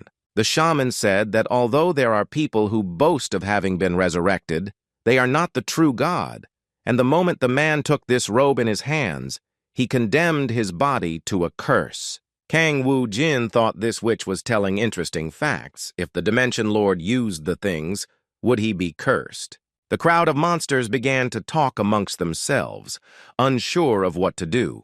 After all, if the guy takes the mantle, they'll be forced to wander for the rest of their lives. The shaman told him not to worry so much because Kang Woo-jin would not survive. He would die from the curse. However, the young man decided to clearly demonstrate that nothing would happen to him. He put on this robe with ease, and the witch looked at him in surprise. Kang Woo-jin said he looked terrible, but he sat up fine. The shaman couldn't believe what she was seeing. Her body trembled. She asked, what had happened to the curse? Was he really the man from the prophecy? Kang Woo-jin said with a smile that it was originally his thing, and that's why he gave it back to him. The shaman lowered her head, and the monster at her side looked at her in surprise. He said in a weakened voice that the predator who would eat another predator, the true god of destruction, had arrived. Watching the boy leave, she said that maybe the planets really will be destroyed soon. 3 days after Kang Woo-jin arrived on planet Jakku and his team was on a mission, Beck looked at his enemies angrily, saying they were too stubborn. Weren't they tired of chasing them? However, huge warriors in metal chainmail and holding clubs watched them closely. Suddenly, Beck felt an incredible flow of power coming towards him. She was a saint. He turned around and thanked her, adding that if it weren't for her, he would have died already. Murdy asked how the rest of the team was. Jae-min said he contacted them, but they were probably far away, and said they would be there in a quarter of a day, and until then they should hold out somehow. The young man blamed himself for being intoxicated with power, so he ignored his plan and leaped forward. Suddenly, he felt a strong hand pat him friendly on the shoulder. Hae-sol smiled kindly and told him not to blame himself. If it weren't for him, they wouldn't have lasted this long. Jae-min thanked him for his support and said he would try not to worry. Suddenly, the boys heard a loud roar and heavy footsteps approaching rapidly. An incredible flock of huge, evil monsters formed in front of them and relentlessly overtook them. Hae-sol thought in horror that they had nowhere else to run or hide. Beck said angrily that he would die without ever getting married. The girl looked at him bewildered. She would never have thought that this gentleman was not yet married. Suddenly, bright lights appeared in the sky, and with each passing second, they grew closer. All the children's eyes were fixed on that incredible star in the sky, trying to guess what it could be. Suddenly, a bright beam of light fell right next to them. They closed their eyes tightly, and the monsters felt an incredible attack. They all sank into this burning lava. A powerful hand held this flame tightly and directed it only towards the monsters. Jae-min opened his eyes and looked at the source of this flame. He noticed a silhouette in the distance and began to ask who was in front of him. But the next minute, Jae-min recognized his comrade, who was smiling at them warmly. The vampire ran up to him and started asking how the boy refused to come here. Sun-gu said that it was Kang Woo-jin who sent him here. However, Hai-Sol was the most surprised of all. The girl was speechless for a few moments. Because it was an incredible magic, she doubted that in front of her was exactly the same Sun-gu that she recognized. It's scary to imagine what kind of training he had to get so strong in 3 days. As the squad continued to fight alongside Sun-gu, who had arrived to help, Kang Woo-jin fought a single-dimension lord. The boy asked which alliance his opponent was from and suggested it was the Yellow Lizard. The defeated monster said that he was from the Black Hat Union. The young man thoughtfully said that probably not all lizards were from the Yellow Lizard Union. But it wasn't really that important because I still had some things to do. The young man decided to try something, and to do so he put his cloak over the enemy. However, nothing happened, and Kang Woo-jin laughed in surprise. She turned to him and told him that her enemy probably wasn't dead. She needed to put the mantle on him. He replied that Kang Woo-jin was stupid, because without the code, you can't take those cursed things. The guy didn't understand what he was talking about, or what year he was talking about. The monster replied that anyone who doesn't know the code will be fine, even if he has such a thing. However, he had no intention of telling Kang Woo-jin everything, and the boy was seething with anger. The next moment, the lizard began to dissolve into the space around it, and the glow froze.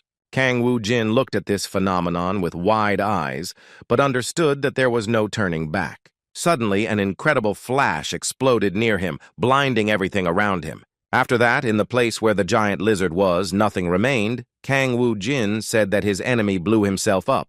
But the boy was very interested in what he meant when he talked about the code. The further he went, the more mysteries appeared. Kang Woo-jin turned to Janice, wanting to know the details about this. The man said the skeleton had told him earlier, when he became a member of his family, that he was special. Janice confirmed these words and said that Lord is truly a special person. Kang Woo-jin said that he didn't die even when he put on the cloak, and his interlocutor confirmed it, adding that it was because he was cursed with garbage. Before Kang Woo-jin could take it, 12 of Tranet's subordinates disappeared while trying to seize it. The young man thought they were dead, but he had met them in the war. Janice told him they weren't dead, but had simply disappeared completely. All junk items created in Alphen are protected, but even so, the moment you use them, you can disappear if you carry out the execution on such a unique weapon. In this way, all the inhabitants of the dimension can disappear forever, Kang Woo-jin said, seeming to be starting to understand. Janice approached him and told him she had a request. She wanted Kang Woo-jin to send that child back to her. After all, the mentor saw in him a talent for magic. Such a young man is capable of surpassing even the master. Kang Woo-jin thought doubtfully, "Is this the same Sun-gu they're talking about now?"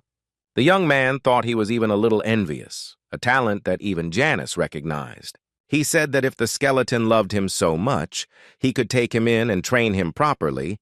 Janice promised that she would make him her first living servant. Kang Woo-jin added that if he still dies, he will become the second Janice. The skeleton replied that that is also normal. Meanwhile, the boy felt a strange chill. Jae-min asked what was happening to his friend, as he had changed in some strange way. Sun-gu felt a very strange sensation that was difficult to convey in words. It was the 4th day since they arrived on the planet Jakku, during which time the boys had achieved much. Kang Woo-jin and Jae-min left Sun-gu and Hae-sol's group and returned to Adral. Kang Woo-jin said that the 4 days of territory protection have passed, and now the vampire has to apply and extend the territory protection period. The boy was about to leave, but Jae-min stopped him and said he had a small request. The vampire said he would like to put his things in order and asked to borrow some items. He said that some of them were too expensive. Kang Woo-jin asked, "Wasn't what I gave him enough?" Jae-min looked down and was silent for a few moments, then said he needed the vampire lord's heart. Kang Woo-jin looked at his interlocutor in surprise. The boy apologized and said he probably asked for too much. On planet Jakku, Jae-min did nothing but harm his comrades. In order to cope with his tasks, he had to become much stronger, but the boy couldn't rely on Kang Woo-jin forever. Kang Woo-jin thought, and a ray of hope appeared in his friend's eyes. The young man looked closely at the price list and realized that 200,000 points was quite expensive. But if this is the heart of a powerful aristocratic vampire, then it's worth it. The guy bought this thing and gave it to Jae-min. The vampire happily said that he would definitely pay all the expenses. Kang Woo-jin replied that he shouldn't talk nonsense. It would be enough if he didn't die and destroyed at least one monster. After this, the boy gave Jae-min the final instructions to finish absorbing the heart and went to test his strength on the planet Jakku. It is necessary to put your hand in before going to other planets. After all, the day they will leave Alphen is not far off. Kang Woo-jin said these words and dissolved into space. At that time, life also continued in Adrala and various business negotiations were carried out. Sun Hong became Minister of Foreign Affairs and reviewed negotiation documents sent to other countries. The guy read the contract and said angrily that they wanted too much, that they needed to prove who was in control. Suddenly his thoughts were interrupted by a phone call. Sung-hoon picked up the phone. He was informed that the ambassadors were already waiting in the minister's reception room. The man entered the meeting room and saw that several people dressed in business suits had gathered there. They were already waiting for him impatiently, and when he entered, all eyes turned to the young man, who greeted them with a friendly smile. A tense silence fell over the room. Sung-hoon approached his colleague. They were talking quietly about something. Junmin Chang tried to tell him about the essence of the upcoming negotiations. But his friend interrupted this speech with a gesture, telling the Prime Minister not to worry and to trust him in these negotiations. The boy looked at him in bewilderment, surprised that his friend was personally conducting the negotiations. Although he had been in charge of signing the last agreement, perhaps it made sense to trust him once more. The Kaneda Guild of Japan was talking to them. Sun Hong said they reviewed all the prepared documents and considered the requirements, and there were questions about joint operations and the notification system for the emergence of new dungeons. Junmin Chang looked at him and realized his friend knew how to negotiate. He carefully reviewed the documents and took the lead. The ambassadors who arrived from England looked at him attentively and waited their turn. Seung-hoon said they didn't send any documents, and he was interested in the reason for their visit. One of the ambassadors reported that the Adrala rulers said they should come and speak with the administration, which is why they were here. He then added that, frankly speaking, they would like to get a piece of the dimension. Sung-hoon said that he understood what it was about. They came to buy an item and how much they could offer. The man, with a serious expression on his face, began to talk about how the king of Adrala had said it would be an aircraft carrier. The kids were pretty discouraged. They wanted to appear confident, but they didn't understand what we were talking about at all. Sun Hong asked again, "Do you understand correctly that the boss offered them an aircraft carrier?" The boy turned to his friend and started asking him what a dimension piece was and if it was something valuable. But he didn't know. The ambassador scratched his chin thoughtfully and then began to speak. He said the English government and royal family consider a piece of this size to be quite rare and valuable, but it would be unreasonable to demand only an aircraft carrier for it. Therefore, it is also possible to place an English army in the East Sea for 5 years, and also complete protection of the Adrala. The man also said they are willing to split all maintenance costs for the aircraft carrier roughly 50-50. Sung-hoon, frightened, said that these are not issues he has the right to decide. It is necessary to discuss all this with the boss. Suddenly he heard Kang Woo-jin's voice. The boy said that Sung-hoon took over the negotiations, and what is he doing now? The young man broke out in a sweat, saw that the director had entered the office and was extremely confused. Kang Woo-jin said the English ambassadors could only give them a ship. They didn't need people. The ambassador thought for a moment and said that it takes thousands of people to operate aircraft carriers, and assumed there weren't many in Adrala, but Kang Woo-jin asked him not to worry about it, saying they just had to abandon ship. The man looked intently into the eyes of his interlocutor. He was surprised by such a position.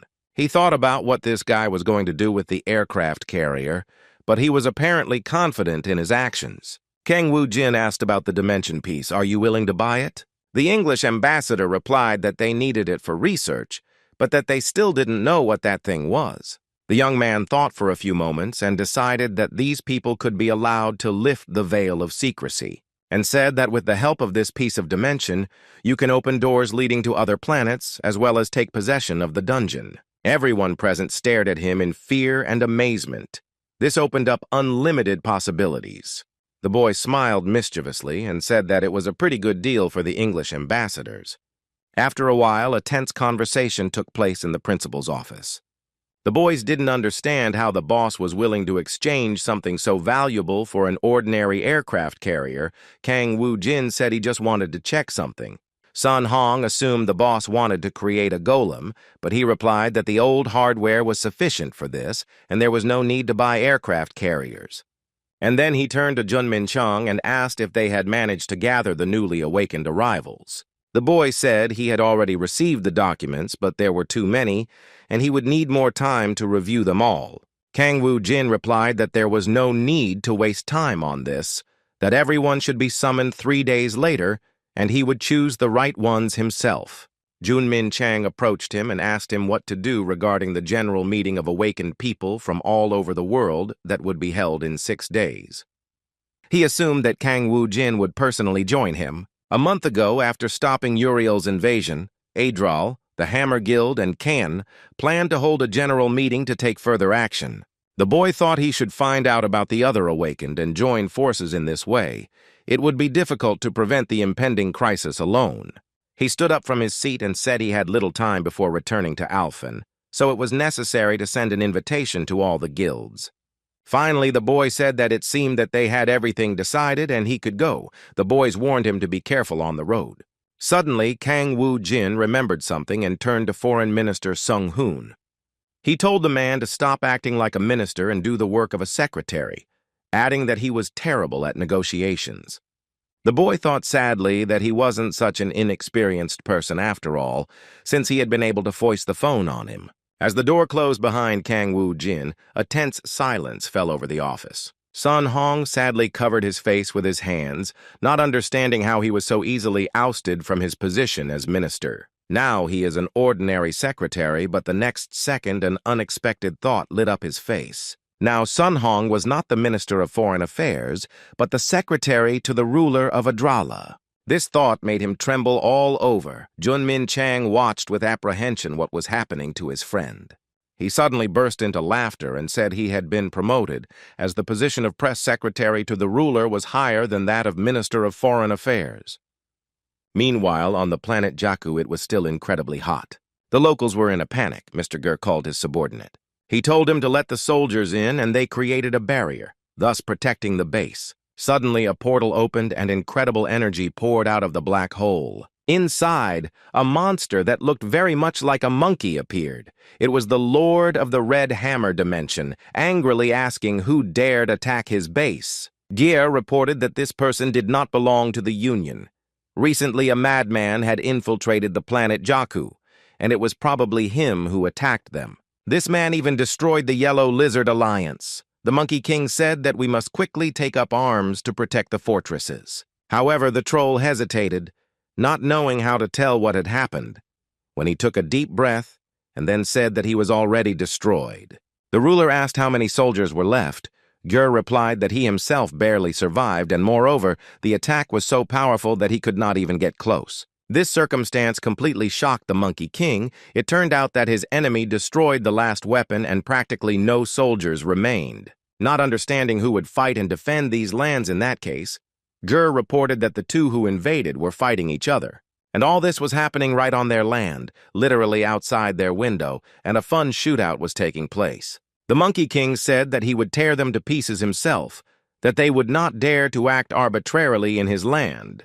But the next moment he was enveloped by an incredible current of air, which was a burning flame.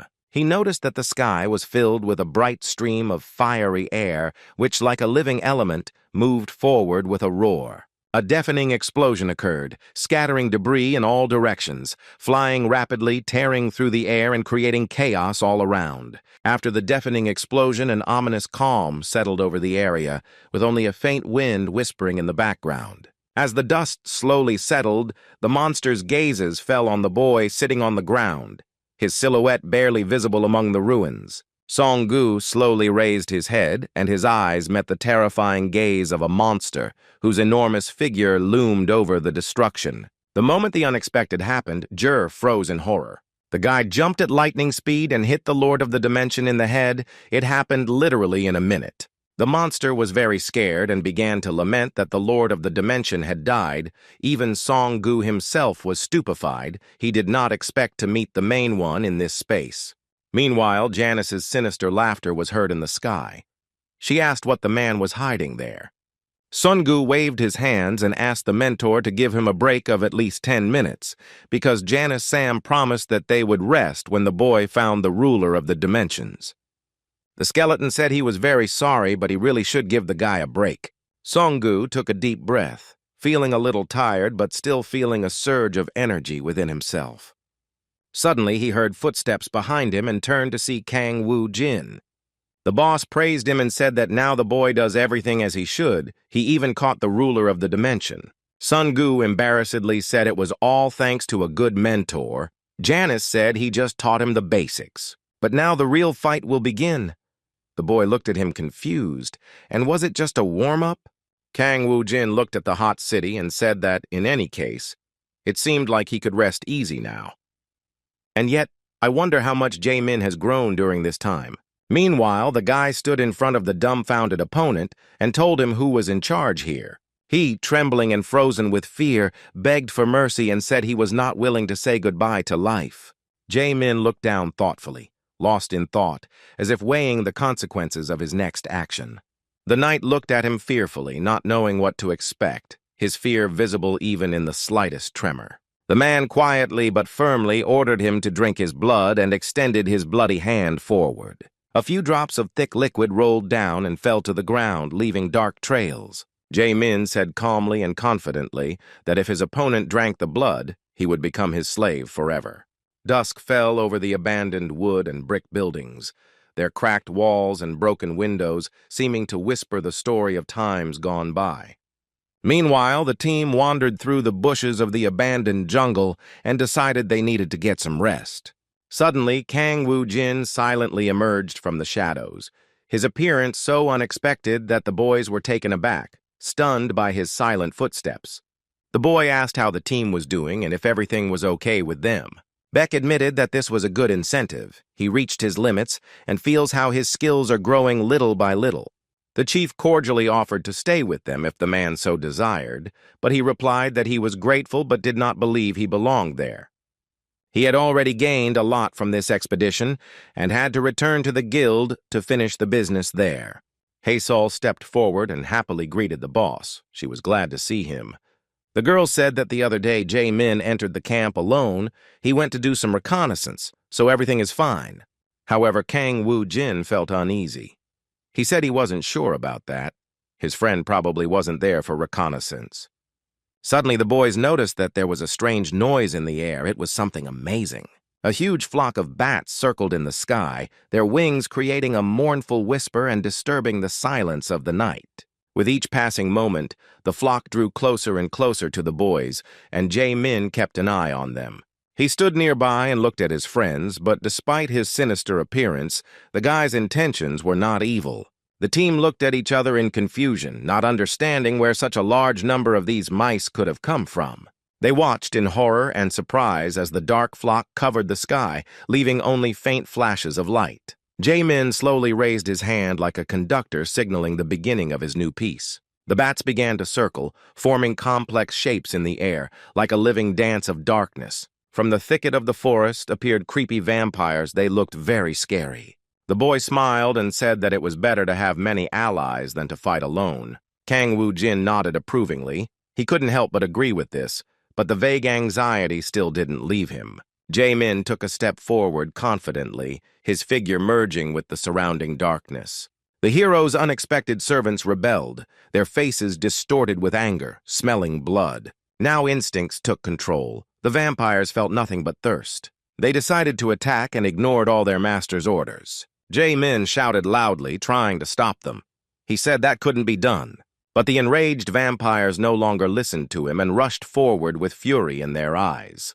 The boy shouted angrily because they had disobeyed his master's order, his voice resonating with anger. However, the servants continued their attack, paying no attention to the master's words. Kang Woo-jin quickly realized that the situation was getting out of hand and decided to intervene to save his friends. He quickly attacked all the rebels with his magic, giving them no chance to harm him.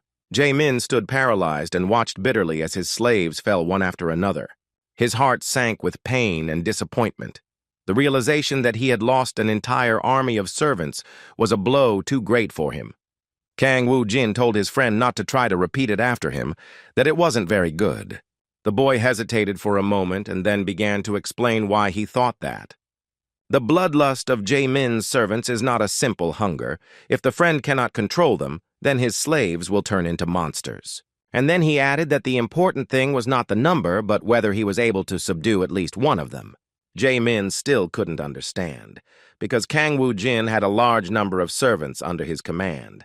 The boy explained that there are indeed many, but the skeletons and zombies are just pawns. And what about his family members? Then, in 20 years in Alphen, he only had 54 death knights. Jae-min looked down thoughtfully and said that he now understood what she was talking about. Kang Woo-jin patted him on the head encouragingly and smiled slightly, and then told his friend to relax and get rid of his delusions of grandeur. Hasn't he grown out of puberty yet? Jae-min smiled and looked at his friend in a way he was right. Jae-min began to grow as a vampire lord, and 3 days passed on Earth, and in Adrali, the day of the interview with the newly awakened arrivals arrived. A large number of people had gathered in the hall. Kang Woo-jin didn't expect so many people to come. There was noise everywhere, and the boy asked for silence so he could begin his speech. He announced that those he chooses today will become residents of the awakened Adrala. The young man used observation and analysis skills. He was able to see the subject's abilities, skills, and statistics. The boy chose several people he considered necessary to incorporate into his team. There were 23 people in total. He called them to come to the staff, and the rest could return home. But suddenly, the room began to shout indignantly. People did not understand why he did not even examine them and did not perform any tests. It is impossible to judge a person's ability just by looking at them once. People were constantly demanding that Kang Woo-jin give them a chance to prove themselves. The boy was silent for a few moments, thinking what to do. Finally, he said he was willing to give them a chance, and that each could show their best side. But the young man realized that he didn't have much time. Therefore, the test will not be long. If the one who wants to hold out against his assistant for 30 seconds, he will pass. Kang Woo-jin gave us his death knight. If any of the people couldn't defeat him, they would lose their lives. The man looked around the room and asked who among those present was willing to take the risk. He mentally said that such a risk meant putting his own life at risk. People whispered to each other, the shouts died down. Suddenly a man came out of the crowd and said sadly that he was ready to try. People looked at this guy in surprise. They recognized him because he was incredibly popular. They couldn't believe that this lone wanderer decided to join Kang Woo-jin's guild. After all, it was Kim Kang-chul himself, the number one, who developed his abilities from F level to AA before Kang Woo-jin appeared. The crowd looked at him in surprise, because this guy didn't belong to any guild, and it was unknown why he decided to join Adrala. Kang Woo-jin thought it was quite strange. When he looked with his observation skill, there was definitely no one with that level. But now, for some reason, he felt that this person was very strong and the owner of the AA rank. He said Kim Kang-chul was probably famous, so he decided to join Adral. However, he replied that wasn't the case and that he came to talk. Kang Woo-jin told him that in that case he could come later, that he was busy now. Kim Kang-chul assured that it wouldn't take long, just a few minutes. However, the director did not want to change his plans and ordered security to remove him from there. Several guards approached him and told the boy to leave on good terms, and that if he wanted to talk, he could send an official request for an audience with the director. However, Kim Kang-chul did not move from his place. A thought came to his mind. And a moment later, he expressed his proposal to Kang Woo-jin. The guy said if he could last 30 seconds against that Death Knight, he'd like to have a conversation. Kang Woo-jin said that Al-Assad probably looks like an easy target. This guy doesn't understand what he's getting into. The Death Knight's eyes flashed, and he said he would bring the master everything this man had in 30 seconds. The two heroes stood face to face, red energy enveloping Kim Kong-chul and a blue glow flickering around the Death Knight. His gaze shone with a bright light. He seemed very strong. Kim Kang-chul's stern eyes looked at his opponent, and there was not a drop of fear in them. Suddenly, a bright flash blinded everything in the area. The tension reached its peak. The guy ran towards the enemy with incredible speed. The Death Knight accepted the challenge and approached to attack him. However, Kim Kang-chul dodged the blow and quickly blocked it. Kang Woo-jin watched from afar and was amazed by this guy's skills. After all, he blocked Al-Assad's attack with his body. Kang Woo-jin doubted he had a body as strong as Baek Hyun, but this red matter surrounding his body was probably an ability. It was the first time I saw this, but the Death Knight had been steadily improving, so now he was at C rank. No matter what skills his opponent used, he was still only AA rank. Due to the level difference, it would be difficult for him to match up. However, Kim Kang-chul guessed that he was fighting a C rank creature. He said, "Doctor, James Toppler should have seen this." Kang Woo-jin couldn't believe what he was hearing. Could this man be related to the doctor? Meanwhile, the boy said that if he destroys his opponent now, his reputation will also be ruined. With these words, he grabbed his opponent and began to squeeze his hand tightly. Kang Woo-jin constantly observed what was happening, but he noticed an extremely strange phenomenon. After all, Kim Kang-chul's level was constantly fluctuating and could change every few seconds. This discovery really surprised him. It was the first time he had met a person with such abilities. Meanwhile, his knight had already lost his limbs in this difficult duel. His eyes widened, for he was sure of his victory, yet this young man was able to overcome him.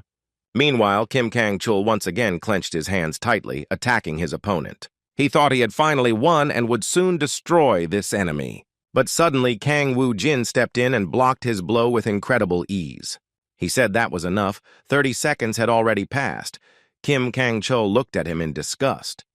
The fighter thought that this guy had so easily blocked his attack, for which he had gathered all his strength. Meanwhile, Kang Woo-jin turned to Al-Assada and told her they would see each other later. Kim Kang-chul asked, "What happens now since Kang Woo-jin said he would have a conversation with him?" The boy smiled and thought that this man knew James Toppler and also knew how to change the level. The conversation promised to be interesting.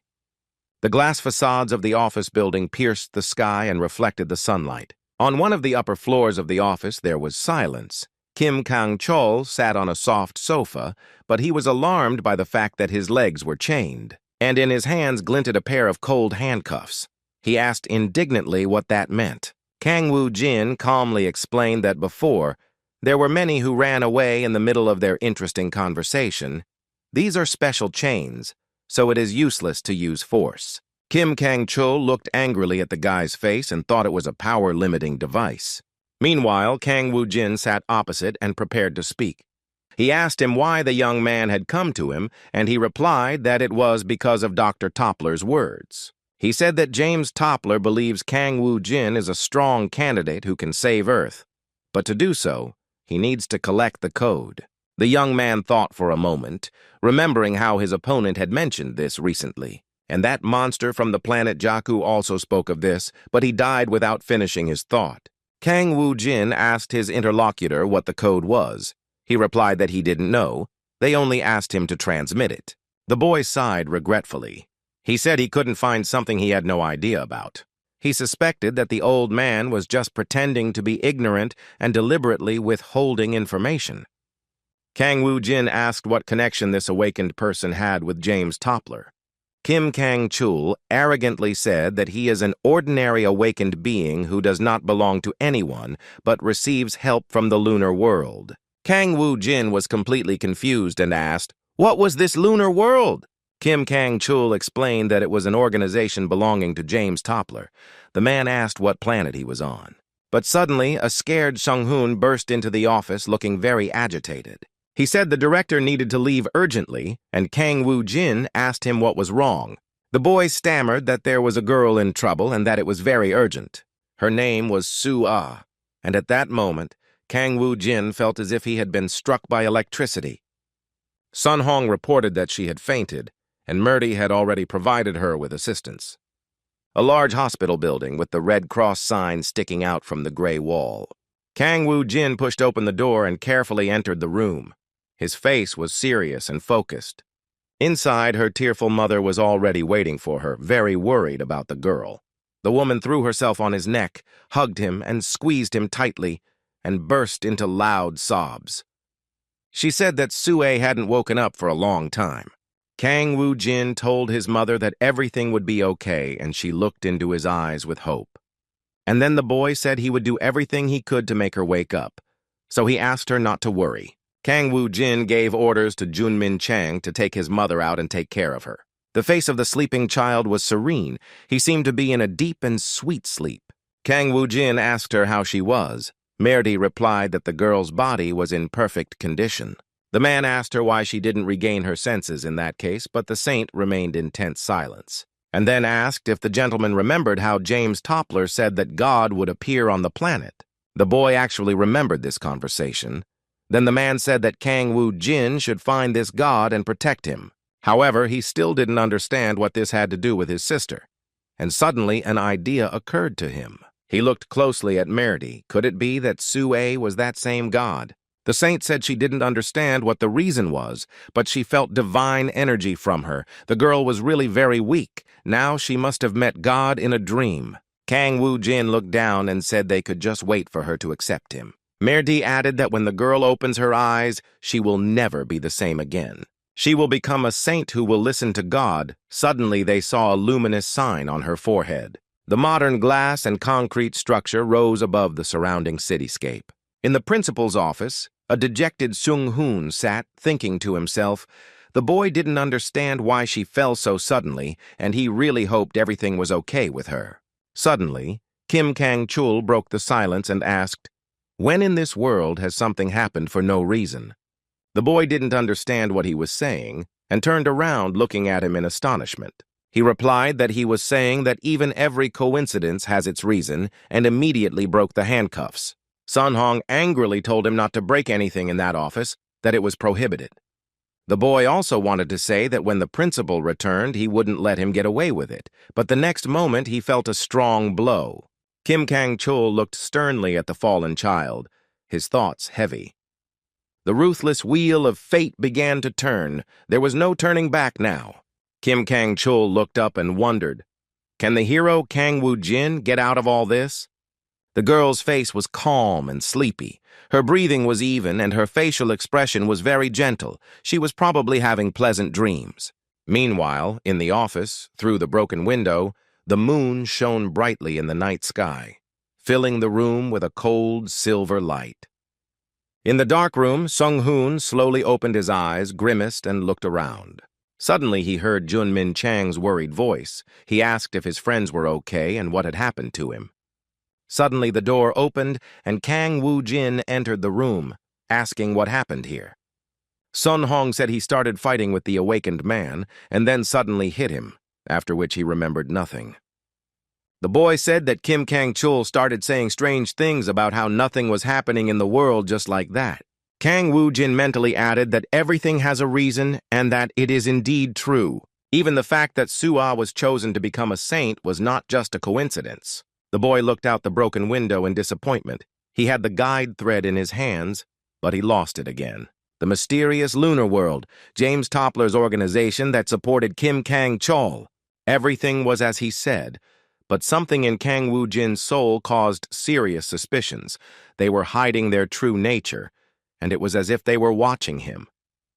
The boss told Sung-hoon to go see Merdi and ask her to fix it properly. And for Junmin Chan, there was also a very important task. The boy wanted him to find the awakened one who had escaped. Kang Woo-jin said that for this purpose it is possible to cooperate with Korea or use other methods.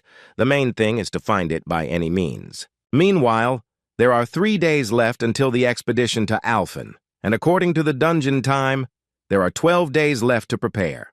Kang Woo-jin entrusted the training of 23 selected awakened to high soul, and the girl happily took over their training.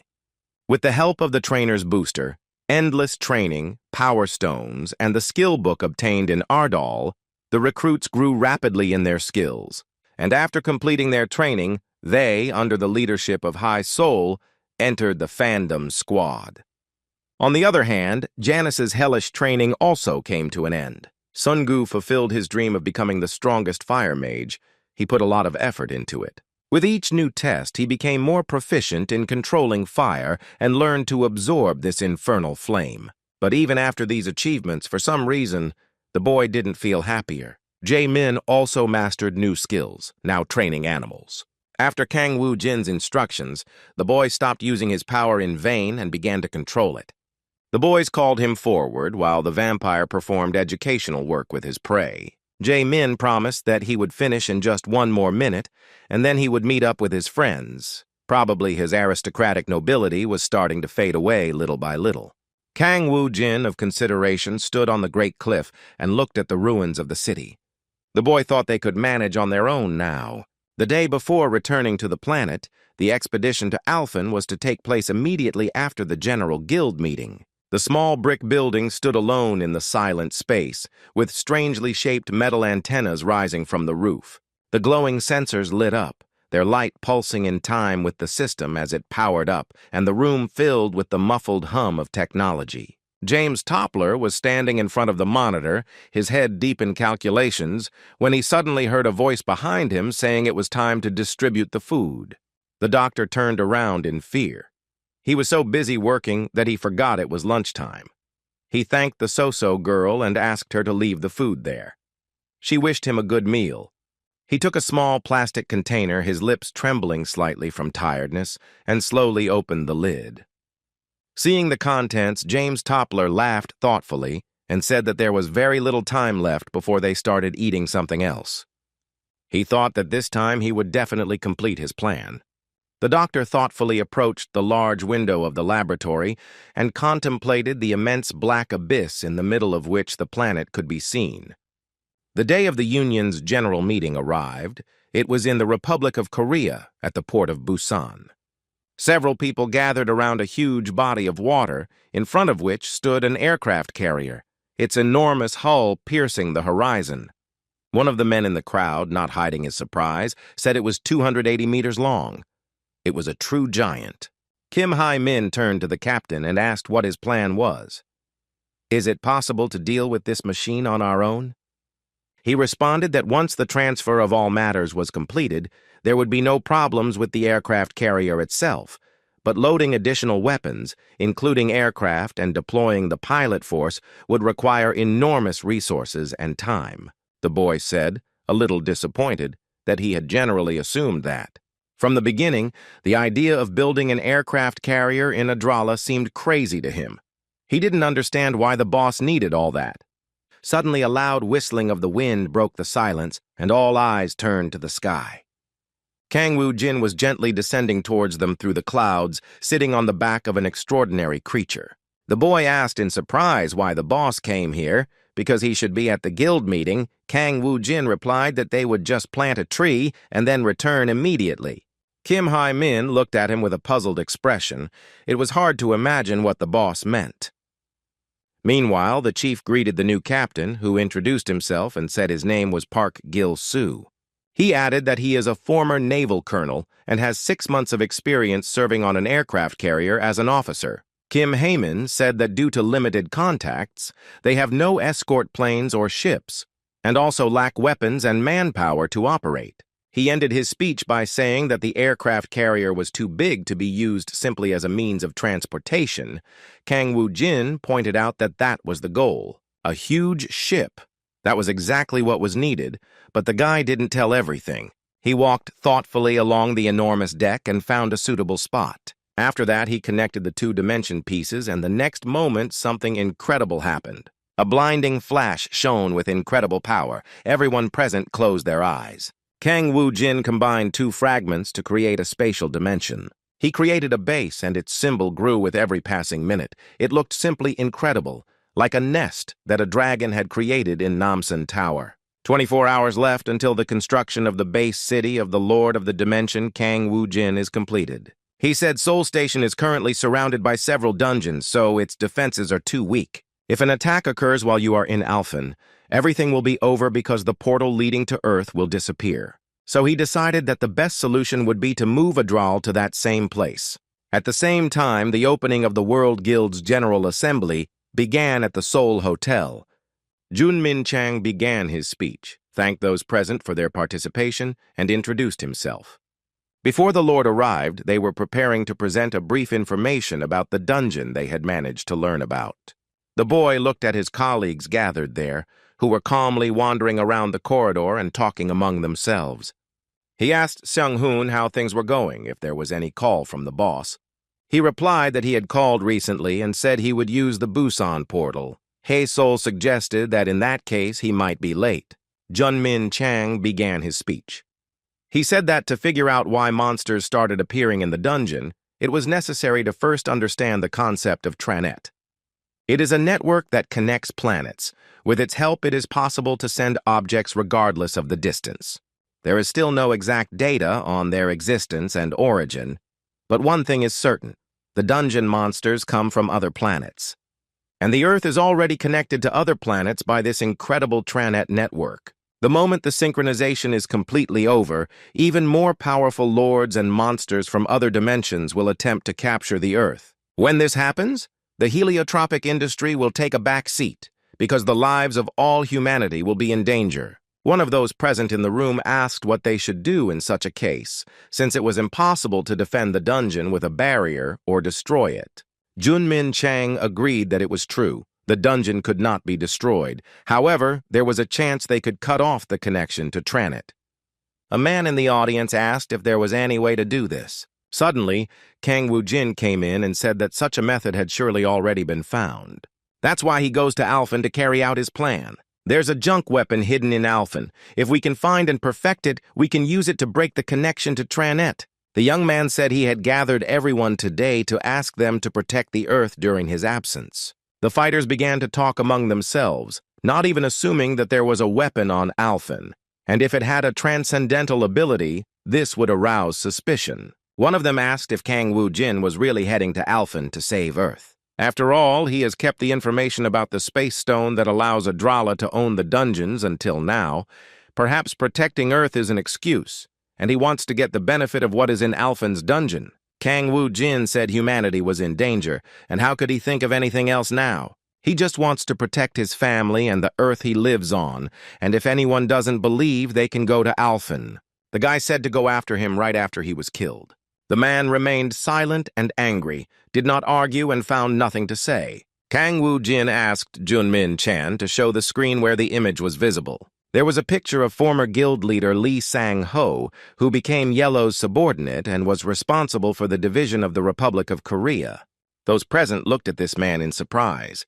They recognized the former guild leader of Hwarang, who, after provoking the Space Lord, deliberately caused the dungeon to split. After the reset, the monsters couldn't leave the dungeon for 30 days.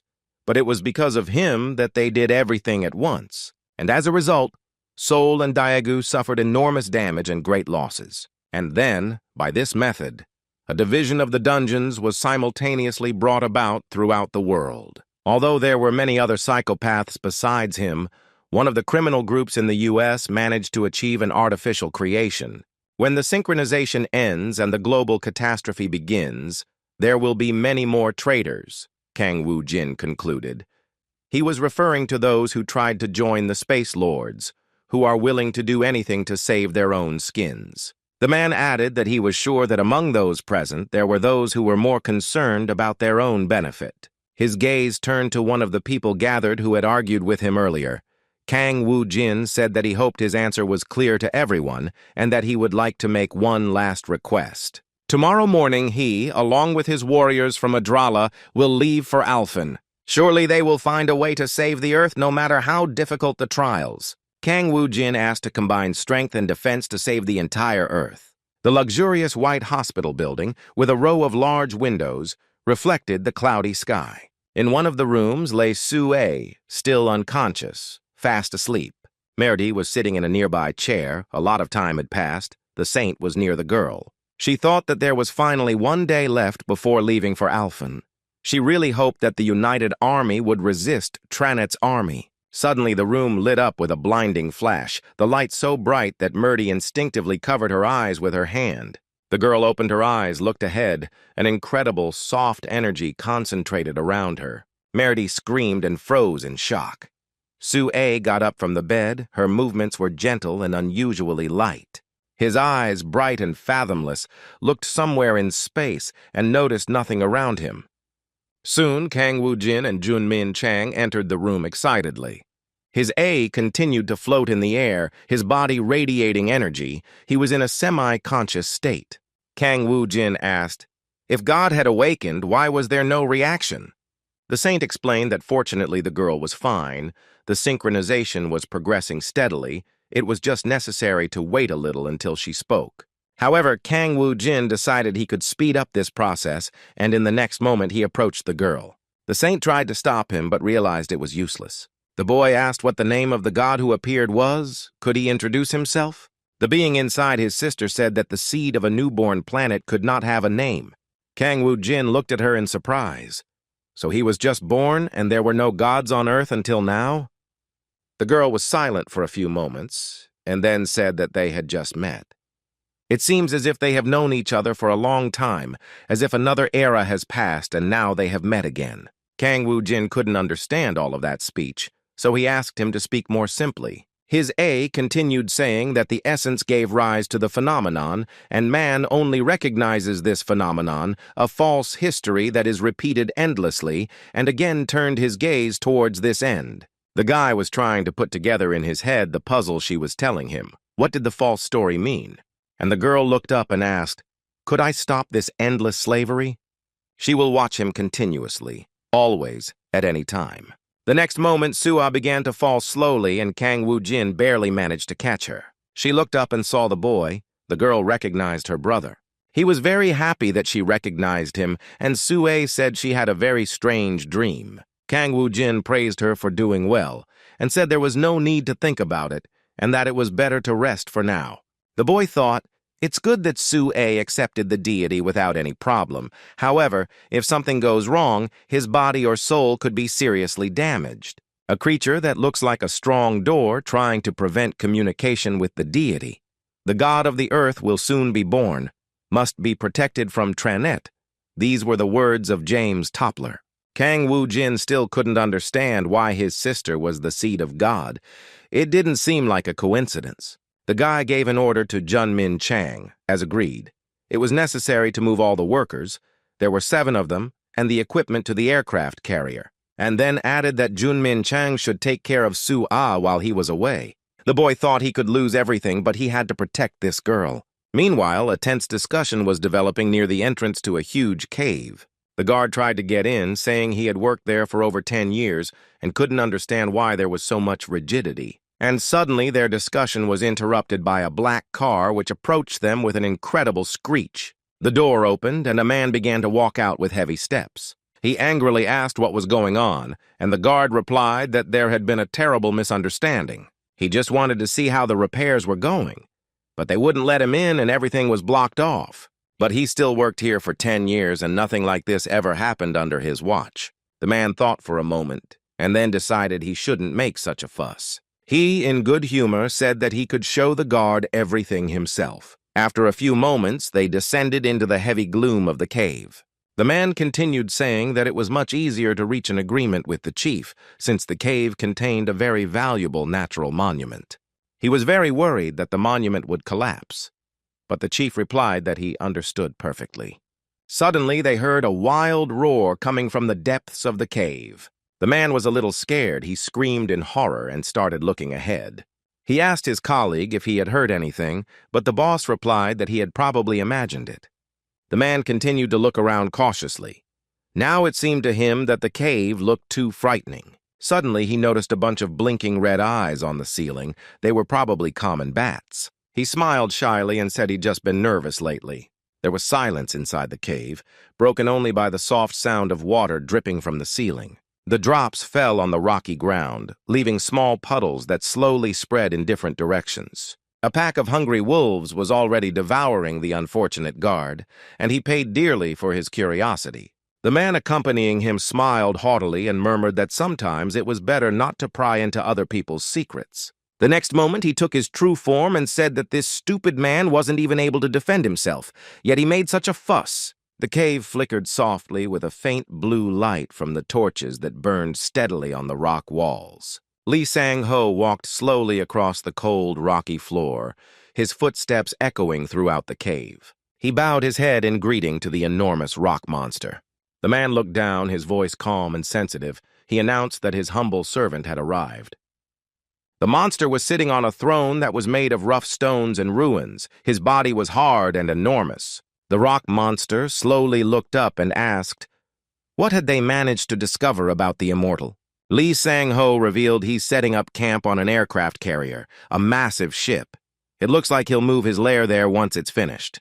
Titan scratched his chin thoughtfully, meaning this guy is planning to break out of the dungeons. Overall, he came up with a good idea. The monster asked if there was any other news.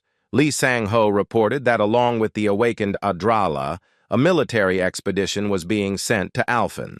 Suddenly, the monster became very worried. What was he supposed to understand? Would the guy really dare go to Alphen? The next moment, he laughed and said that Kang Woo-jin had probably decided to go look for the hidden code after all. And it's even good for them because for some time, this guy will not be on Earth. They have enough time to find God and destroy him. Meanwhile, the boys arrived at Alphen, the Temple of Roth. The place was in ruins and looked sad. However, Kang Woo-jin breathed the forgotten air with pleasure, which was incomparable to the earthly one. The boy said that he hadn't exhaled Alphen's air for a long time, and that now he felt a true ecstasy. Sungu said with disappointment that this was Alphen. Honestly, he didn't look very good. Kang Woo-jin looked at him. And then he said that the war lasted 200 years. Can we assume that after that there will be a habitable place left? And then turned to Merdi and asked her where they were. She replied that it was west of the Rada Plateau. If you go northeast from this place, you will find the old Ardal, and to the north are the lands of the United Forces. He then added that it is not known now how everything has changed because so much time has passed. Kang Woo-jin put his hand on her head and mockingly said that she forced him to come here herself, and now he suddenly started to worry. The man had already mounted his horse and was preparing to leave. He felt no fear, and said that it was necessary to move on, to the land of the United Forces. Merdi looked at him closely but did not dare to object. In the south of Alphen lies the great and powerful Borga Gorge. A huge flock of giant grasshoppers loomed on the horizon, their bodies covered in hard black scales. People fled in panic, trying to hide from the danger. Screams and footsteps could be heard everywhere. But the giant grasshoppers weren't far behind. They jumped at great speed, skillfully covering the distance and catching the people. Suddenly, a loud and powerful warrior's voice was heard, piercing the air, driving away panic and attracting attention. He was a man who fearlessly threw himself at the terrible insects, brandishing his weapon, his blows destroying the monsters. Far away in a shelter sat a woman carrying her son home, her body trembling with fear, her eyes full of horror. The hero's name was Tarek. He was a monk who worshipped Skia, the god of explorers. The man said they needed to run fast. They needed to get out of the gorge, and there they would meet the heroes. The boy looked up in horror, his eyes wide open and his breathing labored. Tarek felt the tension in the air and looked up to see one of the grasshoppers leap from a height again, its body heading straight for him. But the hero didn't lose his head. He quickly threw his weapon forward and confidently parried the blow, forcing the monster to jump back. Seizing the moment, Tarek counterattacked, directing his attack at the soft parts of the insect's body. The grasshopper fell to the ground with a thud, its giant body landing loudly. Tarek shook off the pressure and said that these creatures are very tenacious, but now is not the time to give up. People rushed through the narrow passage and hoped to escape from this nightmare. But suddenly the hero stopped. His face changed dramatically. He felt a vague anxiety. Tarek looked at the people who, despite their haste, began to slow down and stop. And the next moment, he realized that this stop was not accidental. In front of the crowd of people right in the passage, a new monster appeared, a huge creature with long tentacles that twisted in the air. Suddenly, the man realized that the path was blocked. They could not continue advancing until they defeated this new monster. The boy next to him suddenly began to tremble with fear and his face turned pale. When Tarek turned around, his gaze widened in horror. He saw how behind them, almost in the same place, some giant grasshoppers appeared again, ready to attack. The sounds of their powerful paws and the rustling of their wings grew louder and louder, like an approaching storm. The hero gritted his teeth and began to get angry, his face twisted with rage. He couldn't understand why they couldn't get rid of these creatures. The people were trapped, surrounded on one side by a tentacled monster and on the other by giant grasshoppers. There was nowhere to retreat, and the situation became even more desperate. Suddenly, arrows rained down from above, yellow and green sparks flashing against the dark night, their trajectory graceful. They fell upon the monsters with incredible speed. People raised their heads in horror. They looked at the sky but could not understand who or what was firing those shots. The arrows fell upon the monsters like enormous lightning bolts and accompanied their flight with bright flashes and powerful explosions. Soon, under the onslaught of the blow, the monsters began to disappear, their bodies falling and dissolving into the air. Torek realized that the danger had passed, looked up to find the source of this attack, and then said quietly that they had arrived. This was the last obstacle. The people finally breathed a sigh of relief and started shouting loudly that they were saved. Meanwhile, on the great rock was a man, Mr. Griom, and a green girl who looked like an elf, watching everything that was happening. Soon the people sat down wearily on the ground, dispersed into groups and began to talk quietly among themselves. Griom said everyone was very exhausted and needed time to recover, his partner adding that it would be difficult to move on. Tarek asked what happened to the team that went to attack the Goshushu base, and where are the rest of the people? The wizard said that the attack had failed, and that the survivors had gone to save the inhabitants of nearby settlements. Lord of the Elves. Itisha said that since this happened, it was necessary to take those who survived and go to the new lands.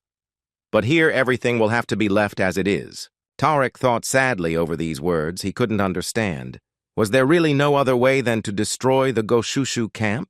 The heroes moved forward cautiously, trying not to draw unnecessary attention to themselves. Suddenly, Griom froze and became alert. He heard a strange noise from above, as if something massive was moving across the night sky. He looked up and noticed a huge creature floating in the sky, with a flock of giant grasshoppers moving with it, producing a shrill, buzzing sound. The monster opened its enormous mouth and abruptly descended. It was Ferris. The monster had a terrifying appearance, rushing downwards at great speed. The grasshoppers continued buzzing, their wings flickering in the dim moonlight, preparing to attack. A moment later, the insects hissed and aimed directly at the heroes. The monster ran after his flock, abruptly approaching the ground to fall upon the boys. Griom said they needed to get out of that place as quickly as possible, but his friend froze in one position. Itisha realized that if Ferris appeared here, unfortunately it would not be possible to save the others. Although the heroes will save them, they will all be killed. The unfortunate people were victims of these circumstances. The boy approached Tarek and asked him in a naive voice if no miracle could happen and everyone would die. For a while the man remained confused, wondering what to do. And then he said that Griom and Itisha had to go, and that he would stay and try to protect the rest of the people. And after that he stroked the boy on the head and said that they would not die because the monk Skia would remain with them.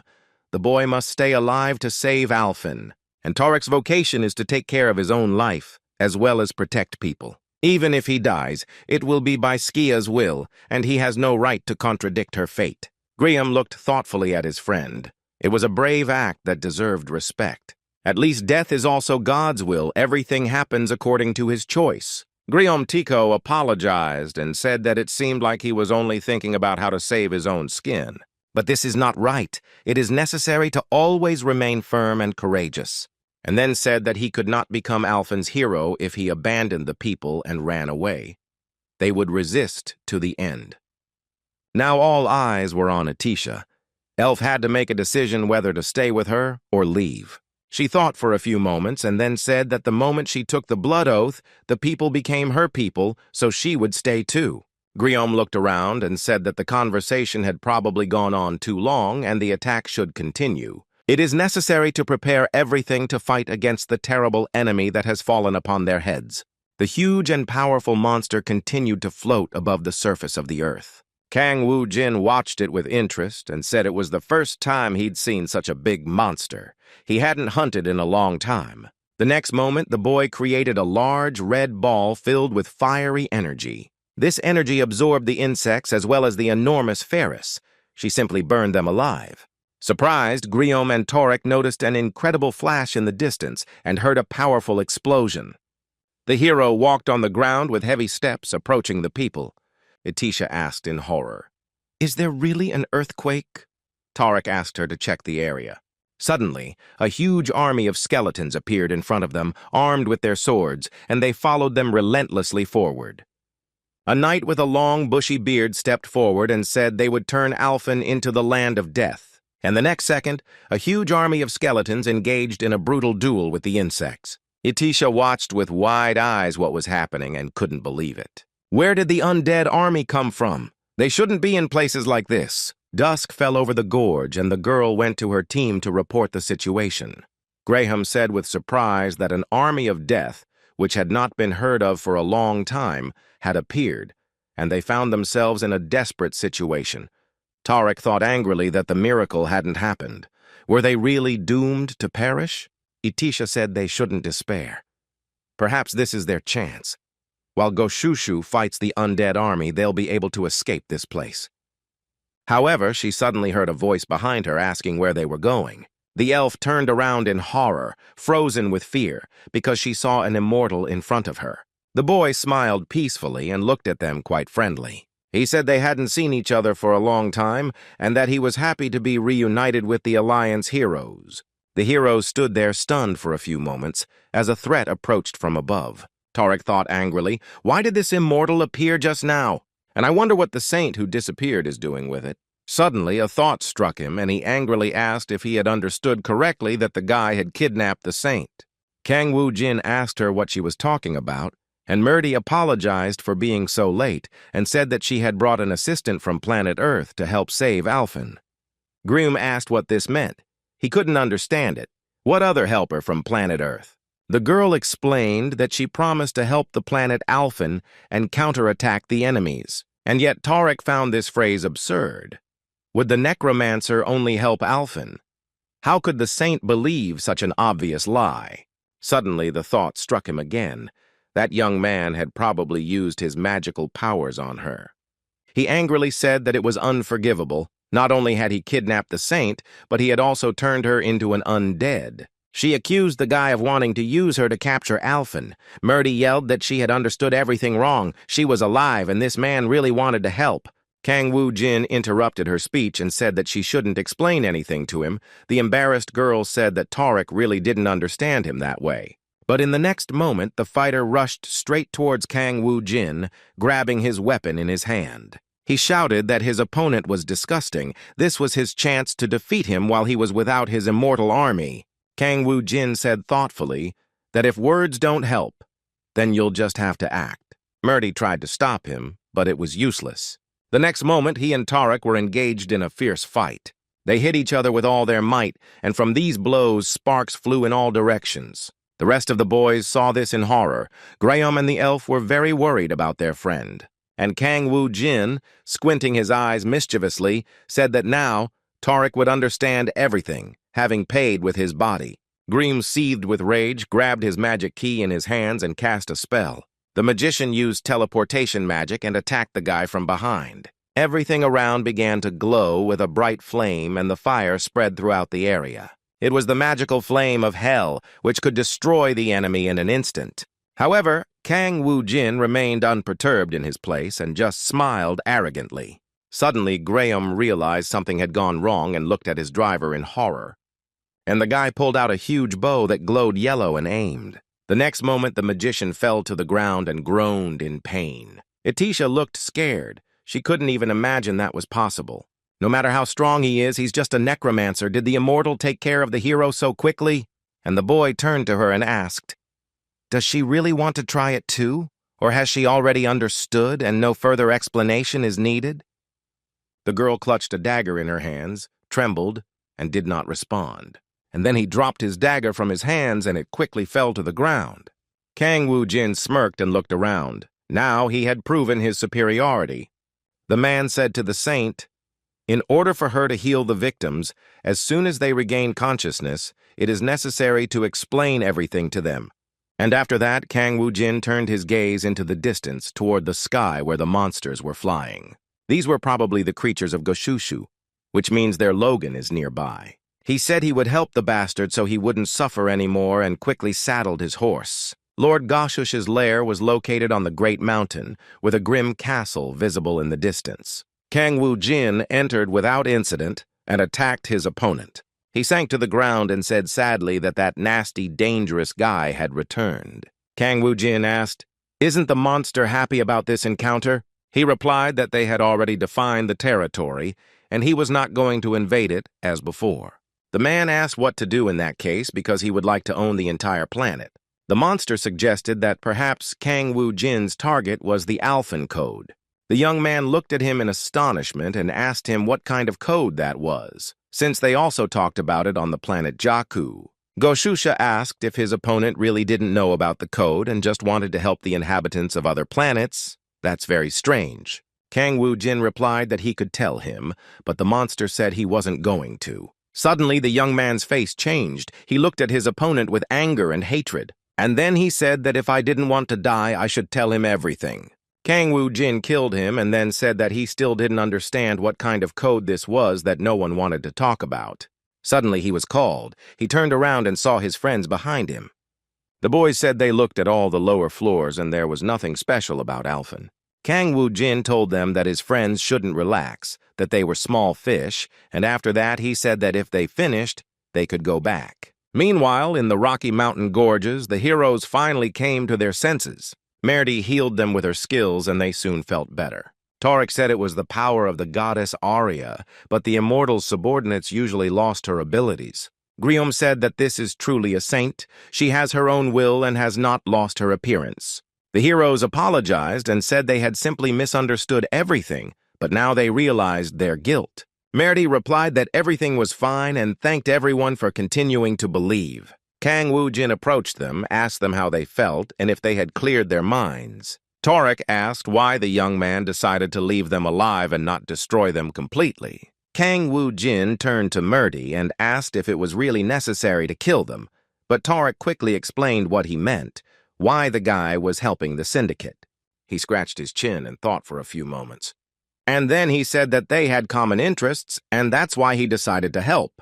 And then he said he was referring to a common enemy. This is the common thread of Tranet.